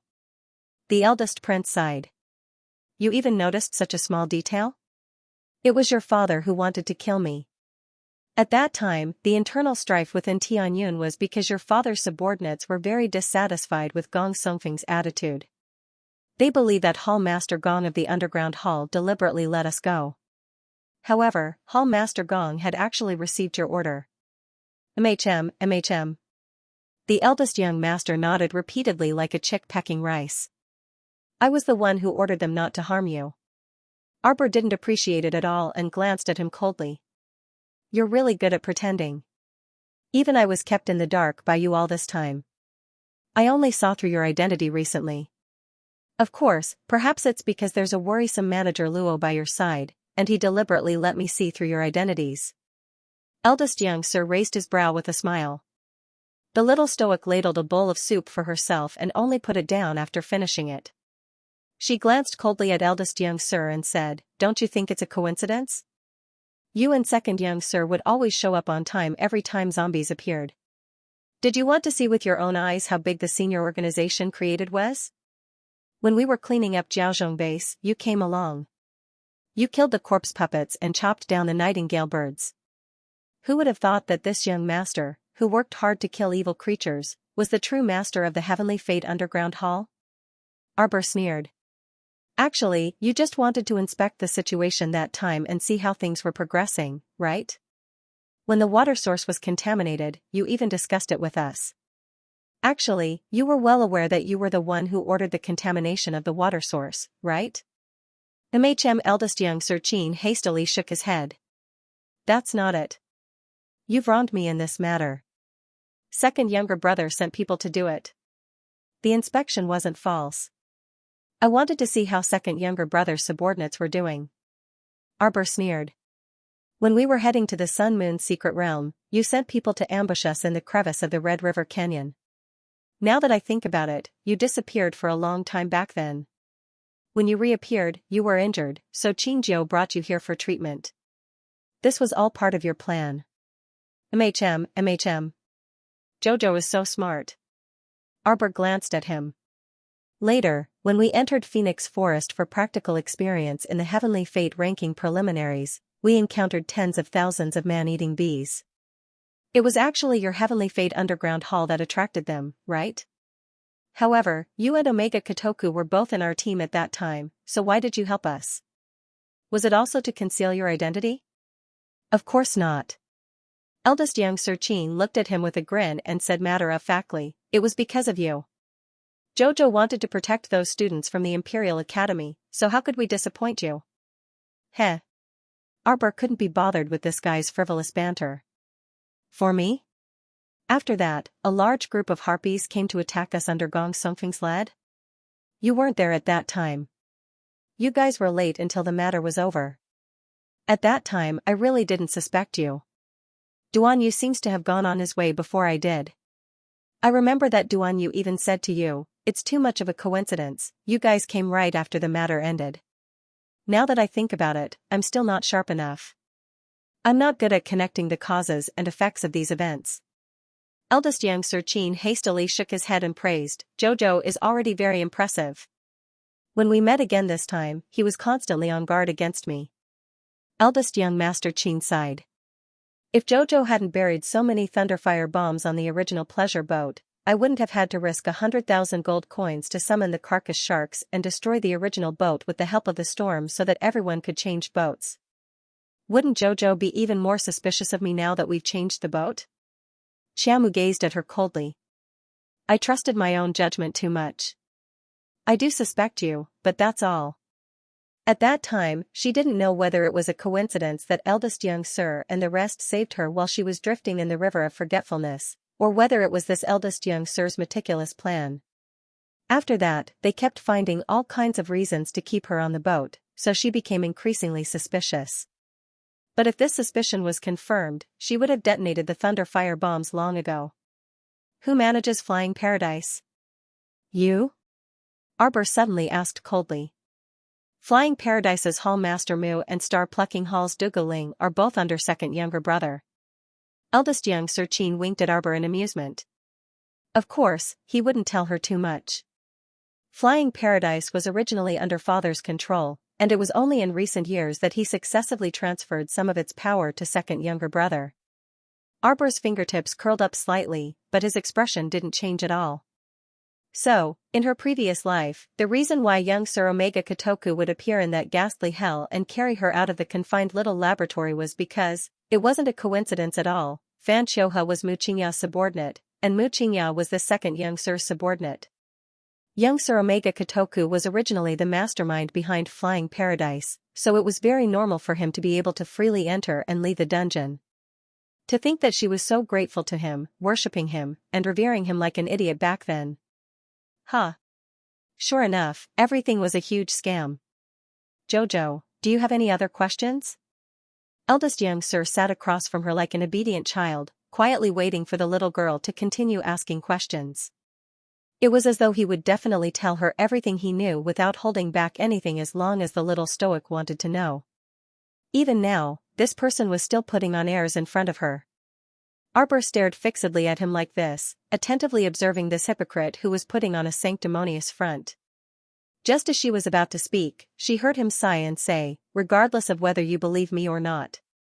Jojo, but I really never thought of harming you in the slightest. Then what about Jiawei City? During the finals of the Heavenly Prime ranking, which Bai is Hidden Moon Hall's Old Seventh subordinate. When he jumped onto the stage, Old Second and I were extremely surprised, said eldest young Sir Chin. Eldest young Master Chin said, do you still remember how you broke Old Seventh's arm in front of everyone in Phoenix Grove? Old Seven harbored a grudge and sent Bai to deal with you. We only found out about this when it happened. I want to see Omega Kotoku, Arbor said coldly. Eldest young master gazed deeply at her and nodded.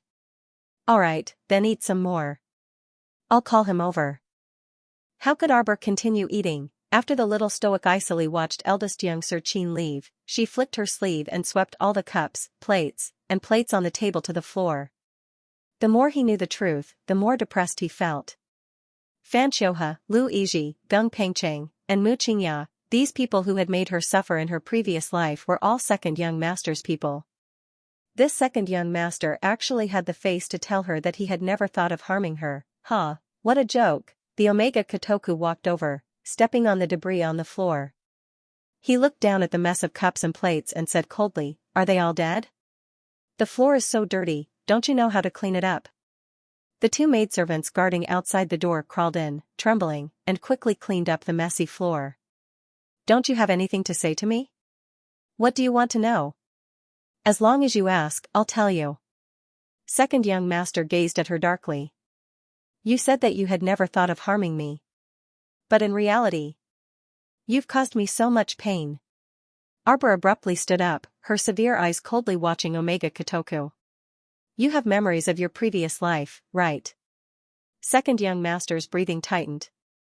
"I don't know why you have this memory, but I advise you to quickly forget it. Don't have any illusions about me." Arbor gazed at him coldly and enunciated each word clearly. "We've long been finished." "Xiao. Don't call me that." Arbor shouted at him sternly. He hid one hand behind his back and stealthily condensed water into ice, forming a sharp icicle. "Your hypocritical appearance is truly disgusting to the extreme." Arbor revealed a mocking smile at him. "When you had that B*tch Luigi lead people to attack my holy water sect, did you ever think that your words wouldn't harm me in the slightest? Your so-called not harm me in the slightest is treating me like this? That's not it." Young Master Omega Kotoku anxiously stepped forward and defended himself with bloodshot eyes. "You clearly know that I didn't instigate it, yet you insist on pinning all of this on me? You clearly know the reason in your heart." "I don't know." Arbor shouted furiously in an agitated manner. "You know." Young Master Omega Kotoku anxiously shouted, "It was Luigi himself who acted out of selfishness to obtain the sacred water and joined forces with the 6 prefectures to encircle and annihilate your holy water sect. Did you know that I was also very shocked when I received the news? Even if I wanted to move against the 3 sects and 5 factions at that time, I wouldn't have disregarded your feelings." The second young master grabbed her wrist and forcefully shook her hand. "Otherwise, why do you think I didn't interfere when that fellow Mo Lian wantonly encircled and captured the Shuntian prefecture's people on Seikong planet? Because this Luigi was dishonest. He slaughtered the holy water sect out of selfishness. He deserved to die." At that time, the second young master hid in the shadows and coldly watched as this Mr. Lu was chased and beaten like a dog by Mo Lian. He also watched as he was ultimately refined into a mechanical puppet by Mo Lian. It was a tragic sight beyond compare. That was all because Luigi brought it upon himself. Did he think that he wouldn't be subject to military orders because he was overseas? Did he think that he could disobey orders and do whatever he wanted because he went to the lower star domain? Facts had proven that those who did not obey the organization would sooner or later be killed by their enemies outside the organization. At that time, Omega Kotoku's forces in the lower star domain had also suffered a great blow because of Luigi. If it weren't for the Rakshasa ghost sect, he might have even lacked manpower to handle matters. "Shut up." Arbor shook off his hand and took a step back. He grabbed the small round table behind him with his right hand and tried to calm himself down. "With Luigi's status, he couldn't have come into contact with me at that time. Luigi only interacted with my foster father in the lower star domain because he coveted the pills my foster father gave him. Luigi wants the sacred water. Even if he obtains it, given his selfishness, it's impossible for him to tell me. The person he sent was one of my foster father's men. That's why you picked up an iron plate from the Qin estate. No matter what you say, you can't deny one fact. Luigi is your man, it's you. It's always been you. You made me suffer so much." Arbor raised his hand to his chest and lowered his head slightly. "Do you know who captured and locked me up in my previous life? Who ordered them to study my inner world and my dantian? It's you. It's your subordinate Mu Qingya and your subordinate Fan Shouha. It's you, it's all you." "Xiao." Young Master Omega Kotoku panicked and rushed forward with a big stride. In the blink of an eye, Xiaomu raised her right hand, and a sharp icicle that had formed abruptly stabbed into the second young master's chest with the speed of lightning and rolling thunder. "Young master." Several hidden guards abruptly jumped in from outside, each of them furiously unsheathing the swords at their waists. "Withdraw." Young Master Omega Kotoku berated them, and he couldn't stop a mouthful of blood from flowing out of his mouth. He tightly gripped her right hand that was covered in blood. When he met the little stoic's cold and heartless beautiful eyes, his heart trembled slightly. Whether you believe it or not, I never thought of harming you. I've already heard enough of this. Arbor gazed at him coldly, his gaze revealing a ruthless contempt for the heavens. The little stoic continued expressionlessly as she twirled the icicle in her hand. If I told you to die, would you be willing to die? Bam! The Raksha princess kicked the door open and immediately let out a wolf's howl. You're all dead people. Why aren't you saving master? The hidden guards all felt extremely aggrieved. They wanted to go forward, but their master's sharp gaze stopped all of them from going forward. Scram! Young Master Omega Kotoku berated in a low voice, his hand tightly gripping the little stoic's dripping blood. The young lady following behind the Raksha princess paled slightly, and she quickly walked up to salute. Young master, your injuries are so serious. If you don't treat him. Scram! Young Master Omega Kotoku shouted and swept his sleeve, sending that young lady and the Raksha princess flying out together. Bam! Subsequently, the cabin door was slammed shut. The Raksha princess and that young lady, as well as the hidden guards, were all blocked outside. The Raksha princess sighed. When she turned around and saw that young lady's teary eyes, she sighed and said, Xiao ran ah. She patted Zhao Qiran's shoulder. I can understand your feelings. Sigh. This is the heart of begging but not being able to obtain. The Raksha princess sighed ruefully. That little foe of mine. When the Raksha princess thought of the person she begged but couldn't obtain, she couldn't help but sigh again. The hidden guards couldn't help but shudder in unison. Princess Luo Sha, how can you be compared to the 20-year-old Miss Ran? When you were chasing after that young and handsome cult master Ding, we only felt that it was an eyesore. When it comes to love, not everything will go according to one's wishes. Princess Luo Sha comforted Zhao Qiran with the tone of an experienced person. She patted her shoulder and said, all right, go invite Alchemist Ouyang over. It seems like our young master needs emergency treatment, Pa, Pipa. All the disciples of the Heavenly Fate sect looked down with cold sweat on their foreheads. None of them dared to look directly at the fat man who was being whipped while tied to the mast. With every lash, the fat on the fatty's body couldn't help but tremble a little. At this moment, the benevolent smile on his large face was no longer present. Instead, it was twisted and filled with resentment. Eldest young Sir Qin was sitting across from him, his long legs folded as he leisurely sipped from a cup of hot tea. His gaze inadvertently swept over the fat man, and the corner of his mouth hooked up into a mocking smile. Do you still think you're in the right? Everything this subordinate has done is all for you, young sir. Pa. The heavy lash caused his voice to abruptly stop. It was so painful that his face couldn't help but twitch violently. Xianxia threw the teacup heavily at the old steward's feet and scoffed. For this young sir? Did this young sir tell you to use the people in the camp as experimental subjects? Did this young master tell you to give the Fong siblings the mutated medicinal fluid? Not being disciplined and acting on his own accord, he must have done this under his father Qin Hong's orders. The little stoic's guess was correct. Luo Qizhong did it on purpose. He purposely experimented in the camp and left behind clues that others could see through. He purposely exposed his and second brother's true identities in front of the little stoic. This person was disloyal to him, so it looked like he couldn't be left alive. Old steward Luo shuddered, sensing that the eldest young master wanted to kill him. He hastily cried out, eldest young master, this subordinate didn't betray you. This subordinate truly did this for you, young master. Young master, didn't you notice? You and second young master have repeatedly made exceptions for this stoic. If this continues, this stoic will definitely spoil my heavenly fortune. Besides, she formed the allied army of the 3 provinces to deal with us. How can this subordinate tolerate this kind of person continuing to exist? He could only hate that the Fong siblings were truly useless. None of them could deal with the stoic.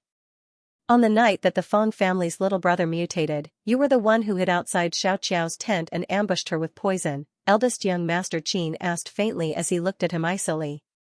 Luo Qizhong stiffened his neck and nodded stiffly. Precisely. He hated that stoic. She was so guarded and didn't follow the rules at all. If she had discovered the cup was poisoned that night and chased after him, he would have had a way to secretly deal with this D*MN girl. Unfortunately, she hid in the camp and used formations and concealed weapons to deal with him. As a result, she alarmed the two young masters. You poisoned her? Eldest young master Qin sneered. Don't you know that she's a great pill alchemist? This was a little oddball who could challenge those above her level and kill a god-rank pill alchemist. The ignorant are fearless, and the ignorant are ill-informed. The eldest young master glanced coldly at Luo Qizhong. A hidden guard immediately leaped forward and raised his hand to slit old steward Luo's neck. Stop! A shout cut through the air. An air transportation spirit tools cabin opened, and the Qin estate's patriarch, Qin Hong, led several dozen subordinates and jumped down from the cabin and landed on the ship's deck. Qin Xian, you're really becoming more and more outrageous. Qin coldly reprimanded, for that woman, you actually dared to kill your old steward who had followed you for more than 10 years? Eldest young Sir Qin gazed coldly at his father.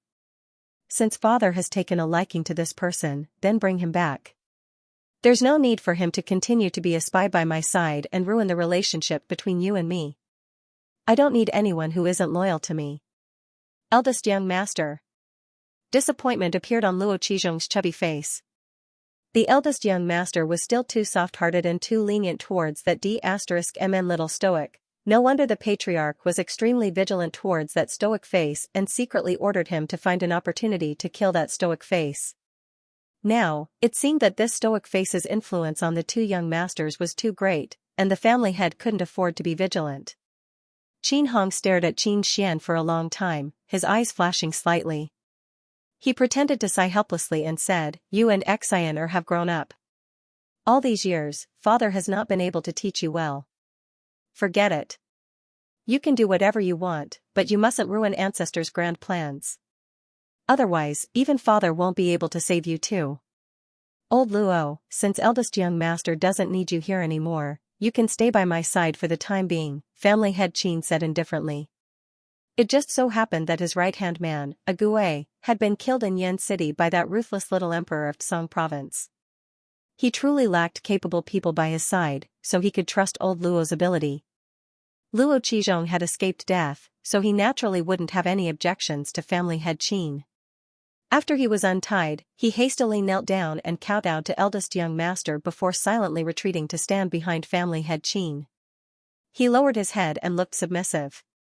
Qin Xian didn't say anything, but his gaze swept coldly over Luo Qizhong. Eldest young master was helpless when his father insisted on protecting steward Luo. At present, it wasn't to the extent of falling out with his father over such a trivial matter. Where's Xianxia? Qin Hong looked around and asked with a smile, I heard that you captured many elite disciples from various patrician families this time. Well done.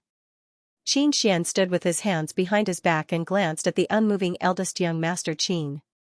Father will go with you to Wangchuan clan's territory on this trip. Eldest young master Qin glanced at him indifferently. Father can resolve the matter of Wangchuan however you want. But please don't interfere with my matters in the future. Hearing his eldest son's insinuations, Qin Hong's eyes flared with anger, and he suddenly raised his voice. Speak clearly. For example, sending people to deal with facial paralysis by every possible means. You've assassinated and poisoned them. Father, please stop. Qin Hong flew into a rage and pointed at his son. That's right. It was father who ordered steward Luo to eliminate that Qiao woman. Her existence will only cause you brothers' minds to wander. This woman can't accomplish anything but spoils everything. She absolutely can't be left alive. Qin Xian sneered. Then why don't you try, father? Will the people you sent die first, or will father be the unlucky one? Qin Xian was so angry that his face flushed red. He pointed at his eldest son and couldn't say a word for a while.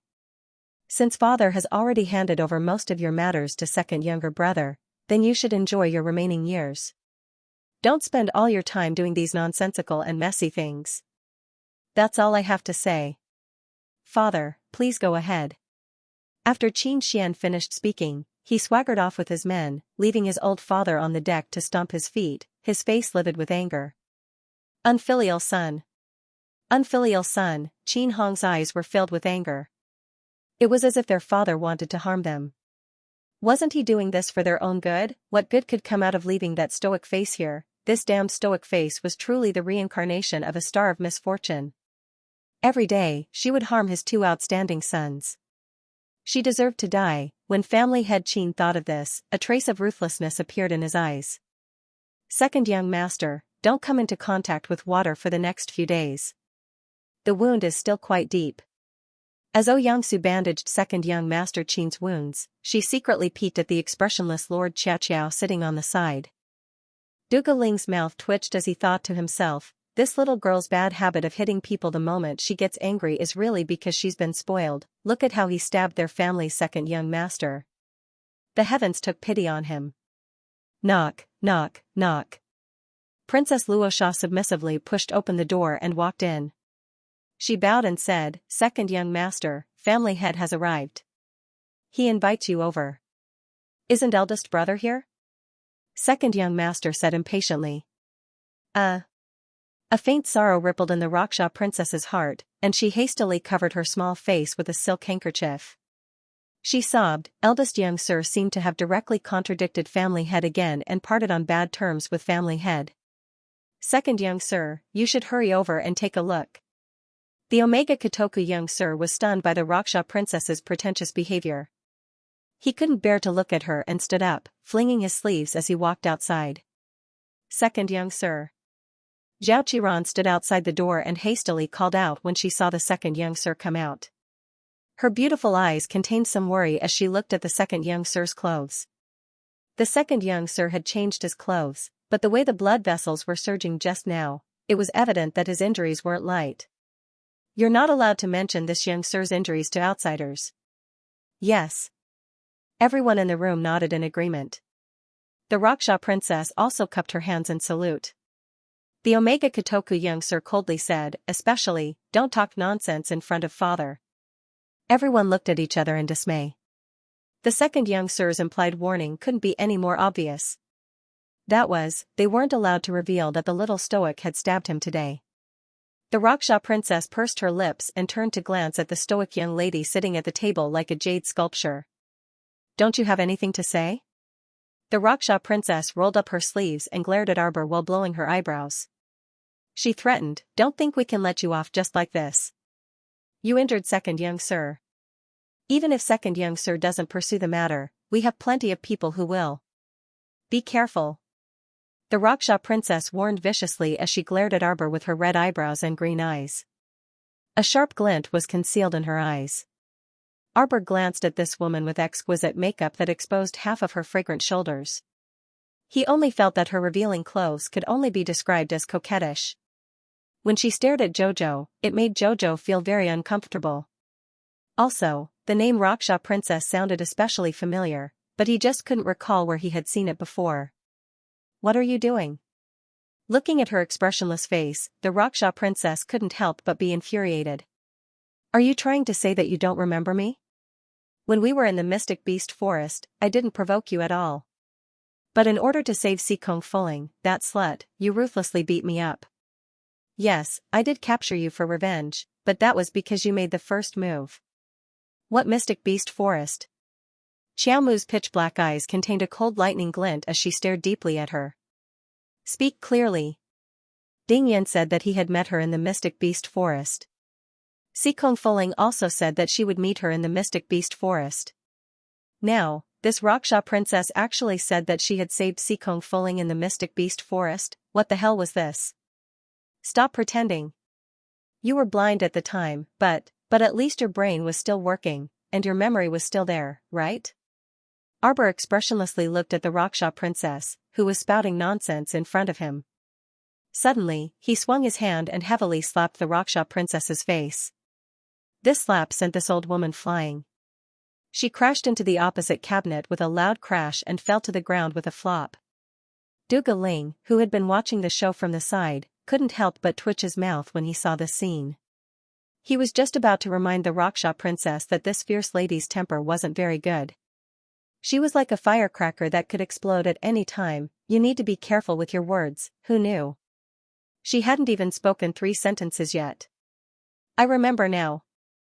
Arbor's eyes were like cold lightning as he faintly watched the Raksha princess, who was rolling on the ground and vomiting half a mouthful of blood. Before the Raksha princess could finish muttering F***ck in her mind, she met the little stoic's chilly eyes brimming with boundless killing intent. Her entire body abruptly turned cold, and she couldn't resist shuddering. This fellow recalled how she captured her in the mystic beast forest and wanted to kill her. But didn't her ding lang run over at that time? In order to save this fierce miss, he even beat and scolded her as if his heart had been gouged out. Xianxia hastily stood up with his medicine chest, straightened out his clothes, and retreated to Duga Ling's side. This alchemist Ouyang hugged his medicine chest and looked at the fierce miss with a murderous expression, then at the Raksha princess sprawled on the ground with blood dripping from the corner of her mouth. He was conflicted on whether he should treat his colleague first. The Raksha princess looked a bit wretched right now, so it was very difficult for him to pretend not to see her. Arbor pulled out a jade green vine whip and coldly gazed at the Raksha princess. "You're that sister of Coitus Sect's granny witch on Seacombe planet who has the same hobby. The sect master of Raksha ghost sect who likes to search for men everywhere and use them as vessels to suck their essence and mystic energy." Duga Ling's mouth twitched. He looked at the Raksha princess's dumbfounded expression and felt that this matter should be rather hilarious. The matter the little stoic remembered definitely wasn't the same as the mystic beast forest matter the Raksha princess was talking about. "It's not." The Raksha princess looked at Arbor in bewilderment. I'm not talking to you." Why are you talking about Coitus Sect? Who's sisters with that old hag from Coitus Sect?" The Raksha princess couldn't help but panic. What kind of freaking sisterly relationship could she have with that ugly old hag from Coitus Sect? Not only was this stoic face blind, she was also an idiot. Why was she spouting nonsense here? She really wanted to slap this stoic face to death. "I'm talking to you about the mystic beast forest matter right now." The Raksha princess raised her voice an octave as she shouted harshly. Arbor couldn't be bothered with the Raksha princess and continued, "No wonder I felt that your name was so familiar. So it's you. Balon City, you sent people to capture Jojo's lotus. Do you still want to force her to marry you?" The Raksha princess stared at the young crown princess in confusion. What the hell? Who wants to marry Jojo's lotus? The Raksha princess knew that she had walked through thousands of bushes without a single leaf touching her body. But at least she was a person with moral integrity. She wouldn't do anything like forcing someone to marry her. When the little stoic said this, her expression didn't change at all. Other than her small mouth smacking as she spoke, her other eyes and eyebrows didn't move at all. No, what do you mean? You still want to deny it?"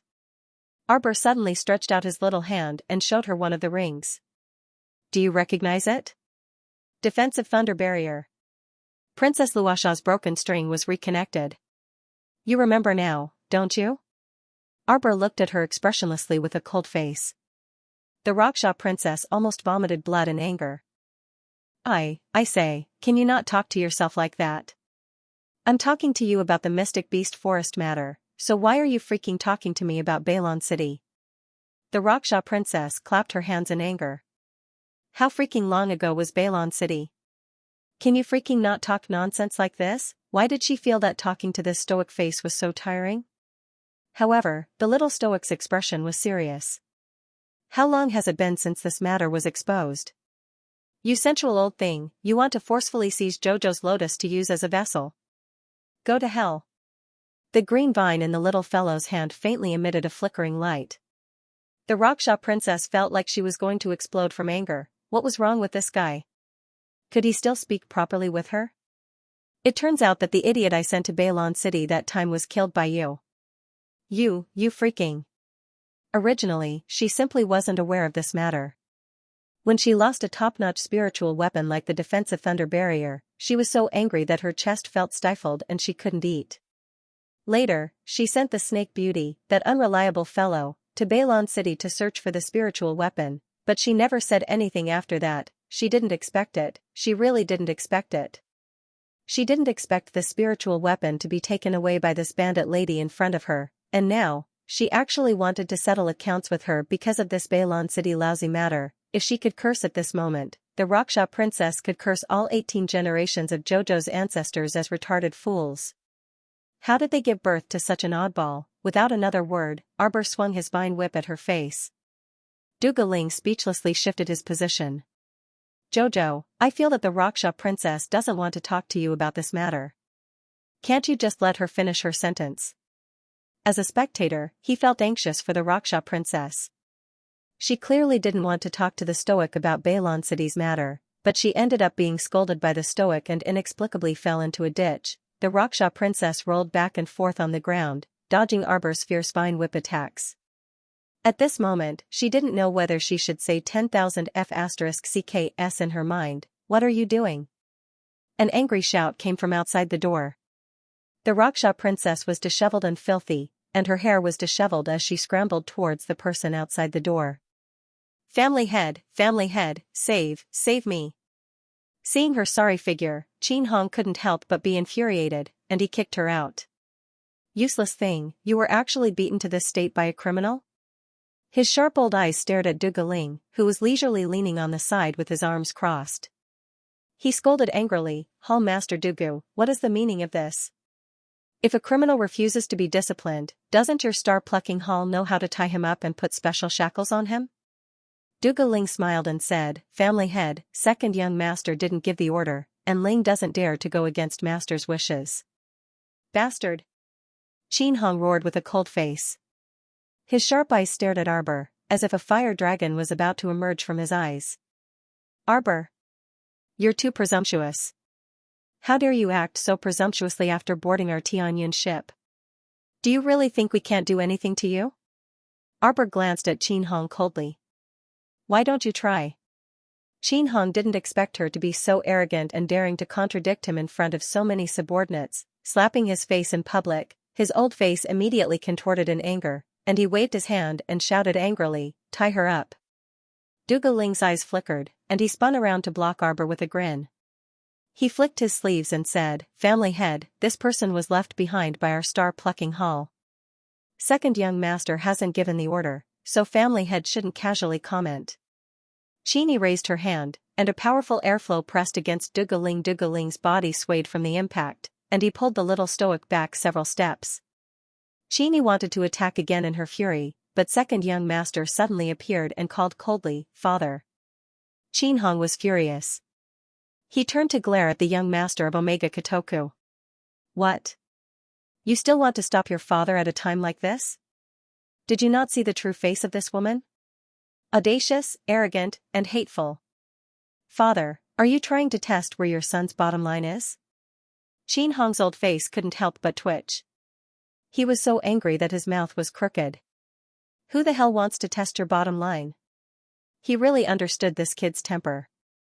If he really wanted to make things difficult for Arbor here today, this kid would definitely disregard the father-son relationship and embarrass his old father in front of everyone. If he couldn't even get out of this embarrassing situation, it would be even more unsightly. 1, 2, 3, all of them were unfilial sons. Qin Hong tried hard to suppress his belly full of anger. Fine. Xianxia, you've grown up. You won't listen to your father anymore. But one day, you'll understand that everything your father does is for your own good. Xianxia coldly glanced at her father and watched him leave in a huff. Only then did she turn to look at the expressionless Sir Jojo. In the end, she didn't say a word and led people to carry the bruised and swollen Princess Luosha out. Sir Jojo angrily slammed a table and scolded, preposterous. She wanted to teach the Princess Luosha a lesson, but so many people inexplicably rushed in. That old man Qin Hong treated her with disdain. She didn't know what was wrong with that old thing. Father. Duke Ziqin Qigong closed the door and quietly walked in.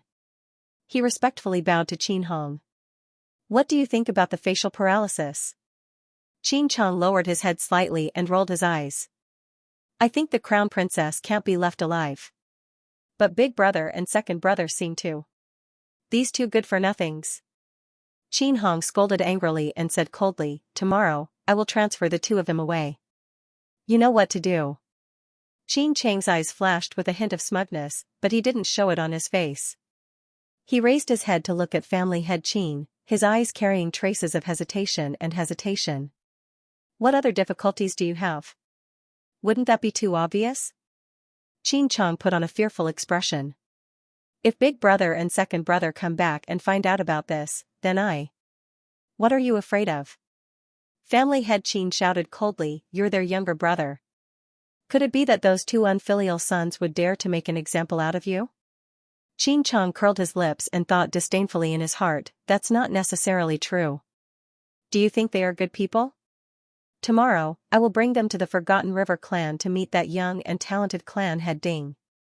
Clan head Qin sneered and said, make good use of this opportunity. As long as you can get rid of this facial paralysis for our Tianyun, we'll give you a special merit. But, family head Qin said impatiently, what other concerns do you have? Tell me everything. You can't achieve great things if you're too wishy-washy. This child, old seventh, was far from being as bold and decisive as old first and second. Why don't father send Duguling and the others away as well? Family head Qin hurriedly shook his head. That would be too obvious. No way. It's just Duguling. Can't you deal with him? Xianxia couldn't help but laugh bitterly. Father, Duguling has already reached the peak of the venerated immortal realm. I have no chance of winning against him. Family head Qin cursed inwardly for being useless and said coldly, enough. Father will think of a way to transfer him away as well. In short, we can only succeed in this matter. Failure is not an option. Yes. Xianxia lowered his head, a smug glint flashing through his eyes. This damned stoic face, I'll teach you a lesson this time. Father, you're not plotting something against Xiaoqiao, are you? After hearing family head Qin's words, the second young master stared coldly at Qin Hong, not giving his father any face at all. Qin Shui was fuming with rage. She gritted her teeth and said, why must I do this? I have plenty of ways to deal with that stoic face. Why must I do it so obviously in front of you? Xianxia glanced at her father in confusion, thinking that her father's words made sense. Qin Hong eased his breath and continued persuading, I'm bringing you along this time mainly to meet that family head Ding. After all, he just took over the entire Wangchuan clan and has many troubles. Since we've already discussed cooperation, shouldn't we go and express our sincerity? This way, we can also strengthen our alliance. Since father is so sincere. Xianxia nodded and said, all right then, I'll go with father and let eldest brother stay here. Qin Hong felt a breath stuck in his throat, unable to move up or down. This was his good son, guarded against like guarding against a thief. Eldest young master Qin didn't say anything. He waved the folding fan in his hand and revealed a faint, carefree smile. All right. Qin Shui's face twitched with a fake smile. Then we'll leave in the afternoon. Young Master Omega Kotoku didn't have any objections. Indeed, he really wanted to go to the Wangchuan clan to see that vicious and merciless young Master Ding. After all, some cooperation matters were better discussed face to face. On the other side, Xianxia looked at his father in bewilderment. What did his unreliable father mean by giving him a look that said, do as you see fit? Before he left, didn't they agree to transfer eldest brother and second brother away? What was going on now? He transferred second brother and Duguling away and left eldest brother behind. Did he want him to court his own death or court his own death? Was there anyone who did things like that? They agreed to lure the tiger away from the mountain, but in the end, they lured a tiger away. The afternoon sun was just right. Eldest young master yawned and muttered, I'm going to take a nap on the deck. Little 5. Eldest brother. Fifth young master Qin hastily walked to his side, looking like he was all ears. Pay attention to the little stoic's situation. Okay, big brother. Seventh young master Qin gnashed his teeth in anger. Boss clearly doesn't trust me. His old father was really unreliable. He clearly knew that his boss was not someone to be trifled with, yet he still left him here and gave him a motherf asterisk king look, telling him to act according to the situation, see his sister's machine, do his father's business. Xianxia couldn't help but curse secretly. He lowered his head and looked at the medicine bag hidden in his palm. A trace of viciousness flashed through his eyes. A moment later, he sneaked to the outside of the little stoic's cabin and hung upside down by the window. He took out a tiny bamboo tube from his sleeve.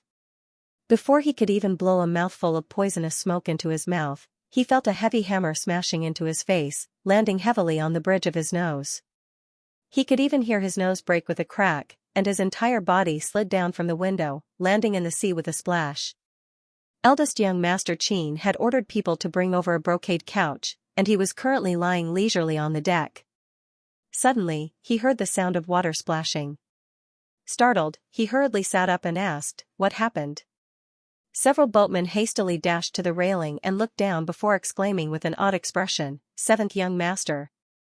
Seventh young master fell into the water. Quickly bring a net over and pull seventh young master up. Seventh young Master Qin naturally didn't need something as embarrassing as a net. He took a deep breath and jumped out of the water with a splash, landing lightly on the ship's railing and landing with a leap. Eldest young Master Qin leisurely turned to glance at him and feigned confusion as he asked, The weather is so cold." "Seventh brother, why did you go into the water?" Qin Chong knew that he had been tricked by that stoic face again. With a dark face, he clutched his half-broken nose and ran back to his cabin while groaning. Eldest young Master Qin chuckled and shook his head. Young master, young master, young master." Linga hastily ran over while holding a light purple crystal ball in both hands. The spirit-testing ball reacted again. "There's a ship following us 70 nautical miles away, and it looks like the target is here. This ship has been following us since yesterday. It looks like the target is indeed our ship." The fatty brandished his purple gold hammer and harumphed. "Young master, how about we let this fatty go meet them first?" Eldest young Master Qin stared intently at that crystal ball before his gaze landed on that ship.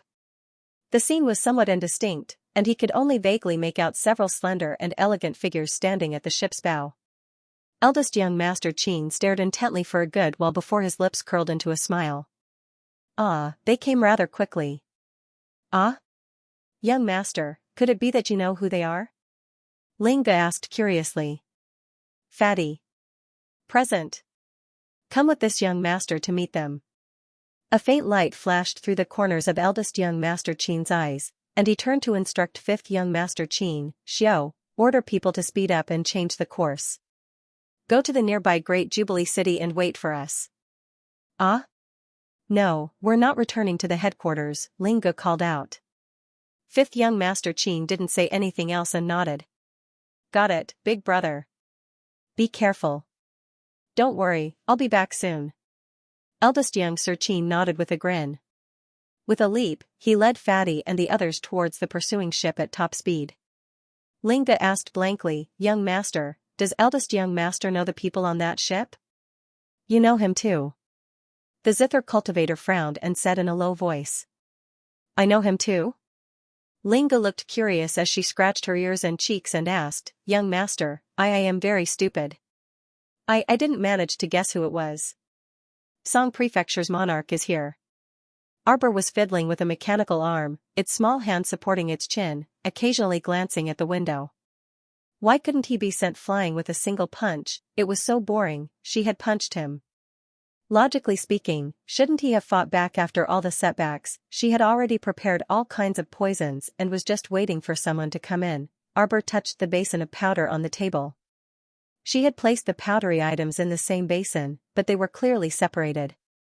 There were 5 colors inside, and each color of powder stayed in its own territory obediently, not mixing with the powders of other colors. The 5 colors bloomed perfectly. "What a pity," the little fellow muttered quietly.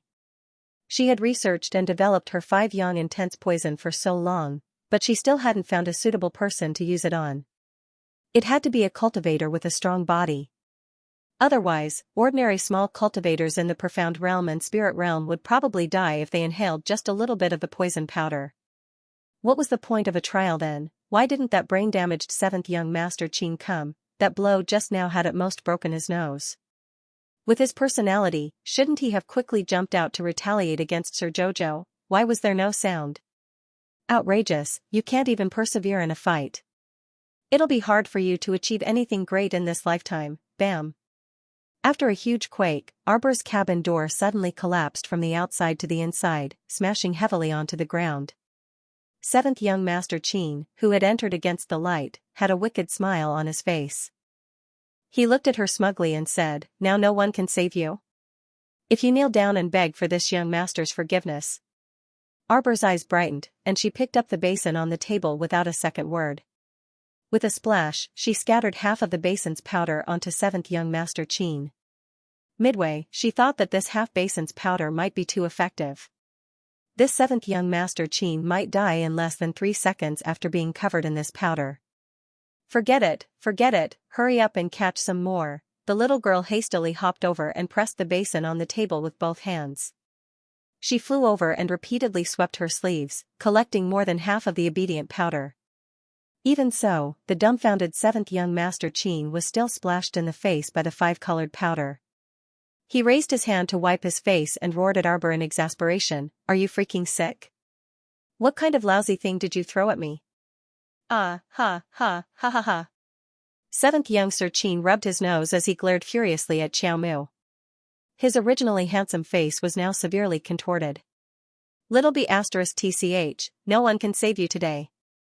7th younger brother, what are you doing? 5th young master rushed over in exasperation with his men. Stop. 7th young master Qin humped coldly and turned to sweep a disdainful glance at the 5th young master. Now that eldest brother and second brother aren't here, do you think you alone can stop this young master? A piece of trash like you dares to clamor in front of this young master. I really don't know where you got the guts. Qin Chong turned around and sneered at Arbor. Are you scared now? Arbor was stunned for a moment before he received an important message. Koto and Omega Kotoku were not on the ship, that's really great. Men, tie her up with the spirit-binding rope. This young master is going to properly teach this B***** a lesson today. 7th young master Qin extended 4 fingers forward with a sinister smile on his face. She's clearly a criminal, yet she's always acting like a pampered missy. Who spoiled her? Several extremely vicious subordinates of 7th Qin crept in from the entrance with several spirit-binding ropes in their hands. Many pairs of eyes stared at Arbor in front of them, trying to use the spirit-binding rope in their hands to restrain her. 7th young master Qin couldn't help but feel a bit embarrassed when he saw their furtive appearances. He roared at his subordinates, what are you afraid of? There are so many of you, yet you're worried you can't deal with a small spiritual realm? Hurry up and go. He strode forward and was just about to punch Arbor's head with his fist when someone forcefully grabbed his arm midway. 7th Qin was startled and turned to look at 5th young master Qin like he was looking at a ghost. Qin Chong dazedly lowered his head and glanced at the 5th young master's hand that was twisting his arm. He widened his eyes in astonishment, and an egg could be stuffed into his mouth. Old 5th's grip was so strong that he clearly didn't look like a weakling. Alright, what was going on? Since when did Old 5th's hands that played the zither and plum blossom change so much? He truly was a cunning guy. He had actually been kept in the dark the entire time and didn't know anything at all. 7th brother, do you know the consequences of today's matter? What consequences? I'm eliminating this woman for the organization and for the sake of the heavenly fortune. Qin Chong hooted. Don't you know? This woman has united the strongest factions in the upper 3 provinces and conspired against us in every possible way. You're stopping me from killing her? You're betraying our heavenly fortune. Qin Chong hooted loudly. Think about it, if this matter is exposed to the ancestor, how will the ancestor punish you? At that time, not to mention you, even eldest brother and second brother might be implicated by this matter. The more Qin Chong spoke, the more he felt that he was extremely reasonable. Wasn't that so? It was like this to begin with. He didn't choose to attack the little stoic because of personal grudges. He was completely doing this for the organization's great cause, for the sake of the entire heavenly fortune's future. Qin Chong glanced disdainfully at the 5th young master and snorted. Why aren't you moving aside? Do you think you can stop me with your skills? Actually, he was truly curious on the inside. Why did Old 5th have this strength? He carefully sized up Old 5th and couldn't detect any spiritual energy fluctuations on him at all. He was dying of curiosity, but now didn't seem to be a good time to ask. Moreover, his relationship with Old 5th had never been good. Even if he asked, the other party might not be willing to tell him the whole story. Move aside. With this in mind, Qin Chong didn't dwell on anything else and forcefully shook off 5th young master Qin's palm. Ah, seventh young master. A servant on the side shrieked. This person's cry was short and unpleasant, as though someone was strangling him. Xianxia was very impatient with being interrupted, and he shouted angrily, "Speak later if you have anything to say." Didn't he see that he was currently disciplining 5th Qin, that ignorant fellow, HM? What kind of expression was that? Why was 5th Qin glaring at her with such astonishment? Just as this thought surfaced in the 7th young master Qin's mind, he saw the two servants at the side stumble back a few steps and repeatedly exclaim while pointing at him, "7th young master, you. Your head. Xianxia's heart inexplicably thumped, and he hurriedly raised his hand to touch his head, muttering, "What's wrong with my head?" The burning sensation on his hand gave Xianxia a fright. He quickly turned around and happened to see a mirror in the cabin. In the mirror, his head was completely enveloped by a layer of crimson flames, making him look extremely strange. Fire! 7th Qin repeatedly stomped his feet. He pointed at his own head and said to the dumbstruck servant beside him, "What are you standing there for? Quick! The servant came back to his senses and immediately nodded in understanding. She pressed her hands together and hurriedly released a thin stream of water, helping 7th young master Qin's burning head. She poured the spiritual water on 7th young master's head and helped him wash it. However, no matter how that servant poured the spiritual water, 7th young master's head was still enveloped by that ball of fire. From his neck up, 7th young master's large head was completely enveloped in a fireball. He even discovered to his horror that his hair was emitting faint beep beep beep beep beep sounds. Inch by inch, his hair was being burned to ashes by an unknown raging flame. Fire! Da! Can't.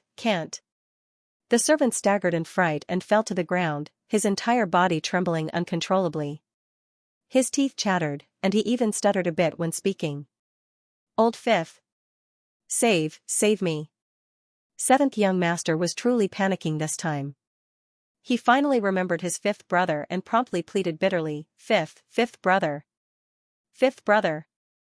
Save me! 5th young master glanced coldly at Xianxia. He truly didn't know how this person could so shamelessly beg him. Back then in Phoenix Woods, when he broke his arms and legs, did he think of the slightest bit of kinship? Completely not. Alright, their relationship was already like fire and water long ago, but when it came to a matter of life and death, even someone as haughty as 7th young master Qin still had no choice but to submit and beg for mercy. He lowered his noble head to ask for help from this 5th brother, whom he had never taken seriously. 5th young master Qin only found it somewhat funny. Eldest brother and 2nd brother had already warned him many times not to provoke the little stoic. Yet he refused to listen. Eldest brother and 2nd brother weren't here today, so how could he save him with his abilities? 5th young master coldly lowered his eyes and took a step back. This action instantly chilled Xianxia's heart, and he glared at him furiously. 5th Qin, you! Sparks abruptly emerged from his outstretched left fist, and his entire left arm was immediately surrounded by flames of another color. Xianxia's expression was extremely colorful, and he shouted in alarm, Use ice! Condense water into ice, hurry! The servants standing to the side gritted their teeth and charged forward with all their might. They raised their hands to release 2 or 3 water spirits, trying their best to stabilize the water flow and strenuously condense ice. In this world, not all cultivators could condense water into ice at will and transform the 5 spirits into any form. Evidently, these Heavenly Providence disciples weren't particularly talented. After struggling for less than a quarter of an hour, they couldn't continue condensing water into ice, and each of them collapsed on the ground with pale faces. At this moment, 7th young master's entire body was enveloped by 5 different colored flames. The 7th young master fearfully looked at the little stoic in front of him, whose expression didn't change in the slightest, and shouted in alarm, What did you do? That poisonous powder? Xianxia's voice couldn't help but tremble as he recalled the half-basin of poisonous powder that was heading his way.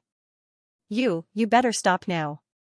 If you dare to kill me, the ancestor will definitely not let you off. The little stoic swept him a chilly glance. Who in this world dares to stop me from killing someone I want to kill? The 5 yang intense poison tasted pretty good, right? You were the one who planned to poison Jojo first. Arbor coldly interrupted Qin Chong. Daring to do it but not daring to admit it? Didn't Qin Chong want to blow poisonous smoke into the cabin? What infuriated her was that the poisonous smoke that Qin Chong wanted to release was very unfriendly to the unborn child. Whoever dared to harm her child would have to pay with their life. If you're not as skilled as others, then just wait for death here. Arbor coldly threw down this sentence and turned to walk out the door. Slut. A trace of hatred flitted through Qin Chang's eyes. His entire body was like 5 balls of raging fire, and he charged straight at Arbor without another word. Since she had to make him die, then he would take her down with him. After a light sound, Qin Chong abruptly felt pain in the back of his waist. His eyes widened in disbelief as his figure stiffened stiffly in midair. He was still 5 steps away from Arbor, and the person standing behind him with the greatest opportunity to attack him was. A layer of icy coldness spread over his heart. He truly didn't expect that a weakling, who didn't have any presence in the clan, would actually suddenly kill him behind his back. Chi, a faint sound rang out. The 5th young master's sharp fingers pierced into his back, and they actually pierced through his stomach. His arm was like a piece of jade, so sturdy that one could only feel a chilly intent akin to ice. Qin Chong only felt dizzy, and the blood at the corner of his mouth couldn't stop dripping down. The 5 balls of flames that were originally enveloping his body slowly extinguished, as if they had lost all signs of life. Qin Chong turned his neck very stiffly, wanting to turn his head back to look at 5th Qin's handsome face that was always calm and indifferent. But when he turned his neck halfway, he could only watch helplessly as a spotless hand reached over and snapped his neck. A crisp crack sounded, as if a chicken's neck was being strangled. Qin Chang's head rolled down from his neck and landed on the ground. Blood spurted out from his head and it rolled all the way to the servants' feet. Those servants were truly scared silly, and their eyes could only stare foolishly at the 5th young master, whose upper body was drenched in blood. They had never seen such a young master before. He had clearly always been a gentle and elegant young master, but today, it was as if he had become a completely different person. When he killed someone, there wasn't the slightest bit of change in his eyes, which were as indifferent as colored glass. Ah! One of the servants finally reacted, and he scrambled to his feet on all 4s to run towards the other side of the ship. The 5th young master didn't seem to move much, but his upright and jade-like figure had already arrived in front of that fleeing servant. Reaching out 10 slender, jade-like fingers, Xianxia grabbed that servant's neck and twisted it lightly. Crack, crack, crack. A few minutes later, all of Qin Chang's servants were decapitated without exception. A few pairs of eyes stared straight in horror before they died. It seemed that even in death, they did not understand why the 5th young master, who had never fought for anything and was neither happy nor angry, would suddenly kill. Arbor was also dumbfounded. He subconsciously took a step back and looked at the 5th young master in front of him with vigilance and confusion. It was still that elegant and handsome young master, but his white robes were now stained red with blood. His pale face was somewhat transparent. When he saw the little stoic's unconscious retreat, more than half of the light in his eyes extinguished at once. 5th young master Qin lowered his head to look at his 10 slender fingers, muttering to himself, "I'm not a monster." He took a sudden step forward, trying to get closer to Arbor. Arbor hurriedly took 2 steps back and yelled at him, "Don't come any closer." The 5th young master froze in place, and then he put his hands behind his back and rubbed them against his clothes. I won't harm you." Arbor was stunned for a long while before he finally found his voice. You drank the improved medicinal liquid? You accepted the heavenly fate's improvement? She didn't know what she should say. Although he normally looked like a weakling, his brain could still be considered smart. How could he be this stupid? Didn't he know clearly what kind of good outcome would come from accepting the heavenly fortune's modifications? Didn't he know the outcomes of those modified test subjects? I just want to become a bit stronger. Little 5th Qin said softly and walked 2 more steps forward, feeling ill at ease. Don't be scared. I won't harm you. Arbor didn't retreat any further, but her almond-shaped eyes were round as she glared at 5th young master Qin in utter disapproval. She truly hated iron for not becoming steel. She had never seen such a stupid person. Just for the sake of becoming stronger, he unconditionally accepted the heavenly fortune's modifications. Wasn't he a young master of the Qin estate's direct line of descent? Just what kind of perverted organization was the heavenly fortune? For the sake of a successful experiment, they were even willing to harm their own direct line of descent. Although little Fifth Qin's consciousness was still present, there was no guarantee that he would gradually degenerate into a killing tool in the future. Like a zombie, he would completely lose his consciousness and be without a sense of self. Could it be that he was willing to become stronger in such a meaningless manner? Don't worry, I won't become that kind of thing. The zither cultivator hastily waved his hand and took another step forward. He said uneasily, You should leave. Here, I'll take care of the aftermath. Arbor was a bit shocked. Earlier, she was planning to take advantage of the fact that Eldest Qin and Omega Kotoku, these two troublesome fellows, weren't on the ship to escape. She didn't expect that little Fifth Qin would actually be willing to help her escape from here. The little stoic dazedly followed up, Then, I'll leave? What will you do? The fifth young master's eyes brightened, and a peculiar expression seemed to ripple through his black pupils. Don't worry, I have a way. You leave behind a few thunderfire bullets. Arbor took out a dozen or so thunderfire bullets and handed them to him. The fifth young master took the thunderfire bullets and looked up at her. After you leave, find a place to hide for a while. You mustn't linger on the surface of the river of forgetfulness. Eldest brother, second brother, and the others will definitely find you. Arbor had mixed feelings. He nodded and strode away. When she walked out of the dark cabin corridor, she stood at the end and couldn't help but turn around to take a look. She saw little Fifth Qin standing there far away, half of his face cast a shadow over his handsome face, and his eyes looked exceptionally bright. It wasn't until the little stoic's figure disappeared from the ship's corridor that little Fifth Qin reluctantly retracted his gaze and lowered his head to look at the decapitated corpses strewn across the floor. Suddenly, he took out a dagger from his sleeve and stabbed himself. Boom! Large patches of fiery light spread out from the surface of the sea, dyeing this part of the sea red. Sparks of fire drifted along with the sea breeze, and the fire burned for an entire day and night. By the time Duanyu's group's ship arrived, they could only see a small hole in the ship's hull. Under the flickering sparks, the ship's hull crackled in the wind. Duanyu's expression instantly turned extremely grave. Search. On the surface and underwater, expand the search area for me. You must bring her back in one piece. He could sense Jojo's presence lingering here. This meant that she should have stayed on this ship for a period of time.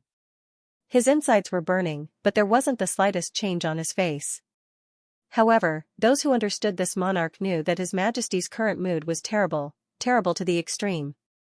Young sir. The maidservants standing guard outside the muslin canopy curtsied towards eldest young Sir Qin in unison. The eldest young sir waved his hand and insipidly said, Withdraw, all of you. He walked to the side of the bed and peered through the dark green canopy for a while. Until the fifth young sir's feeble voice was heard from inside. Eldest brother.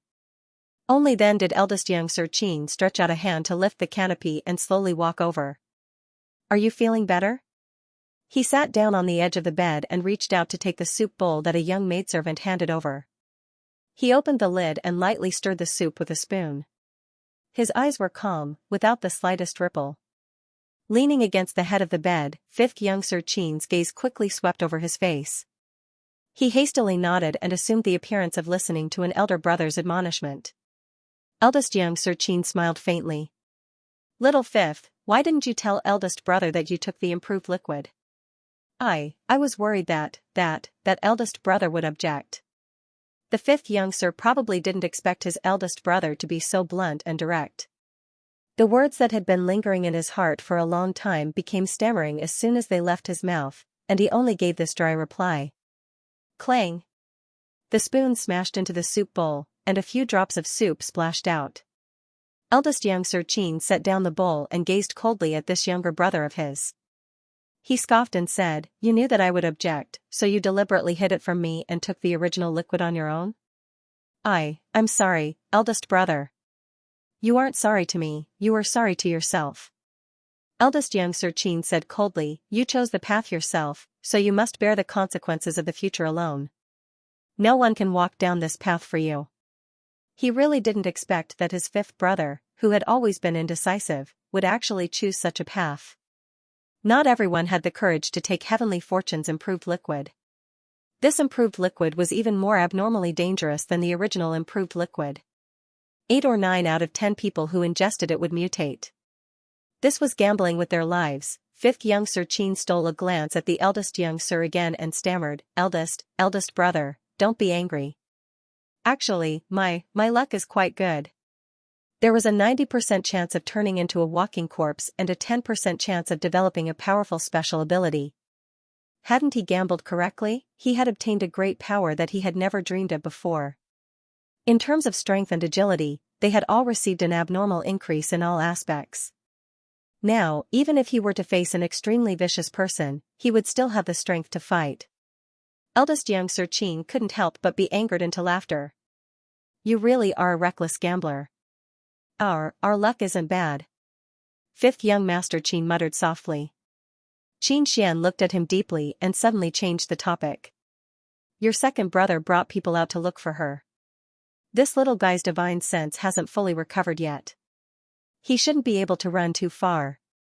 Fifth young Master Qin's heart jolted slightly, but he nodded very indifferently on the surface. Have a good rest. Eldest young Sir Qin handed the bowl of snow lotus soup to him before standing up and parting the floor-length muslin curtain to slowly walk outside. When he reached the door, he slowly turned his head and glanced at fifth young Master Qin. I've already helped you erase the traces you left on the ship. You need to be more careful in the future. Fifth young Sir's heart froze, and he abruptly turned his head to look at his eldest brother. However, he saw eldest young Sir Qin leave without looking back after throwing down this sentence, leaving behind only his slender back view. Omega Kotoku originally thought that he would be able to catch that troublesome little thing in less than 3 days. Who knew? The group searched the sea for a total of 15 days but still could not find a single hair of that little fellow. It was not until 10 days later that second young master admitted that his search for Arbor had failed. Jojo had already escaped without a trace. That mischievous girl did not set foot in the Forgetful River clan's territory, nor did she go to the Great Jubilee City at the heart of the Forgetful River's economy. That little fellow had completely disappeared from the Forgetful River's territory as if she had evaporated into thin air. There was no sign of her presence at all. Omega Kotoku had reason to suspect that she had already recovered her divine sense and was probably hiding in her own star domain. Since this little girl intended to hide, it would be very difficult to dig her out.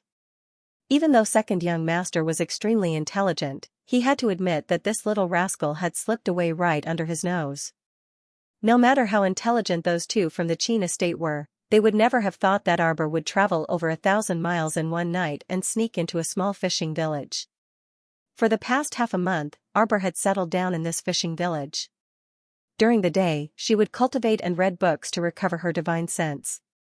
When night fell, she would conceal her presence and quietly float back to the abyss of the sacrificial sea.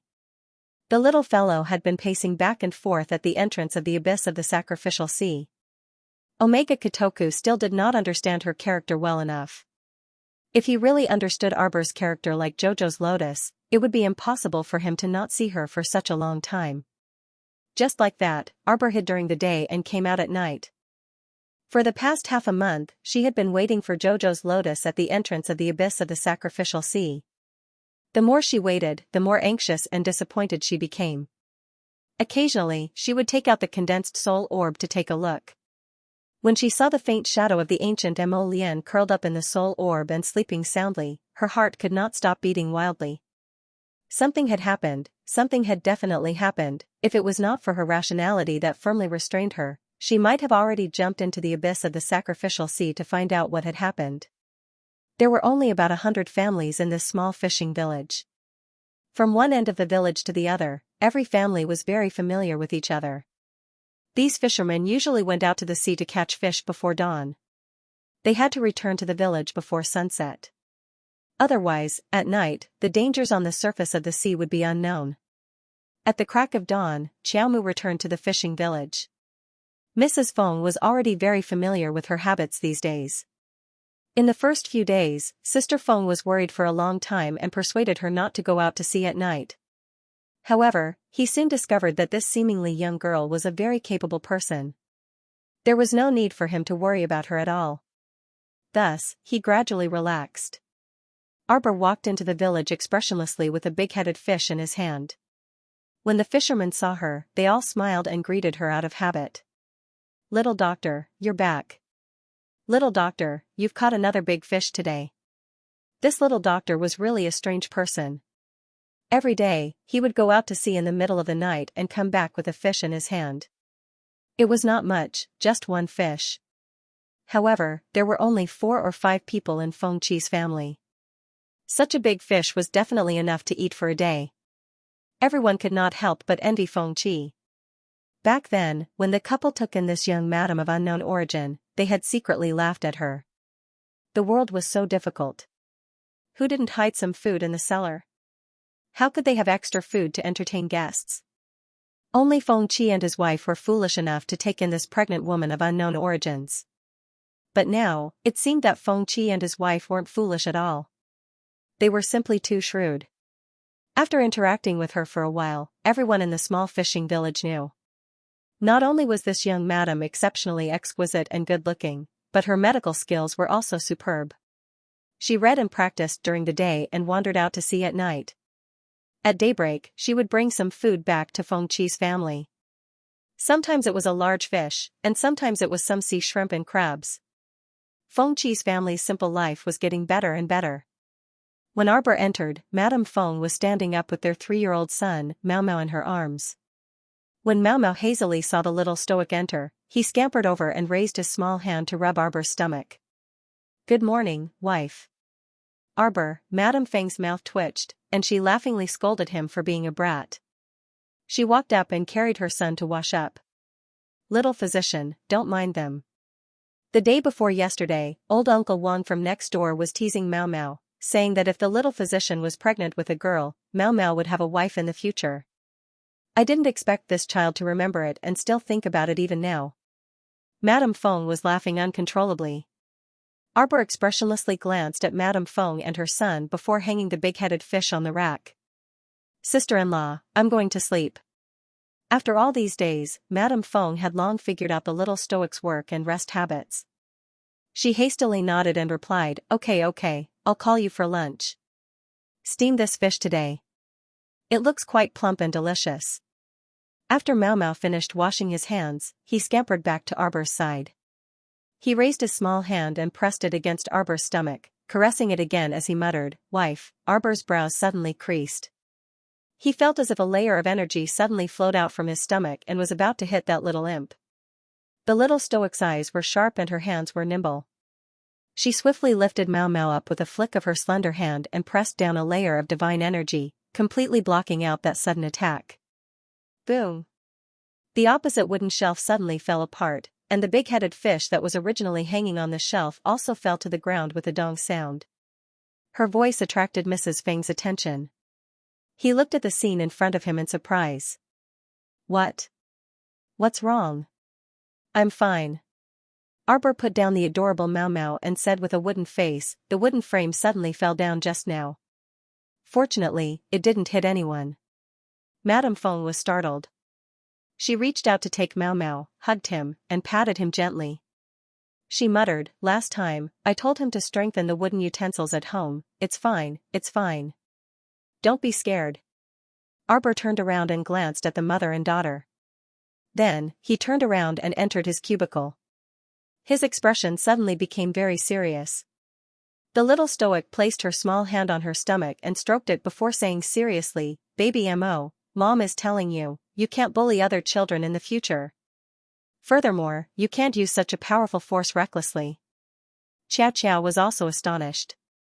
As expected, this little brat of hers was precocious.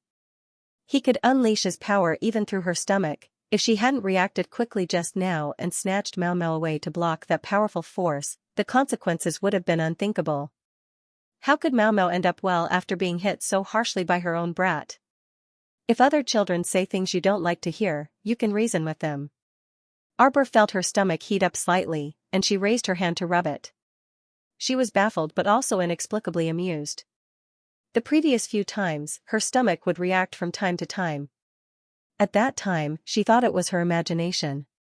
She didn't expect this little brat's precognitive awareness to be so strong that he could even perceive the outside world now. Even Arbor couldn't estimate how powerful his divine sense was. Actually, this feeling of having someone by her side really wasn't bad. She originally thought that after Jojo's Lotus left, Jojo would be all alone.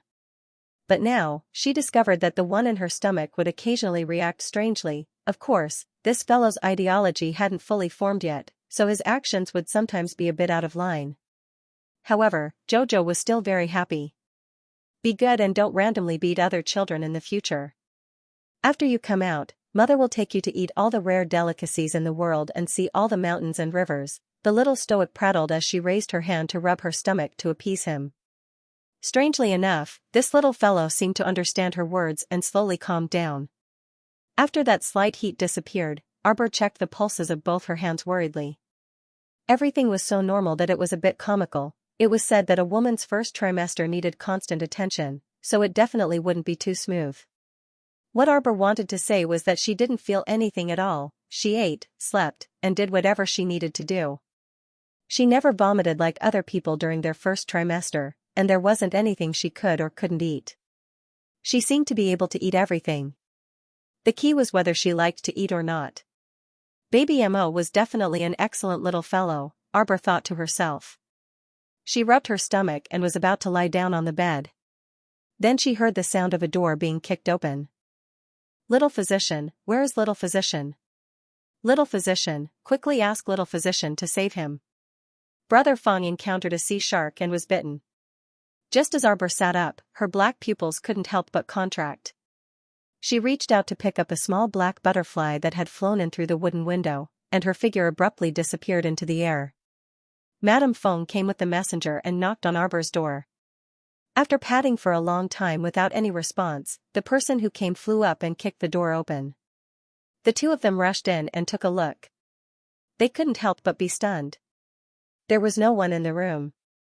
The young doctor was nowhere to be found.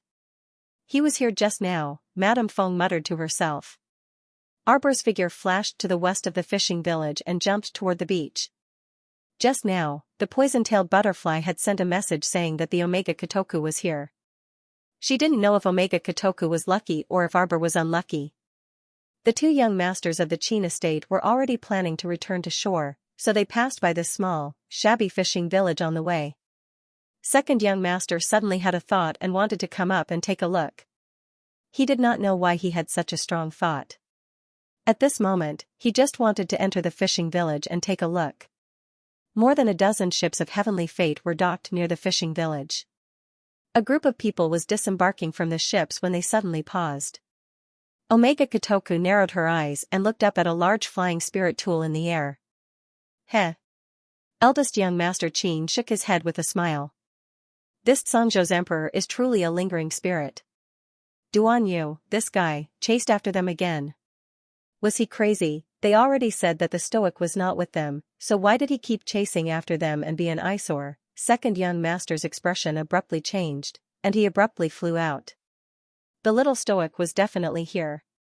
Eldest Qin glanced at his departing younger brother and calmly waited for the group of people to disembark from the flying spirit tool while fanning himself with an ink-painted mountain and river fan. Duan Yu had just landed with several hidden guards from the secret pavilion when he saw Eldest Qin walking up to them with a grin. Nice to meet you, nice to meet you. I didn't expect to be so fated to meet your majesty again in this kind of obscure fishing village. Eldest young sir was grinning on the surface, but he inwardly cursed all 18 generations of Duan Yu's ancestors. Scoundrel idiot. He must have used some despicable method to plant some strange item on Duan Yu's body to track their footsteps here. Duan Yu expressionlessly glanced at him and raised his hand, causing several shadows to scuttle in all directions of the fishing village. Humph, you think we will fall for your trap just because you obstructed us and said some useless nonsense? Eldest young sir rolled his eyes several times and said with a fake smile, Your Majesty is overthinking. Xian didn't mean that. Scram. Eldest young sir, why the heck didn't he want to talk to the person in front of him? After Duan Littleforth freaking became the emperor, he was becoming less and less human. Duan Yu couldn't be bothered with him and directly bypassed Qin Xian, who was blocking him, to direct the group of hidden guards. Turn over every inch. Turn over every inch of land. Just kill whoever dares to obstruct us. Eldest Xianxia Qin harumphed inwardly and slowly paced behind Duanyu, nagging along the way, "Your Majesty, don't distrust people. I'm telling you, the little stoic really wouldn't stay in this kind of ghastly place. She's such an active person. How could she stay in this kind of lousy village that doesn't even have a snack street?" Duanyu silently glanced back at eldest Xianxia Qin before moving toward the back of the village. Eldest Xianxia Qin's eyes flashed, and he also shot over like a bolt of lightning. He cursed in his mind, "It looks like today's battle is unavoidable." He didn't know how many people Duanyu brought over, and he didn't know what the odds of Heavenly Fate's disciples winning were. At the same time, young Sir Omega Kotoku had already rushed to the west side of the village, near the beach. "Jojo. I see you. Stop hiding." Second young master said coldly, "Come out. Let's have a good talk." It was quiet all around. The only response that second young master Qin received was the sound of waves crashing against the shore as they pushed forward layer by layer.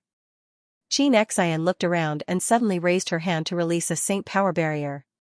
The four walls formed an invisible cage, firmly confining the area. However, even after a long while, the sealed area was still empty. Nothing had appeared. Omega Kotoku took a deep breath and quickly moved to the seaside. A trace of lightning spirit energy shot out from his fingertips. As soon as the thunder spirit entered the water, it slithered forward like an electric snake, emitting sizzling sounds along the way. Arbor was hiding in the depths of the sea. Naturally, she saw that the electric current released by the second young master was chasing after her through the ripples. Bastard! Still not giving up on trying to catch Jojo, infuriated, Lady Jojo drew talisman projections in the water, completely concealing her presence and hiding in the sea.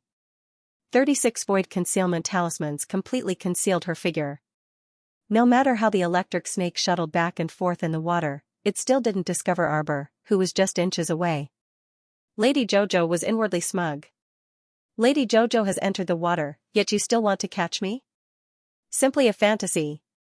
He was just about to stealthily dive another 10,000 kilometers so that Omega Kotoku wouldn't be able to find him. Suddenly, he heard eldest young Sir Qin's chuckling voice. "Your Majesty, I said there's no one here, but you didn't believe me. Look, look. It's empty all around. How could there be anyone here?" Duanyu cast a sidelong glance at the eldest young sir before his gaze landed on the water. He was still musing in his mind, "It's true that Charles' scent is here, which means that this little fellow definitely came here before. Besides, she's good at swimming, so could she be hiding underwater? Go.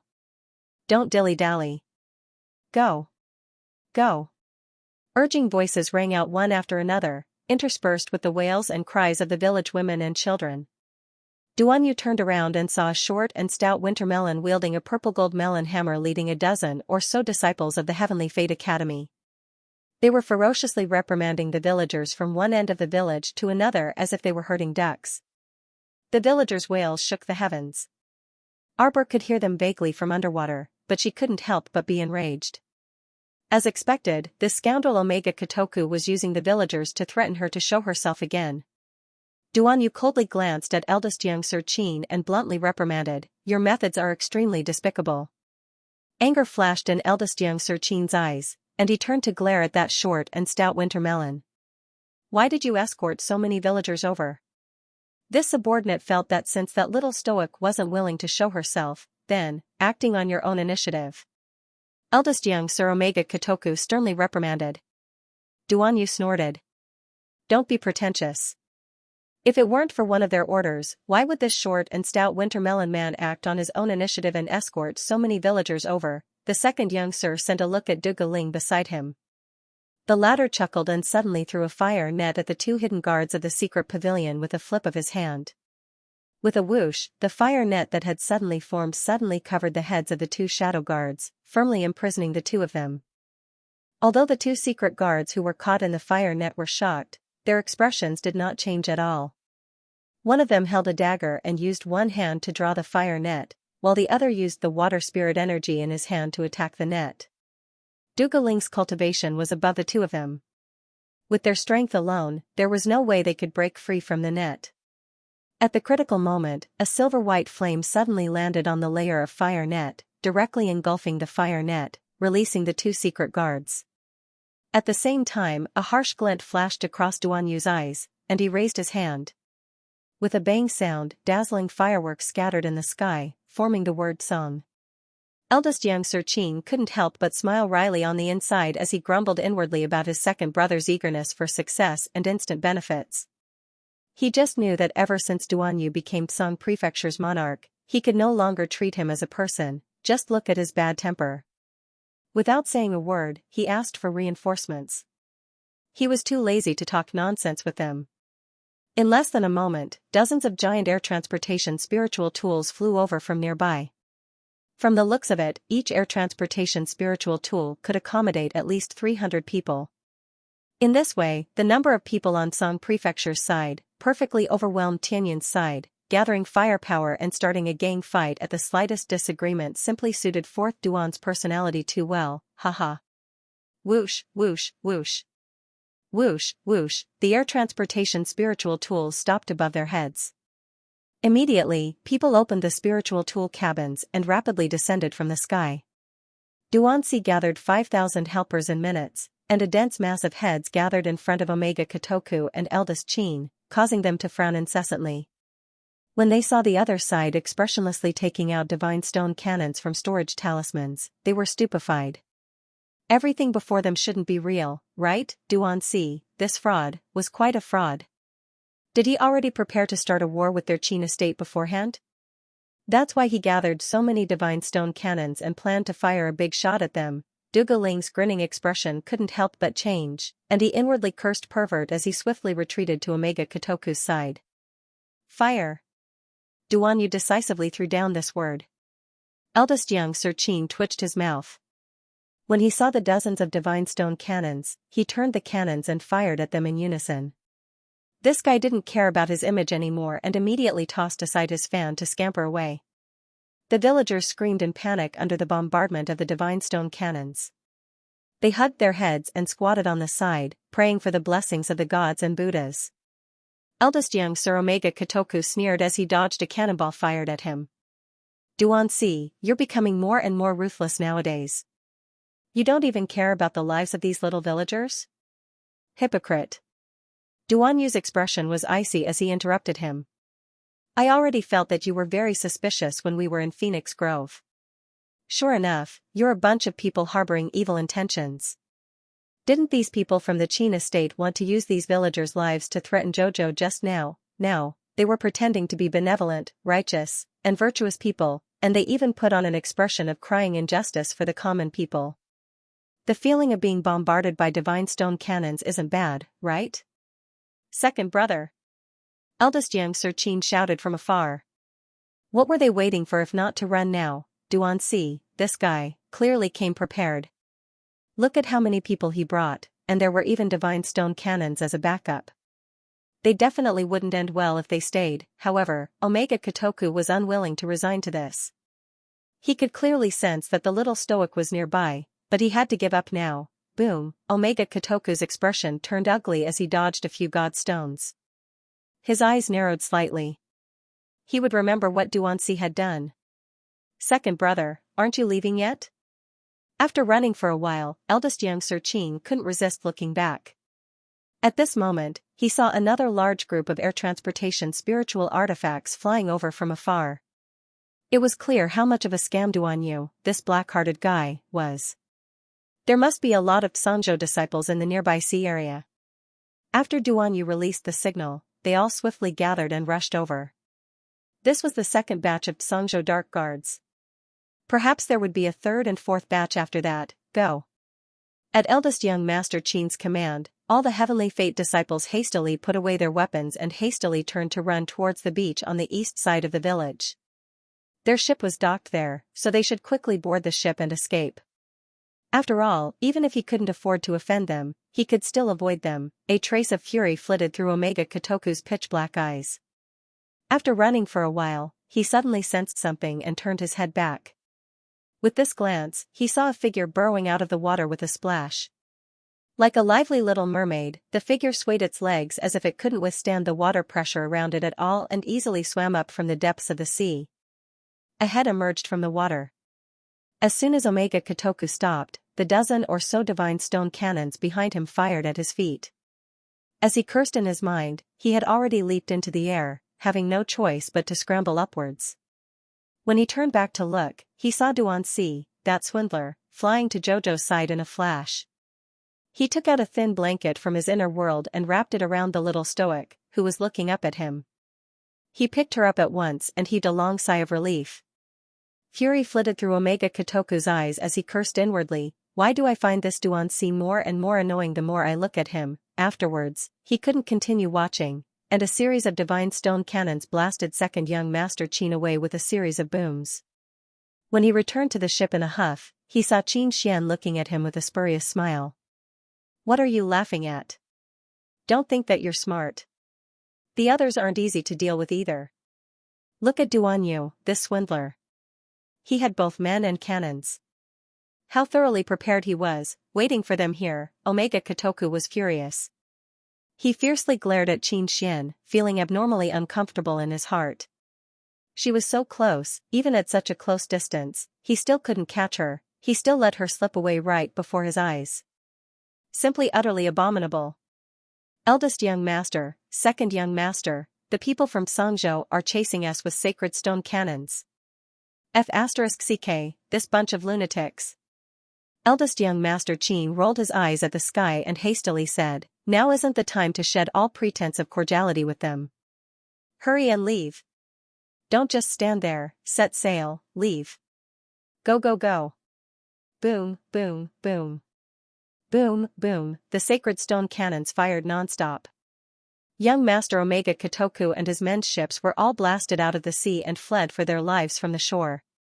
On the other side, Xianxia looked down at the little stoic's expressionless face and reflexively rubbed her head.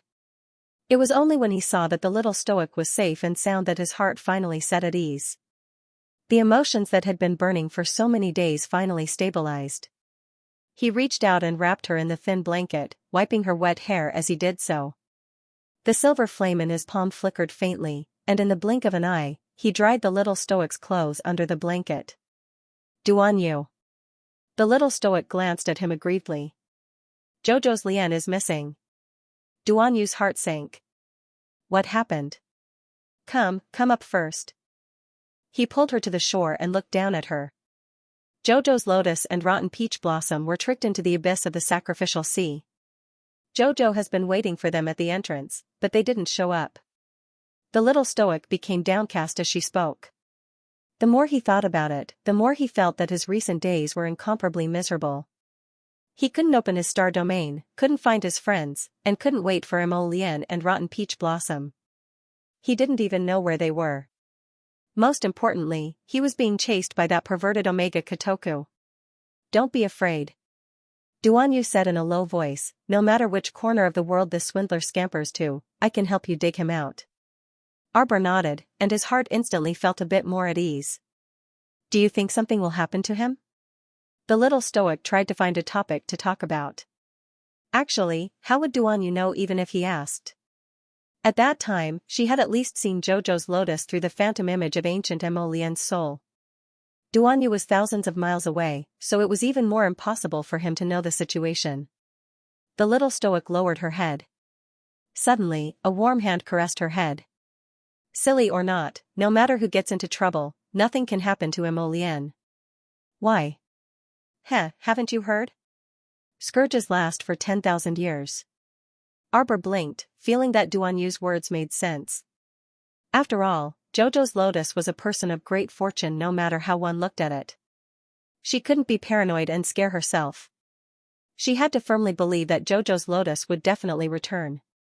But no matter how she comforted herself, her anxious and uneasy emotions didn't diminish in the slightest.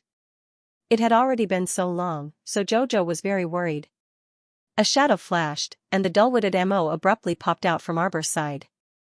During this period of time, Jojo's mood was uneasy as ancient Mo Lian was in a deep slumber inside the soul pearl. Mo would come out from the storage talisman every day. She didn't speak much and just quietly sat there with the little stoic. Sometimes, she would follow the little stoic around the village to treat patients. Other people couldn't see her half-wisp of soul form, so she would walk around the stoic. She watched the little stoic administer acupuncture and medicine, watched the little stoic treat patients. After watching too much, this dull-witted fellow would occasionally ask a few questions. When Arbor saw her swaying out, he reflexively raised his hand to rub her head. Emma was also a lonely person. Sometimes, when the little stoic looked at her, she would occasionally feel a bit of heartache. When she thought of how she once wandered alone in that isolated river of time and space for so long, she would deeply feel heartache for her. In the past, she was also like this. She had no friends, no family, and even nothing. Medicine. Emma dazedly followed beside her and spat out a word. Duan Yu glanced sideways at her. Jojo, this faintly discernible soul body seemed to be very unstable, as if it would dissipate into the air at any moment. My good friend, Mo. Arbor grabbed Mo's hand and asked placatingly, what medicine? Medicine. Mo tilted her head, seemingly trying to express something with great effort but unable to. Thus, she kept wandering around Arbor like a headless fly. Where are you feeling unwell? When Arbor asked this, he couldn't resist rolling his eyes at himself. Emma was a soul body, so how could she feel unwell? It was simply hilarious. What are you trying to express? Don't worry, think slowly. It won't be too late to tell me when you can express it. Emma understood Arbor's words and nodded seriously. His expression was a little funny. Jojo. Duan Yu smiled at her. Right now, halfway through his words, he glanced coldly to the left. Mrs. Feng hugged Mao Mao and took a few steps back in fright from the man's cold gaze. She hurriedly hugged Mao Mao tightly in her arms and shrunk her neck. With a face full of fear, she stammered, little doctor. When the noble young man beside the young doctor gave the order to use the Godstone cannons to attack those young masters, he didn't care about what the others would do, the terrifying aura of a superior being assaulted him. Mrs. Feng muttered in her heart, when I first picked up this young doctor, I already felt that she wasn't an ordinary person. How could an ordinary person have such an exquisite little face that was made of snow? It's okay, sister-in-law. It's okay now. Arbor stepped forward and comforted the mother and son. What happened to Mao Mao's hand?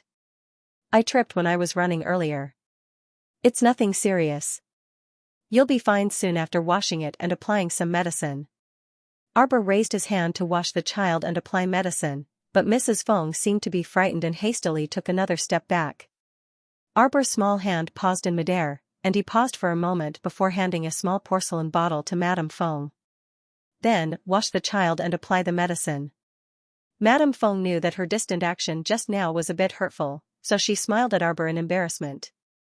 Thank you, little physician. Xiamu nodded, her expression calm and indifferent. We will leave immediately. Thank you for your care this past half a month, Madame Feng. I'll leave some rice for you guys, I hope you don't dislike it. After saying this, Arbor nodded at Madame Feng before turning to walk to Duan Yu and whispering, let's go. Okay. Duan Yu turned around and gestured to the hidden guards nearby. Everyone quickly regrouped and leaped up, heading for the air transportation spirit tools parked in midair. Arbor pulled the dazed Mo Bingyun and flew onto the first air transportation spirit tool with Duan Yu. It was not until the dozens of air transportation spirit tools were far away that the other villagers dared to gather at the beach. They all sighed for a long time before talking all at once. Who exactly is this little physician? Wow, look at her aura. She should be a noble daughter from some large patrician family, right? Madame Feng, eh? Some villagers called Madame Feng several times, but she ignored them and ran toward her house with the child in her arms. The villagers pursed their lips. Suddenly, someone shouted, that little physician left, so who will treat Brother Feng's injury? Brother Feng is still lying on the beach at the east side of the village, right?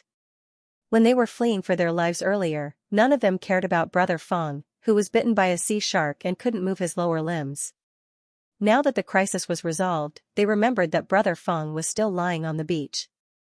That's right, oh my, this old leg of mine, the little physician said it would be completely fine after 5 injections. But it's only been 3 injections. Who are we going to find for the other 2 injections? Aya, this little physician, seriously, Madame Feng didn't listen to the villagers' complaints. She carried Mao Mao and sprinted home, pushing open the door to her house with a bang. He ran into the small courtyard and took a look. The rice jar was filled with shining white rice, and there were a few strips of bacon and some vegetables beside it. She stood blankly in the courtyard with the child in her arms for a long time, her heart filled with regret. She had been with the little doctor for almost a month. How could she not know what kind of person she was? Just now, why did she hurt people like this? How could a young doctor harm innocent villagers like them? The dull-witted Mo initially sat next to Xiao Mu. Afterwards, she stood up and circled around Xiao Mu. All the secret guards who were above the god realm could see that this soul was walking around the little crown princess as if he had ADHD. He seemed to want to express something but couldn't find the words to express it. Ciao, ciao.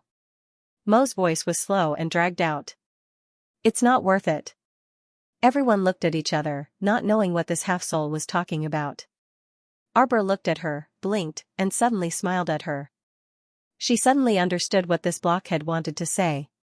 Emma wanted to tell Arbor that those villagers weren't worth her trouble, and she didn't need to be in a bad mood. Although this fellow was blockhead, he wasn't an idiot. After being by Arbor's side for so long, Emma saw that the villagers only wanted to get some benefits from Jojo. Because Jojo's medical skills were superb and she provided free treatment, the villagers naturally did their best to curry favor with her. They were even quite envious of Sister Feng's family for being able to pick up Jojo first. Mo wanted to tell Jojo that it wasn't worth it to sulk over these people. But she just couldn't express herself. After trying for a long time, she could only spit out 3 words with great difficulty. It was so strenuous that she was so anxious that she paced back and forth around Jojo. Arbor suddenly wanted to laugh and pulled the pacing Mo to sit down beside her. She said softly, "I'm not angry." She was indeed in a bad mood just now. After all, she had lived in the fishing village for close to a month. Sister Feng's fearful appearance earlier made her feel a little uncomfortable. But forget it. Not everyone in this world could like Jojo. There would always be people who liked her and people who hated her. This was a very normal phenomenon. It was fine as long as she got over it. She wasn't a morning glory that faced the sun and had to make everyone like her. There was no need for this and no need to be conflicted. The fishing village was equivalent to a small stop in her life journey. She wouldn't come back once she passed it. Jojo, freshly baked roasted sweet potatoes. It's very sweet. Come and try it. While she was pondering, she heard Duanyu's voice.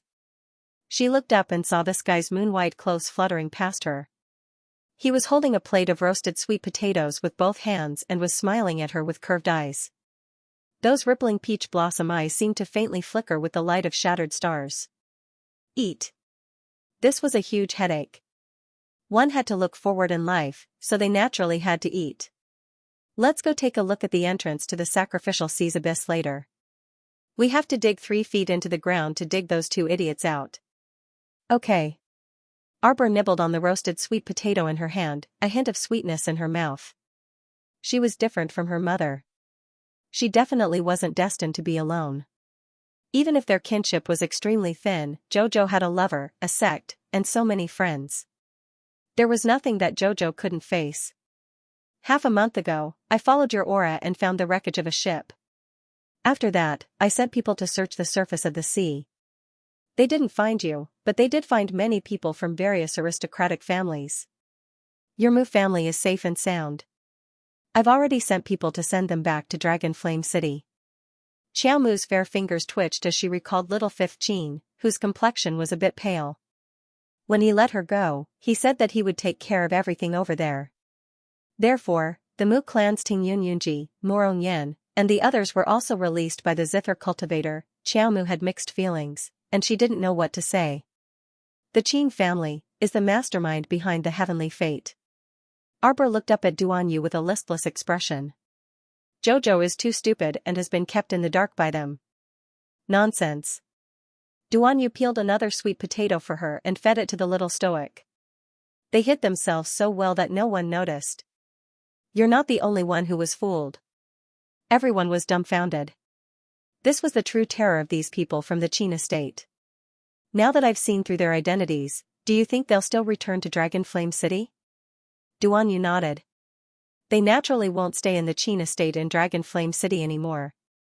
They'll probably move to a secret location and continue hiding. They can gather a lot of information while hiding in Dragon Flame City. Most likely, not all of them will withdraw. Arbor thought about it and agreed. If she were the Qin estate's patriarch, she naturally wouldn't give up the connections she had painstakingly built up in the capital of the Divine Province for so many years. Alright, don't think too much. Go and sleep first, alright? Duan Yu felt a bit stifled as he looked at the little stoic's small face. She seemed to be thinner than a palm, and he felt even more stifled. When Prince Mo, that scoundrel, saw that his wife had lost so much weight, he might even shamelessly chase after him and beat him up. There was no reasoning with that guy. He wasn't someone who could reason with others. Arbor was indeed a bit sleepy. She had been on tenterhooks these past few days and couldn't eat or sleep well. Now that she saw Duan Yu, she relaxed a lot. After eating 2 fist-sized sweet potatoes, her body was warm and her stomach was full. She took out a sleeping bag from her inner world and Sir Jojo crawled inside. This spirit artifact cabin was quite spacious. Other than Wui and Xiaoi, who were by Duan Yu's side, the other hidden guards were arranged to be on other flying spirit artifacts. After Jojo installed a sleeping bag on the spacious seat in the spirit artifact cabin, Duan Yu's lips curled. He raised his hand to set up a soundproof defensive wall near the seat to prevent her from rolling down from her seat with the sleeping bag. Moe swayed back and forth outside the defensive wall. He looked up at Duan Yu before swaying to a seat and sitting down. He obediently and expressionlessly continued to stare blankly. Duan Yu looked back at Jojo, who had burrowed into the sleeping bag, and thought, Jojo, I wish you a good night's sleep. Don't worry about anything because I'm here. Ming Province's Great Yong City, Eastern Palace, Crown Prince Estate. Ming Yasi coldly gazed at the people before him. His gaze landed on a graceful woman with a white veil covering her face. Your Honorable Highness the Crown Prince of Ming Province. The leader, a middle-aged man, placed a hand across his chest and bowed to Ming Yasi. It would be better for you to personally inspect this precious gift. Ming Yasi coldly stared at them and ordered coldly, Woman, remove the veil on your face and let me see who exactly you are. These uninvited guests from the grassland had tried every possible means to see him, saying that they wanted to present him with a treasure. Was it this woman in front of him who smelled like a prostitute? A trace of disgust flashed through Ming Yasi's eyes. Did he look like such a stupid person? Would he casually accept a woman of unknown origin? At this thought, the woman in the white veil gracefully reached out and took off her veil, revealing an exquisite face the size of a palm. She smiled at the dumbfounded Ming Yasi with her big, watery eyes. She bowed and said, Greetings, Your Highness. Dark Yas glared at the familiar face in front of him, his eyes revealing traces of ferocity. What a beauty! Who substituted the plum for the peach? Do they think that anything in this world can be replaced? What a joke! He finally understood what was going on. The cold light in his eyes turned into a substantial killing intent. You've looked for the Emperor of Song Prefecture before, right? No wonder Duan Yu, that guy, seemed to have gone mad recently and dispatched an extremely powerful army to the Pingjin Prairie to hunt down the people of the state of Luo. So that's how it was. When the leader of the envoy from the state of Luo saw Ming Yasi's reaction, his heart sank. It couldn't be, right? Could it be that this Ming Prefecture's crown prince was as eccentric as the Song Prefecture's emperor? That couldn't be, right? It's hard for you to cover such an ugly fake face with a veil. Ming Yasi's cold words caused the woman's expression to stiffen. What? Ever since she was perfectly transformed by the transformation potion, although she couldn't compare to the other candidates, she, Lily or number 5, could already be considered a mid-tier product. It was definitely not something that Lily or number 9 and 8 could compare to. Every day when she looked in the mirror, she would be mesmerized by her own face. It was simply too perfect. Okay, His Highness the Underworld Crown Prince must be blind. Yes, if he wasn't blind, how could he not see how good she was? That man's cold gaze looked through her face as if he was looking at an ancient place. This kind of gaze that disregarded her made Lily or number 5 feel suffocated and embarrassed. The woman held the white veil in her hand and twisted it tightly. The stifling feeling in her chest was about to make her explode. You really shouldn't have taken off the veil to scare people. Hurry up and put it back. Student Ollie, who was standing behind his elder brother, felt like he was struck by lightning. Sometimes, Big Brother's words were really too hurtful. Cough cough. Lily number 5 clutched her chest that was about to explode and panted heavily. She nervously tilted her head and glared at Xianxia in front of her with hatred and anger. You, back down. The head envoy of Dorwo coldly reprimanded. The woman trembled and didn't dare to act rashly. She hurriedly took a few steps back, but her eyes were still filled with resentment and anger. She glared at the expressionless Xianxia who was sitting on the high seat. This arrogant underworld crown prince made her feel a strong sense of defeat, which made her feel very uncomfortable. Your Highness the Underworld Crown Prince. The head envoy placed his hand across his chest and respectfully bowed to Xianxia. Our country of Daluo has come here with great sincerity to propose cooperation with you. Dorwo is willing to help Your Highness the Crown Prince become the true overlord of the upper 3 provinces. Xianxia couldn't help but sneer when he heard this. How dare a small grassland country talk big and shamelessly point out the world? A faint trace of anger flashed across the face of the head envoy from the country of Dorwo. But he quickly suppressed it, took a deep breath, and said in a deep voice, You have to believe me. The key lies in the Crown Princess of the Divine Land. The Crown Prince of the Divine Land is absurd and incompetent. He is a complete slave to his wife, don't you think so? The corners of Xianxia's mouth twitched as he felt an inexplicable urge to burst into laughter. F***ck, he was in the Underworld province, and the rumors he heard about the Crown Prince of the Divine Land were often such as the city wall turned into ashes as he talked and laughed. He was as calm and unruffled as the wind and moon, he was extraordinarily heroic and handsome, and so on. He had really never heard of anyone who would use the words incompetent on this guy. As long as we control the Crown Princess of the Divine Land, it will be the same as controlling the Crown Prince of the Divine Land. Xianxia raised his eyebrows and thought to himself, Mo Lian loves his wife like his life and protects her like food. That's true. We'll swap Lily and the little Crown Princess of the Divine Land for the real Crown Princess by your side. Xianxia silently looked at the head envoy who was spouting nonsense in front of him. The head envoy became more and more enthusiastic as he spoke. He even took a step forward, intending to get closer to him. This way, not only will you get what you want, we can also control the lifeline of the Divine Land's Crown Prince. From there, we can firmly control the future of the Divine Land, ha ha ha ha ha. This person seemed to have seen a bright future, as if he had already unified the 3 continents. He put his hands on his hips and laughed loudly at Xianxia. Xianxia waved his hand expressionlessly. Drag them out and kill them. The head envoy looked at Xianxia, who sat motionless on the throne and did not even raise his eyebrows. What? Could it be that he had misheard? This crown prince said, drag them out, and kill them all, Xianxia ordered indifferently. The head envoy took a step back.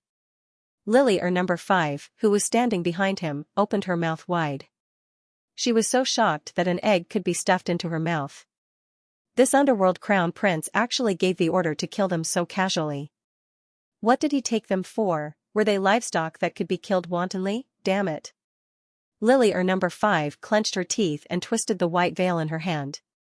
She screamed sharply, 3 state advisors, what are we waiting for? Kill them all. Kill them all.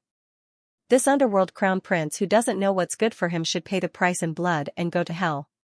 Without waiting for the head envoy's order, Lily number 5 impatiently took out a pair of sharp triangular awls from her waist. She screamed angrily and rushed toward Xianxia on the throne. Ollie waved his hand and dozens of secret guards jumped down from the hall.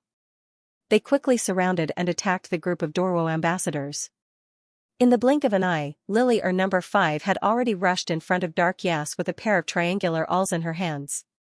Without any explanation, she pushed the sharp awls in her hands towards his chest. Xianxia snorted coldly and sneered. Woman who overestimates herself. He shot out his hand like lightning and grabbed his opponent's wrist. Lily number 5 felt her wrist being pinched by a pair of pliers. The pain was unbearable. However, she only gritted her teeth and tried to twist her wrist but to no avail. She stabbed the triangular awl in her other hand at the back of Xianxia's hand. You can't even withstand a single blow. With a backhand, Ya slapped the woman's face. After Lily or number 5's tender and fair face took a heavy blow, a faint crack sound could be heard. It was the sound of something cracking. This subtle sound stimulated her heart to thump heavily, and she let out an incomparably sharp cry. Lily hurriedly waved her arm and erected a water spirit defense wall around her body. She then took out a mirror from her sleeve in a panic. Seeing this, he almost fainted from anger. At this moment, Maya stood up and walked down the long steps. His gaze coldly landed on Lily or number 5's face, and he couldn't help but sneer. Look at that fake face of yours. It's cracked now. Looking at you like this is truly disgusting. When had the little stoic ever revealed such a charming expression? Number 101's stoic face hadn't changed at all from beginning to end. When she occasionally cracked open her small mouth and smiled, it was as if red rain was about to fall from the sky. Since you don't want your face, someone, peel off the skin of her face for this prince and give it to that whimsical king of Doruo. Let him take it back and admire it for himself. Ha ha ha ha. Xianxia spread his legs and stood ramrod straight as he sneered. No, no. No. Lily or number 5 widened her eyes in horror when she was suddenly startled by a bestial roar. She felt a sudden pain in her chest. When she raised her head to look, she was actually being stepped on by a vigorous calf.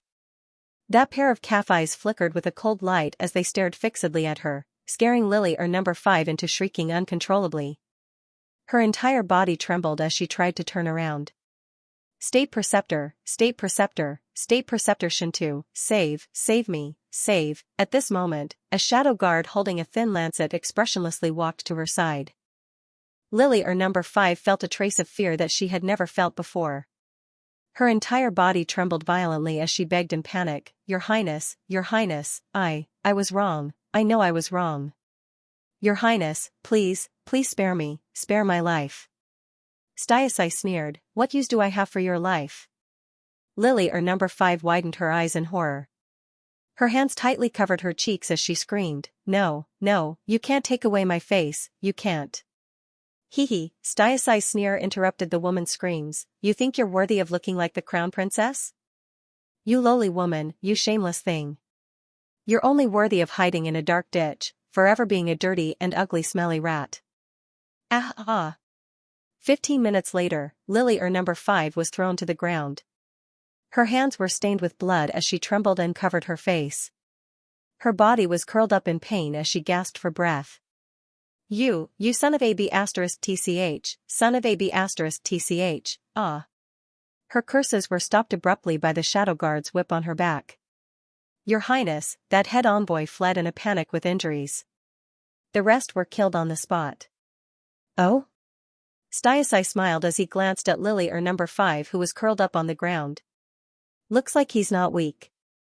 Xianxia's smile disappeared as he coldly ordered, Close all the city gates and arrest this person. If he's alive, I want to see him.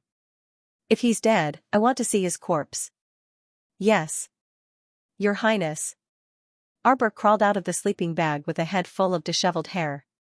He looked at the smooth blue sky above his head and was momentarily at a loss. She flipped over and sat up. Only then did she remember that she was currently in a spirit artifact cabin in the Tsang province.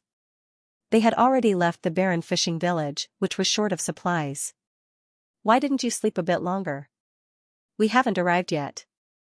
Duan Yu slowly walked over and smiled at her. I slept for a long time. It wasn't that long. Duan Yu walked to her side. Only a little over 2 hours. Oh. Arbor felt that he was in good spirits. Although he didn't sleep for a long time, it was still a good sleep. He didn't have any of those messy dreams. We should be able to reach the entrance of the sacrificial sea by 10 o'clock in the evening.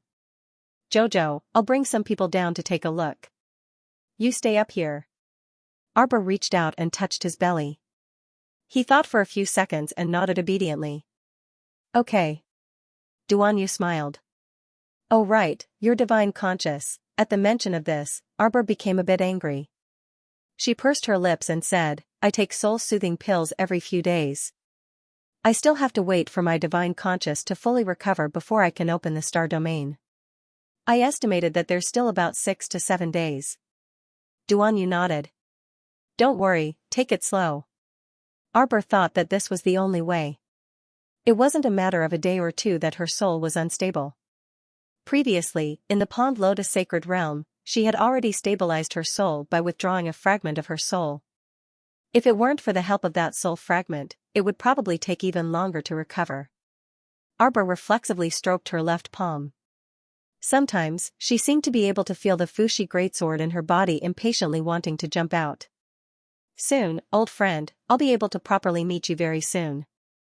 Your Majesty. A hidden guard hastily walked into the spirit tool cabin and stood at the door, bowing respectfully. Jojo, dinner has already been prepared for you. Go eat first. I'll go see what's going on. Arbor glanced at him and nodded as she climbed out of the sleeping bag. You have to tell me if there's anything. People like them always liked to hide everything from Jojo, which was especially annoying. Okay. Duanyu nodded with a smile and turned to leave with the muttering hidden guard. Sir Jojo rolled out of the sleeping bag with a grumble. His eyes suddenly brightened as he rubbed his slightly warm stomach. It was very strange. She could almost grasp the baby's rhythm now. When it was mealtime, he would definitely remind her to eat. 3 meals a day plus 2 snacks were enough. When it was time, her stomach would heat up slightly. This was the master inside reminding her to eat quickly. This child was definitely a foodie, the little stoic inwardly thought expressionlessly. He was definitely like his dad. There were 6 dishes and 1 soup for dinner. The little stoic ate quite well. Moe sat on a stool on the side and dazedly watched her eat. After the little stoic finished eating, she put down her chopsticks and felt her stomach heat up slightly. Mother can't eat anymore. It's not good for indigestion, she muttered to herself and rubbed her stomach. When she looked up, she saw Duanyu walking in with a plate of delicious roasted fish. Jojo, this colorful divine fish. Xiaomu stood up abruptly and jogged to his side with her little legs, considerately taking the plate from his hands. Strange, my stomach seems to be craving this colorful divine fish even though I can't eat anymore. What's wrong, Jojo? Nothing. Arbor picked up the chopsticks and tried to pick up the ordinary braised fish with soy sauce at the side. His stomach was still, and there was no reaction at all. She turned to pick up the colorful divine fish, and her stomach instantly warmed up. It was as if baby Mo was urging her to hurry through her stomach. Arbor tried a few more dishes thoughtfully before he put down his chopsticks in realization. Her child seemed to be more interested in food that contained divine power. Whenever her chopsticks touched food that contained divine or spiritual power, her stomach would heat up to varying degrees. Was this a signal from Hua? Jojo didn't know whether to laugh or cry. He had the urge to roll his eyes. This child hasn't even been born yet. How old is he? He's already taking care of his mother's daily needs. However, she ate too much ordinary food today and didn't want to eat food that contained divine power anymore. Forget it, she'll try again tomorrow. Duanyu sat next to her and watched her move her chopsticks from east to west. His gaze followed her back and forth. Not eating anymore? I'm stuffed. Then get up and walk. I'll help you digest. Duanyu's gaze shifted to her stomach and he asked softly, does he know? He doesn't. Arbor was dejected. What a pig head. Don't worry, the next time we meet, I'll beat him up on Jojo's behalf. Jojo should be beaten to death for making Jojo worry about him for so long. Arbor sniffed. Last time in the Mystic Realm, I finally managed to use the projection of ancient Mo Lian's soul to speak to him. But later on, I don't know what happened, but the image was abruptly cut off. Jojo didn't even have time to tell her husband about baby Mo. Duanyu looked down at Sir Jojo. What a pig head, so stupid. It's fine, I'll beat him to death for you later to vent your anger. Arbor glanced at him and thought, you're the one who came up with an excuse to beat him up, right? Just now, why did that person come to find you? It's nothing major, I can resolve it easily. Duanyu casually brushed it off with a smile. As if I'd believe you. Arbor glared at him and grumpily harumphed. This person had the same personality as Jojo's Lotus. He would usually sneak around and pretend to be calm in front of her.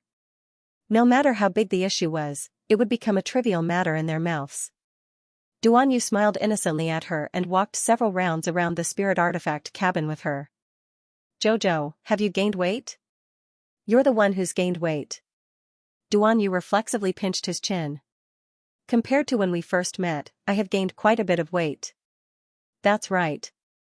When I first saw you, you looked like a monkey. Not only was he ugly, but he also had a wicked heart.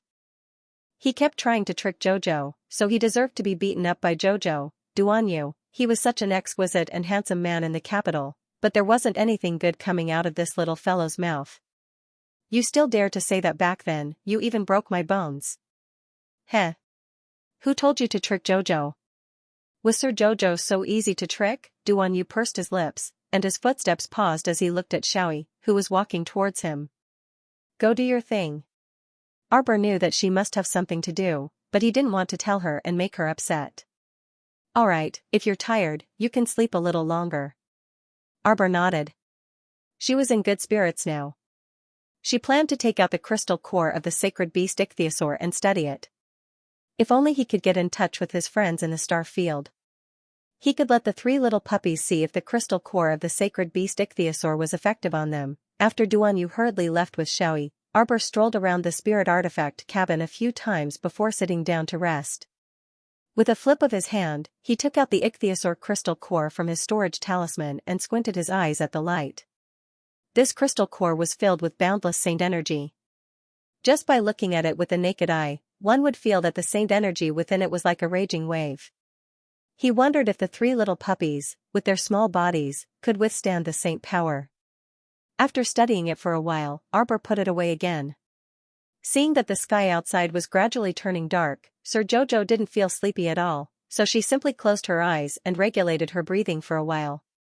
When she opened her eyes again, she discovered that the air transportation spirit artifact had already stopped in midair. She stood up and called for a hidden guard to inquire. It was only then that she found out that they had already arrived at the entrance to the abyss of the sacrificial sea an hour ago. Duan Yu had already led some people down by now.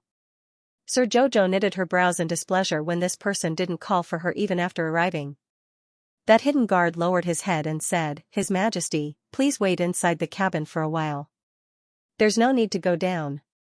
Arbor was silent for a moment as she paced back and forth inside the spirit artifact cabin. She kept feeling uneasy and uneasy. I'll go take a look. She walked to the spirit artifact cabin door and said to the hidden guard, Take a look at the situation. I'll come back immediately. But His Majesty instructed, I'm just going to take a look at the surface of the sea. I won't go to the cave entrance. Even now, she still had some psychological trauma from that bottomless pit in the sacrificial sea abyss. When she recalled how she fumbled about in the darkness, unable to see her fingers in front of her, she felt a bit uncomfortable. Staying in that kind of place for too long would really drive one crazy. The hidden guard couldn't persuade the little stoic, but he also didn't dare to offend her, so he could only meekly open the spirit artifact cabin door and accompany her down. The surface of the sea was illuminated quite brightly by the illumination pearls. Xiaoyi was currently hovering near the entrance to the sacrificial sea abyss with a group of hidden guards. When he looked up and saw a young hidden guard leading the little stoic down, he couldn't help but frown and glare fiercely at that young hidden guard. What's going on? Sir Xiaoyi, this subordinate couldn't dissuade Mississippi. Xiaoyi hovered above the sea and took a step forward in Arbor's direction. He bowed and said, Miss, it's not appropriate for you to go down with your health condition. Arbor nodded expressionlessly at him. Don't worry, I won't make things difficult for you.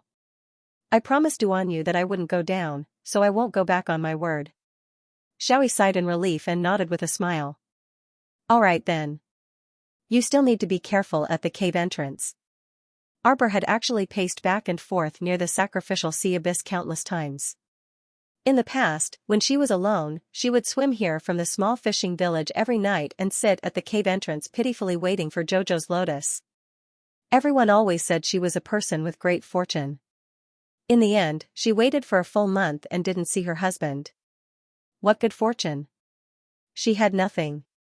Sir Jojo took out a furry cloak from his inner world and wrapped himself in it before summoning an eggshell defensive barrier to encircle himself. Xiaoyi's mouth twitched. He then saw the little girl roll around like a small round egg until she reached the entrance to the sacrificial sea abyss and sat there motionlessly with her chin propped up. The little stoic's movements were especially adept.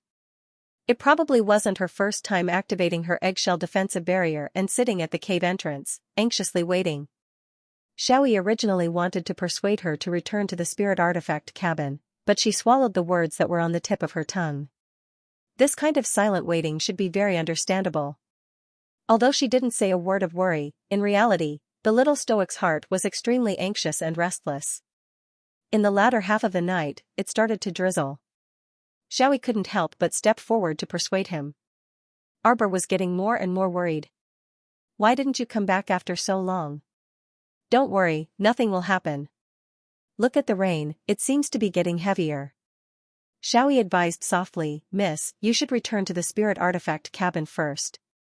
Qiaomu turned around to look at that pitch-black pit, feeling her heart sink. Suddenly, a luminous pearl was thrown up from the entrance of the cave. It quickly leaped into the air, making the surrounding luminous pearls even brighter. Arbor's eyes brightened, and she quickly looked down. Duanyu led a group of people and swiftly leaped to the surface of the sea. He couldn't help but be taken aback when he saw Arbor wrapped in an eggshell. It's so late. Why aren't you resting? Duanyu irritably flicked her outer eggshell. Didn't you promise me to obediently stay in the spirit artifact cabin and not come down? Sir Jojo glanced at him guiltily and murmured, worried. Duanyu's heart softened, and he gazed at her gently. He patted her head through the defensive barrier. What's there to worry about? You're truly a little fool. Hurry, let's go. The rain is getting heavier. Let's talk inside the cabin. Arbor couldn't resist pursing her lips. He made it sound like the heavy rain would affect him. In reality, when those raindrops and mist were a few feet away from him, they were evaporated by his sacred power. Not a single drop could touch him. Arbor gazed at Duanyu, who was happily eating a bowl of noodles, with an indescribable gaze. Jojo, your 100 treasures food box is really, congee, rice noodles, and all kinds of food. When he came up earlier, he grumbled, I'm hungry. It would be great if there was a bowl of piping hot noodles right now. In the end, the little girl expressionlessly took out a food box and immediately placed a bowl of mushroom, vegetable, and shredded pork noodles for him. For the rest of the day, Mother will not eat anything else. The little stoic raised her hand to rub her stomach, dispersing the restless heat from the child in her belly. She didn't want to eat until she was full and then digest. From her doctor's point of view, she had indeed eaten a bit too much today. You can speak now. When the little stoic saw him put down his bowl and chopsticks, she immediately pressed him with a serious expression. What's the situation inside the abyss of the sacrificial sea? The entrance is completely blocked. From the looks of it, there should have been a fierce battle inside. If we want to dig open the entrance, it will take at least half a month to do it bit by bit with manpower.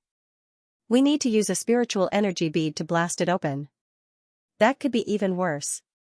Duanyu sternly said to her, the path below is completely sealed off by the glacier.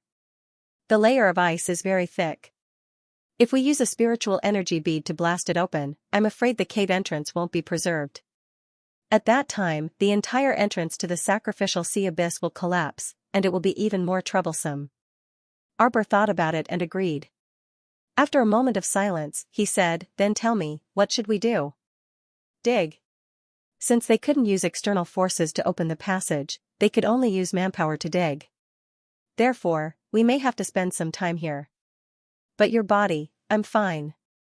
Arbor quickly straightened his back. You don't have to worry about me. I'm fine.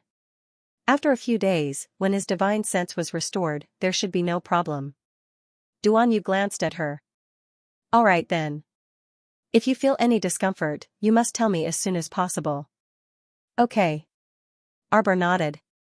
For the next 5 to 6 days, Duanyu led Xiaoyi and the others to dive into the abyss of the sacrificial sea every day to excavate the passage entrance. Arbor spent most of his time sitting in the eggshell defensive shield, anxiously looking at the bottomless pit. When they came up, he would sit there for most of the day. On this day, Arbor sat at the entrance of the cave as usual, staring blankly at the bottomless pit. Suddenly, she heard a familiar and excited voice. Master Silver, Master Silver, Master Silver. Arbor instantly perked up. At first, she thought she was hearing things. Soon after, she saw the little treant and the little water droplet abruptly jump out of the star domain and onto her head, one on the left and one on the right. Master Silver, what happened? You worried us to death. That's right, that's right. What happened to your conscience? Arbor was also very excited. Previously, I used the Fushi greatsword twice in a row, causing my soul to become unstable and my consciousness to be damaged. The star domain automatically became silent and sealed. I've made you guys worry. I was really worried to death. The little treant smacked its lips. When I think of Master fighting so many bad people outside alone, my heart almost hurts to death. Seeing this, the little water child punched the treant's head. I see you eating and sleeping every day, but I don't see you being that worried about Master. The little treant flailed its arms and legs and said angrily, what do you know? You usually see me as calm on the surface, but my heart is already fluctuating. Arbor, these two little things, as soon as they came out, they started fighting like dogs. It really made one feel very helpless. Master, the little monkey is trying to come out, the little treant suddenly said. Arbor was slightly startled, then quickly nodded. Hurry and let her out. The little monkey must have sensed Mo's aura. When Xiaomu turned around to look, she saw Emily sitting beside her in a daze with her head lowered. She was racking her brains over something. Big sister. The little monkey was released and quickly pounced on Mo, who was sitting beside Arbor. With this pounce, half of her body pounced out from Mo's transparent figure. Arbor raised her hand to her forehead and quickly pulled this impetuous girl back. After a period of treatment, the little monkey's fur on her body and face had already faded by 70 to 80%, and she gradually transformed into a delicate and pretty little girl. She looked at Mo excitedly, then glanced at Arbor. Little big sister, my big sister, she's back, right? This is a fragment of Mo's soul that I found in the Pond Lotus Sacred Realm. It shouldn't be complete. Arbor nodded and said, but I can be sure that Mo definitely didn't disappear from this world. She can definitely recover. The little monkey's eyes immediately turned red. She nodded and choked with sobs as she said, yes, that's great. Yes, that's great. Arbor thought, that lonely soul that drifted in the void for 3,000 years finally preserved a part of her soul. As long as he slowly recovered, he would be able to get better. Big sister, big sister. The little monkey circled around Mo. When it saw him raise his head and look at it blankly, it couldn't help but cry out anxiously. Little monkey. Arbor brought the little brat to his side and patted her head. Don't worry.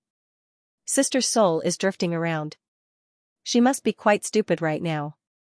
It's normal that I don't know you. After all, this half of her god soul shouldn't have the memories of the host soul. Even if it does, it's just some memory fragments. Little sister, what should we do? We can only wait. Arbor sighed and patted the child's shoulder. In the future, if he could concoct some medicinal pills that could stabilize one's divine soul, they should be of help to Imo-chan. Wait. Hearing this word, the little monkey's body trembled slightly. Young female benefactor, waiting is not in vain. You should be glad that there's someone in this world who's worth waiting for. The little monk had stepped out of the star field at some point in time. At this moment, he was holding a box with both hands and lecturing with a solemn expression. Stinky monk, you talk nonsense all day long. She was already several hundred years old, yet she had to lecture this chubby little monk every other day. It was infuriating. Young female benefactor, she hit this little monk's head. The little monk puffed up his chubby cheeks and shouted angrily. Wasn't it normal to get beaten up all day long? Arbor lowered her head and glanced at the little monk. She lifted him to the side, giving the little monkey and Mo some space to interact. All right. The little monk who was always talking nonsense would get beaten up no matter where he went. Arbor carried him away. The little monkey and Mo definitely had a lot of things they wanted to talk about. The rest of the people shouldn't disturb them. Benefactress. The little monk puffed up his cheeks and tried to look up. He tilted his head and looked at her. You seem to have gained weight again. Benefactress really wants to beat you up right now, Arbor glared at the little monk. Shut up. You don't need to speak right now. The little monk smacked his lips and snorted. Then, when will this little monk need to speak? The people in the star domain were all very strange. Every time the little monk opened his mouth, they would either tell him to shut up or find him naggy. Actually, he wasn't naggy at all. He just spoke a few more words. Arbor took out a carrot from her inner world and stuffed it into the little monk's mouth. Is it sweet? It's sweet. The little monk took the carrot and took a bite out of it. Kong Kong, have you made any progress in controlling the fire spirit recently? Kong Kong nodded. Yes. The small fireball has already become a large fireball. Arbor lowered her head and glanced at him. She was surprised. Kong Kong, your cultivation level has increased. Bah. This little monk hasn't worked hard enough. The little monk puffed up his cheeks and took a few bites of the carrot. This little rascal was only 5 years old, but his cultivation level had already surpassed most people. Looking at his small arms and legs, it was hard to imagine that he was already a level 13 spiritual master. His innate talent seemed to be even better than hers, if not better. Benefactress. The little fatty said in a childish voice. You haven't come to see this little monk for so long. This little monk misses you very much. Arbor wanted to laugh. She reached out and poked his white and tender double chin.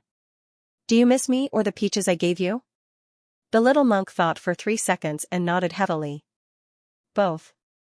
He missed the peaches mainly. Liar. Arbor flicked him on the forehead. Liar.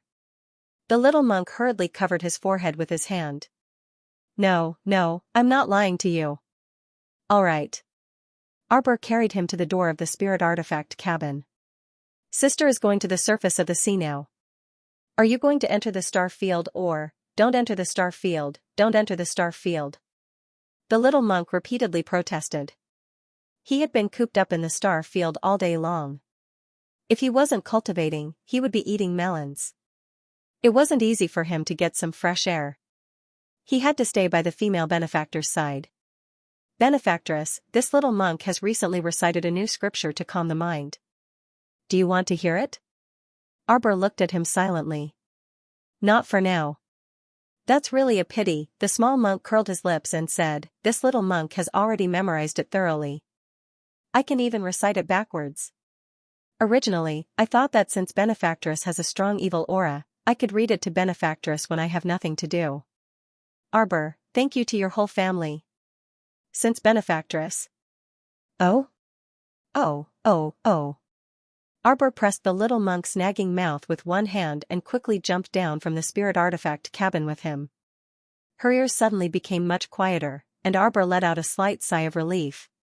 Little tree, bring Kong Kong back to the star field. The little monk hugged her arm. Oh. Little tree waved its branches, and its voice rippled. Forget it, mistress, when you weren't here, Kong Kong talked about you every day. I missed you so much. Most importantly, it was very annoying to talk about it all day long. Now that the star field finally had some peace, it was better to let Master Silver worry about it alone. Master Silver, if there's nothing else, we'll go back first. While you were away, many people went into seclusion. Who are you looking for? I'll call them for you. Arbor was expressionless. I'm looking for Xiao. I'll find her myself later. She had been on the sea for so long. Where on earth did little Taisui go? He was nowhere to be seen in the Mystic Realm or in the Forgetting River. Could it be, he went back to the Imperial capital alone? Now that the star field was open, the poison-tailed butterfly queen could send out a large number of little butterflies to search for him. Arbor was a bit worried. Little Taisui had been missing for long enough. He was a child. A child who looked no more than 10 years old. It was very worrying to see him drifting on the sea alone for so long. Master Silver, do you have any other instructions? Bring out those 3 little puppies for me. Little Tree said expressionlessly, I can't. Master Silver, go catch them yourself. Those 3 idiots had now openly settled down on the main planet. How infuriating, Master Silver wasn't here, but they could run to the main planet on their own. Even little tree Chocho didn't have such an honor, it couldn't even enter the main planet, just thinking about it was infuriating. Master Silver, this time, you have to give me permission to let Chocho go to the main planet too. Chocho was despised by those 3 silly puppies.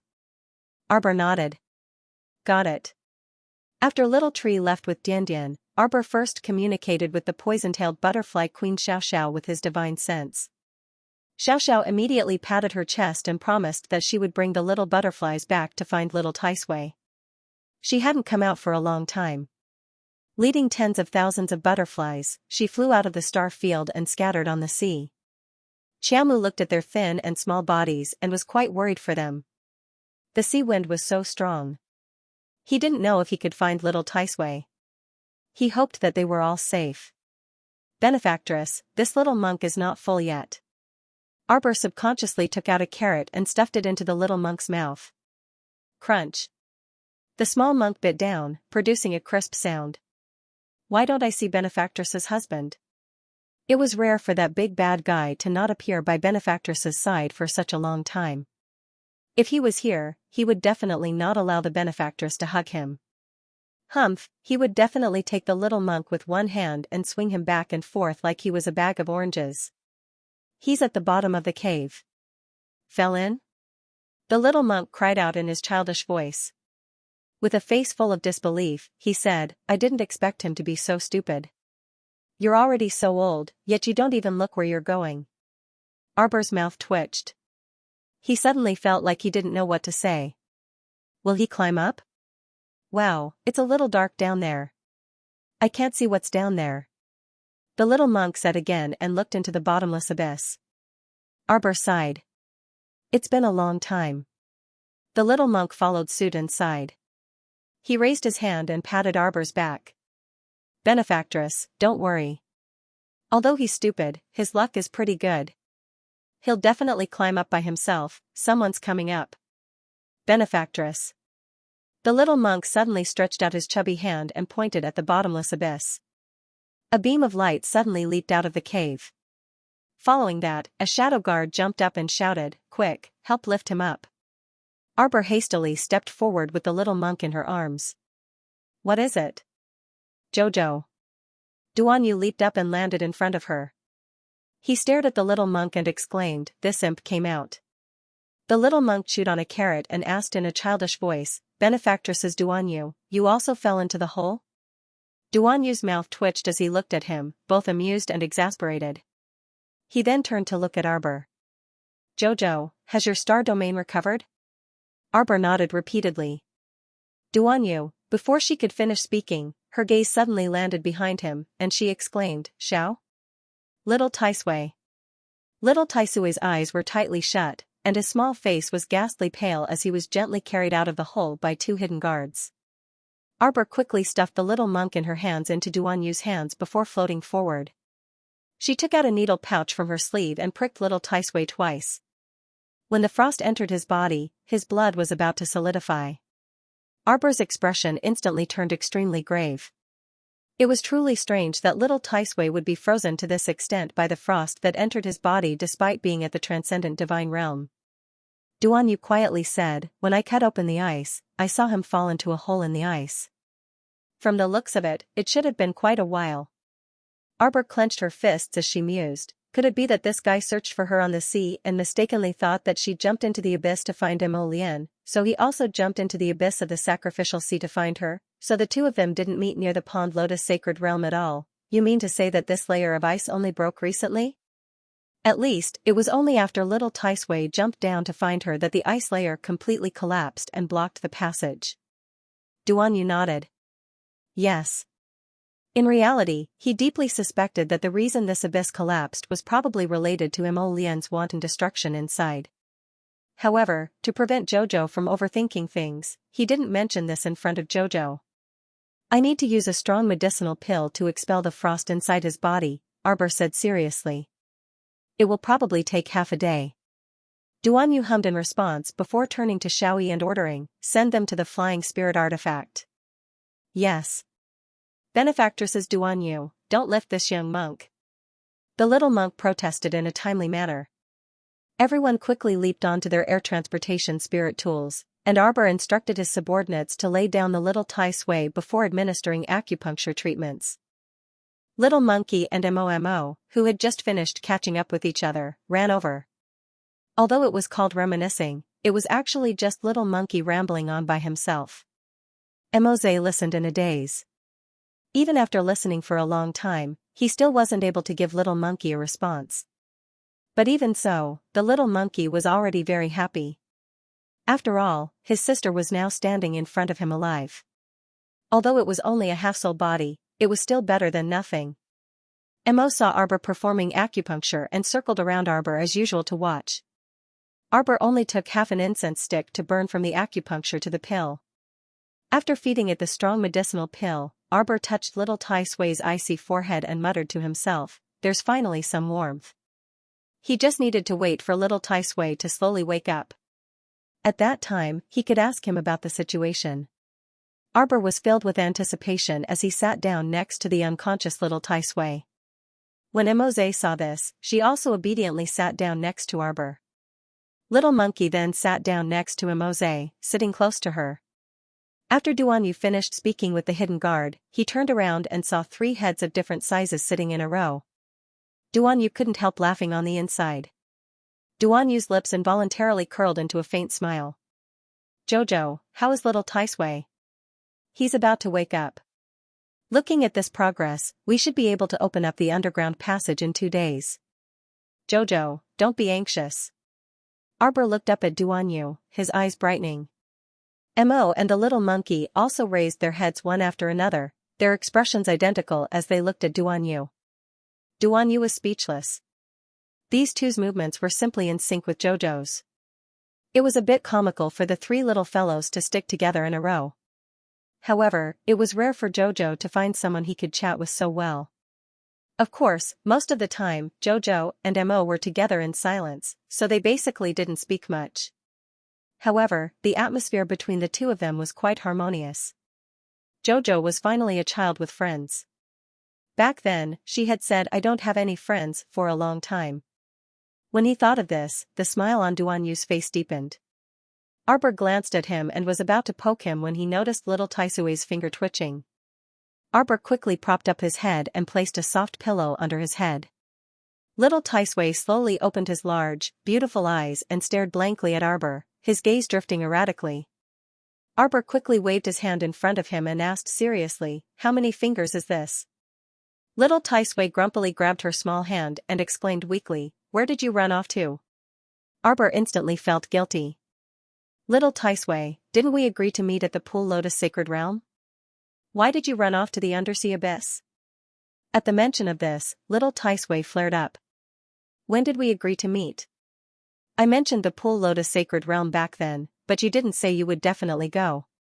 I kept looking for you on the sea, but I couldn't find you at first, so I went to the undersea abyss entrance to wait for you. I thought that with your personality, you would definitely go to the undersea abyss entrance to wait for Lian every day. Who knew you wouldn't follow the routine?" At this point, little Tai Sui couldn't help but roll its eyes. "I thought to myself, could it be that you jumped into the abyss on a whim?"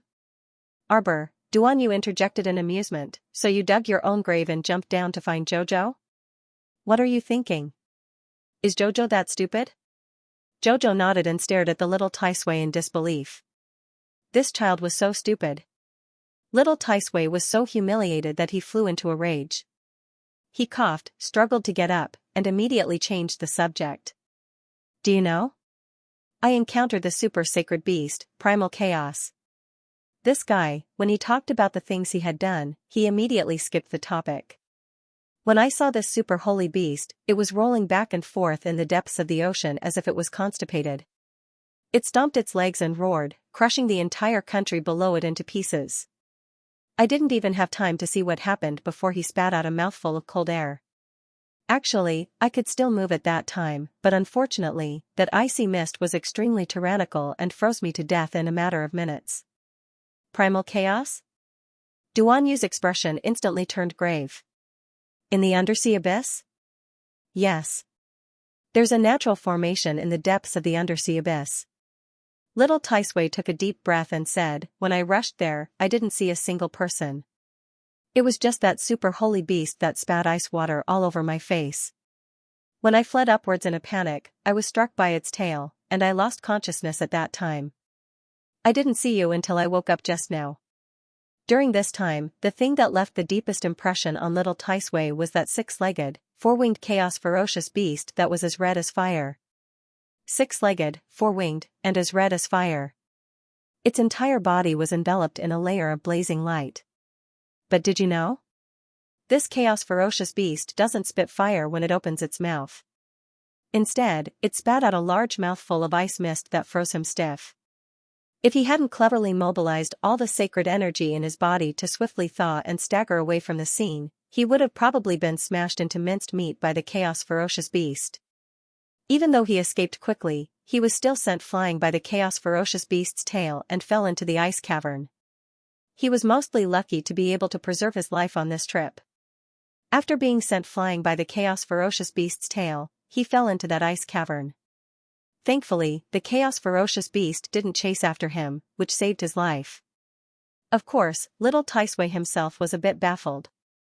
Judging from the chaos ferocious beast's appearance at that time, it had clearly gone berserk, so why didn't it chase after him to kill him? Upon hearing little Taisui's words, Arbor's heart instantly clenched. Chaos ferocious beast? Could it be that the thing that suddenly interrupted the water ripple illusion was this ferocious beast's doing? Jojo's lotus and rotten peach blossom wouldn't be in any danger, right? Don't let your imagination run wild, Jojo. Duanyu hastily interrupted her drifting thoughts and turned her small head back with one hand. He looked at this little stoic whose eyes were drifting erratically. It was obvious that her thoughts were a bit chaotic. The more she thought about this and that, the more she thought about it, the more scared she became. It'll be fine. How could a little reptile pose a threat to Mo Lian's rotten peach blossom? Little Taisui secretly rolled his eyes on the side. Little reptile, why don't you freaking find a little reptile the size of a mountain for me to see? Be good and rest first.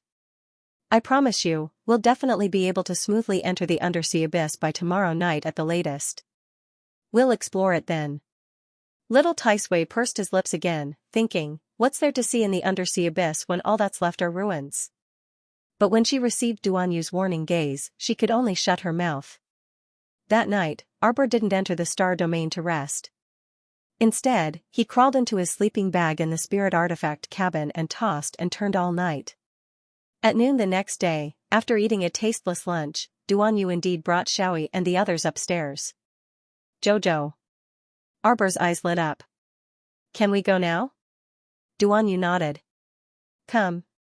Arbor turned around and patted Little Monkey's and Mo's heads. Little Monkey, you stay up there with your sister and Little Monk. I'll go down and see what's going on. The little monkey nodded obediently. Mo and the little monk nodded as well. Benefactress, you should put on a few more defensive shells. That way, you'll be safer. This little monk can rest assured that you can go down. Arbor, this little fatty monk was so small, but his words were so eloquent. Arbor expressionlessly waved his hand at the little monk. The little monk also quickly waved his small paws and blinked his large, watery eyes as he watched Arbor go down. He prattled, Benefactress, come back quickly. This little monk will wait for you. Duanyu, why was this little fatty monk asking for a beating? The two of them jumped into the undersea abyss one after the other.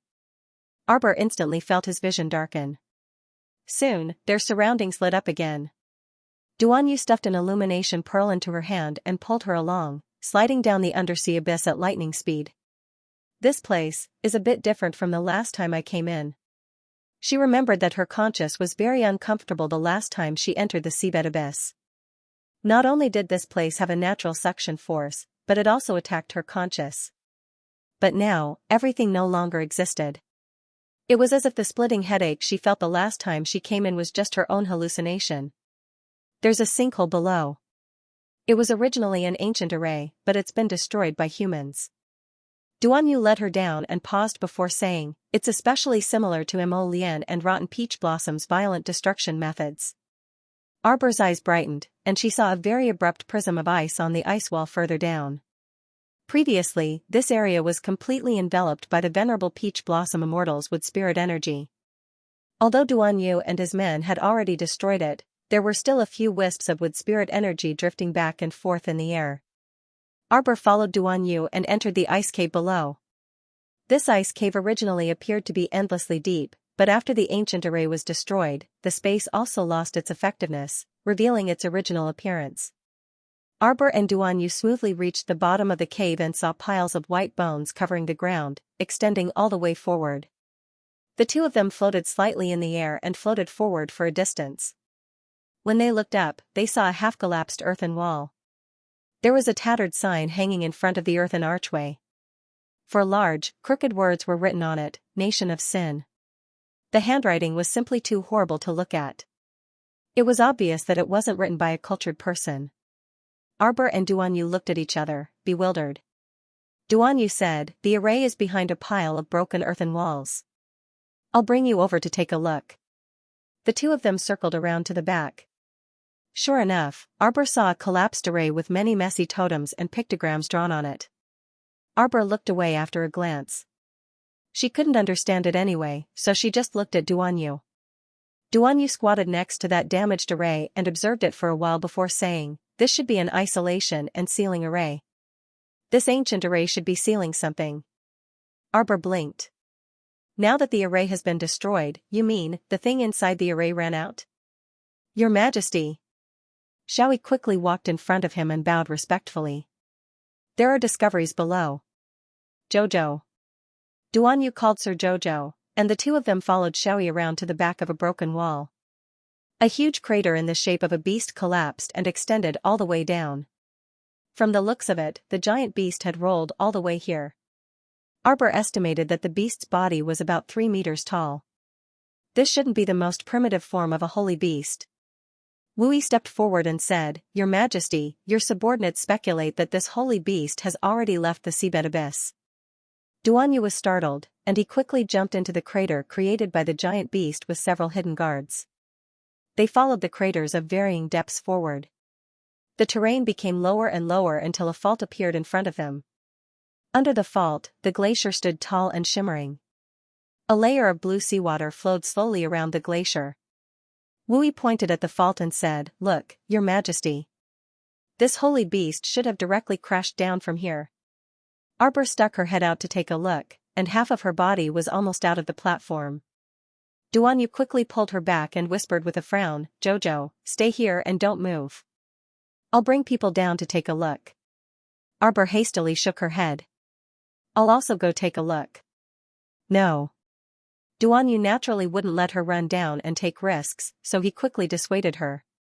"It'll be quick. I'll be back in 5 minutes." Xiaomu lowered her head to look at her stomach before reluctantly nodding in agreement. After Duan Yu went down, the little stoic paced back and forth in front of the fault. Xiaoyi was a bit alarmed by this and quickly advised, "Crown Princess, don't stand on the edge of that cliff while you're still here. Perhaps that D*MN fault would suddenly snap. If even a strand of hair on the Crown Princess' head was harmed, who knew how His Majesty would go berserk?" Arbor glanced at the ice platform beneath her feet before turning to look at Xiaoyi.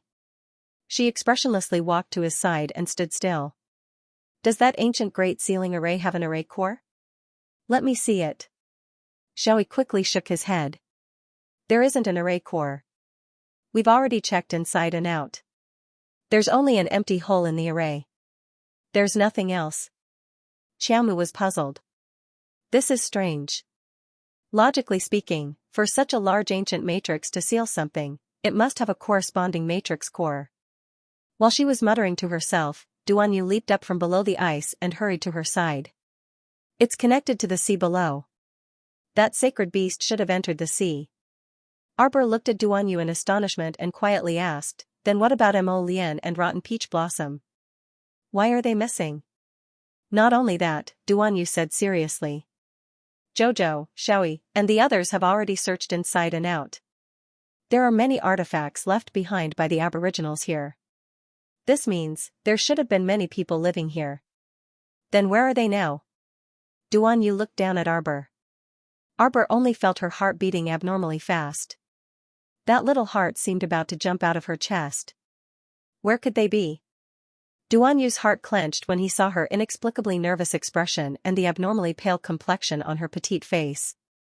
He hurriedly said, "They probably fought with that sacred beast all the way out." Saying this was indeed very far-fetched.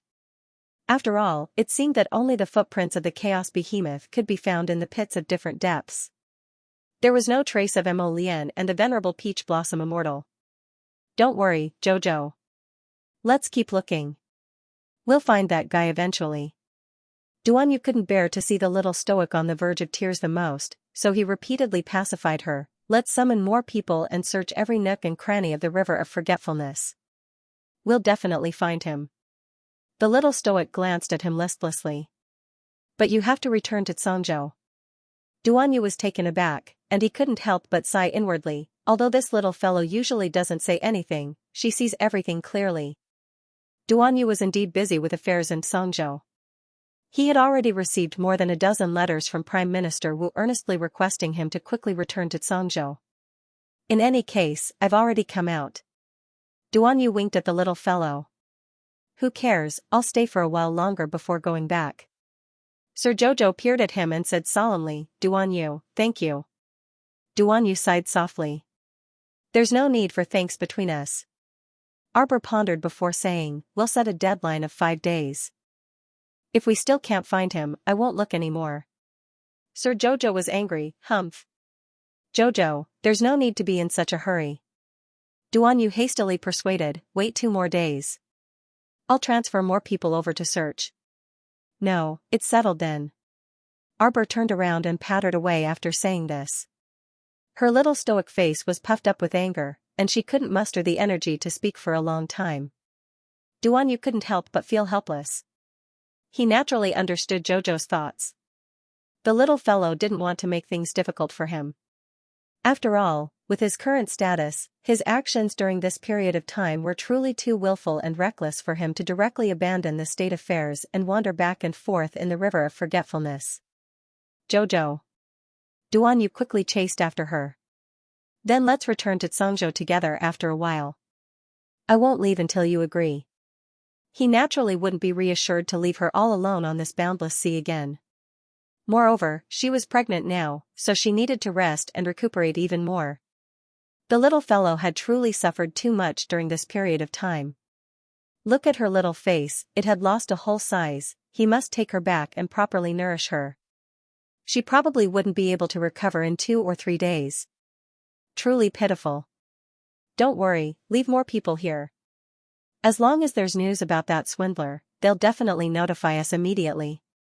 Arbor pursed her lips and didn't say anything. In reality, she was still planning to have Duan Yu return first to handle matters while she stayed behind to continue waiting for Jojo's lotus.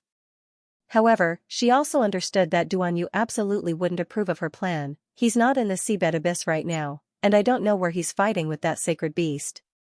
If we can't receive his message, it's not a good idea to just sit and wait for him." Duan Yu continued to persuade, "Listen to me, don't be exposed to the wind and sun on the sea all the time. We'll return to the city first. When we receive definite news, you can use the transportation talisman matrix to send it. Isn't it just a matter of minutes?" Arbor couldn't resist pursing her lips. She looked back at Duan Yu, who kept nagging behind her, and couldn't resist rolling her eyes. "Why are you acting like you're possessed by a little monk? How can it be that simple? There's a limit to the distance of a directional transportation talisman matrix. However, as long as they grasp the general direction, they could still reach their destination after a few more teleportations." Thinking about it this way, Duan Yu's words were quite reasonable. "Hey, look! What's that thing floating over there?"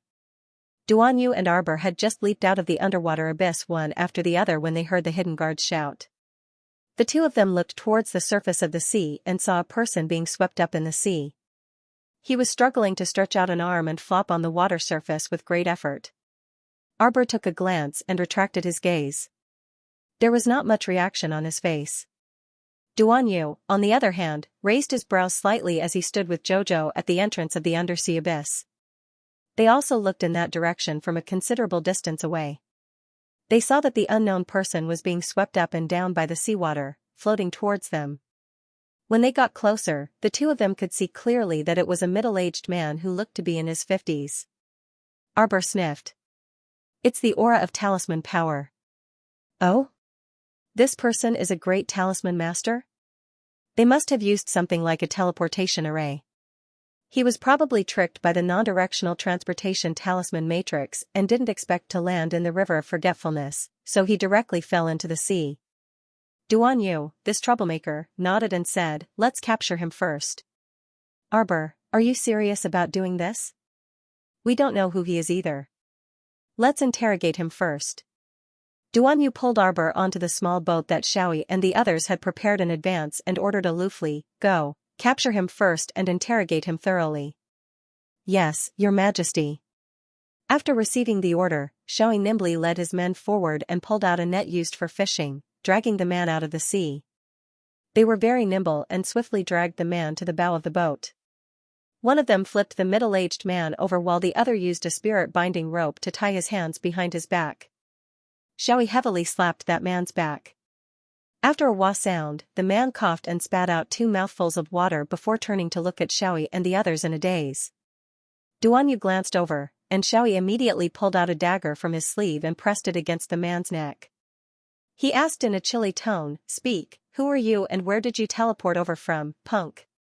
A trace of panic flashed through the middle-aged man's eyes, and he hastily cried out, "Heroes and warriors, spare me, spare me. This lowly one is a merchant who encountered a robbery while sailing." "He's lying." Arbor dryly interrupted the man's explanation. On the side, Wu Yi didn't say anything and smashed a fist into that man's chin. The middle-aged man grunted, and Wu Yi's stern reprimand rang in his ears, "Speak honestly." Cough, cough, cough." The middle-aged man repeatedly coughed and panted as he looked at the people before him in horror. You guys. Who are you? What do you want to do?" "You used a transportation talisman matrix, so talisman energy is still flowing around your body. How could you be a simple merchant?" This person was full of flaws, yet he still wanted to pretend. Although the middle-aged man's expression remained calm, his black pupils contracted slightly. From the little girl's voice, she didn't seem old, but her eyesight was astonishing. She actually saw that he used a transportation talisman matrix with a glance. The middle-aged man's arms were tied behind his back as he knelt there, so he could only try his best to turn his head to see which expert little girl exposed his origins. "Behave yourself." Wu Yi gave him a push. That middle-aged man took advantage of this to lie on his side. He rolled his eyes and strenuously turned his head to look in Xiao Mu's direction. Although he was already trying very hard to control his facial expression, Xiao Mu still saw a trace of shock and astonishment in the depths of his stormy eyes. Xiao Mu exclaimed in surprise and walked forward a few steps. The middle-aged man crawled backward as if he had seen a monster attacking him. His eyes hurriedly avoided Arbor's sharp gaze, not daring to look him in the eye. How rare. Arbor thought to himself. She had clearly never met this middle-aged man before, so why did he reveal such a guilty expression when he saw her? She was secretly curious and couldn't help but take a few steps closer to the middle-aged man. Duan Yu quickly chased after her and pulled her to his side. He warned with knitted brows, "This person's origins are unknown. Be careful." Arbor nodded and exclaimed in surprise. He tilted his head to look at that middle-aged man before turning to Duan Yu and saying, "Very strange." "What?" "His face is a bit strange." The middle-aged man's heart was about to jump out of his chest. His panicked expression revealed the fear in his heart at this moment. Arbor was curious and took a few steps closer to him. A small glass bottle suddenly slid out of her sleeve. End of chapter 4963. Don't forget to subscribe, like, and share the video to support the channel.